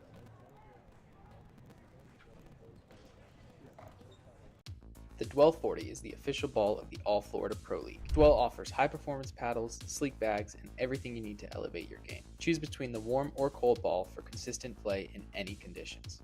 Visit dwellpickleball.com and use code ALLFLORIDA for a discount. The official store for All Florida Pro League apparel is live at CustomPickle.com. You can get customized official team jerseys from your favorite teams or players from the All Florida Pro League. Use code 20AFPL25 for a discount exclusive this weekend. Experience the future of pickleball with PB Vision Analytics. Record and upload your matches and let AI break down every stat, every rally, every shot. Want to see how you played or tag a friend in that highlight moment? PB Vision makes it easy to share your game with the world. It's smart, simple, and powerful. The official stat provider of All Florida Pickleball. Check out PB Vision today by scanning the QR code on your screen. What?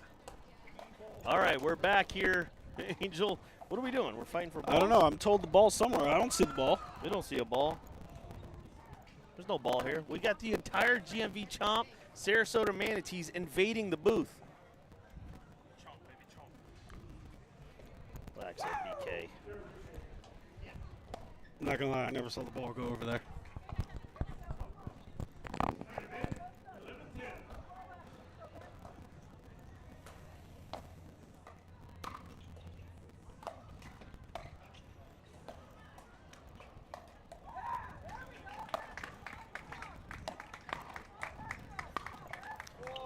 Heather not able to put that one away. I mean, Andy set that up with a nasty little flick there.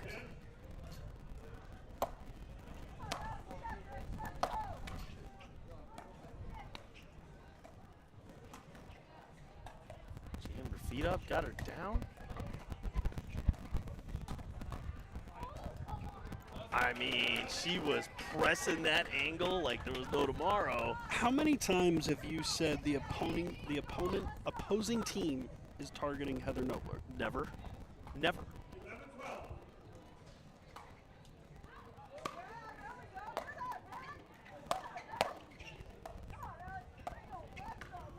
I mean, if Andy's feeling it, I'm going right back. Here it is.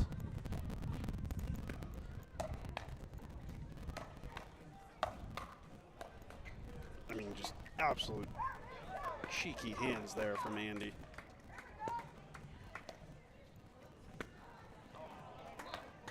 Heather missing across court Dink. She is her own worst enemy right now. In her head.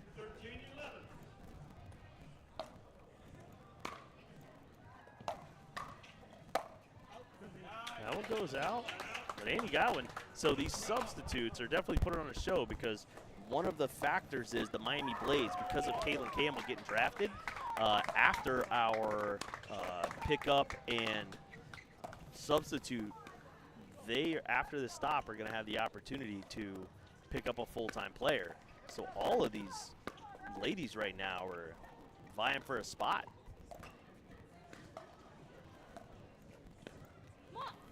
Coach Martin Michelson's got some choices on his hands.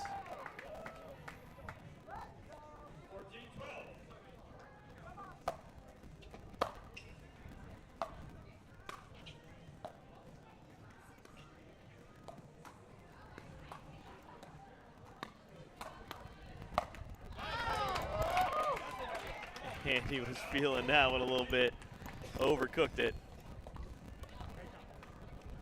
Yeah, if I'm Sarasota, I'm not changing anything right now. Obviously, we know Heather's background and her pedigree and how good she is, but what they are doing is working. Keeping her pinned in that back corner of the kitchen, keeping her off of the kitchen line. I mean, the game plan for Sarasota has been working.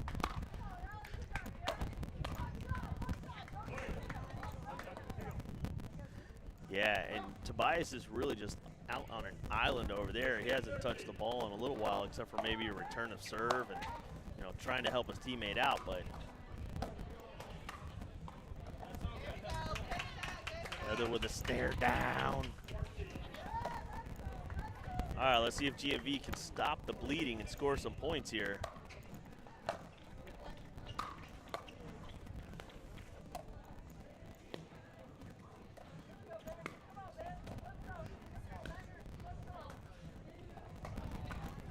Nice little peer away from Mr. Brooks there, letting everybody know the ball was out. Clip that.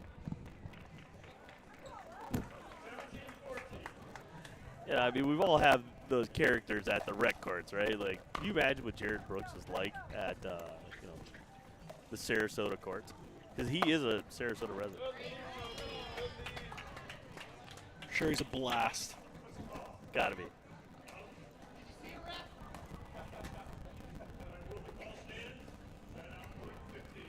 Big smile. I think it was like 4 feet out.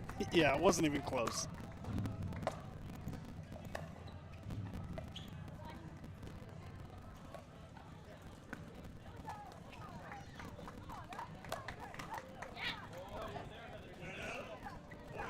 I mean, Andy is holding her own on that right side. Being She really is. That's a combo that Heather typically gets. Yep.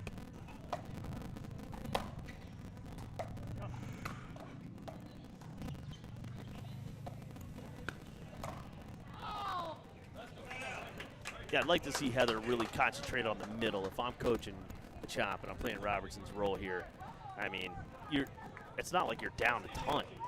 You're still fighting and in it. So being able to just dink the middle. Don't worry about if Andy's there or not. Go middle. Let your partner get involved.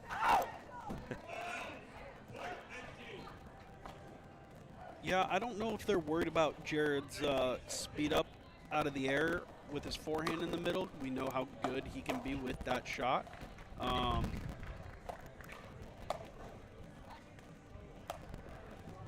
That's a ball I like to see Toby take. I know they got away with it, but GMV, look right here. This one in the middle. Toby's got to take that ball.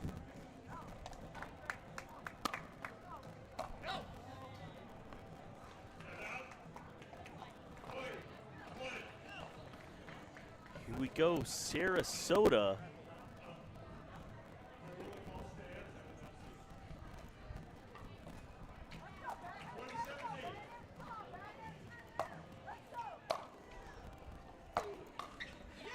And just that, Andy Godwin gets picked up as a substitute, pairs up with Jared Brooks, and I'm calling it an upset, right? Toby and Obler going down 21-17, Angel. I mean, up 2-1 against the #1 team in the league right now. Yeah, I'm liking what I'm seeing from Sarasota. I know they've had a few struggles early on, but they look great right now. This is gonna. I think this matchup to me is more interesting than the previous matchup. So we're gonna see two substitutes. We're gonna see BK and Christine with a lot of All Florida experience. Yeah, we've got a lot to unfold here in this next mix matchup. So we'll be right back after the commercial break. Experience the future of pickleball with PB Vision Analytics. Record and upload your matches and let AI break down every stat, every rally, every shot. Want to see how you played or tag a friend in that highlight moment? PB Vision makes it easy to share your game with the world. It's smart, simple, and powerful. The official stat provider of All Florida Pickleball. Check out PB Vision today by scanning the QR code on your screen.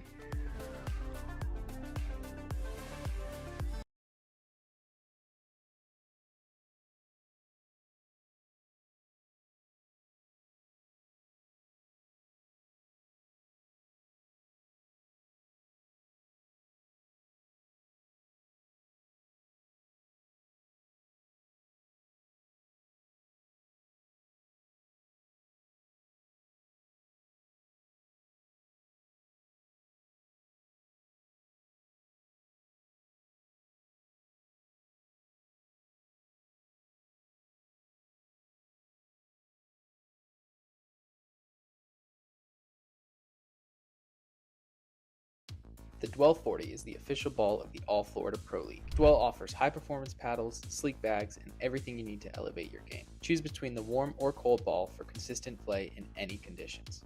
Visit dwellpickleball.com and use code ALLFLORIDA for a discount.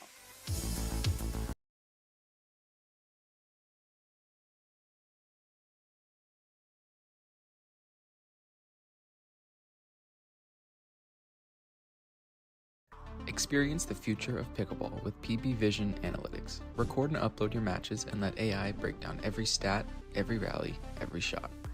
Want to see how you played or tag a friend in that highlight moment? PB Vision makes it easy to share your game with the world.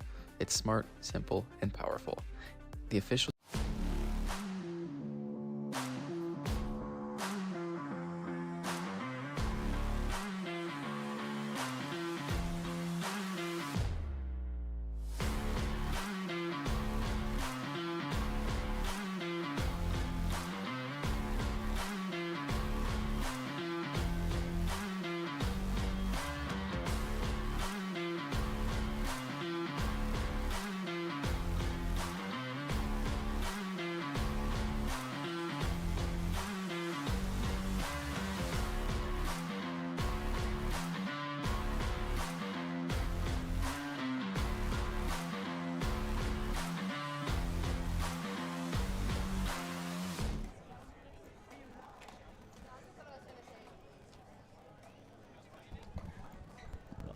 Vic, producer Vic, sending us back a little early. We're putting in our drink orders here at the beautiful Lone Palm Country Club here. Did you or I get asked if we want anything?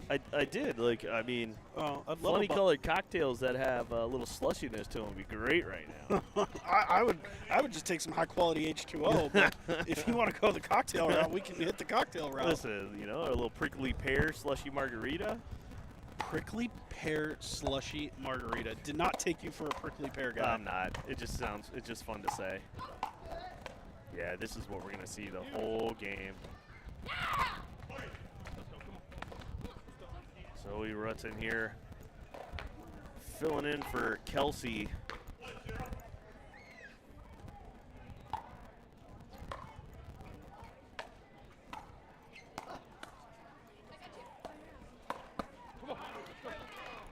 BK and Christine know each other well. They were actually player captains last year.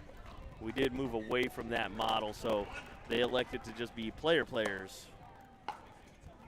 Player. Oh.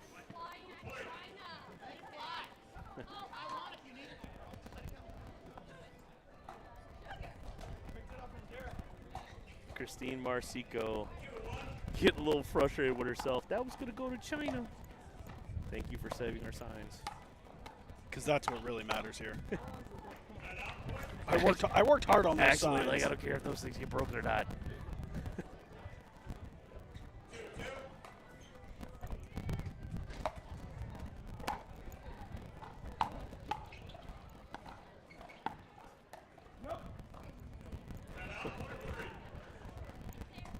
Christine going for a little trickiness right there.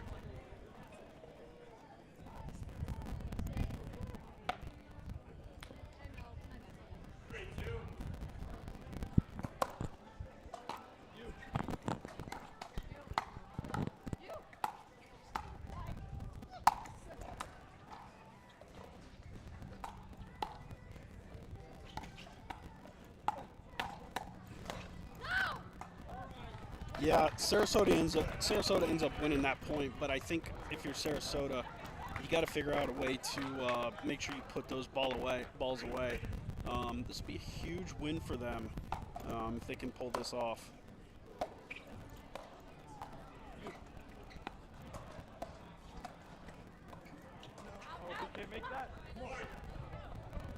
Yeah, that's one that BK's got to make sure he gets in, because any type of sloppiness, this is a team right now that could absolutely put you away.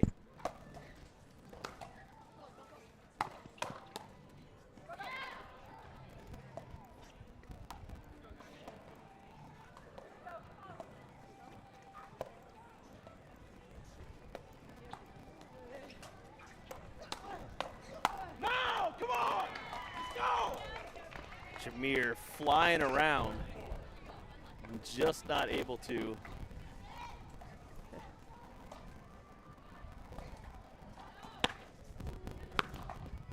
There we go. I mean, we got lots of gators in here, man. The chopper just swarming our tent. Stay out of my booth. You know?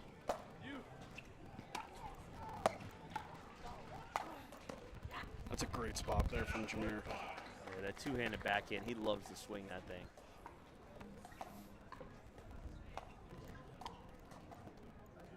He's got a really, really good length, so if he's able to get on top of that ball, he can create a downward angle that's super hard for the opponents to get back. That's a tough one. Yeah, it's, you know, he's got that length. Earlier in his career, he would play some minor leagues, things like that. You'd see him fly around, but he's really started to kind of figure out how to stay within himself and use that athleticism. So, you know, that's just part of his maturation in the sport that's got him here.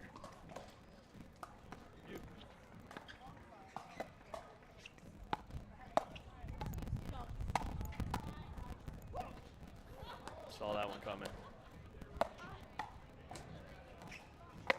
Come on, let's go. And, I mean, yes, we are 100. Oh. And the teammates letting them know, too. I love, and we got it on clip. Jameer, buddy, just know that we love you. Yeah, just know that we love Jameer, you. we're sorry, Jameer. We love you. That's happy going to have viral. you on board. We're definitely going to be sharing that one. Ooh, that was a lot closer than I think anybody thought. Sarasota up 2 right now in a must-win for the Chomp.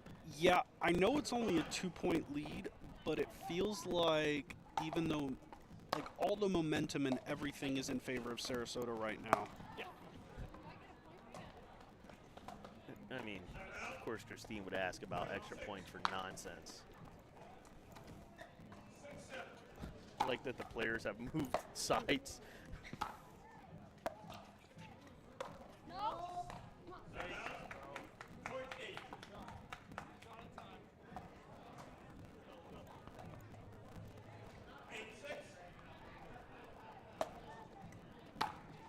Christine's elected to hit that kind of short serve a couple of times now on Zoe. Huh. All right. GMB hanging tough.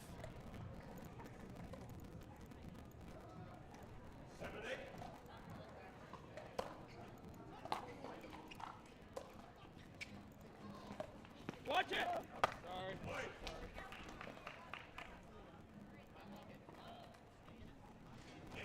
You know what's happening right now? Snowmen in Florida. I commentated with Dave Fleming, so I had to do it. Shout out Dave Fleming. Let's go, Dave Fleming.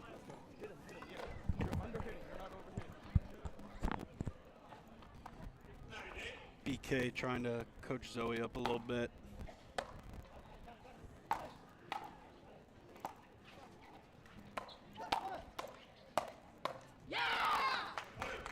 BK getting a little aggressive. You can see he's not been involved in a ton of points, so look how far over he is. Yeah, you can see the longer that this game has gone on or is going on, the further and further he's starting to come over. Ooh, she almost had it.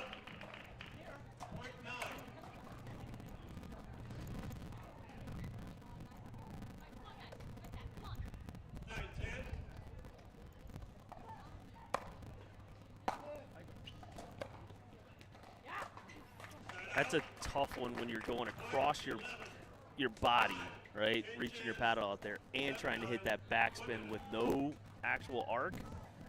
Recipe for disaster and lots of net shots. So Sarasota Manatees right now get to the side switch first and trying to claim the match against the #1 seed GNV Chomp. We're going to be back with the second half of this match. Check in on the fans in the stands. Make sure everybody's doing all right here. Lone Palm All Florida Pro League, stop number 3. The official store for All Florida Pro League apparel is live at CustomPickle.com. You can get customized official team jerseys from your favorite teams or players from the All Florida Pro League. Use code 20AFPL25 for a discount exclusive this weekend.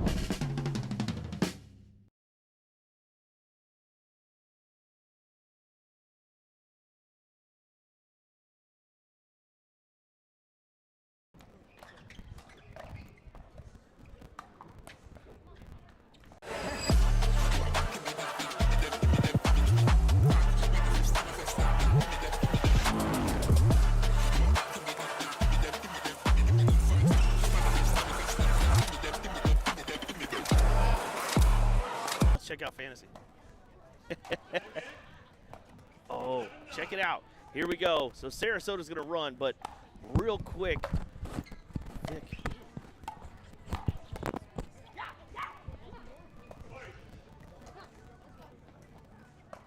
Sarasota picking up right where they left off. 12-9.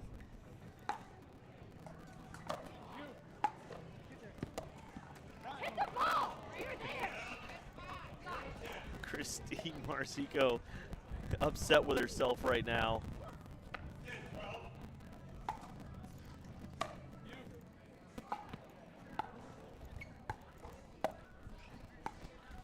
Yeah. Ooh, you're starting to see the chirpiness come out here. And this is one of the things Christine brings to the game. Yeah, she plays very fiery, a lot of passion, a lot of energy, a lot of emotion. Ooh. That was just weird. Yeah, I don't know if that was a flat tire issue-esque with the shoes or what that was. I'm blaming on whatever.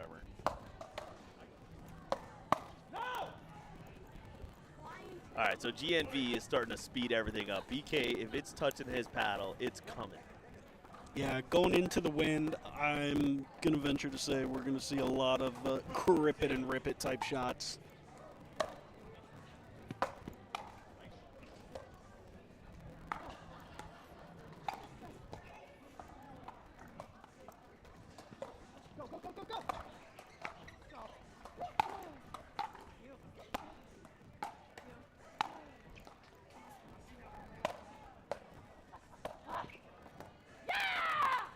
Oh, what a point there. GMV switcherama able to fend off several attacks. Zoe goes for that reset, not able to quite get it. Still great defense, even on the switch.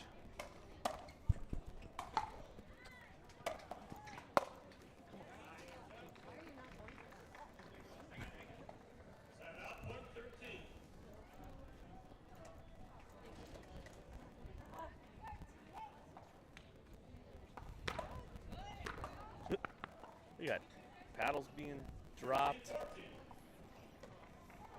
All right, BK on the serve here, going big. Nope.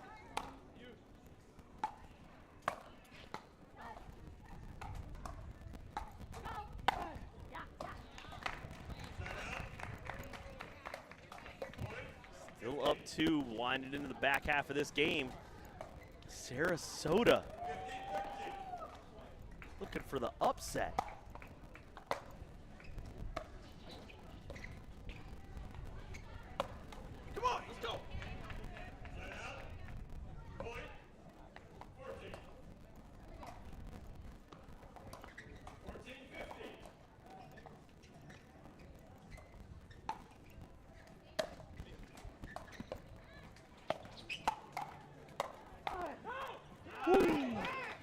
Just sails long there by Plummer.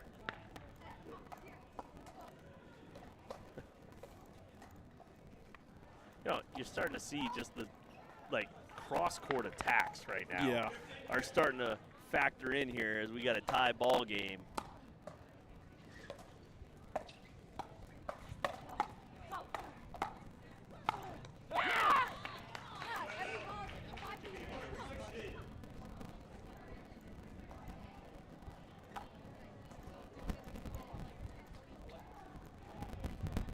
Yeah, that two-handed backhand definitely coming into play right there. Nice being able to hit that cross court as well.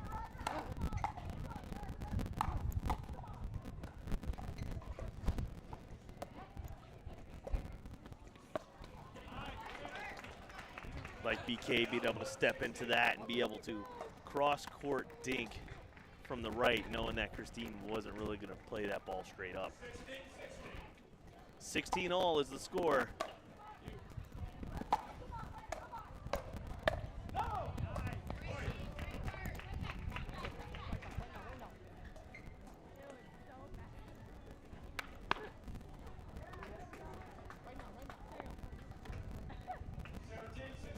(17-16) Chomp.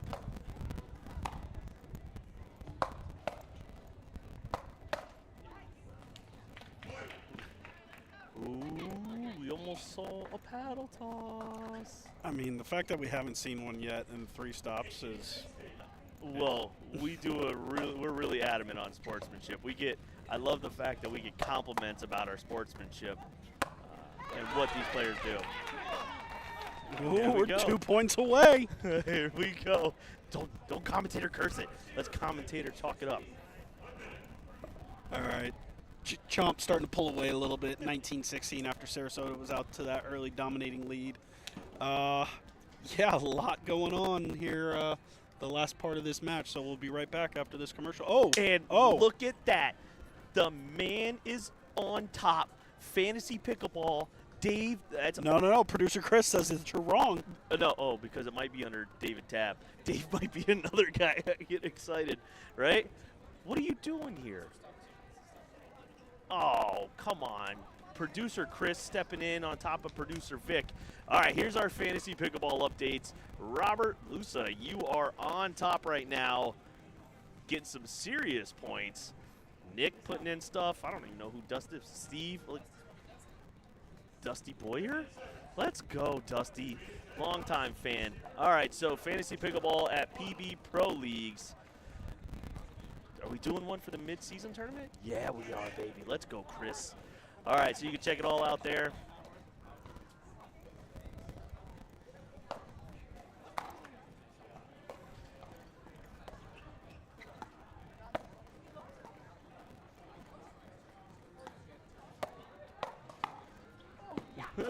You could see BK just itching to get on some of those.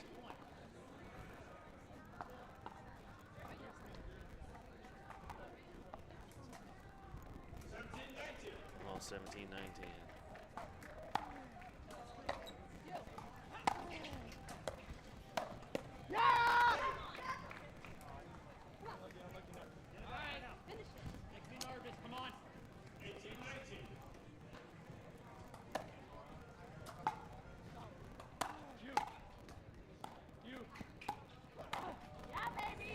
Oh, Sarasota has tied it up here. Big forehand there. He jumps at all of them. I don't think it was necessary, but I think he did it anyway. He just wants to show off. Rule number 2, it's fun to do bad things. He'd definitely be part of the All Florida basketball team. 100%. What? Oh, here we go. Here we go. Angel. 2019. Chomp looking to tie up this match.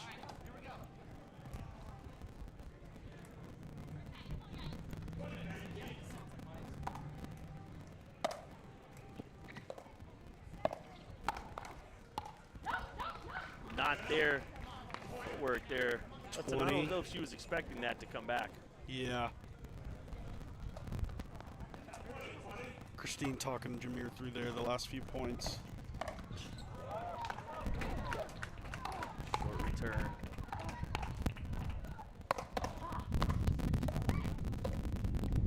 That's just... That is nasty. And here we go. 21-20 GNV Chomp.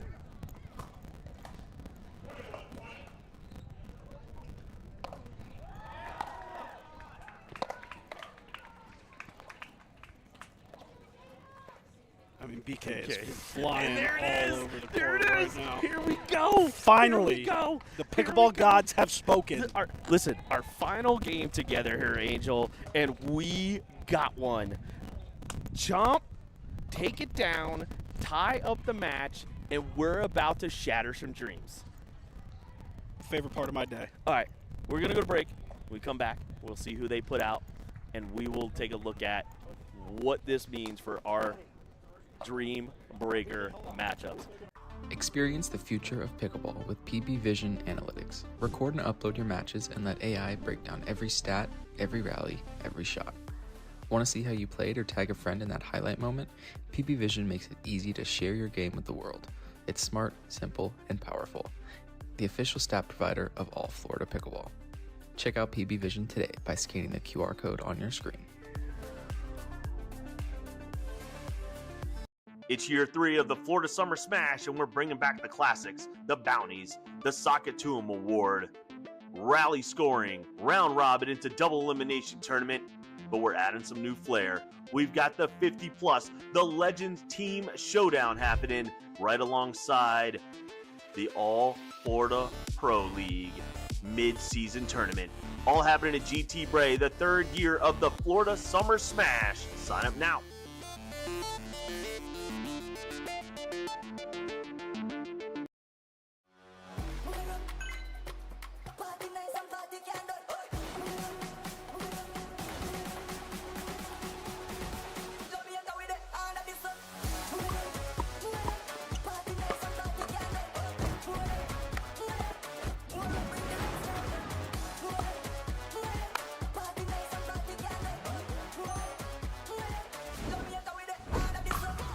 What's your DUPR?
All right, here we go. Back in the action. A Dream Breaker 4. Sarasota for the upset. GNV looking to take home a match and stay in contention for the top of their pool. Yeah, based on what we know going on with the O-Town Bangers, which you can watch tomorrow on YouTube, GNV needs to win this. Yes, 100%. Here we go. Jameer taking an early lead, 1-0.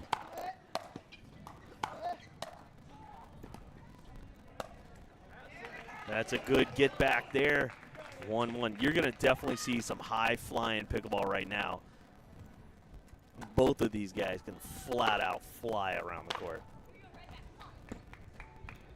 Yeah, I think we've got some wind change, which makes singles that much more tough.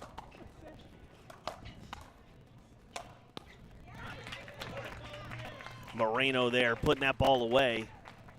I mean, we're not seeing, you know, serve, return, pass. We're seeing 5, 6 hits in these rallies right now.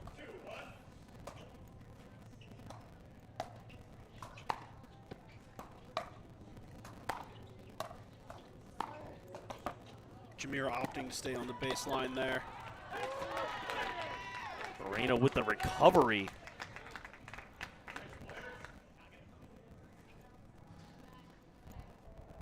All right, so we've seen Andy play gender doubles, mixed doubles. Let's see how the singles game stacks up. And Heather Nobler in the singles matchup here.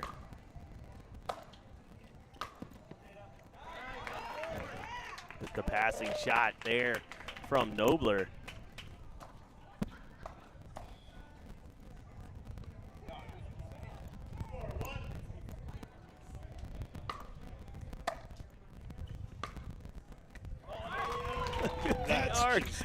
Banana-rama slam a ding-dong right there, man. That was insane. So that ball was coming at us. If you could see the spin, the side spin that caused the arc on that, it was so good.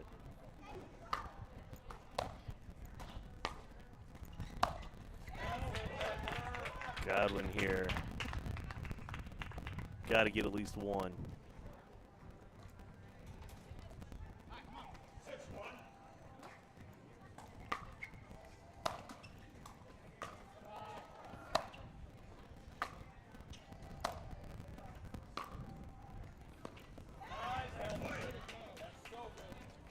Yeah, she's really able to rip through that. I mean, that's a pretty dominant lead right now. 7-1 GNV. Yeah, hitting into the wind, your shots are going to have a little bit extra on them. You know, we talked about her needing that one. If Sarasota's going to have any shot at this, they need to start taking 2 or 3 at a time here in these next parts of the Dream Breaker, parts of the switch.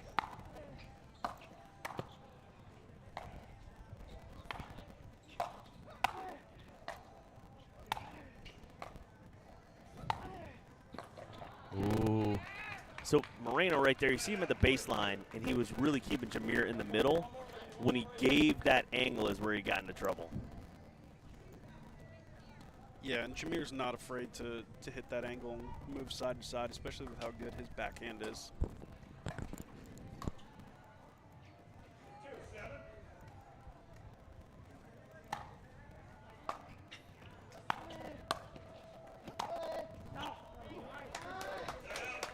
That one sails wide, so GMV gets the side switch. So we played a 15 here on our Dream Breakers because it's 1-1, not 4-4. So an interesting turn of events. Sarasota splitting the mixed, splitting the gender doubles, and brings us to a Dream Breaker.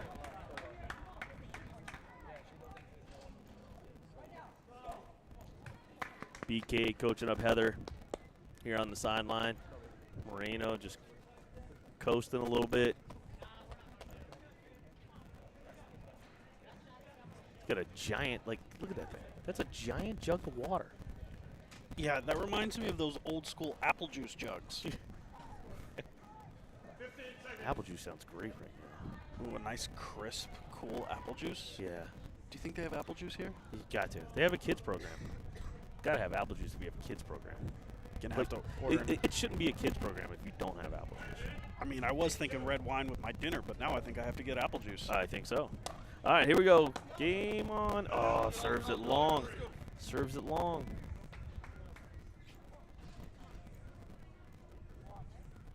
That's 11, guys. All right, 3-8. Sarasota got to get on the move here.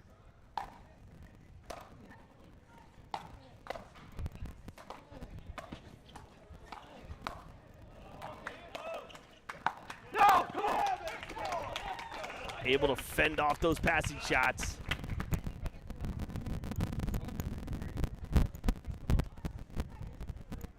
I can hear the wind starting to pick up on the microphone.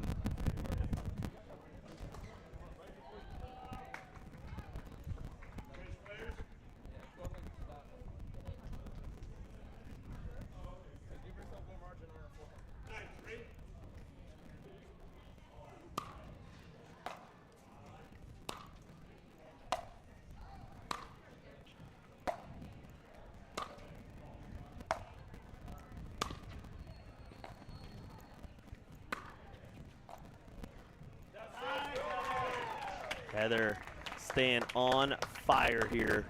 I mean, GNV is painting lines, hitting big time hooks. Wow.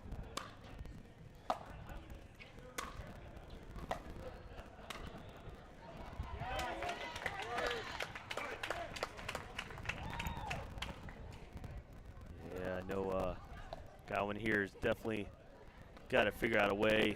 I mean, anything she can do to get one. I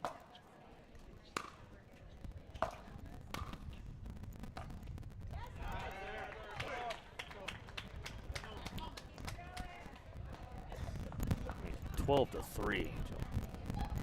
12-3. I never would have guessed based on how some of the matches in the earlier went.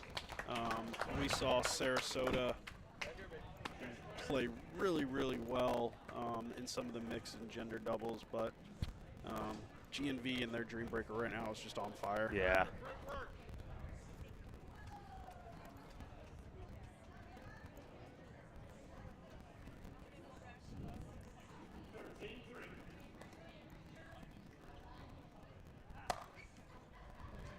Yeah, I like that. Go for it. Let it rip. I mean, you know you've got a closer right now.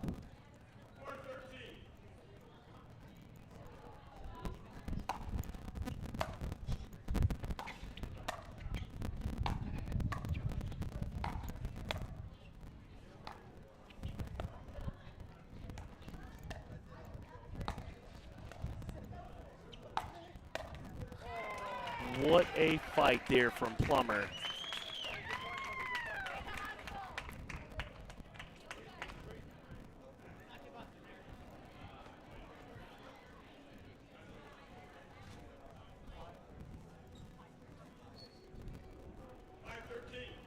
I mean, obviously, if you're the Chomp, you'd love Tobias to close it out, but I think you have Heather Nobler behind you, who's 8 for 8 so far in the first two.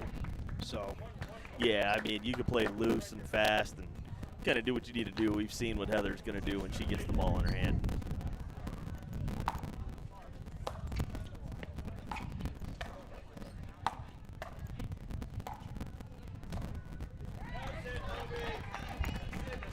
All right, that sets up match point. And we're going to put it in her hands.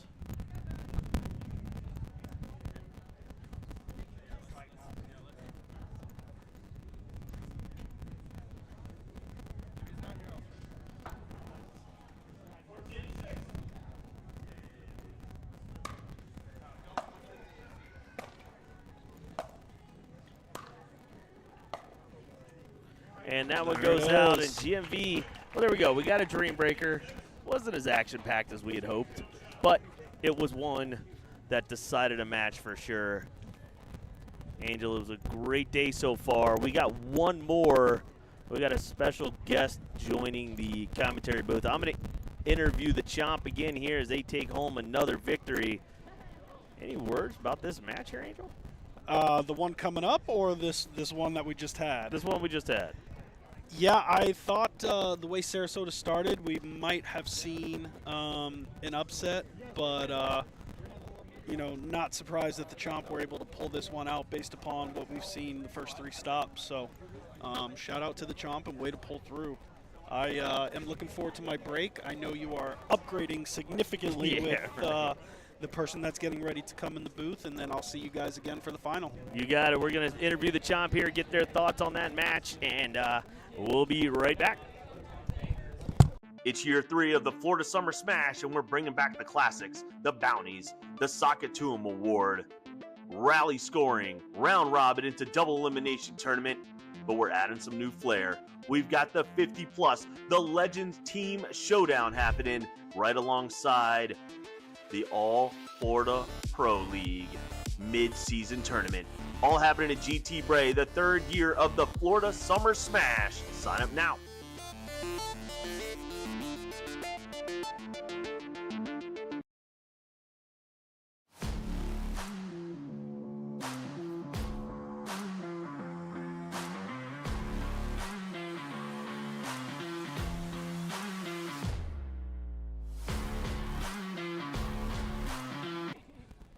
Okay, here we go.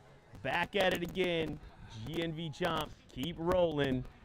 They got a big one coming up right after this, but look, this one was a lot tighter than really anyone expected. We're just going to put it out there and see what happened. Heather, you were able to put on a singles performance right there. Right? You hit one shot that was like a banana-rama coming right at us. That was really impressive. Where does that single skill set come from? Well, I used to play a lot of pickleball singles. I stopped probably a year and a half ago. I hurt my back, so I just stopped. But a lot of tennis, a lot of...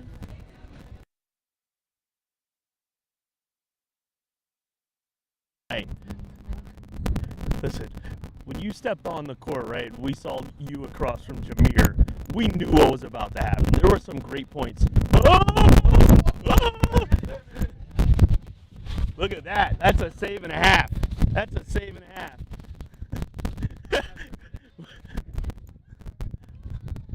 There we go. There we go. All right. Did we click?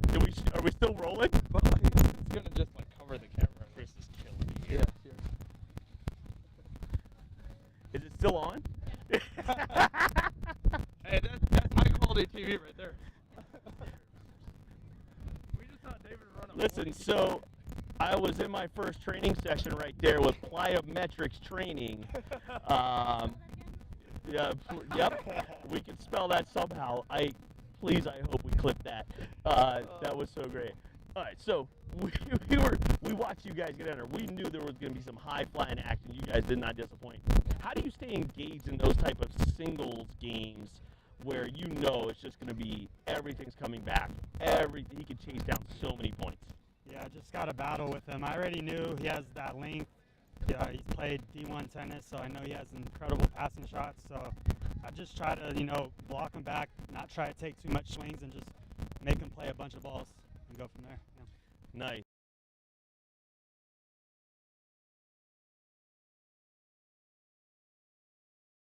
Played the women's doubles, but then you guys are splitting the mixed. How is it out there? The pressure's starting to get a little bit greater. How are you handling that? I mean, I definitely do feel myself getting a little tight. It's just how you navigate that is what makes you an athlete. Like I said, I feel very supported by my teammates. It's a positive pressure. It's nothing negative, and I think that's what pushes me to at least try to make one more ball. And I have a great partner to cover me. All right, so speaking of great partner there, right? So BK is you're flying around the court right now. You're trying to cover a lot of ground in those mixed doubles matches. How do you just kind of stay aware of how you can really cover that much ground, but not too much where you're just completely out of control? Yeah, for me, I always call myself a mixed double specialist. I'm definitely better at mixed than men's. I've been doing it way more. So for me, it's about just knowing your angles in mixed doubles is huge. If I'm going to come all the way over to take a ball, I know there's certain spots that I can go to that make sure the ball doesn't go back into my corner. So that's what I'm looking for, is when I come over, I'm looking for that spot. So I know I'm there for the next ball. So it's just a lot of training and a lot of just knowing and understanding pickleball strategy. So just a lot of reps and being able to put it out there. 100%. All right, so this next game, I don't know if you heard the announcement, but you're playing the O-Town Bangers. It's to make the finals. So we'll add more pressure right on there. So that match is going to come up. We're going to let them get a little hydration, get a little rest, and the O-Town Bangers are over there talking trash. We'll be right back for the next final match of the afternoon session. Good.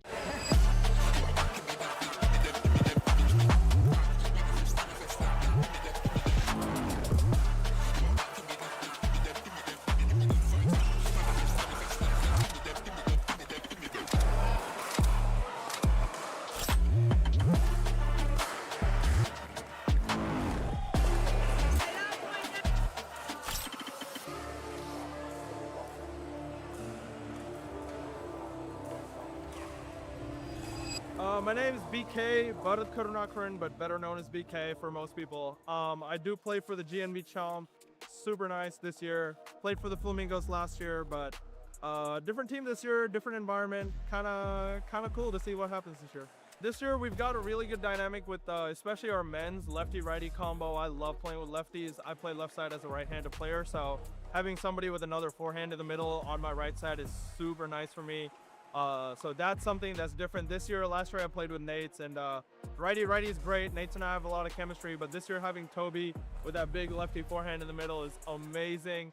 I feel like just our style of pickleball is very similar, where we like to play the slow game, like to dink it out, really grind out the points. And then of course in women's we got Heather Nobler, #1 pick in the draft, 2 years running now, and can't ask for a better team. She's been unbelievable. And Kelsey really has come a long way. Tennis background again, huge drives, big backhand. Love playing mixed with Kelsey. And she really kind of complements my game style. I love players that are able to hit like really solid forehand dinks and have that big 2E counter coming in the middle. And Kelsey has both those. So, our game's been really good. Kelsey and I have gone undefeated so far, so hoping to keep that streak alive. My name is Kelsey Lorente. I'm from Miramar, Florida, and I play for the GNB Chomp. Being on a team, it's very relieving to be with a team. Like when I'm down, then they're there to pick me up, or when I'm high, then they're also high as well. So it's great. So it's really nice to be on a team in that sense. It reminds me a little bit of college tennis, since I would play college tennis, and I really miss that. It's just great energy. So my name's Tobias Moreno. I'm from Jacksonville, Florida, and I play for the Gainesville Chomp. Let's go. I mean, I love the team chemistry so far. Like, so who's on our team? We have like a good amount of experience of players like BK, Heather, and Kelsey. They have like good high level match experience. Love BK's energy. I play men's doubles with him. He's we talk well. We communicate really well on the court. And then Heather, we play mixed doubles together. She has, a lot of experience playing high-level pro pickleball, and she just makes me feel super comfortable out there, and lets me do my thing, and super supportive partner. I think overall as a team, our camaraderie is good. I think we have a really good connection, and I love the team events, man. I come from a baseball background, so team thing is my thing. I love it. My name is Heather Nobler. I currently live in Coral Springs, Florida, but I'm originally from Des Moines, Iowa, and I play for the Gainesville Chomp. I love my team. Kelsey and I both live in South Florida, so we see each other quite a bit. We can practice together, and I just love her. She's got a great personality. She keeps me calm on the court. I'm known to be a little more like, I'm very quiet on the court, and I can get a little tense and like upset at myself, but everybody on my team keeps me very calm and positive, and I play mixed with Toby quite a bit, so he's the same way. He's great, keeps me relaxed, and no pressure from any of them. So I love playing in the Pro League. I've always been competing my whole life, whether it be tennis or pickleball, so I love the team format coming from college tennis, and I played a little team tennis after college as well, so it's just less pressure than the other tournaments. It's more relaxed, and you get to meet new players from all over, so I really love that it's offered too, so it's great. This is my second year. Last year we did win the league, so I don't think the experience gets much better than that. I probably had the best experience of anybody last year, being the captain and winning the league in the first season. So this is my home now, man. This league is everything I need in pickleball. It's given me community, it's given me competition. Anytime you go to any high-level pro tournament in Florida, you're gonna see a bunch of people from the pro league there, and they all come out to support you. Doesn't matter if they're on your team or not. Wherever you are, if you're playing, they'll come out and support you. So it's really become kind of like a family now. I love how the league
All right, here we go. We got our final match of the day. It is to decide who is going to make the stop finals and play the Lakeland Palms.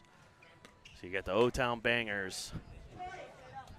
And then the GMV Swamp or Chomp that you've seen before here. I got a special guest in the booth with me from the Miami Pickleball Club, Major League Pickleball, Maya Bowie. Hi, David. Thanks for having me. You got it, man. This is great. You know somebody on the court, though, right? Yes. Who do you know? My sister. What's her name? Jada Bowie. All right. Playing right now. That's why I'm here, supporting. You mean you don't just show up to semi-pro pickleball leagues and hang out? No, you got a sister playing in a league, rising star right now, and we're happy to have her. Yes. Watch both of you rise the ranks.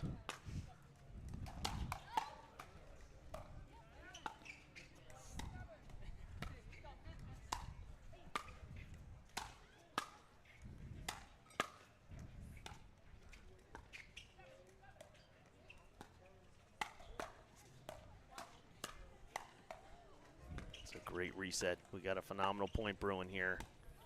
Yep. Oh, nice. Way to step point. into that. Nice. She learned that from you, though, right? All right, so give me what you think. You've been here all day, hanging out, kicking it. You obviously are at the highest level right now. What do you think of all this happening? I love it. I love the team events, everyone just working together. Some high-level pickleball here, and I'm glad that this match is like it's kind of semifinals. The winner goes to the finals, so that's exciting. Puts a little bit more pressure on the line, and that's what we want to see. We love adding pressure to their game. Ooh. Definitely, helping them prepare to get to that next level. We just had Caitlin Campbell get drafted from our league into Major League Pickleball. Obviously, we had Lauren Hidalgo-Smith as well. Being able to develop that and skill set and pressure is definitely one of it. Right. Look at Ellie here.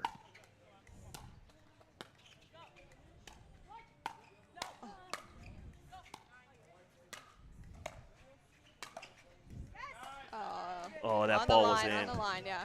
So you're seeing somebody in a Heather Nobler who also played Major League Pickleball, you know, really shining out here, has a new teammate. You've had to experience playing, you know, for the first time with people. What's that like? You know, what kind of goes through your head, and how do you square that up into a win? Yeah, it can be tough playing with someone new, especially against people that have played a few together. But I think communication is so important. Who's taking what, and honestly, just being a good partner, being positive. I think that's honestly the biggest thing for me. How I try to be a good partner, and I think that, you know, makes the other person comfortable. Gets the best out of the other person. You know. You see a sharp angle there from Nobler.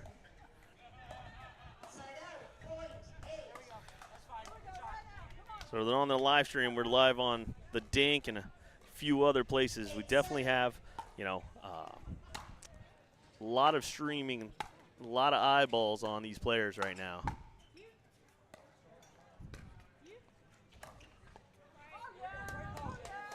She uses the net on purpose right there. All right, if you're giving some advice right now to your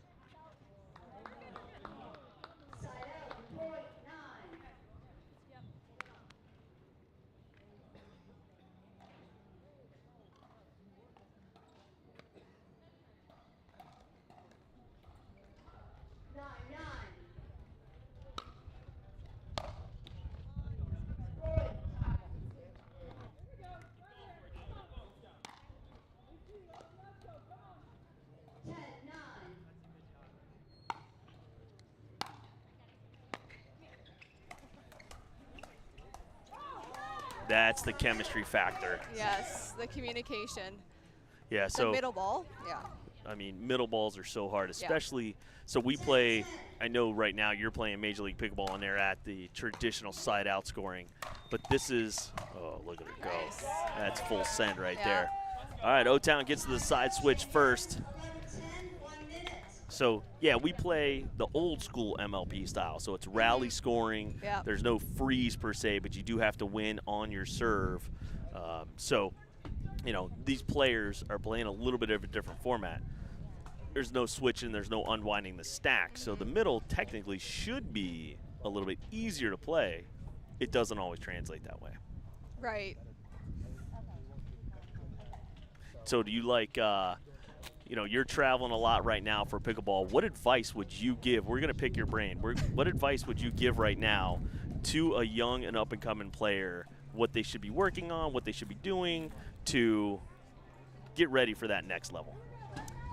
Okay, in my opinion, honestly, like what I did, which I felt was a good way to kind of get in it, was honestly just playing a lot of rec play, and then playing a lot of tournaments. Just getting that tournament experience is really important.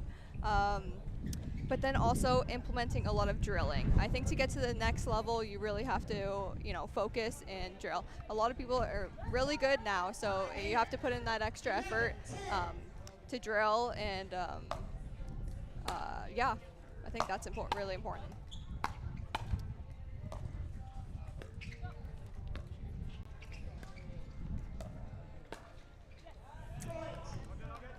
Good dinking right there. Yeah, I remember when you were coming up and you were grinding at first. Shout out to North Lakes and Saddlebrook. Yes. You have a couple friends here on O-Town. You know, Camden you drilled a lot with as you were climbing up the ranks.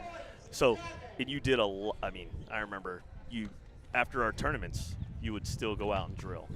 Yes, I kind of got obsessed really quickly, and I just loved playing. I love drilling, just being on the court, seeing progress. So I feel like that contributed a lot to my faster success. But yeah.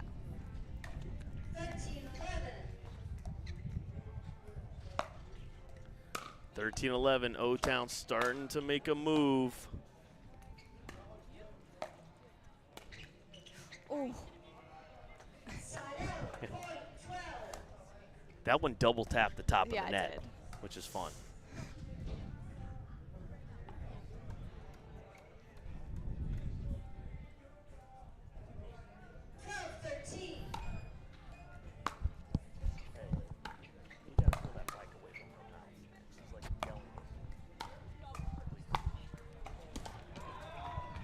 Great Great put away from Ellie there.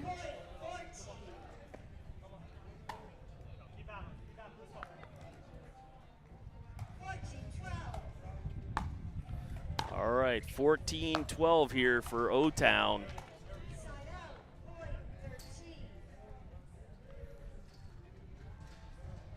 I mean, I have a feeling this is going to be pretty gritty game here towards the end.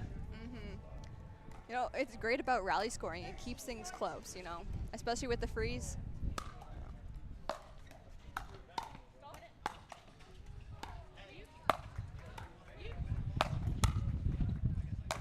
Nice. I like the fact that she is going after Heather a little bit there. Like, you know, traditionally you hit that overhead down the middle, but she caught Nobler coming in a little bit. Yeah.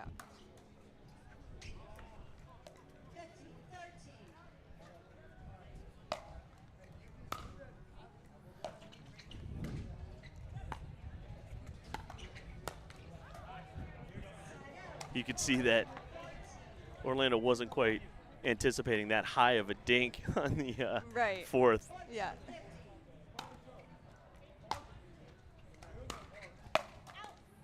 Oh, that's tough.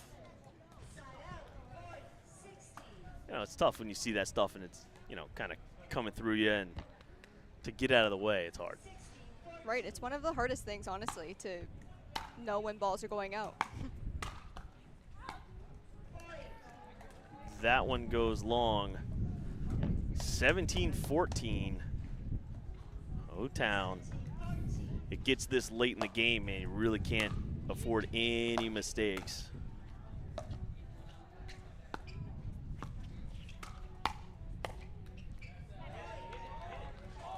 That's a good timeout right there. Yeah. All right. We got the O-Town Bangers starting to really separate, take a lead. This is the women's. This is the first game of our last match here. This is to go to the finals. We'll be right back to catch the end of this one after this. Experience the future of pickleball with PB Vision Analytics. Record and upload your matches and let AI break down every stat, every rally, every shot. Want to see how you played or tag a friend in that highlight moment? PB Vision makes it easy to share your game with the world. It's smart, simple, and powerful. The official stat provider of All Florida Pickleball. Check out PB Vision today by scanning the QR code on your screen.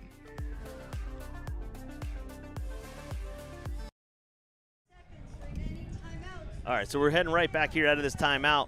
Look at this. We got the DUPR predictions. The tail of the tape here, you see, right, 10.428 combined for the Bangers, 10.2, but a 60 to 40% margin there on who's going to win, and it's pretty accurate right now. Yep.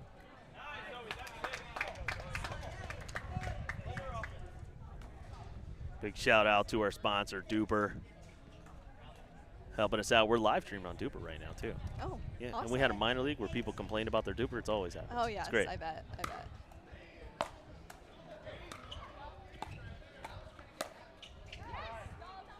Ooh. Here we go. Close Appealing to the call. ref, and it was out.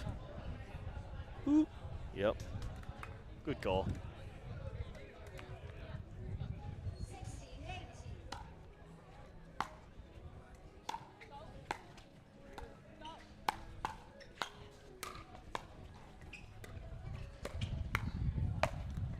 Yeah, that one's not coming back. That's about shoulder height, Power Yep. City. You really don't want to see that on the other side. Yeah. No.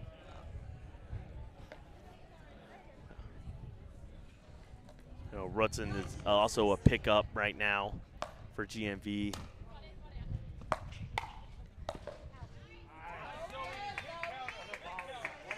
I feel like there's only a couple teams this stop who have full strength.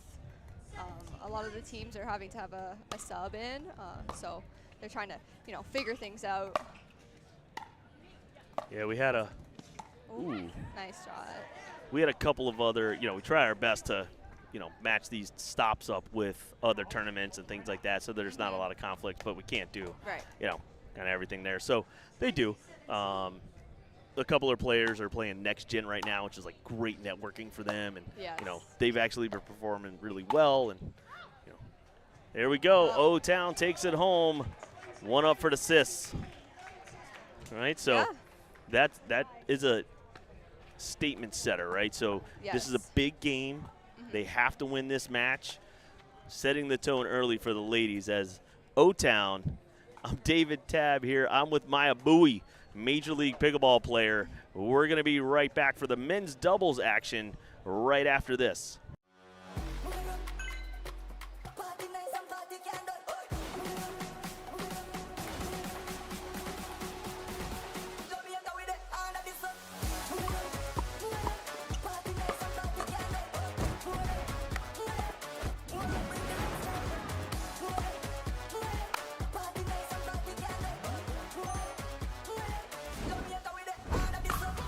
What's your DUPR? The official store for All Florida Pro League apparel is live at CustomPickle.com. You can get customized official team jerseys from your favorite teams or players from the All Florida Pro League. Use code 20AFPL25 for a discount exclusive this weekend.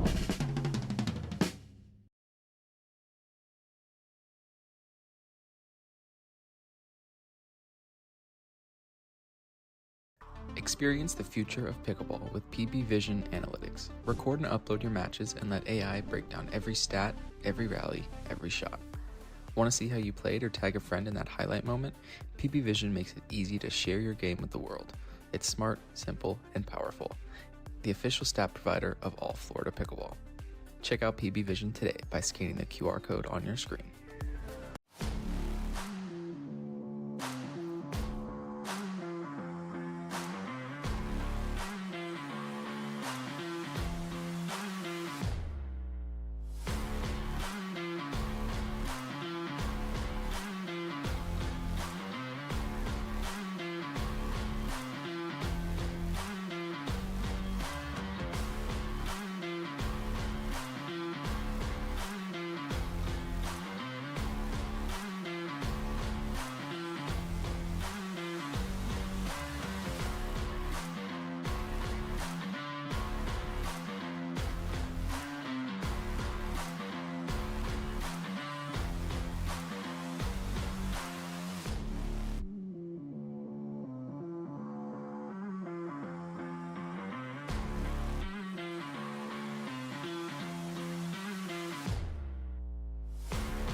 Okay, here we go. It is men's doubles. We just saw the O-Town Bangers. The ladies lit it up. Yeah, great start for the Bangers. Let's see if the guys can follow it up.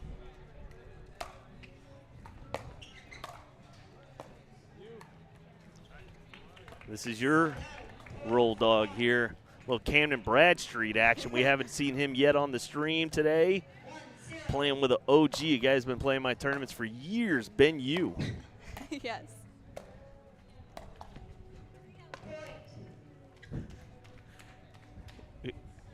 So, when you're drilling with Camden, does he make those facial expressions and have those type of mannerisms? You know, drilling with Camden's always fun because you never know what you're gonna get. No, but he's so much fun to drill with. He's one of the hardest workers I know, always on court, always wants to play, always wants to get better. I literally, like, he was one of the first people I met when I started playing pickleball, and so it's amazing to see his whole journey, you know, throughout the year that I've known him. And it's awesome that, oh, hold on.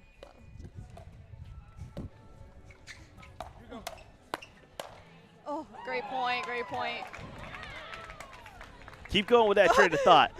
Sorry, I was like getting lost. No, it's awesome to just see him doing so well and still competing and playing with my sister now, because he was one of my first mixed partners. We were playing some minor leagues together, just some money balls as well, and now playing with Jada here is exciting. He was their first round pick.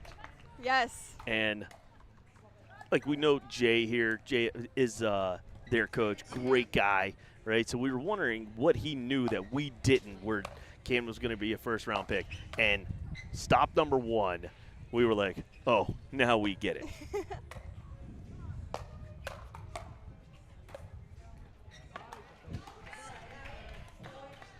BK's got those drop volleys for days.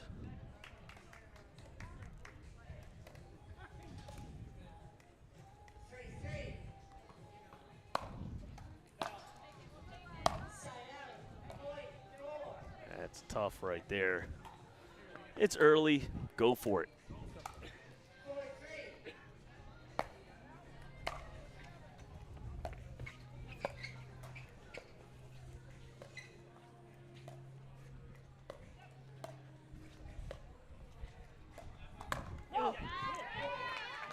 You see a slight speed up there, like a little okey doke. A little off speed, maybe a little bait ball-ish too, you know?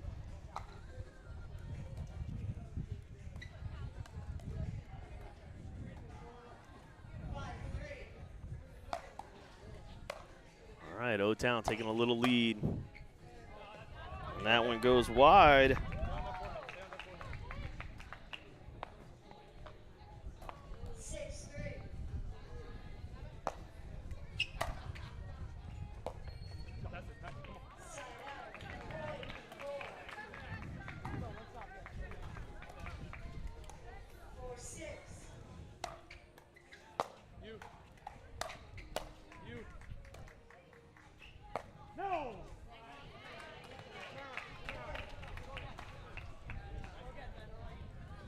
A little back and forth here, 5-6. Yeah, we knew this one would be close.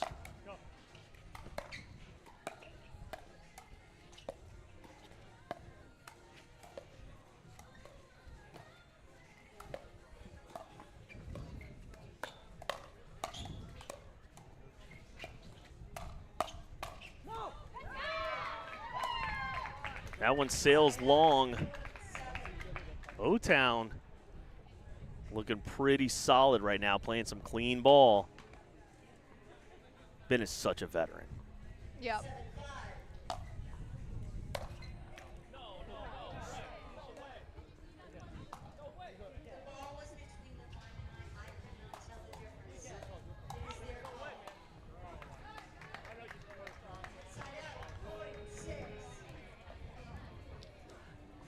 Little discrepancy there on the call.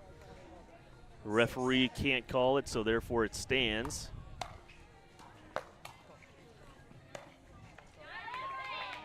You guys have challenge systems and stuff like that. You ever get worried that, like, you're going to make a call and you're going to challenge it and it's going to be so obviously in that you're so wrong? Yes. Yes. Okay, good.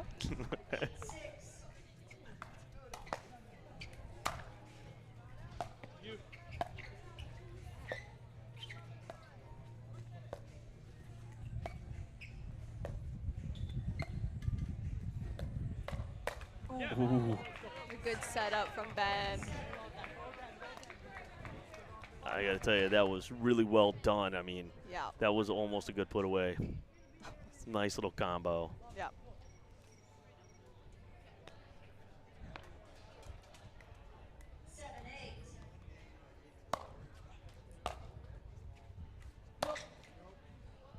That was Just long. long. It's nice having this angle right here, being Right able to on see the that. line. We're like the line judges.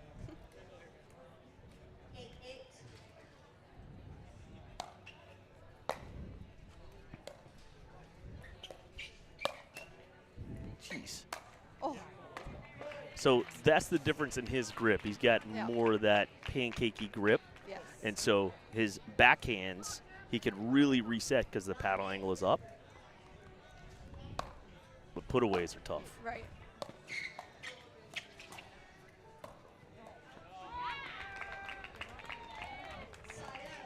Is that something you guys have worked on with him? You know he has that grip, and it is what it is.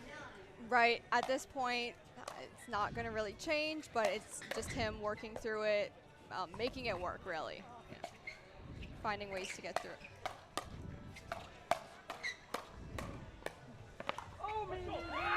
And that one goes wide. Point. Wow. Camden's been working on his two-handed backhand counter, so when he hit one, I am very proud of him. It's a little tougher. He doesn't come from a tennis background too, so some things aren't as natural for him as us tennis players that come into it.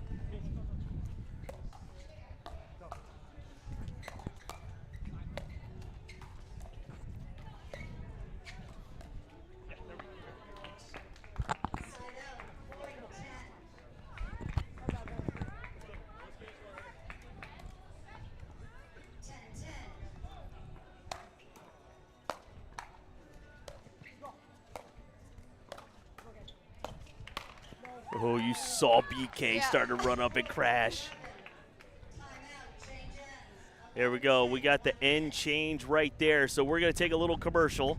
All right. It's a back and forth. The Bangers and the Chomp. The Bangers and the Chomp are really competing here. So we'll be right back after these commercial messages.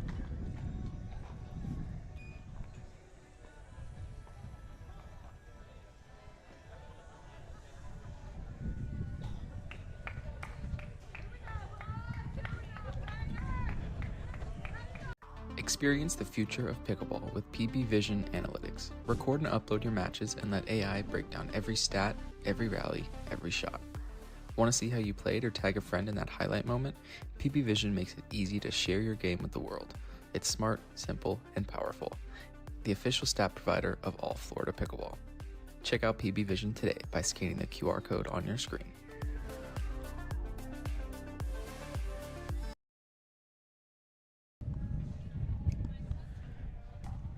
All right, let's get back to the action here. The GMV Chomp and O-Town Bangers in a back-and-forth men's doubles. This is to make the finals against the hometown Lakeland Palms. The crowd's already rolling in because we're running a little behind, but they're ready to have some fun. Yeah.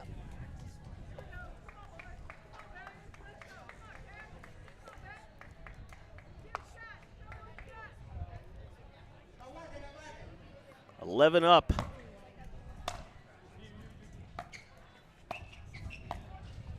The other thing we do notice is that Camden likes to take a little bit of those volleys kind of off his shoelaces sometimes when he gets in those cross-court dink battles. Yeah. Oh, wow, nice. My man's just creating highlight reels right now. I remember when he first started playing pickleball. Oof.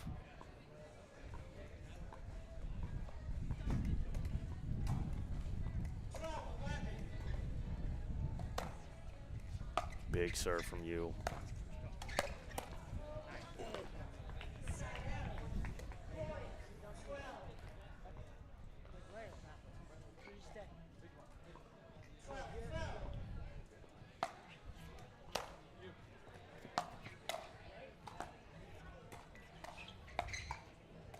That one.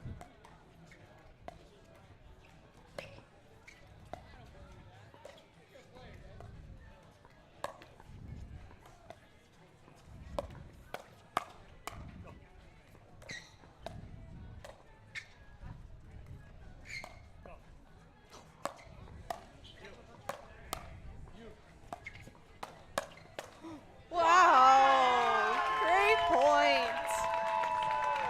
I mean, that like, had everything. Like a perfect drop from a lob retrieval, like. That hurt my back just watching that. You think you would have got it? No. Maya, Chris and Martin beat me left-handed last night.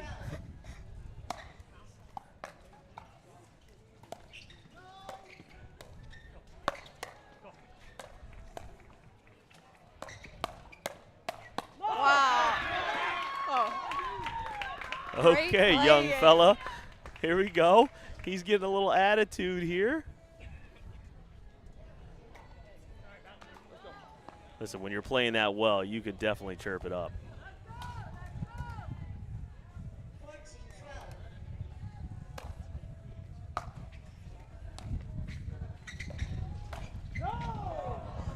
Great move, though. Heat he check. Wanted it.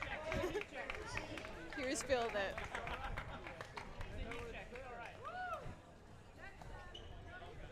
I love seeing. Look at this Lone Palm crowd right now. Sitting underneath. The bar is going to be open.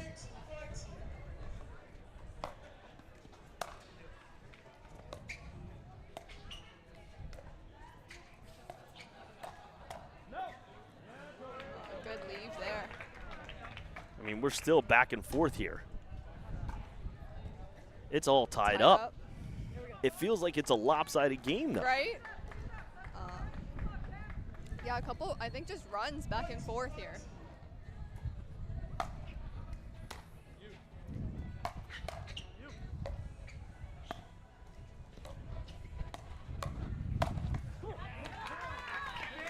I mean, he's just standing up on it right now. Yeah. Ben is to me, when they drafted this team and they drafted Ben to go alongside Camden, I was like, that's actually like a really good, solid, steady rock, you know. Yes, that's definitely what you need for Camden. He's encouraging. He loves it. He's also in the area so he can practice and drill. Right, even before the league, I know they've played a lot together, so they have experience playing with each other, had some good results. Is that like a mini scorpion reset? That's what Ben Yu brings to the game.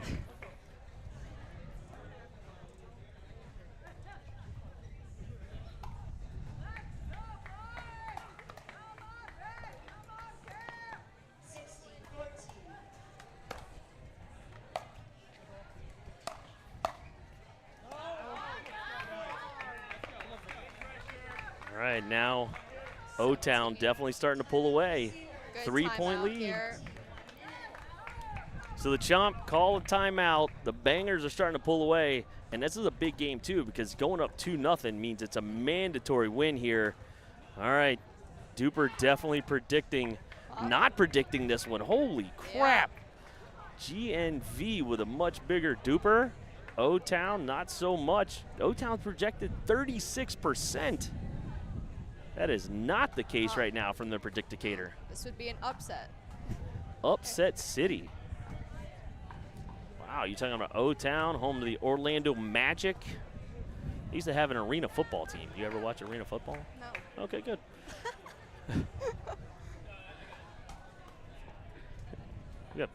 Apparently we just have balls laying around the court. Okay. It's a pro league here, right? Yeah. All right. I'm gonna have a coach against your team right now because I know you're rooting for O-Town. If you're GNV, what do you tell them they need to do to get back into this game? I think we just got to stay a little bit more solid. I think they missed a couple fourths here. I think you just got to get it down, not let them play so aggressive, not keep it up on them. Just be a little bit patient.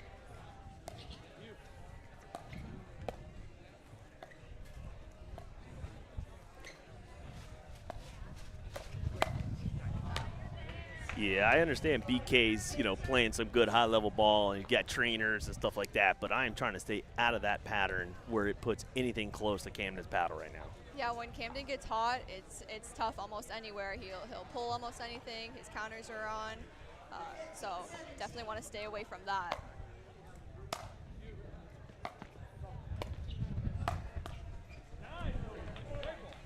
It's a little jam shot there. And here come the Chomp. This is what you said, cleaning it up. They're really firing fast here. They're not trying to get into those elongated points either.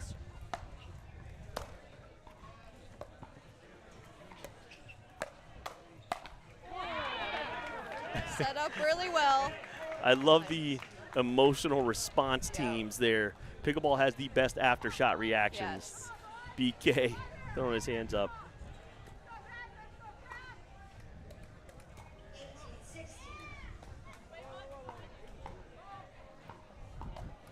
Got a ball flying over here from grandstand court.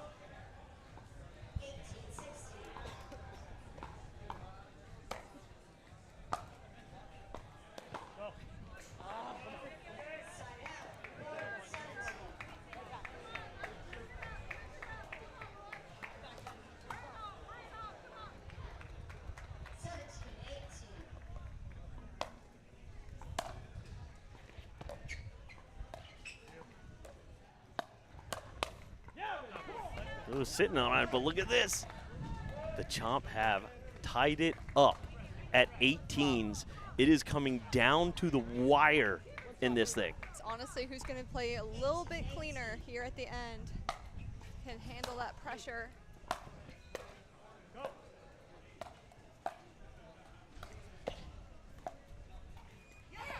No, let's go, BK. Oh, he's pressing a little bit there, tried to hide that forehand. Breeze taking it. Oh, that's a big gust. All right, and there you go. Orlando takes a timeout. You can hear the breeze right now. That's our kitchen cam. That's what's causing that. That's happening right down there, the breeze. All right, so now you get to coach your team. All right? You're standing there, you're playing Jay.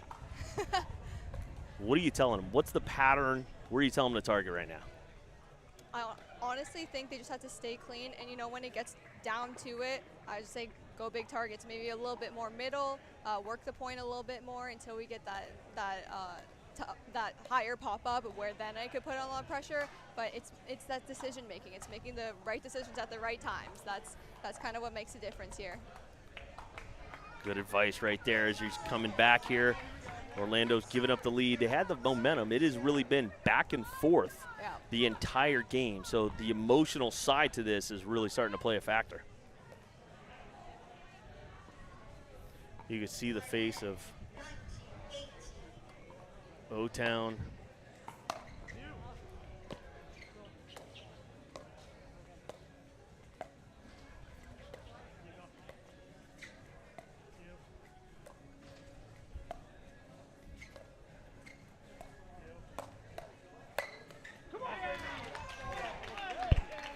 BK is not interested in elongating those dink rallies as he speeds it up on Camden. And they have game point. They have come all the way back to have game point and tie up this match.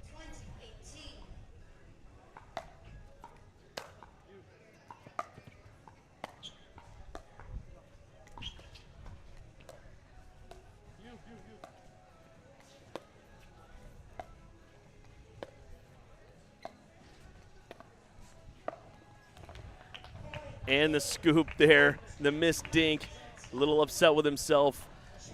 The Chomp take that one as the young fella, Camden, loses grip. Not able to hit that dink. So, all right. I'm David Tabb. I'm here with Maya Bowie, Major League Pickleball player. There you are right there. Hey, look at yourself. Look into that camera. Say, what's up? All right, that was a really interesting game, all right? But tell us about a little bit about your journey. What's it like right now? What's your next stop for Major League Pickleball? What do you have on the slate? My next stop actually is New York, Brooklyn, July 3rd to 6th. I mean, that's so coming up soon. You know there's another big event that happens during that time. It's a Nathan's hot dog eating contest. Is it during that time? Coney Island, July 4th. I love it. Yeah, you have some Joey Chestnuts making it. I love it. I'm not kidding you. It's the most ridiculous thing. All right, so you guys are playing there, right? Yes. Millie Rain is on your team, and you've been playing with Jay DeVilliers a little bit. Yeah. Right? How big of an adjustment has that been for you in your career as you are progressing through the sport, playing at that level?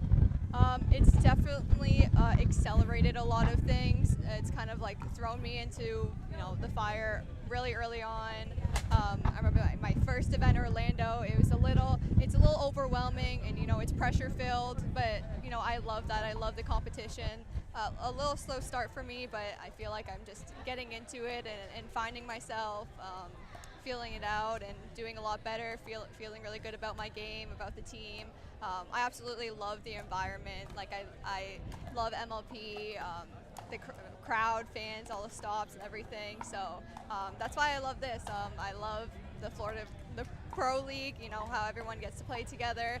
I know my sister she's super happy being able to play on a team. It's great seeing her come from tennis and, getting to be social and, everyone's having a good time. So it's just great. I love pickleball and what it has done for us, and then, what it's done for a lot of people. Yeah, absolutely. All right, I want to take you into two scenarios because I want a behind the curtains look. So I picture MLP draft. We know that there's different things happening, and people are in different areas. Like we hear people sometimes are like don't find out till 6 hours after. What was it like for you getting drafted into Major League Pickleball when you found out that you were going to get drafted, and then hearing your name called and going to a Florida club? I think mine's actually a pretty crazy story. I was on a trip in New York at the time of the draft and everything. I was still going back and forth with PPA on contracts and stuff because you have to be signed to be able to play, and at that point I wasn't.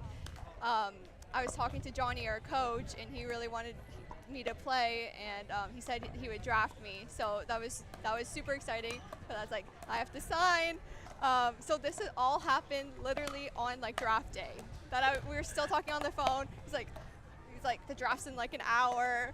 I'm like, oh my God, this is a crazy decision. Everything's going on. So it was kind of like a game time decision, and I'm very happy with everything that has happened. I think everything happens for a reason. So I'm super excited in my position right now. So I'm excited. That's an awesome story. I love hearing that. And I'm responsible for Johnny Goldberg's career. You've told me this before. I've told that story 150,000 times, and Johnny hates hearing it. So, all right, we're going to start playing some mixed doubles here. I want to know what it was like for your sister. So Jada's out there. She's waiting to hear her. We do a live draft. I mean, it is completely irrational what we do. Nobody has a clue what's happening, and we see some stuff. What was it like for her and you at that time, seeing her get drafted? It was exciting, just like seeing who would choose her, because she's also in the Canadian Pro League, so they also have stops as well. So all the team captains knew that she wouldn't be able to make a few of these stops, so that kind of determined where she was going. But Jay took a chance on her and knew her potential, knew how she would be in this environment, and I think it's great. It's great that she gets to play and have a good time and gets to play with Camden. I mean, the team is awesome.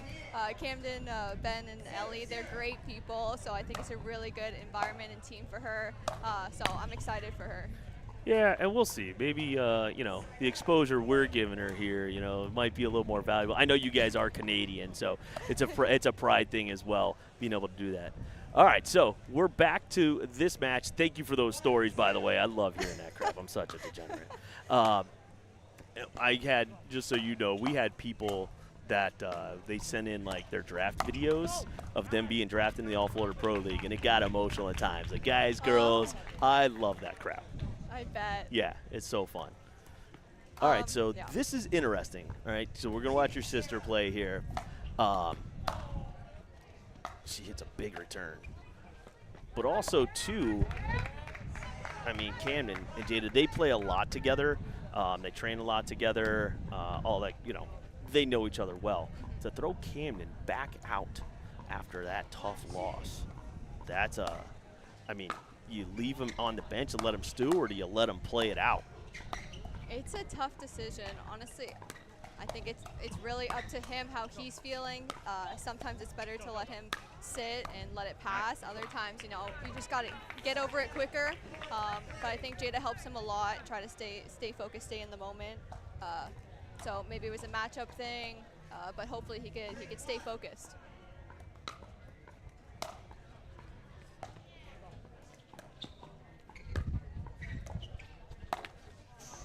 Ooh, she left that one a little high. Is it a little more nerve-wracking watching sibling play? Yeah, I get a little nervous watching her play. That's awesome. 'Cause I feel like I'd rather be playing than watching.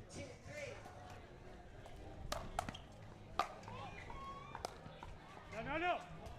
That one does sail a little wide there, so you're seeing a little post-match jitters right there from Bradtree. He's got to be able to shake that off, but he's also young, so you know, being mentally tough in this sport is definitely a thing. A lot tougher on the younger generation, just because they have it. Oh, that went just wide. Nice try though. That was amazing. Keeping him honest.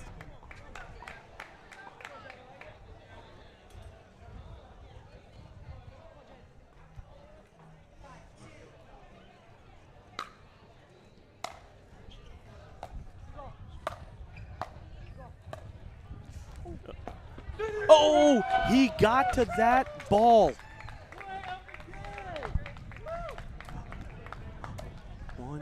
He 100% got to that ball.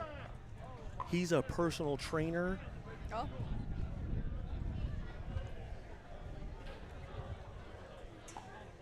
Nobody in the ballpark thought he was getting to that. No. Wow, 6-2, chomp off to a big-time lead here. That one flicks off the tape.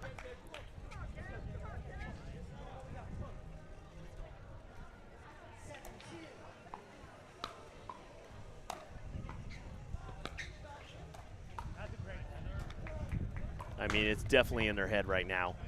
A few loose errors here. Good timeout here. Yeah, that's a good timeout. All right, we're going to take a little break here from the action. GMV Chomp looking to take the match lead here, up 7-2 in our first mixed doubles match, and we will be right back. The Dwell 40 is the official ball of the All Florida Pro League. Dwell offers high-performance paddles, sleek bags, and everything you need to elevate your game. Choose between the warm or cold ball for consistent play in any conditions. Visit dwellpickleball.com and use code ALLFLORIDA for a discount.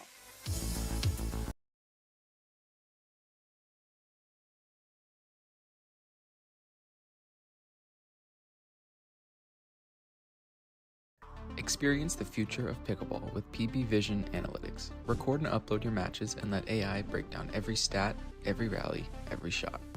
Want to see how you played or tag a friend in that highlight moment? PB Vision makes it easy to share. All right, here we go. Chomp up 8-2 here. Getting to the... Can't be 2.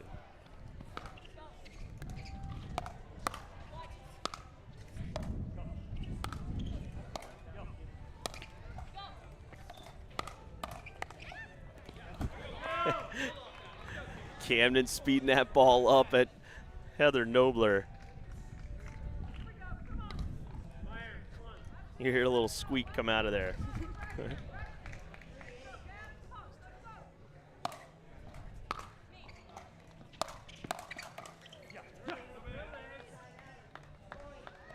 Yeah, this is tough because, I mean, you have Moreno there. He's a lefty. So it puts, you know, the girl in front of the girl. So cross-court dink patterns, traditionally good, are tougher right now, especially with someone like, you know, Camden, who can definitely change up angles. I'd love to see them get into more of this pattern.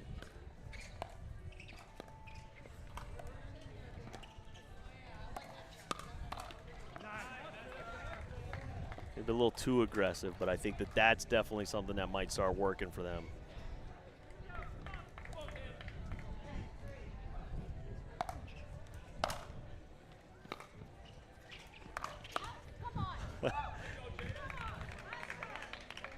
Full send. That was going through him if the paddle wasn't there. Lefty righties just give like different looks, so maybe that's they're just kind of feeling it out and seeing what patterns are going to work. So, you know, some spots that are good when you're playing righty-righty with the girl on the right side works, and then here it's the wrong spot, you know.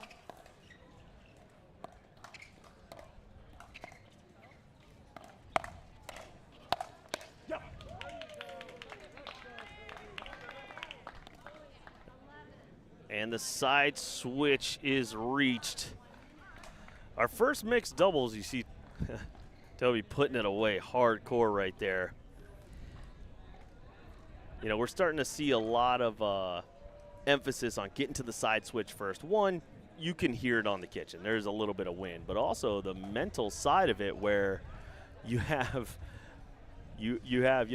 getting to that switch first and causing that before anything else. Is that mentally work into the psyche of the other team? I feel like it gives you a little extra boost of confidence that you're getting that switch, that you're ahead. It's tough when you're down because you really feel like we're already past the end switch. So you kind of got to step it up now. Yeah, so it's definitely got to be something there. I don't know. My dad is sitting in the stands right now doing something that I have no clue what he's doing, but it's drawing attention. He's the guy with the thing on his eye.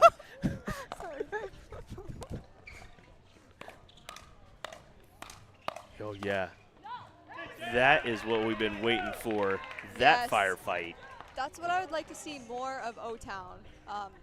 The girls are across from each other, so I'd like to see Jada maybe initiate a little bit more. Heather backs up off of the line a little bit, so I think Jada could use her aggressiveness and her power to really put pressure on them. That's a good quality drop. Yeah.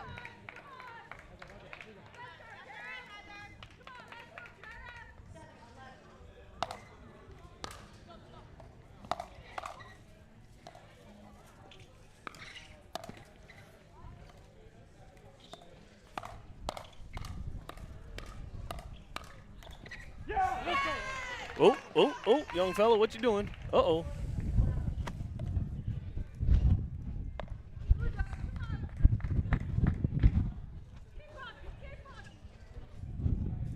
We're going to keep an eye on Camden here. Maybe took a wrong step there. This is somewhere where knowing the rules matters because you don't have to burn a timeout to take a medical. All right, so that's the second one we've seen her step back off the kitchen line with knowing that drive was coming. I don't know if she's anticipating Camden taking it or just being able to defend it, but it hasn't worked out that time. That one did. Yes. I like that slide there. She's ready for that. That back end turned on it.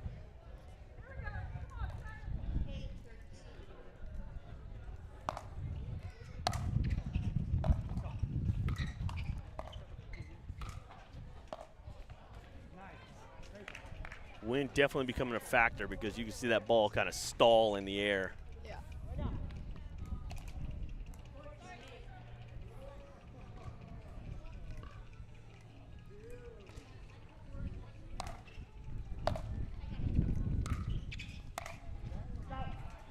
That one goes long. Bradstreet and Bowie here. Got to find a way to win some points. Question for you, David. What do you think is the most underrated shot in pickleball? Underrated shot? Yeah. Like or one that skill, or skill. So the way I've watched the game develop over the years, I think that the return of serve is a lot of times people just try to get it back. I've seen a lot of people work on their serve ever since the Zane saw kind of came out, and we've went through serving reiterations, but now seeing people try to put topspin on the return. Nice shot there. Being topspin, but also pace. So you're going to see Lakeland Palm show up here in the finals. Nate's has absolutely been training his return, and it can show that thing is a nuke coming back. And it puts a lot of pressure on your third, which then makes you have to be great at your fourth. It helps your singles as well. Like his singles game. Oh. Got him again. I mean, I love the fact that you think I play singles, but yeah. That is what I would say is probably the most underrated shot right now that people don't drill, don't care about.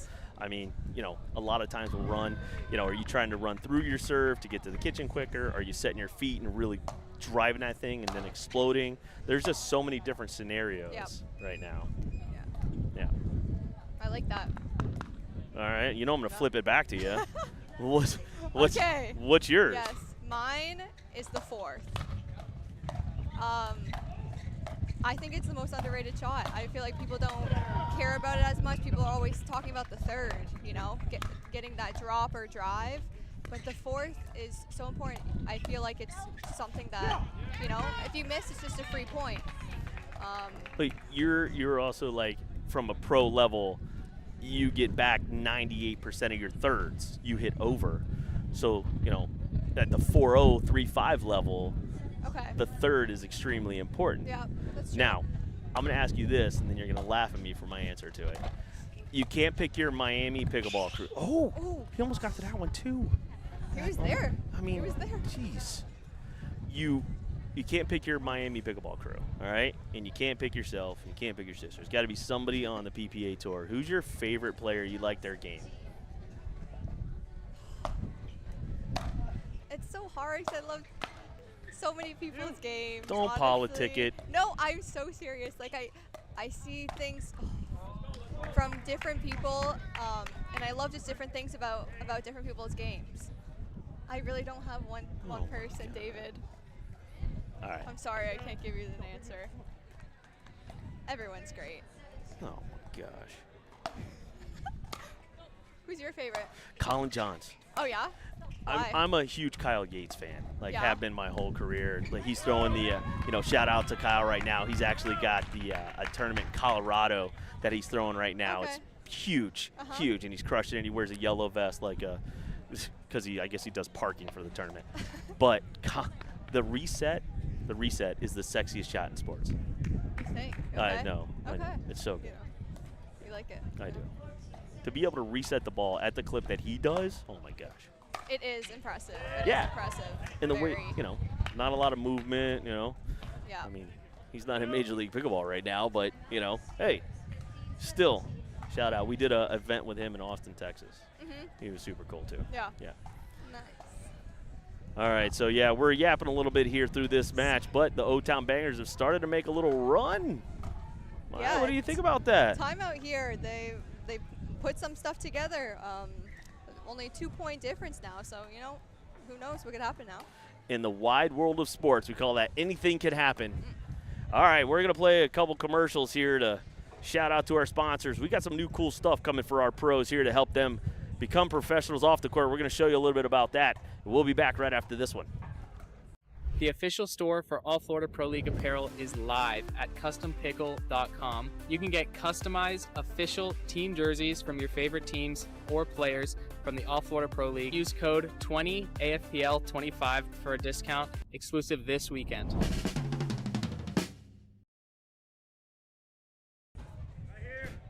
Do with a cowboy hat.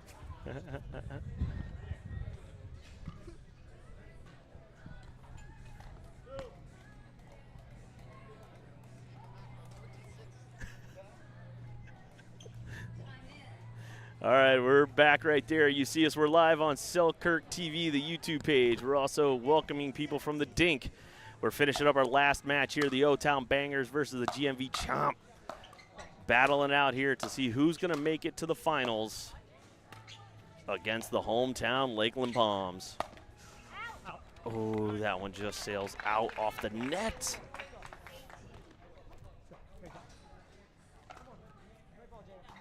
There's been a lot of net courts in this match.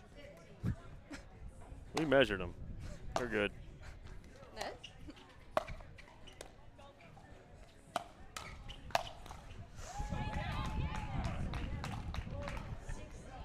Hey, it worked.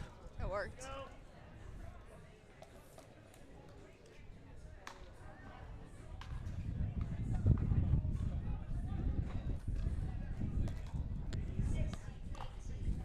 All right, they've got to start to really make a move here.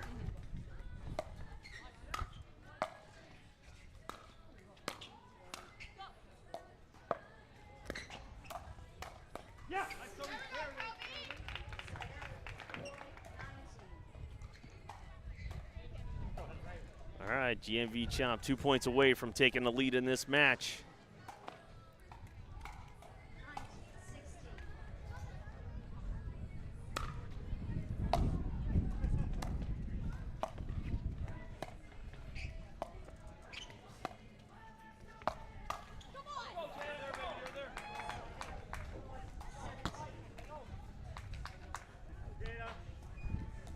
Oof, she did try to slide that one through the middle.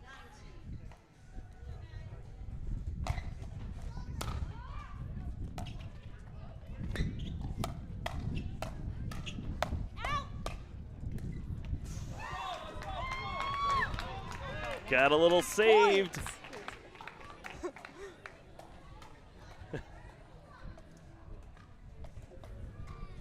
So I love how Jada's ready in the middle there with her backhand, covering that middle when Camden's initiating a speed up. Ooh, here we go. All tied up here, down to the wire. I'm nervous.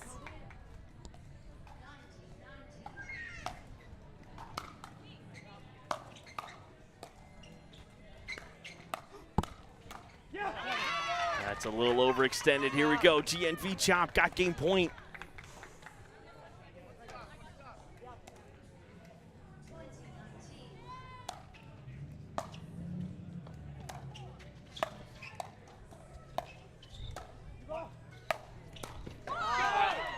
Tied up. We're going to have extra innings ball here.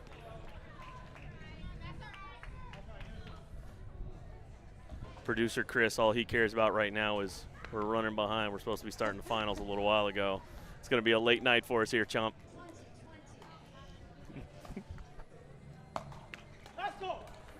All right. Commentator Cam would be hilarious right now watching Maya's reaction to these points. It's okay. It's okay. I need to breathe.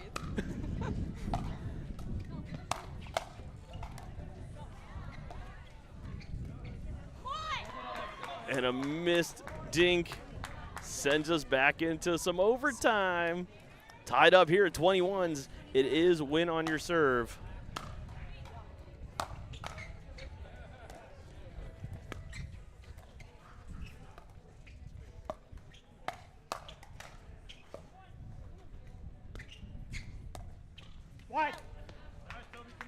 Just out. Chomp get another chance at it. Yep, that one was just wide.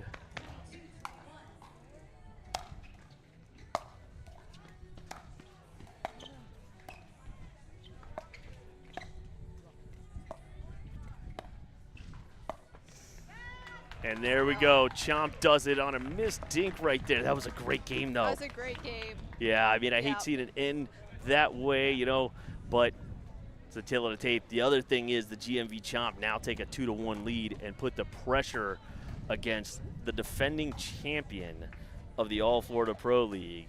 BK is going to be stepping up here, but he's got a rookie that he's playing next to. They didn't do so swift in the first one, and they are playing two veterans. Elliott's her first year in the league, but Ben played it last year with the Miami Blaze. They are tournament tough right now, and they are playing all season together. So, Maya, any thoughts right now? What's the thought pattern for O-Town going into this next game? I think they just got to stay solid. Ben's been, the whole day, he's been moving really well in mixed and playing pretty big, so I think he's just got to stay with that energy. Ellie's super solid, super consistent on that right side, so if she's solid like that, that puts pressure on GNV. They just got to be worried that BK is not going to get so hot, but maybe put a little bit more pressure on the girl, but we'll see. I mean, it's going to be a fun one. It's going to be a good It's going to be though. fun. Yeah. All right, these players are going to warm up here. We're going to take a little break. We're going to play some commercials, pay some bills, right? Because this thing ain't cheap here. We appreciate it. I'm David Tabb. I am here with Maya Bowie of the Miami Pickleball Club, the Major League Pickleball team here. We'll be right back with some more mixed dubs action. The Dwell 40 is the official ball of the All Florida Pro League. Dwell offers high-performance paddles, sleek bags, and everything you need to elevate your game. Choose between the warm or cold ball for consistent play in any conditions. Visit dwellpickleball.com and use code ALLFLORIDA for a discount.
that's a good way to start right there.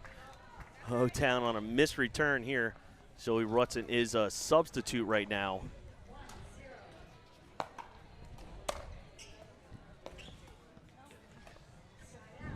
So these players have been sitting here, Maya, watching their teammates. They get about 2 minutes.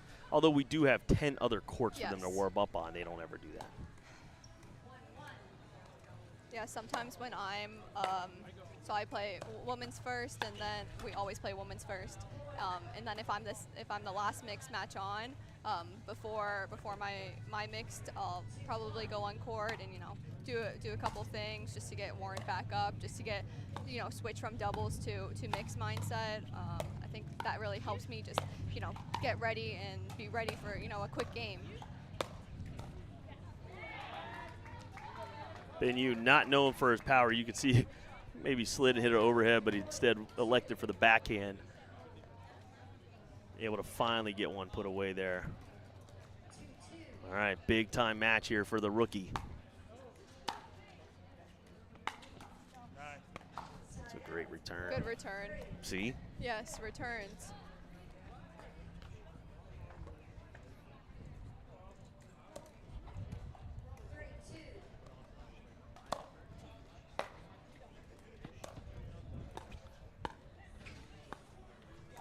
All right, so that's 2 missed dinks right there from Ellie.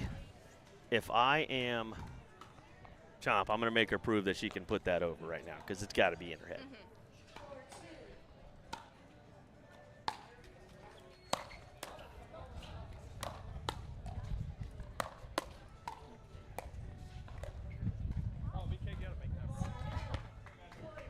And BK and Ellie both live in the Orlando area. Yeah, so they know each other really well.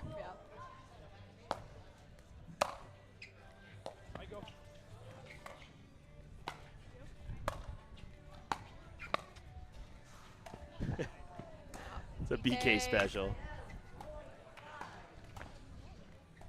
Ellie runs a great complex.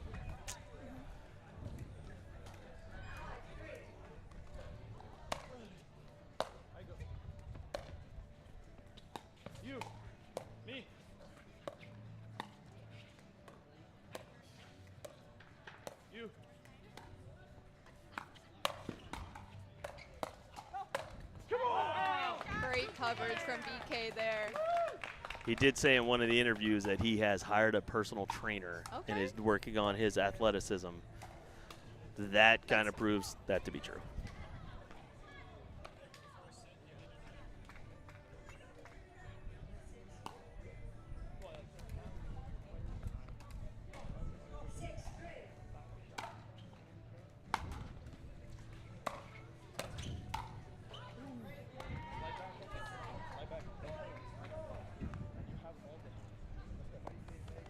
I love that we pick up those sounds, right? You hear BK telling her to slide a little bit.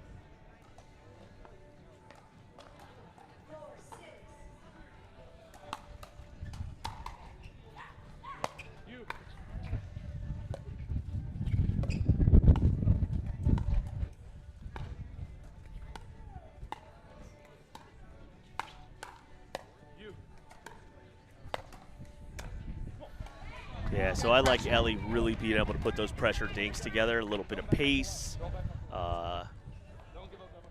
You hear BK giving a lot of advice right now.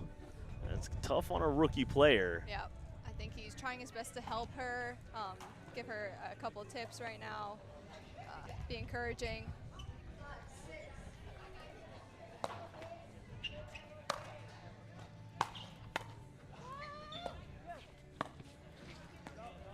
That was out.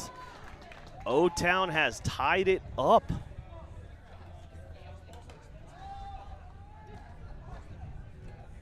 All sixes right now. You can see last match of the day, knowing you might have one more.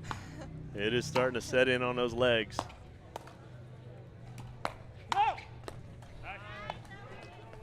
Yeah, both these teams have already played 2 full matches before this. It's tiring. It's tiring. And you got to play singles no matter what? No matter what. We want to show off those single skills. I know they're not as important as they used to be, but we still want those single specialists to have a space. Yeah. That's a great return off that serve. Look at Ben Yu getting big. Yeah. You've trained with Ben a little bit. Yes. He's sometimes in Wesley Chapel where I am. We drill a little bit.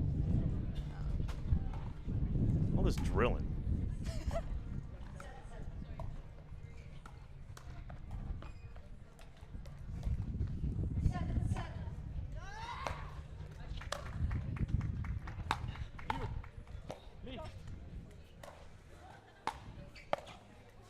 I mean, BK is just hitting those drops.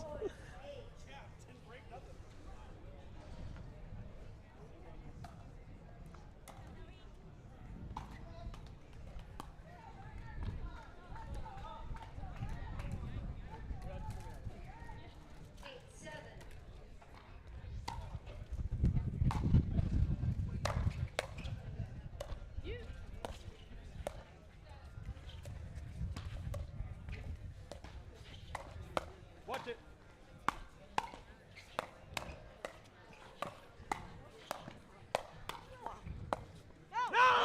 Look at Joey Rutson. Welcome to the show. Flavor Flav right there. Oh my gosh. Both the fellas trying to put everything they can away.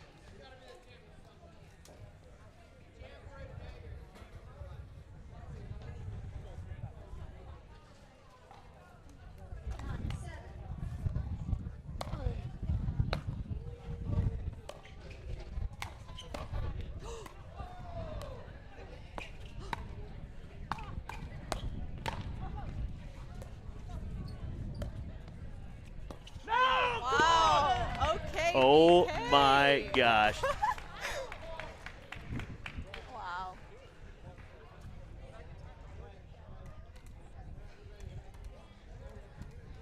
That was incredible right there. A little tweener, clipped the net. You could see both these teams are really getting after it. Yep.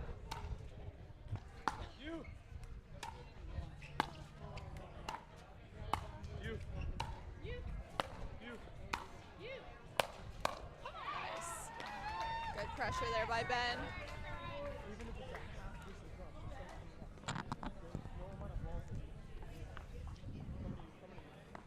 GMV trying to get the end switch.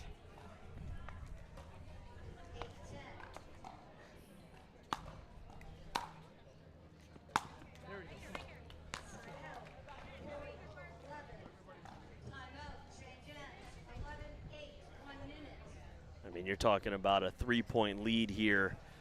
Maya, this is coming down to the wire. Like, I'm nervous here in the booth. All these matches are so close with all these different runs, you know, everything switching up. It could be anyone's game. Everyone's playing so well. You a big fan of the towel off timeout? Yeah. Right? If it's there, use it? Yeah, use All it. right. I think it can get a little, if you abuse it. I will tell you as a tournament director right now, it makes my blood boil. Watching players just like, all right, lollygag here, lollygag there. Yeah. Let me do this. It's what caused, like, seriously, we're like half an hour behind right now. It's what's caused it. We're going to be an hour behind, but it's because of all the towel timeouts. But it's Florida in June. Can't really say anything. Right.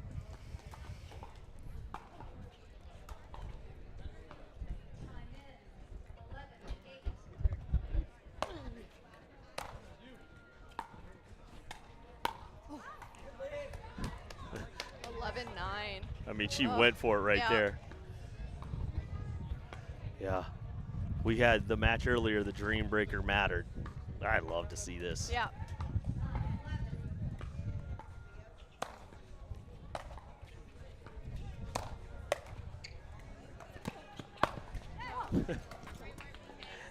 I mean, he loves that shot so much. I hope he just like goes through the stream and clips out all of the drop shots into like one video and just goes, like, yeah, that would just be hilarious. Oh, great drop there. Yeah, he's definitely been working his butt off on his game, man. It shows.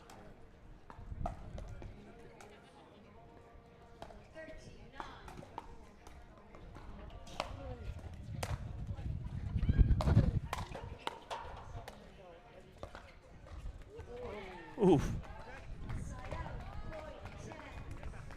O-Town needs a little bit of a run here to stay in it, keep it close.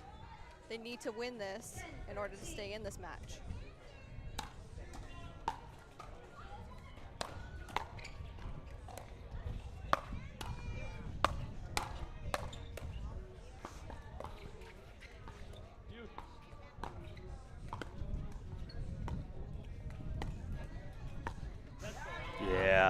Yeah. That's the right pattern there for O-Town. You've got to put the ball on Ellie's paddle right now.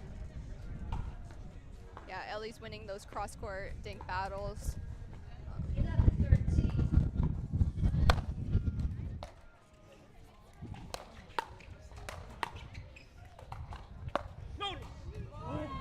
Ooh, Rutt's in there with some good blocks. O-Town charging back. Ben.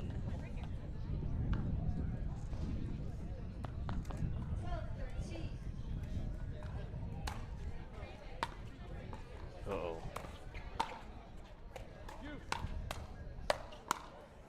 Wow, Got him. Ellie. BK coming over a little too much. Gave Ellie the line there.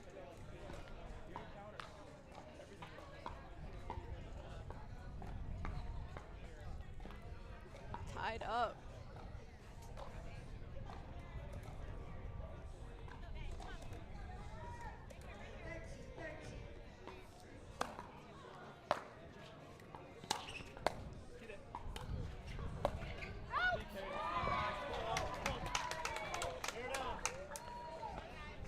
I am loving this right now. Charge it back, taking the lead.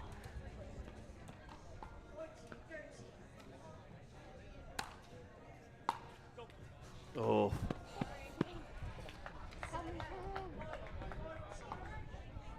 You could see the intensity on her face.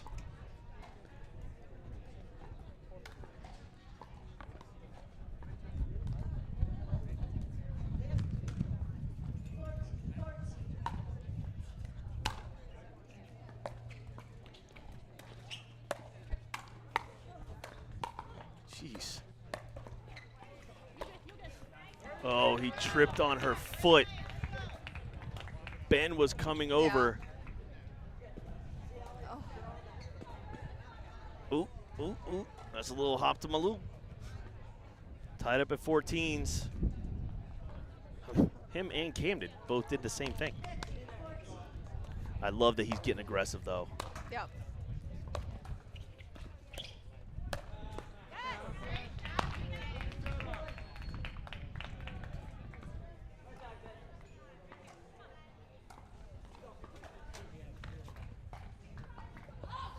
All right, GMV retaking the momentum here.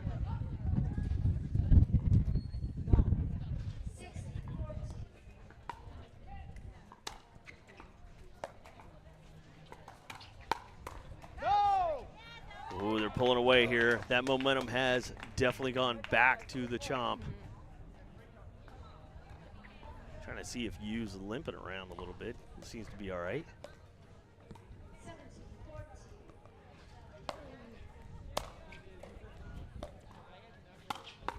I like that. Nice. That's the return. So you may have seen it a little bit on the stream, but Ellie was asking the bench, does she return to him? Does she return to him? Talking about BK, right, to keep him pressed back. He's been taking that forehand, that really cut drop has been throwing a lot of kinks and wrenches here. So they returned it to his backhand, and he had to move a lot to be able to get it.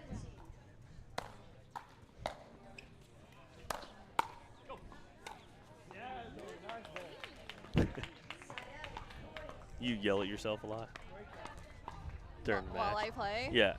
I try not like out loud, but like in my head, I'm definitely saying some things.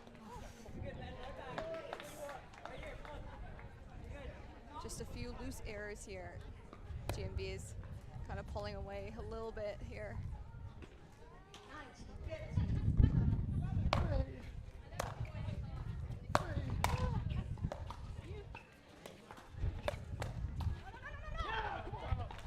That goes out. Uh-oh.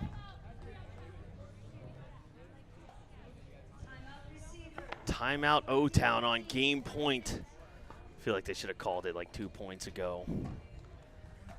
Well, you know, we've definitely seen some big comebacks before.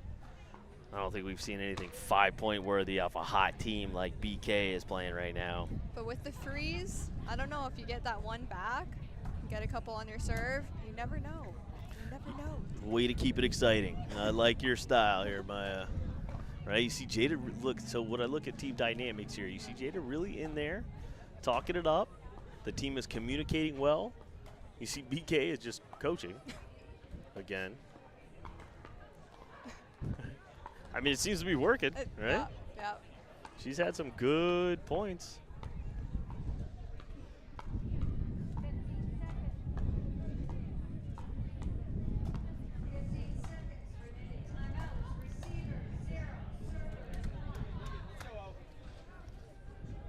All right, let's see what they have dialed up.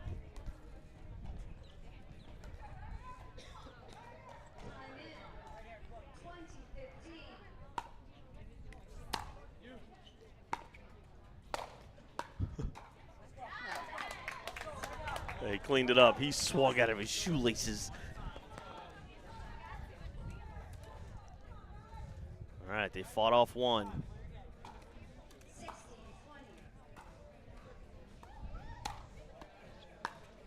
I like that. Ooh, here we go. You called it. You never know.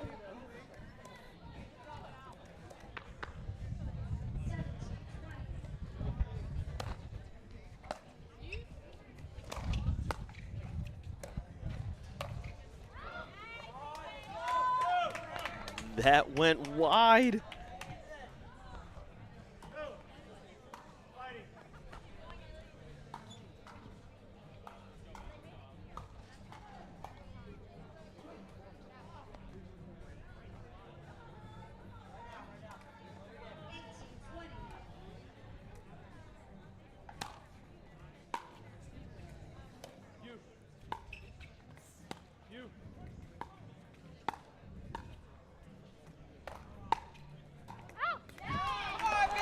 Look at this, 19-20.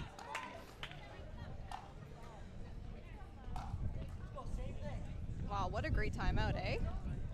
Don't, hey, you just drop an A on an All Florida Pro League drop?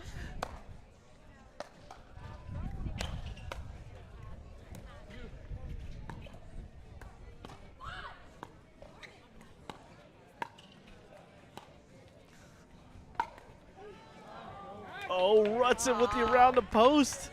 Here we go. They got to fend off number 2 right here.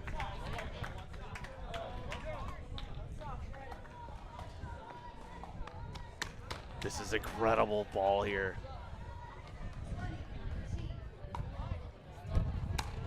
Goes with his cupcake.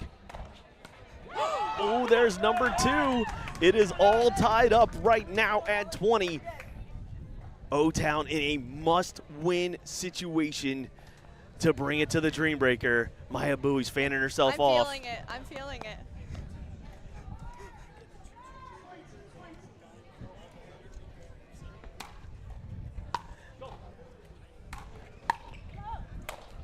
And that one goes through. Here we go. O-Town has come back. David. Maya. I can't breathe right now. Here we go. Angels all fired up here on the sideline. Oh my God. We got the lights are now on here at Lone Palm.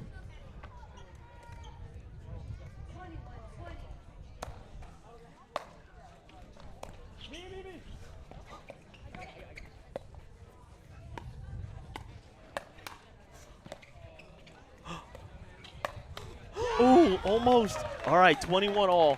BK getting big. God. I thought they were going to win that on the deflection. Oh, great get by BK. 21 all.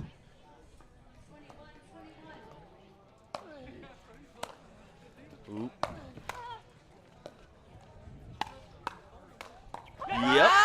Here we go.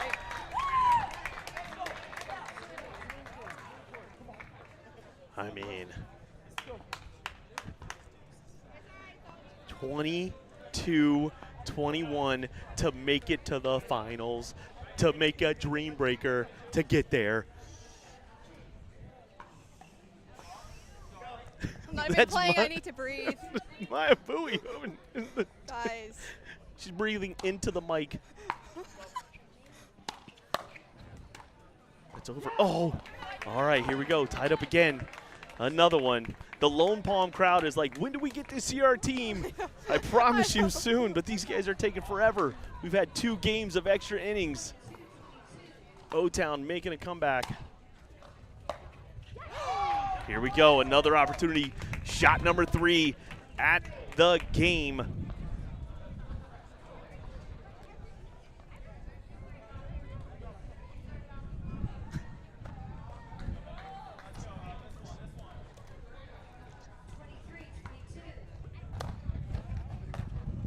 That's long. Wow. That is long. Wow. A long return. Here we go. High five. Let's go. We have a dream breaker right now to decide who's going to the finals. O-Town versus Swamp. Chomp. Did you see this coming? No, not at all. I thought it was over. I thought it was over. All right, we got to hurry up, though. We're like an hour behind. All right.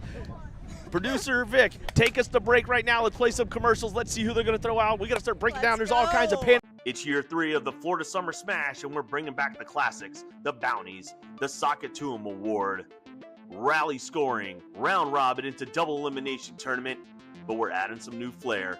We've got the 50+, the Legends Team Showdown happening right alongside the All Florida Pro League mid-season tournament. All happening at GT Bray, the 3rd year of the Florida Summer Smash. Sign up now.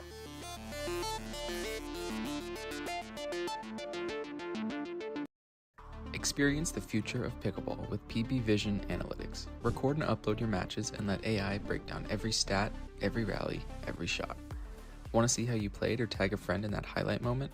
PB Vision makes it easy to share your game with the world. It's smart, simple, and powerful.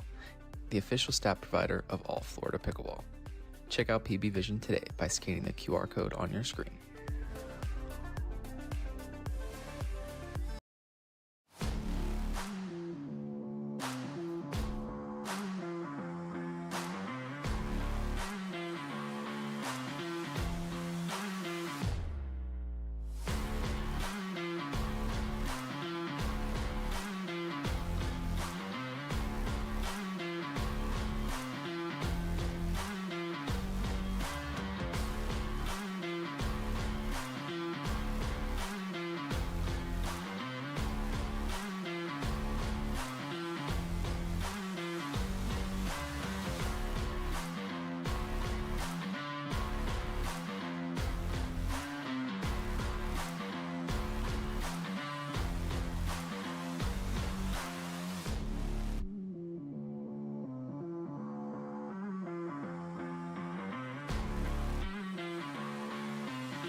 All right, here we go.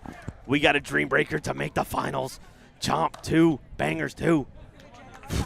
First serve goes out. Jada Bowie versus Heather Knobler.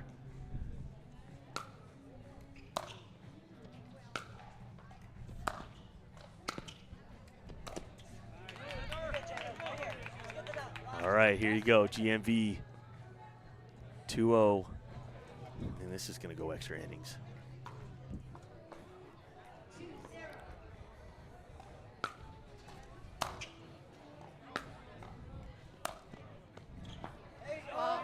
Great approach there. One more point.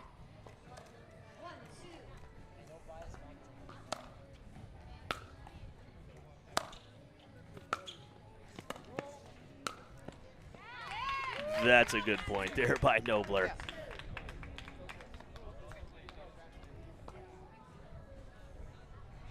All right, here we go.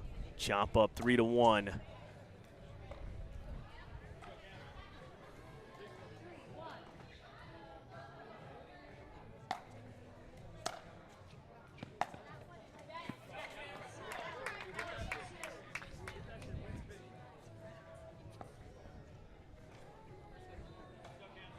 All right. Camden with the ability to tie it up right here.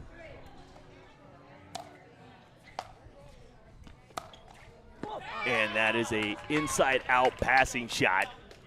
Wow.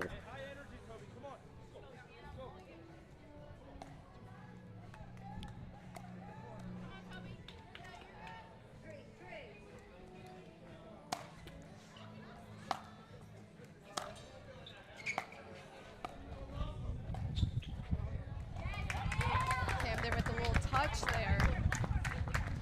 The Bangers take the lead.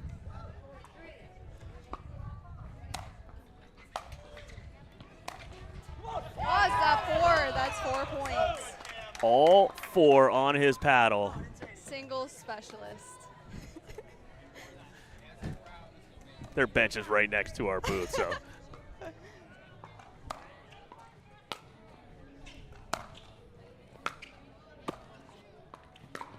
Wow, great pickup, great pickup. Like that's a great dipping ball. I mean, she picked it up off her shoelaces.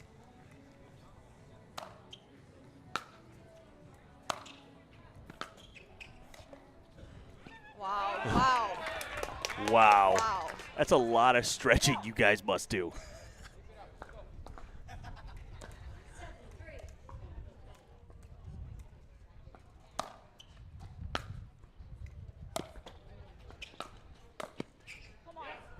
That was out.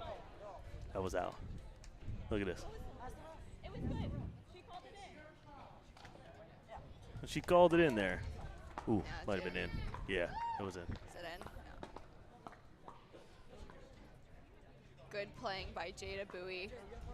All right. She has one more. O-Town up 5 right now on an absolute tear. They were down 5 on elimination point, and they're up 5 right now. What happened? What are they doing here, Maya? You understand that's like a Waterboy reference. Anything could happen. You don't even know what movie I'm talking about. Here we go. No. I mean, we are looking at, here we go, 8-3 O-Town.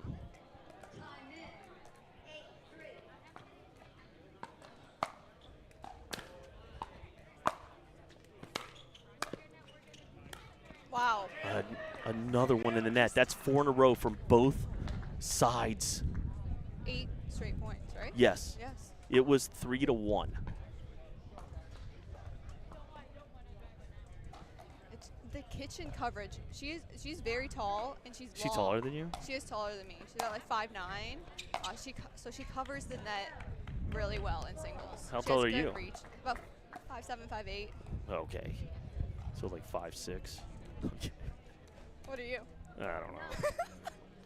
What do you tell Short people and you are? wide. Oh, that's a tough one with Toby. Oh, caught him in the stare down after. Remember, these go to 15. These don't go to 21. 10. 1, good buddy.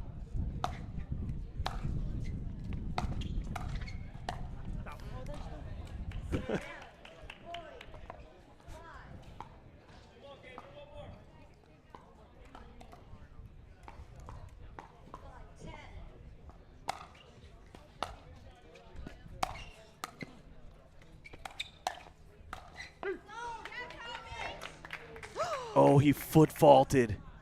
He foot faulted. Wow, as he's flying through. Yep, there it was. Wow. What a break for O-Town. Oh, I mean, huge. 11-5 right now. Instead of 10-6. Yeah.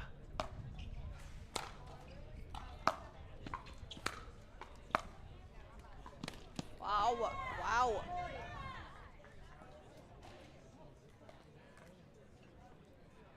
All right, here we go. 12-5.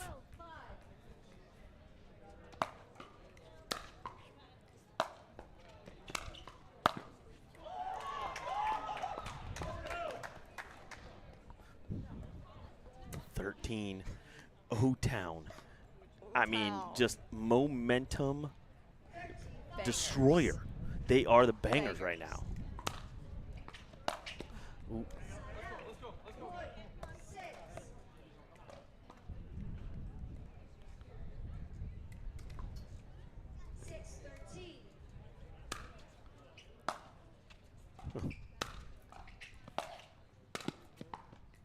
Just wide. Here we go.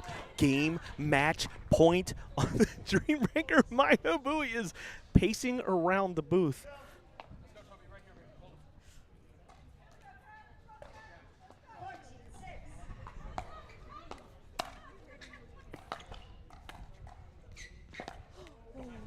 No. No, wasn't going to happen there. Yeah. Good hold, good hold.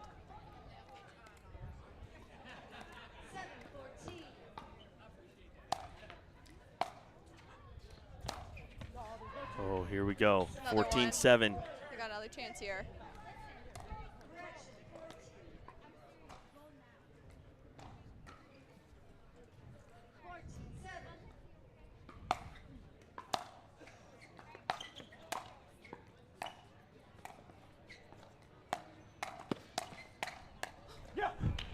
All right, here we go. Here's where it gets interesting. Can GNV come back? And that's 8. It's a long road, but we've seen, right, Maya? What is it? Anything could happen.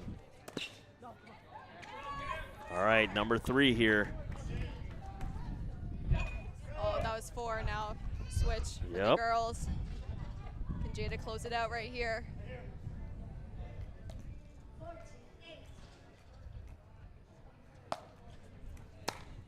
And there it is on a missed return. O-Town Bangers come all the way back and win it. They're going to take on the Lakeland Palms here in the finals. Did you see this coming? No. No, not at all. That's the #1 seed right there. The GMV Chopper, the #1 team in the league, and to take that down is a huge accomplishment right now for O-Town. Wow. And a shot to be a new winner, take home $1,000. They're making money no matter what right now. So, all right, you ready to go do an interview? Let's go do an interview. We got to interview O-Town and figure out what the heck they just did to get there. We'll be right back interviewing O-Town and then getting to the finals, baby.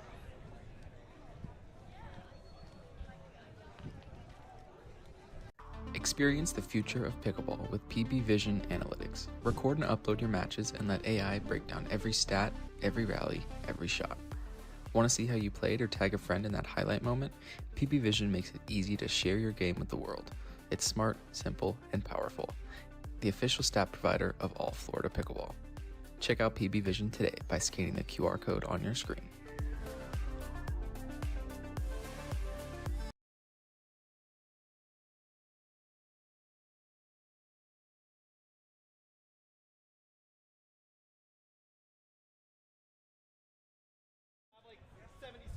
Yeah. No, you don't get to ask her a question. Why? You're asking. All right. All right. Experience the future of pickleball with PB Vision Analytics. Record and upload your matches and let AI break down every stat, every rally, every shot. Bye. Good. Okay.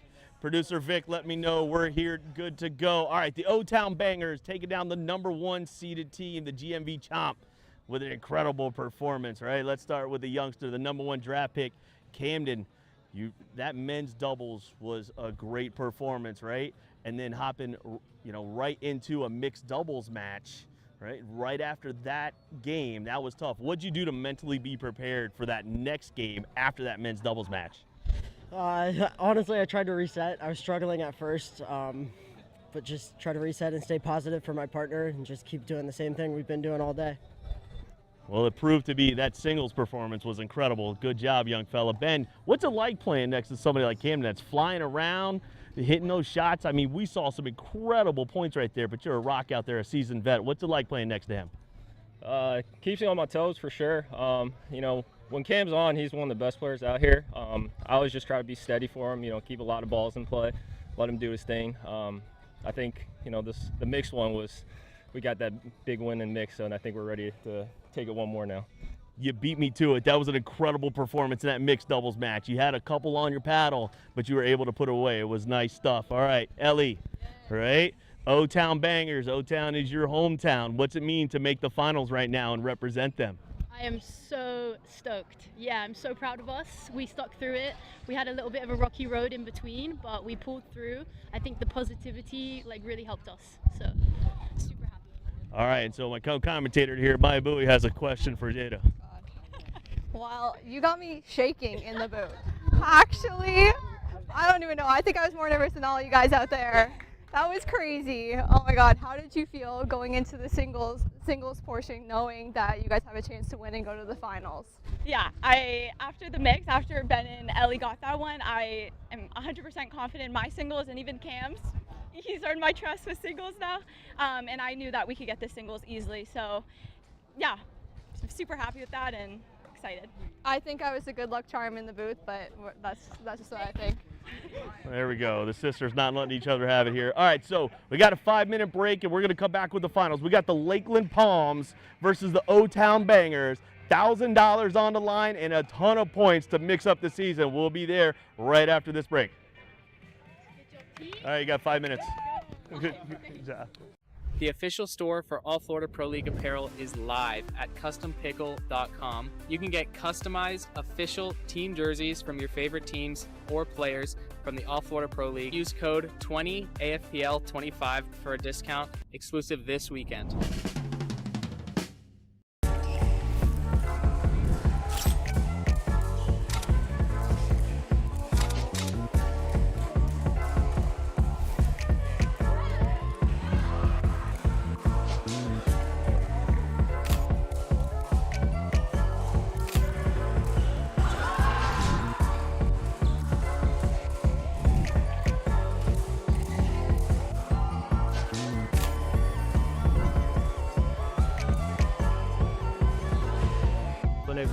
Ben Yu out of Sarasota, Florida, playing for the O-Town Bangers. Yeah, I think just first the team environment's awesome because pickleball usually, you're playing singles or doubles. So just being on a team, having that team dynamic, it makes it really fun. Me and Camden, we play a lot in the Tampa area. And then Jada's newer in the Tampa area, so we get out play sometimes too. And then Ellie's in Orlando. So we're all kind of close in Central Florida area. It's nice to be able to play with Camden and Jada because they're a little younger, so they bring that good younger energy for us, which I kind of need since I'm on the older side. So it's a good team we got. All the work behind the scenes that the guys are doing is pretty awesome. Having the cameras on the court, different cameras, the stream. So that makes it a really fun experience for the players. And then just the competition, I played in it last year as well. I think the competition's gotten a little better, so it's a great place for all our local Florida players to come out and kind of show out our skills.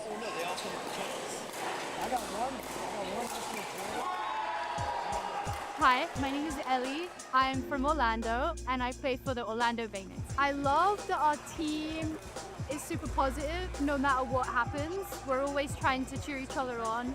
I love playing with Ben, I love playing with Jada. They're both super supportive, and I just love the camaraderie that we have. All Florida Pickleball has enabled me to play my very best against some of the very best players around Florida. So I'm super fortunate to be on the court playing against some of the top players, especially at the level we're playing at. So super thankful and just happy to be here. My name is Jay Evans. I am a native of Tampa, Florida, and I am the captain and head coach of the O-Town Bangers. Yeah, I think the coolest thing about our team is we just have a really good camaraderie.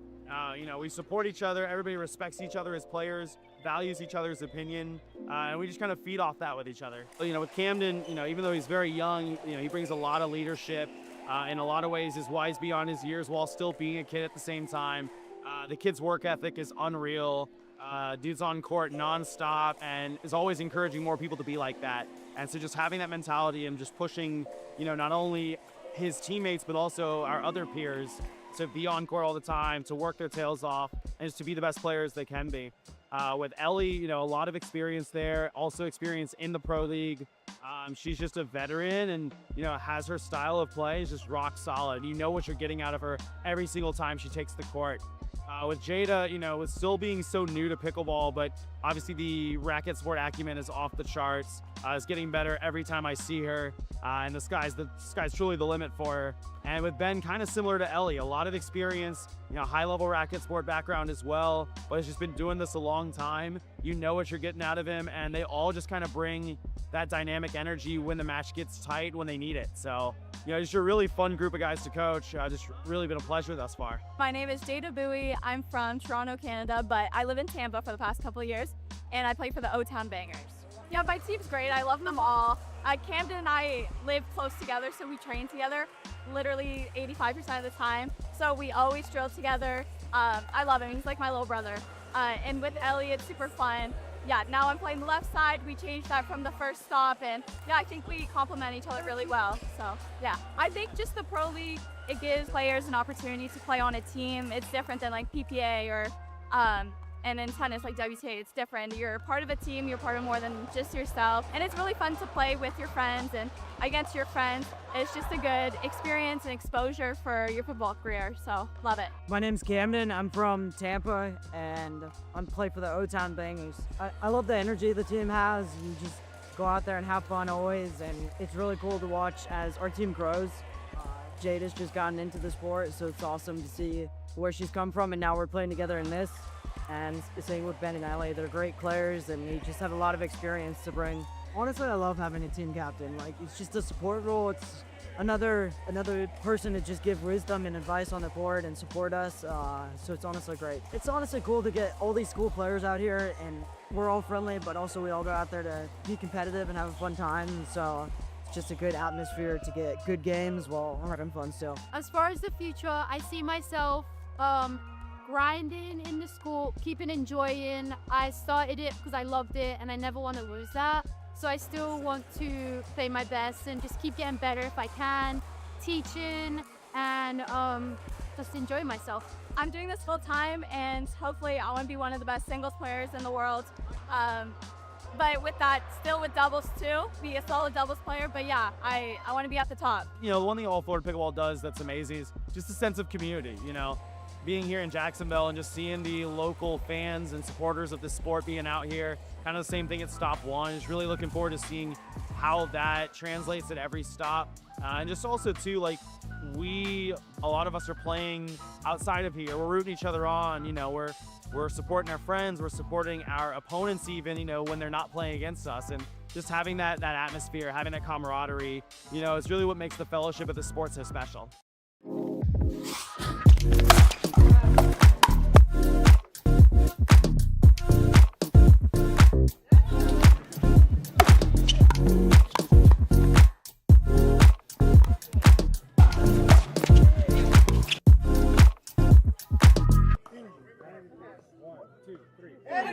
Let's go, Bob! My name is Nate Cipara. I played for Lakeland Palms. When I moved down to Florida, I went to school in Montana, I needed a new hobby. I was playing ball tennis and I needed something to keep me busy. Then a good friend of mine played pickleball. That's how I started playing. I found it interesting, I found it cool, and I'm hooked now. My favorite thing about the Pro League is that it's a team event, right? You get hyped up for your teammates to get hyped up for you. It's like a team spirit. It kind of reminds me to college tennis. You know, like you can push the boundaries a little bit. You don't need to be as polite. You can talk some trash. You can hype yourself up. So I like it.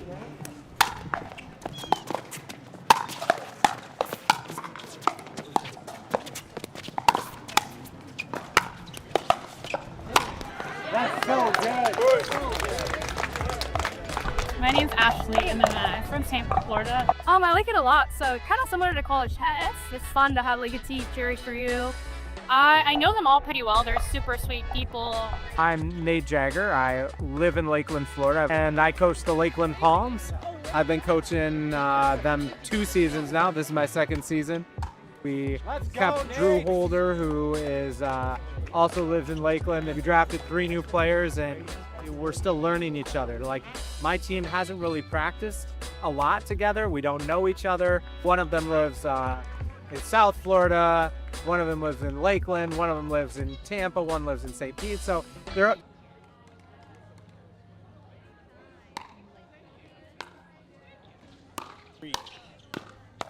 All right, folks, finals of stop number 3. We are off. We got the Lakeland Palms versus the O-Town Bangers. And holy cow, what a match the Bangers just had to get to the finals. Winning in a decisive dream breaker. I don't know if they were the favorites going into that one or not, but man, they came out and absolutely showed out. So shout out to the O-Town Bangers. Way to play. Lakeland Palms been sitting around for a little while, so we'll see if the break has affected them at all. But so far, so good. Ava picking up right where she left off.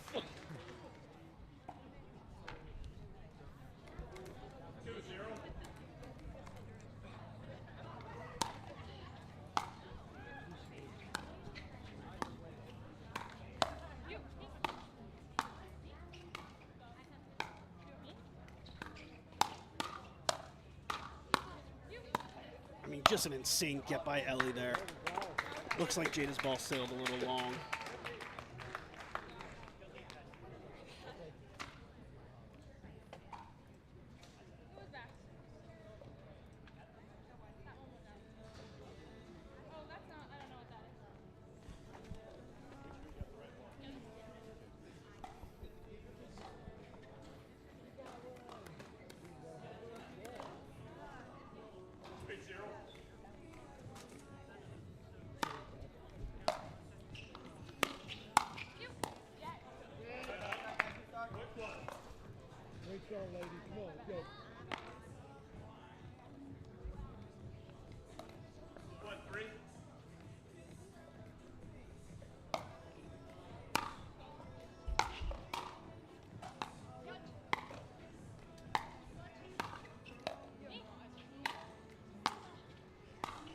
O-Town being really patient right now, trying to get up to the kitchen. Lakeland's doing a great job of keeping them back. I mean, if we were worried about Lakeland having a 5+ hour break and their timing or their communication or anything faltering, I mean, they are answering the call right now, out to an early 4-1 lead.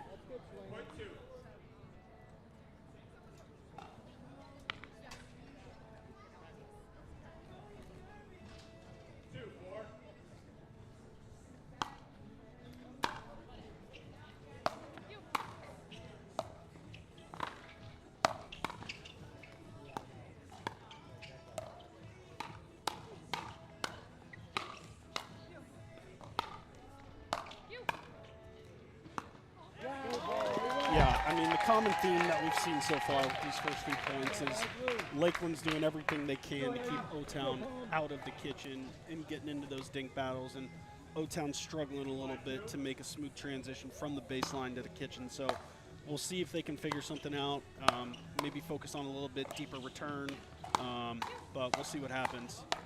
Let's go! Let's go!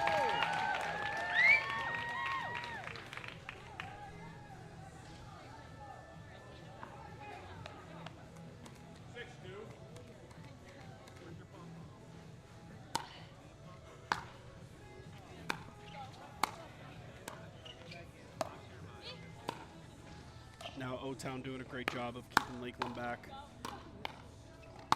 Big put away there by Ellie.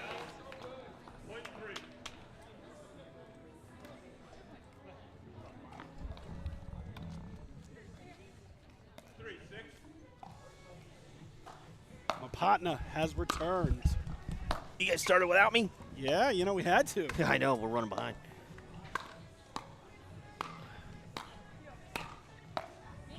So, a little bit of a common theme here, these first few points. Lakeland is absolutely controlling the game and keeping Orlando back. I was in the clubhouse, and all I kept hearing was a crowd erupting. Yeah, and I was like, oh, Lakeland's up. Yeah, I mentioned it to our viewers. If there was any concern about Lakeland having a slow start or feeling the effects of being off for 5 hours, absolutely not. No, not at all. Look at that score. And O-Town coming off an absolute emotional roller coaster. I got to call a dream breaker. That meant something. I saw. It meant a lot. Yeah.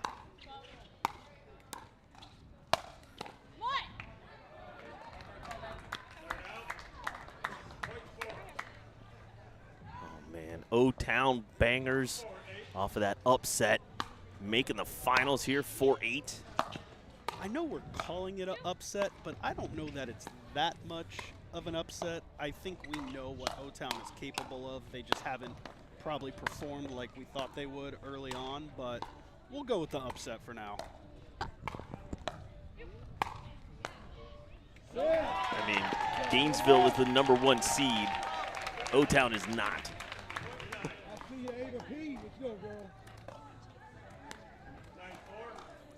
Look at how beautiful this is.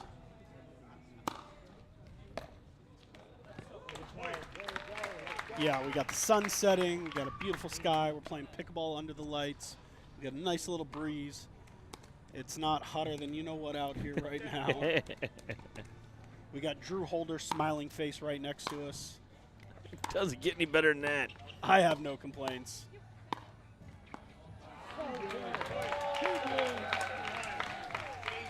And running away with it is the Lakeland Palms right now with newly acquired, oh, she's walking right here at me, Ava Pisacrita.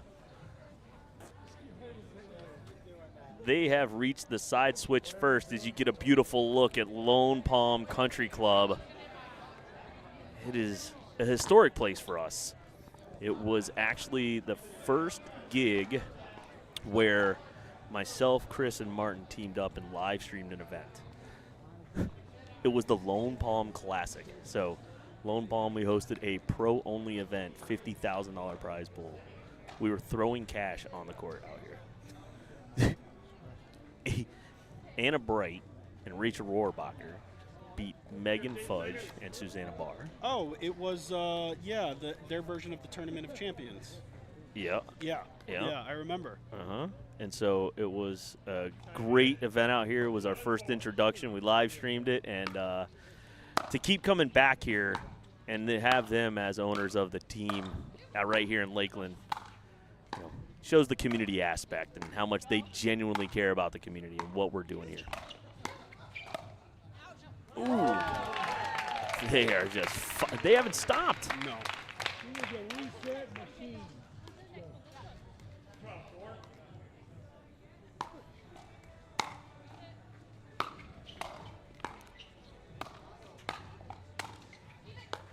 Ooh.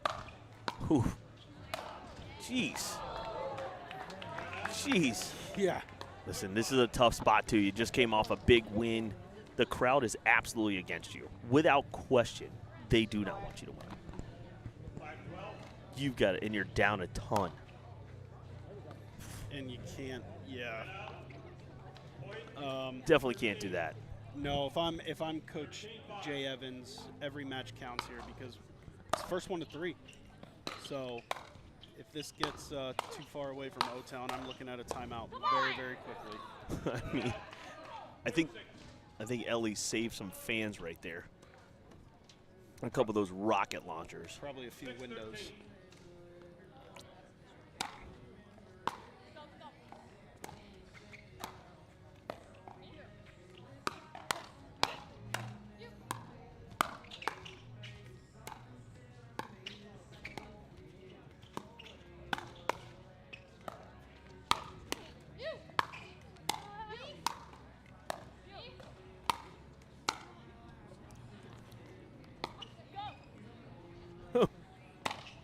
Oh my gosh.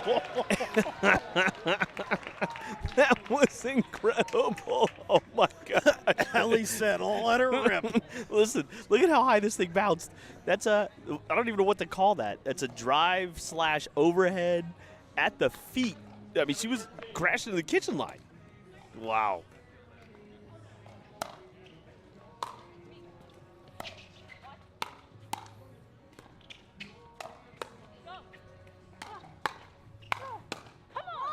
Yeah, so O-Town's starting to put a few together. They're definitely starting to heat up right now. Yeah, early on we saw a little bit of a tough time transitioning from the baseline to the kitchen, and they've been able to be very successful once they've been able to get up to the kitchen. So we'll see what happens as this match goes on.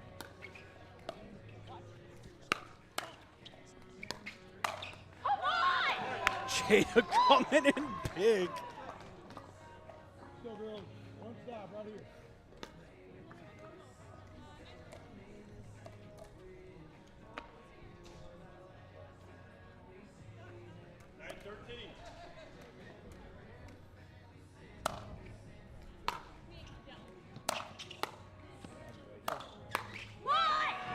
Uh-oh. Yes. Here we go.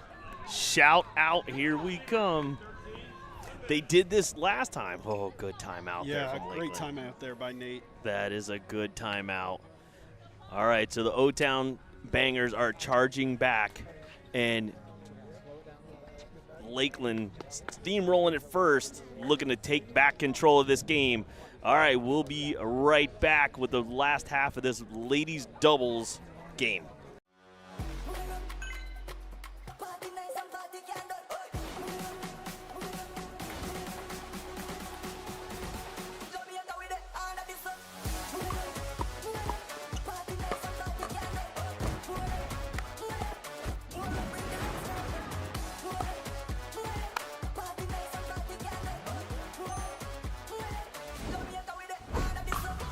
What's your DUPR?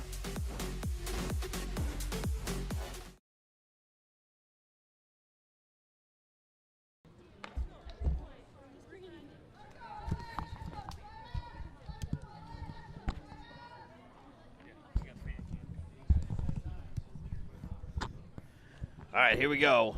Angel, we're back in an absolute dogfight right now. O-Town clawing their way back.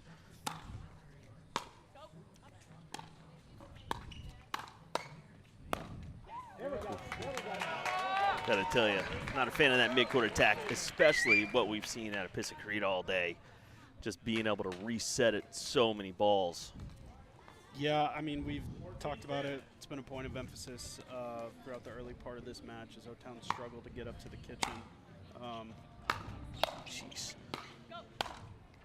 We know if there's anybody on this court that can bang with the ladies of Lakeland Palm, it's Jada. We know she hits the ball harder or just as hard as anybody out here. Oh, yeah. So.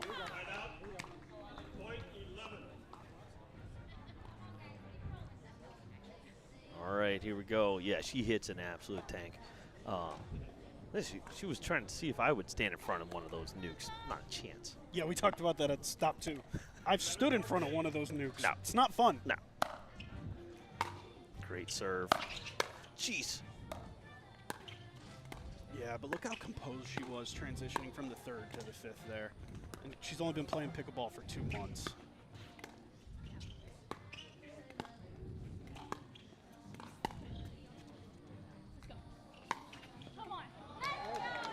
Ooh, here we go.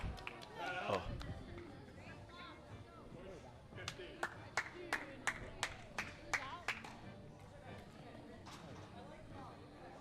Hey, you guys don't need it. We've been playing for like 5 hours. Okay.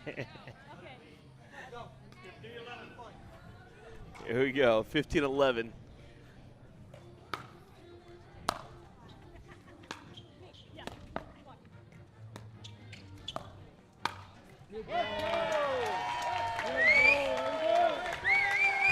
They got pom-poms. I mean, we need some vuvuzelas out here. No, we don't. We absolutely do not. There are certain people out here who do not need a vuvuzela in their hand.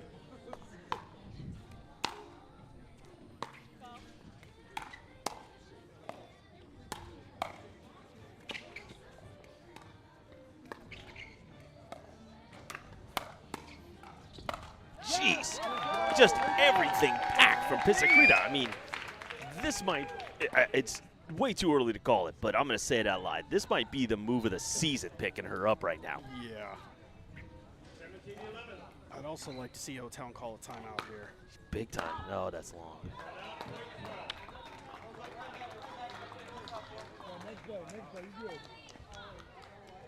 Obviously, we know what Jada's capable of, but when they're moving through the transition zone, resetting, getting back up to the kitchen line, that's when they're winning these points. When they're staying back like this, it definitely favors Lakeland. Yeah, 100%.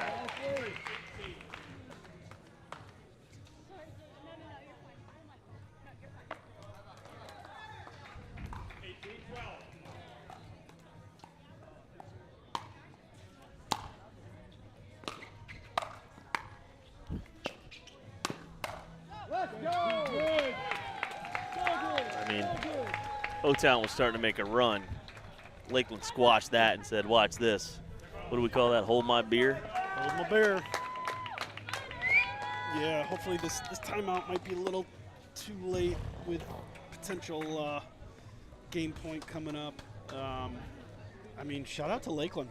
Five-plus hour break and haven't missed a beat. Haven't missed a beat one bit, brother. You called it. It's impressive to see the level that they're operating right now. I mean, there is something to be said about the hometown advantage right now because the crowd is, I mean, you know, we're almost SR room only here, you know. Hopefully we can get the fan cam from producer Chris and you can see all the pom-poms and the Lakeland fans.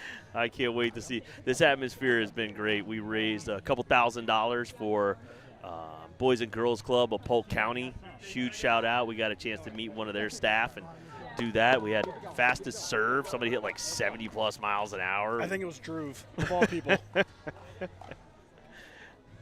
Not you. Not everything's about you, Drew Holder. Drew. It is sort of the same thing, Drew. All right, so here we go. Lakeland up 19-12, pulling away here. Yeah, I mean, if Lakeland is able to take this one, you're taking a 1-0 lead and you're sending out Nate Sitar and Drew Holder, who have been absolutely on fire today. Jeez. Oh.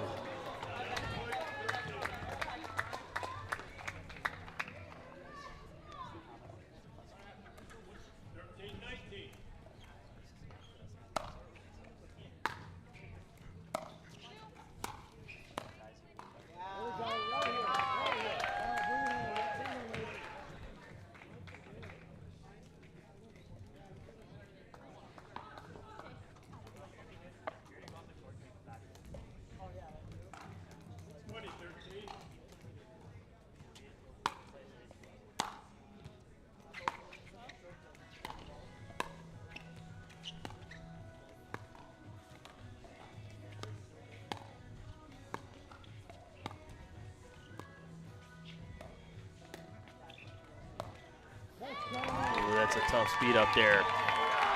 Angel, the hometown team, takes game number 1. The Lakeland Palms ladies, 20-13 over the O-Town Bangers. I mean, picking up right where they left off, brother. Yeah, this is going to be a tough 1-0 deficit to come back from. So, all right, we got something special for you guys. Producer Chris is giving me the go-ahead. We're going to have a fan cam. Eddie coming in, slapping again. Here we go. All right, we're going to put the fan cam on. We're going to take a little break, and you guys will get to see what this Lakeland Palms fans look like.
going to play a couple more commercials, but he is the head pro here, and they are going to get even more rowdy. So stay tuned, and we'll be right back.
What a way to start the men's match.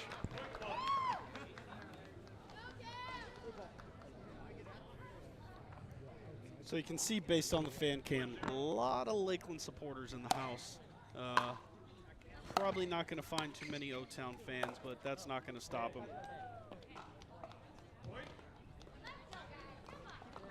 Here we go, guys. Here we go. Here we go. 2-0.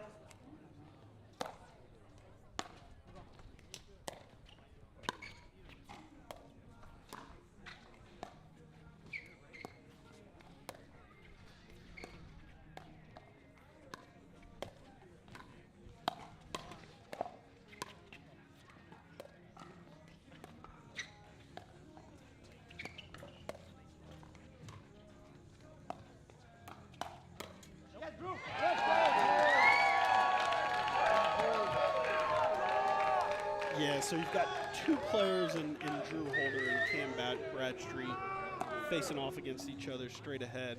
You're going to see a lot of unorthodox shots. You saw the Drew Holder speed up to the Cam, Scorpion pancake, and then Drew was able to finish it off.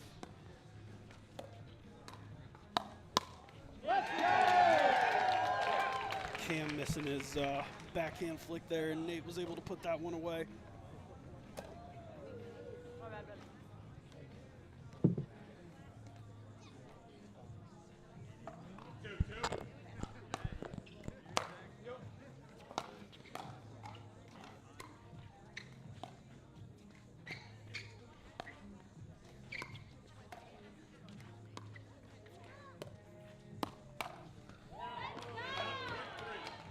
Cam letting Drew know, not today, fella. I think, obviously, we saw the Lakeland women come out to a crazy hot start. I think O-Town's got to be able to withstand anything that Lakeland throws at them early in order to stay in this match. As much as Lakeland is applying pressure, Orlando's got to figure out a way to apply that pressure back. Otherwise, it can get away from them very, very quickly. Yeah, a heater right here.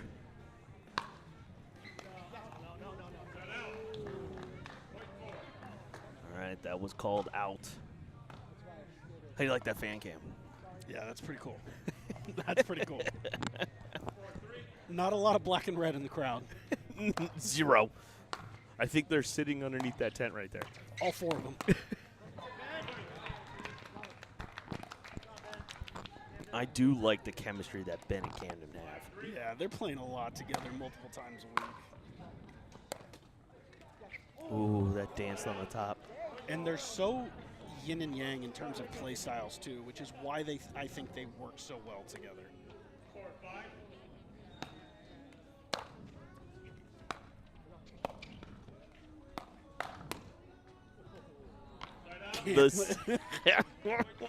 Oh, he's already given him a few shakes, a few no-nos.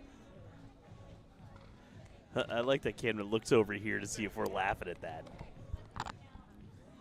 Yes, Camden, when you watch this live stream back, we are enjoying it. Look at that reset. Oof.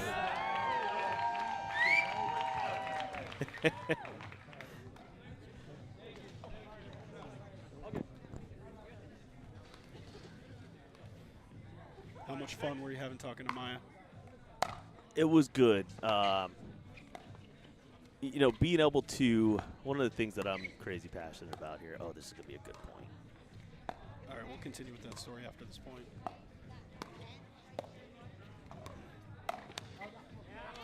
Oh, got him.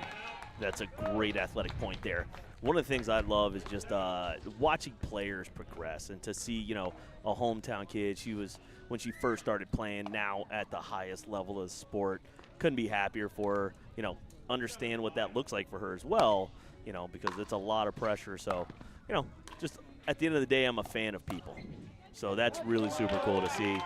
And then to see her guiding her sister to try and be on that same track is cool, and to be a part of that and provide these opportunities is why this whole thing was designed, Angel. Yeah, how fortunate for someone like Jada to have a sister like Maya, who not only has the work ethic but the professional presence that she does. I mean, that's a great role model to have while she's trying to navigate her pickleball career. I mean, you know, listen, this sport, while we see it as, you know, big and it's a big part of our life, is still small. So just having that alliance is huge for her career.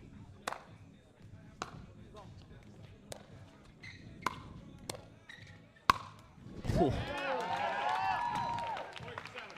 hear the pop of that paddle. Yeah, he's snapping that wrist.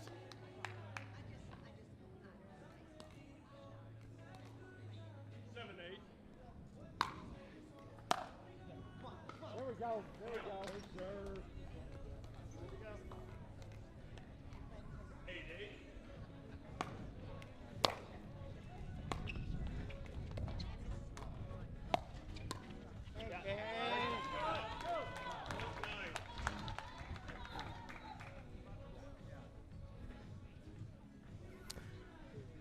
I mean, I love how close this is right now. You can see, you can feel it. The crowd is a little bit quieter. They're rooting on good points, but you can see it in the players. Yeah, this means something to these guys. You know, they're not out here just playing to play, obviously with cash on the line, but it's a big pride thing for these guys too. These guys all know each other. Like, Nate's is a big part of the community here. Drew, obviously here, but also travels around, well known. And then Ben and Camden. Camden throws his local, you know, money balls that he's well known for. I mean, Ben's been playing my tournaments for years. So getting a chance to, these guys all live here too. So kind of cool to see that Central Florida community represented.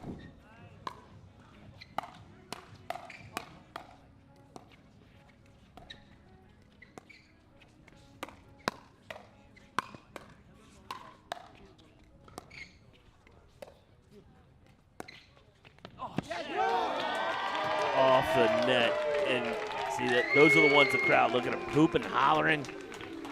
Yeah. Drew, shouts of Drew are coming out. I think Ben was lining himself up a nice ATP there, but because of the net cord, it didn't even bounce.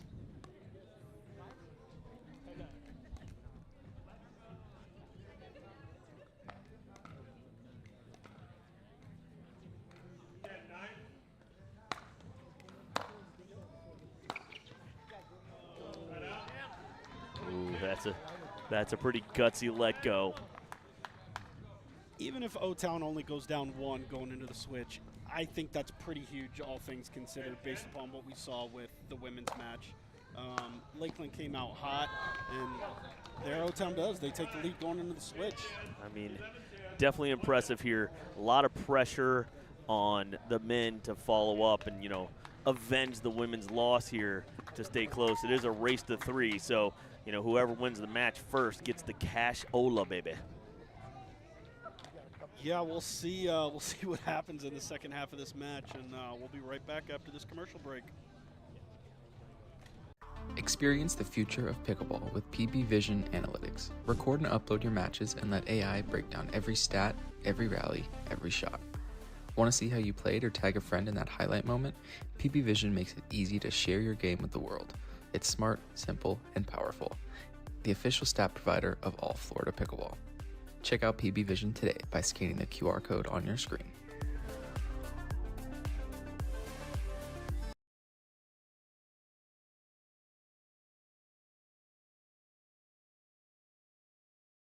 It's year 3 of the Florida Summer Smash, and we're bringing back the classics, the bounties, the Sockatoom Award, rally scoring, round robin into double elimination tournament, but we're adding some new flair. We've got the 50 plus, the Legends Team Showdown happening. Oh yeah, Angel, here it comes. The second half, men's dubs. There's been some great points here too. There we go.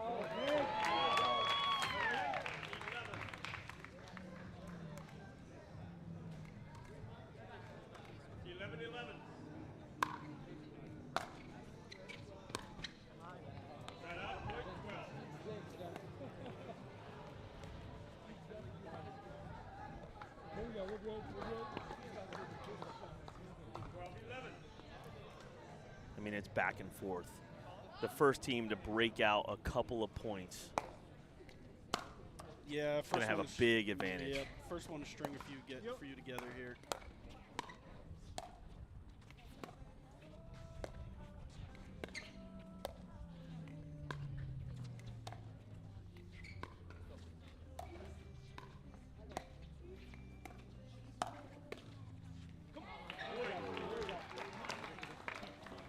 All right, there we go. A little separation.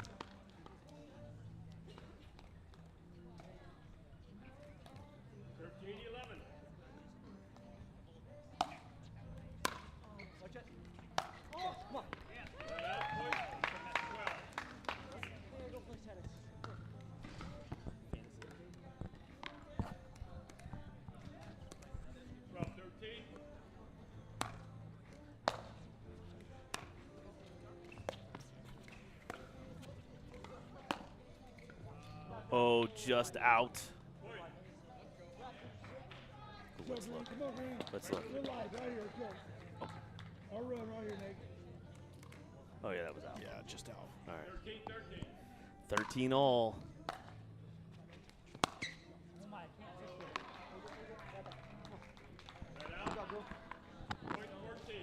All right, you see a different Drew right now. So he's a little bit tighter, beating himself up. He's not that smiling, hitting the inside outs right now.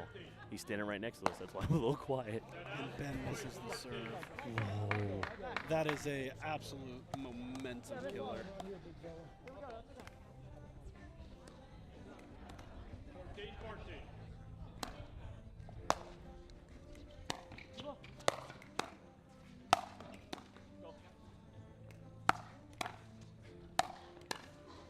Oh, almost able to get them all back. I mean, you hear how loud they were getting on a missed reset. What is going on I right love now? this crowd. Listen, Jacksonville's the same way, man. Oh, St. Pete was the same way. I mean, as a St. Pete guy myself, I'm giving the edge to the Lakeland Palms crowd. Listen, this crowd is so prepped up. I mean, they built this club with this in mind. Yeah. Yeah. Oh, yeah. I could tell you so many stories as we drive home tonight about this place that are great.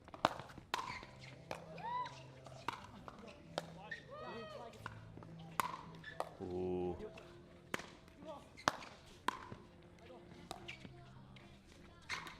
I mean, that's a big league point right there. And that is crazy good by O-Town staying patient. Yeah. All right, Lakeland taking a timeout here to try it. Yeah, starting to see a little momentum shift. Yeah, a little bit of separation.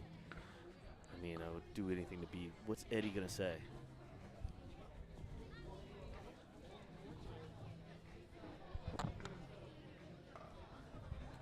Make them make balls is the advice here from Eddie Anderson.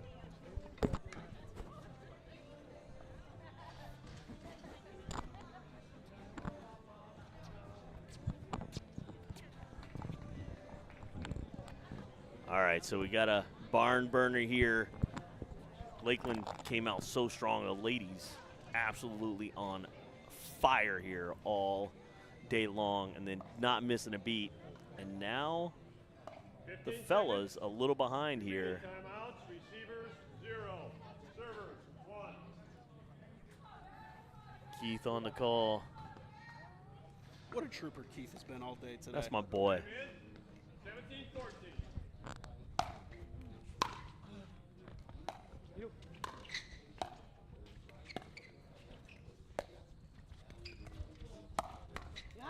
Camden speed up below the net.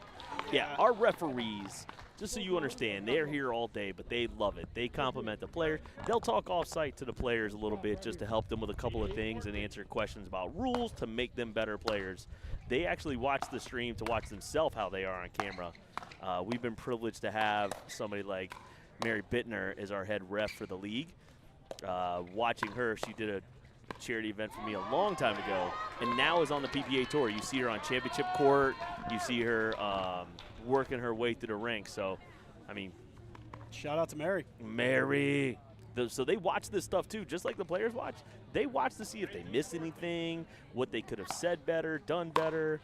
You know, good on the mic. It's great.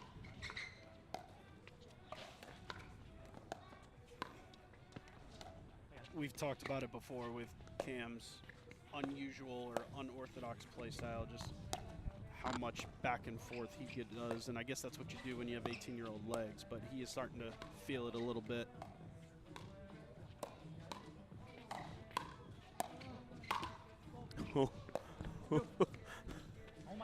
Oh, man, Drew. Ooh, don't do it, kid. That's a good point.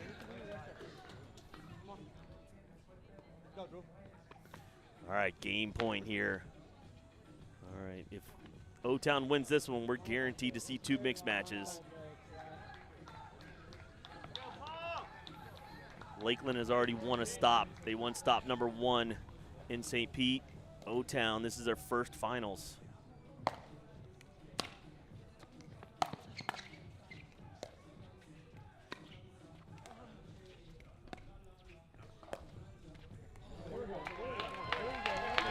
All right, here we go.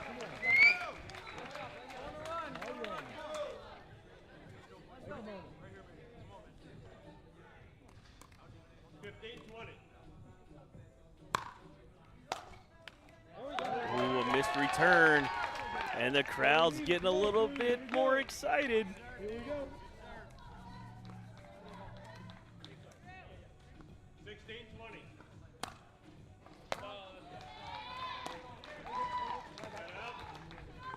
Yeah, that's a couple missed dinks and a missed serve there from Drew. You hear Nate's trying to pick up his teammate a little bit.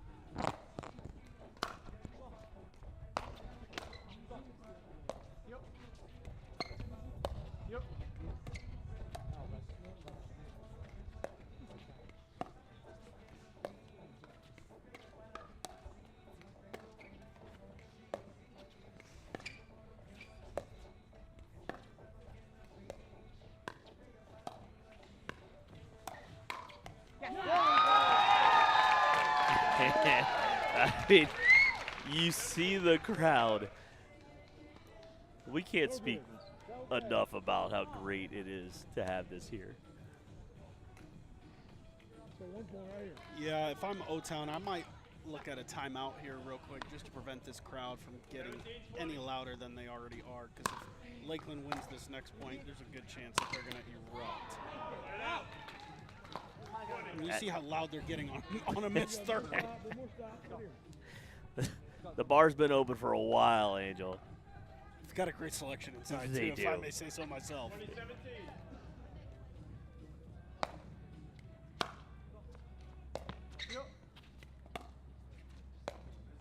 Ooh, that's a third missed opportunity to close it out.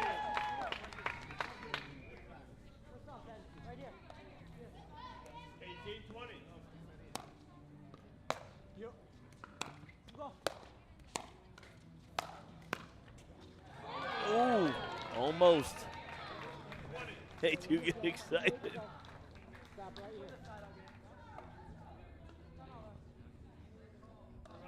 Offensive timeout from O-Town. Good, you called it. You not a called bad it. Very idea. smart. Very smart. Yeah, so it's been a long haul back for Lakeland, but they've been able to save off 4 game points now to see if they can do a 5th.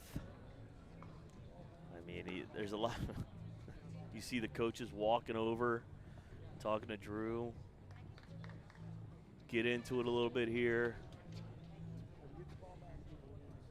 Nate, what'd you say to him? Stay loose. We said this. We said the same. We said the same thing. We are great at this. We are. Look.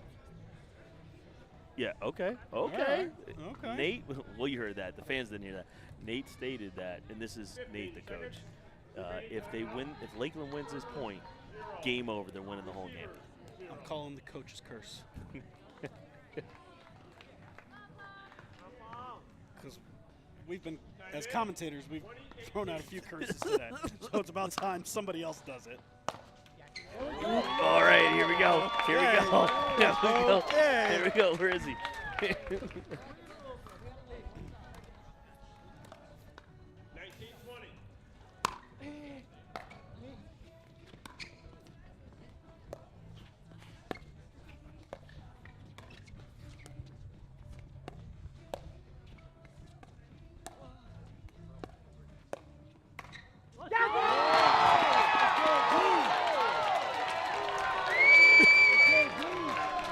He's laser focused. He He's not is looking at locked in right now. We're looking down the line at Nate Yeager, the director here.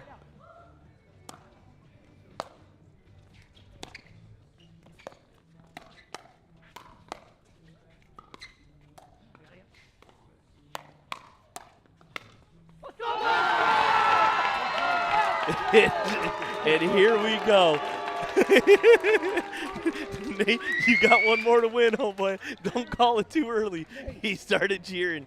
Ooh, that might have been the curse. That might have been the curse. Here we go. Lakeland comes all the way back.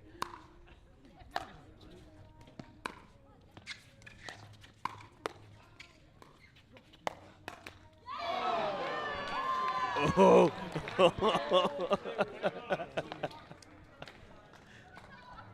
Oh.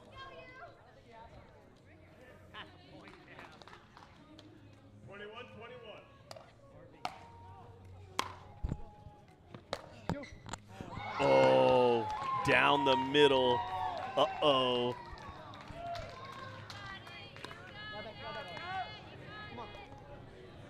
There we go. O-Town with another chance to win it. Match point number 6, I believe.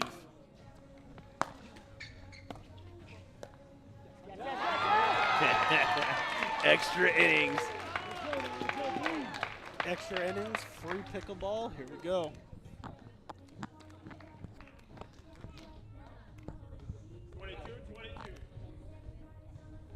Is this Martin still on the tunes right now?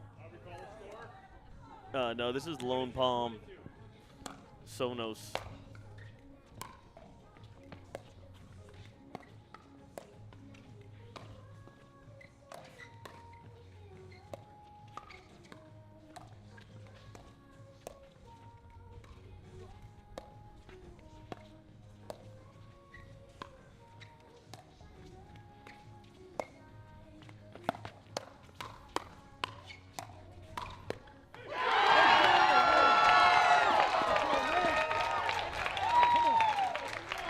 Angel, I gotta tell you, bud, I hope this game never ends. I hope it never ends. Right here, right now. Come on. Producer Vic was Producer not Vic happy disagrees. with that comment. All right, here we go. Shot number 4 here for Lakeland.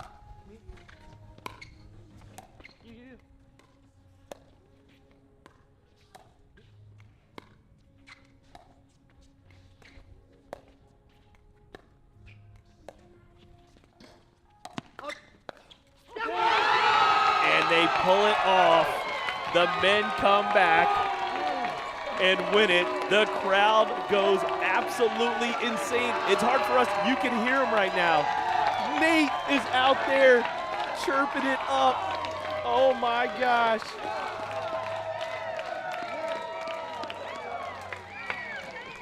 That was good stuff right there. Holy crap, folks, we're gonna need a breather, man.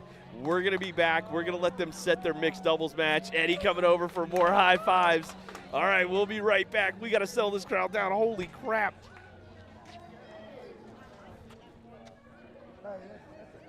The official store for All Florida Pro League apparel is live at CustomPickle.com. You can get customized official team jerseys from your favorite teams or players from the All Florida Pro League. Use code 20AFPL25 for a discount exclusive this weekend.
The Dwell 40 is the official ball of the All Florida Pro League. Dwell offers high-performance paddles, sleek bags, and everything you need to elevate your game. Choose between the warm or cold ball for consistent play in any conditions.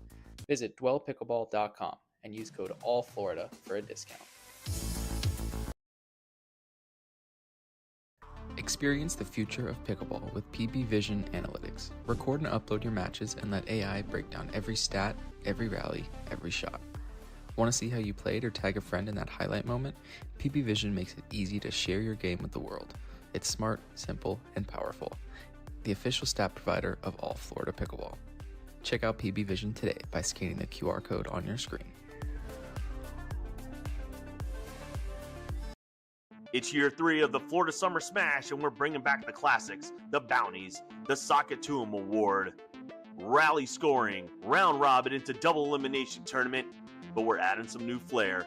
We've got the 50 plus, the Legends Team Showdown happening right alongside the All Florida Pro League mid-season tournament. All happening at GT Bray, the 3rd year of the Florida Summer Smash. Sign up now.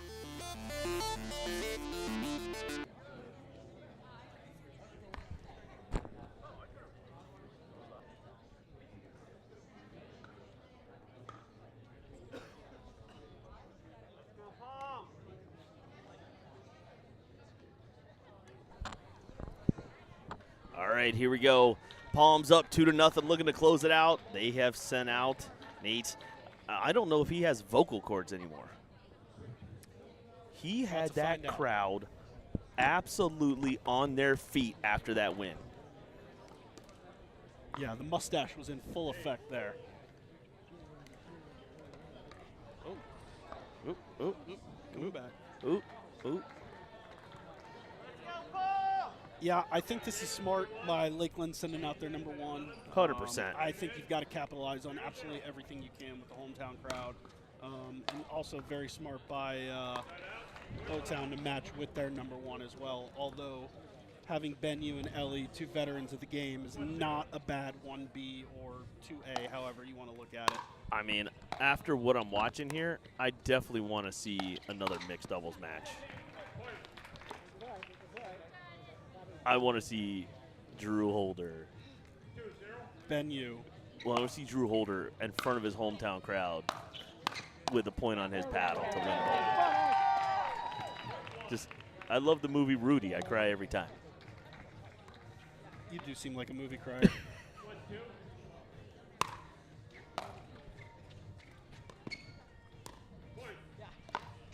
That was in. Okay.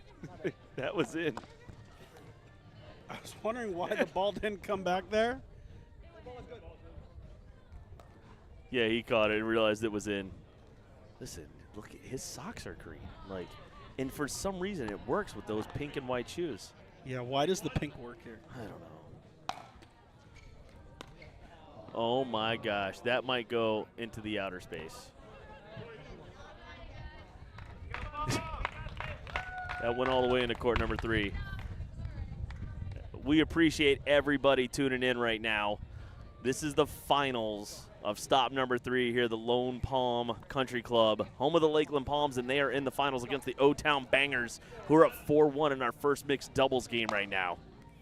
Lakeland is up 2-0. And we have seen just incredible games right now.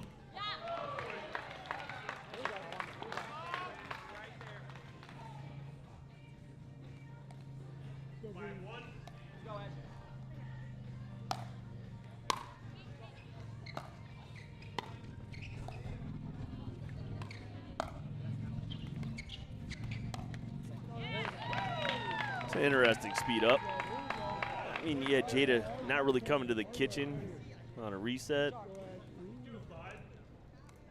Yeah, one thing I saw there, though, that I liked, and this is something you and I talked about a lot in stop 2, was allowing Jada to take the thirds. So that way Cam can kind of do his unorthodox, fake to one side, poach, whatever you want to call it. So we'll see if that trend continues here, because we know how well Jada hits the ball.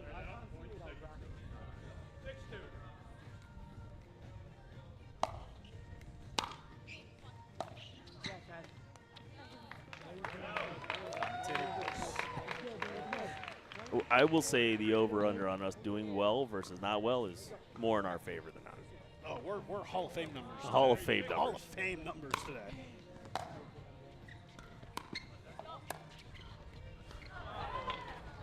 Nate's just over-crashing right there.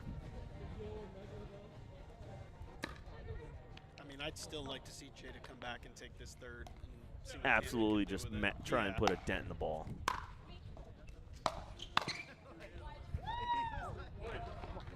Yeah. All right, 8-3. That was an absolute nuke. Yeah. I mean, hey, we're in the Hall of Fame for a reason. That's right, we sure are. All right, folks, 8-3. Hey, we got some new sponsors online right now. We want to give a shout out right now to Parkview. If you haven't checked them out, man, check them out. It's a way for you to see your local park and how it's going, so you can see what's going on. If it's raining, if the courts are full. Parkview, they're lining up more courts. They just landed a couple in Fort Lauderdale, and they're going to be coming to a city near you. So make sure you check out Parkview, as they're a great local sponsor. Check out some more of our people right after this.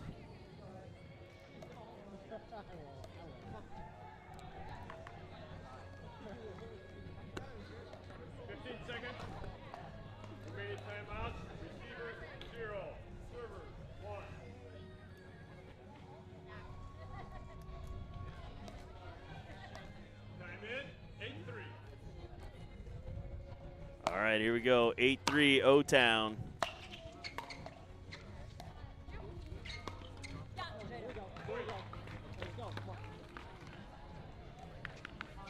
They picked up right where they left off. O-Town coming in 9-3.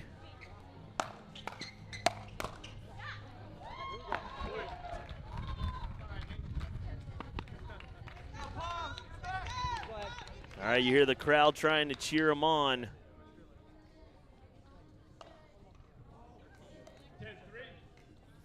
10-3, Bangers on a roll.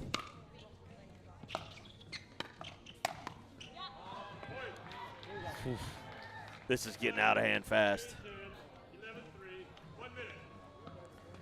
All right,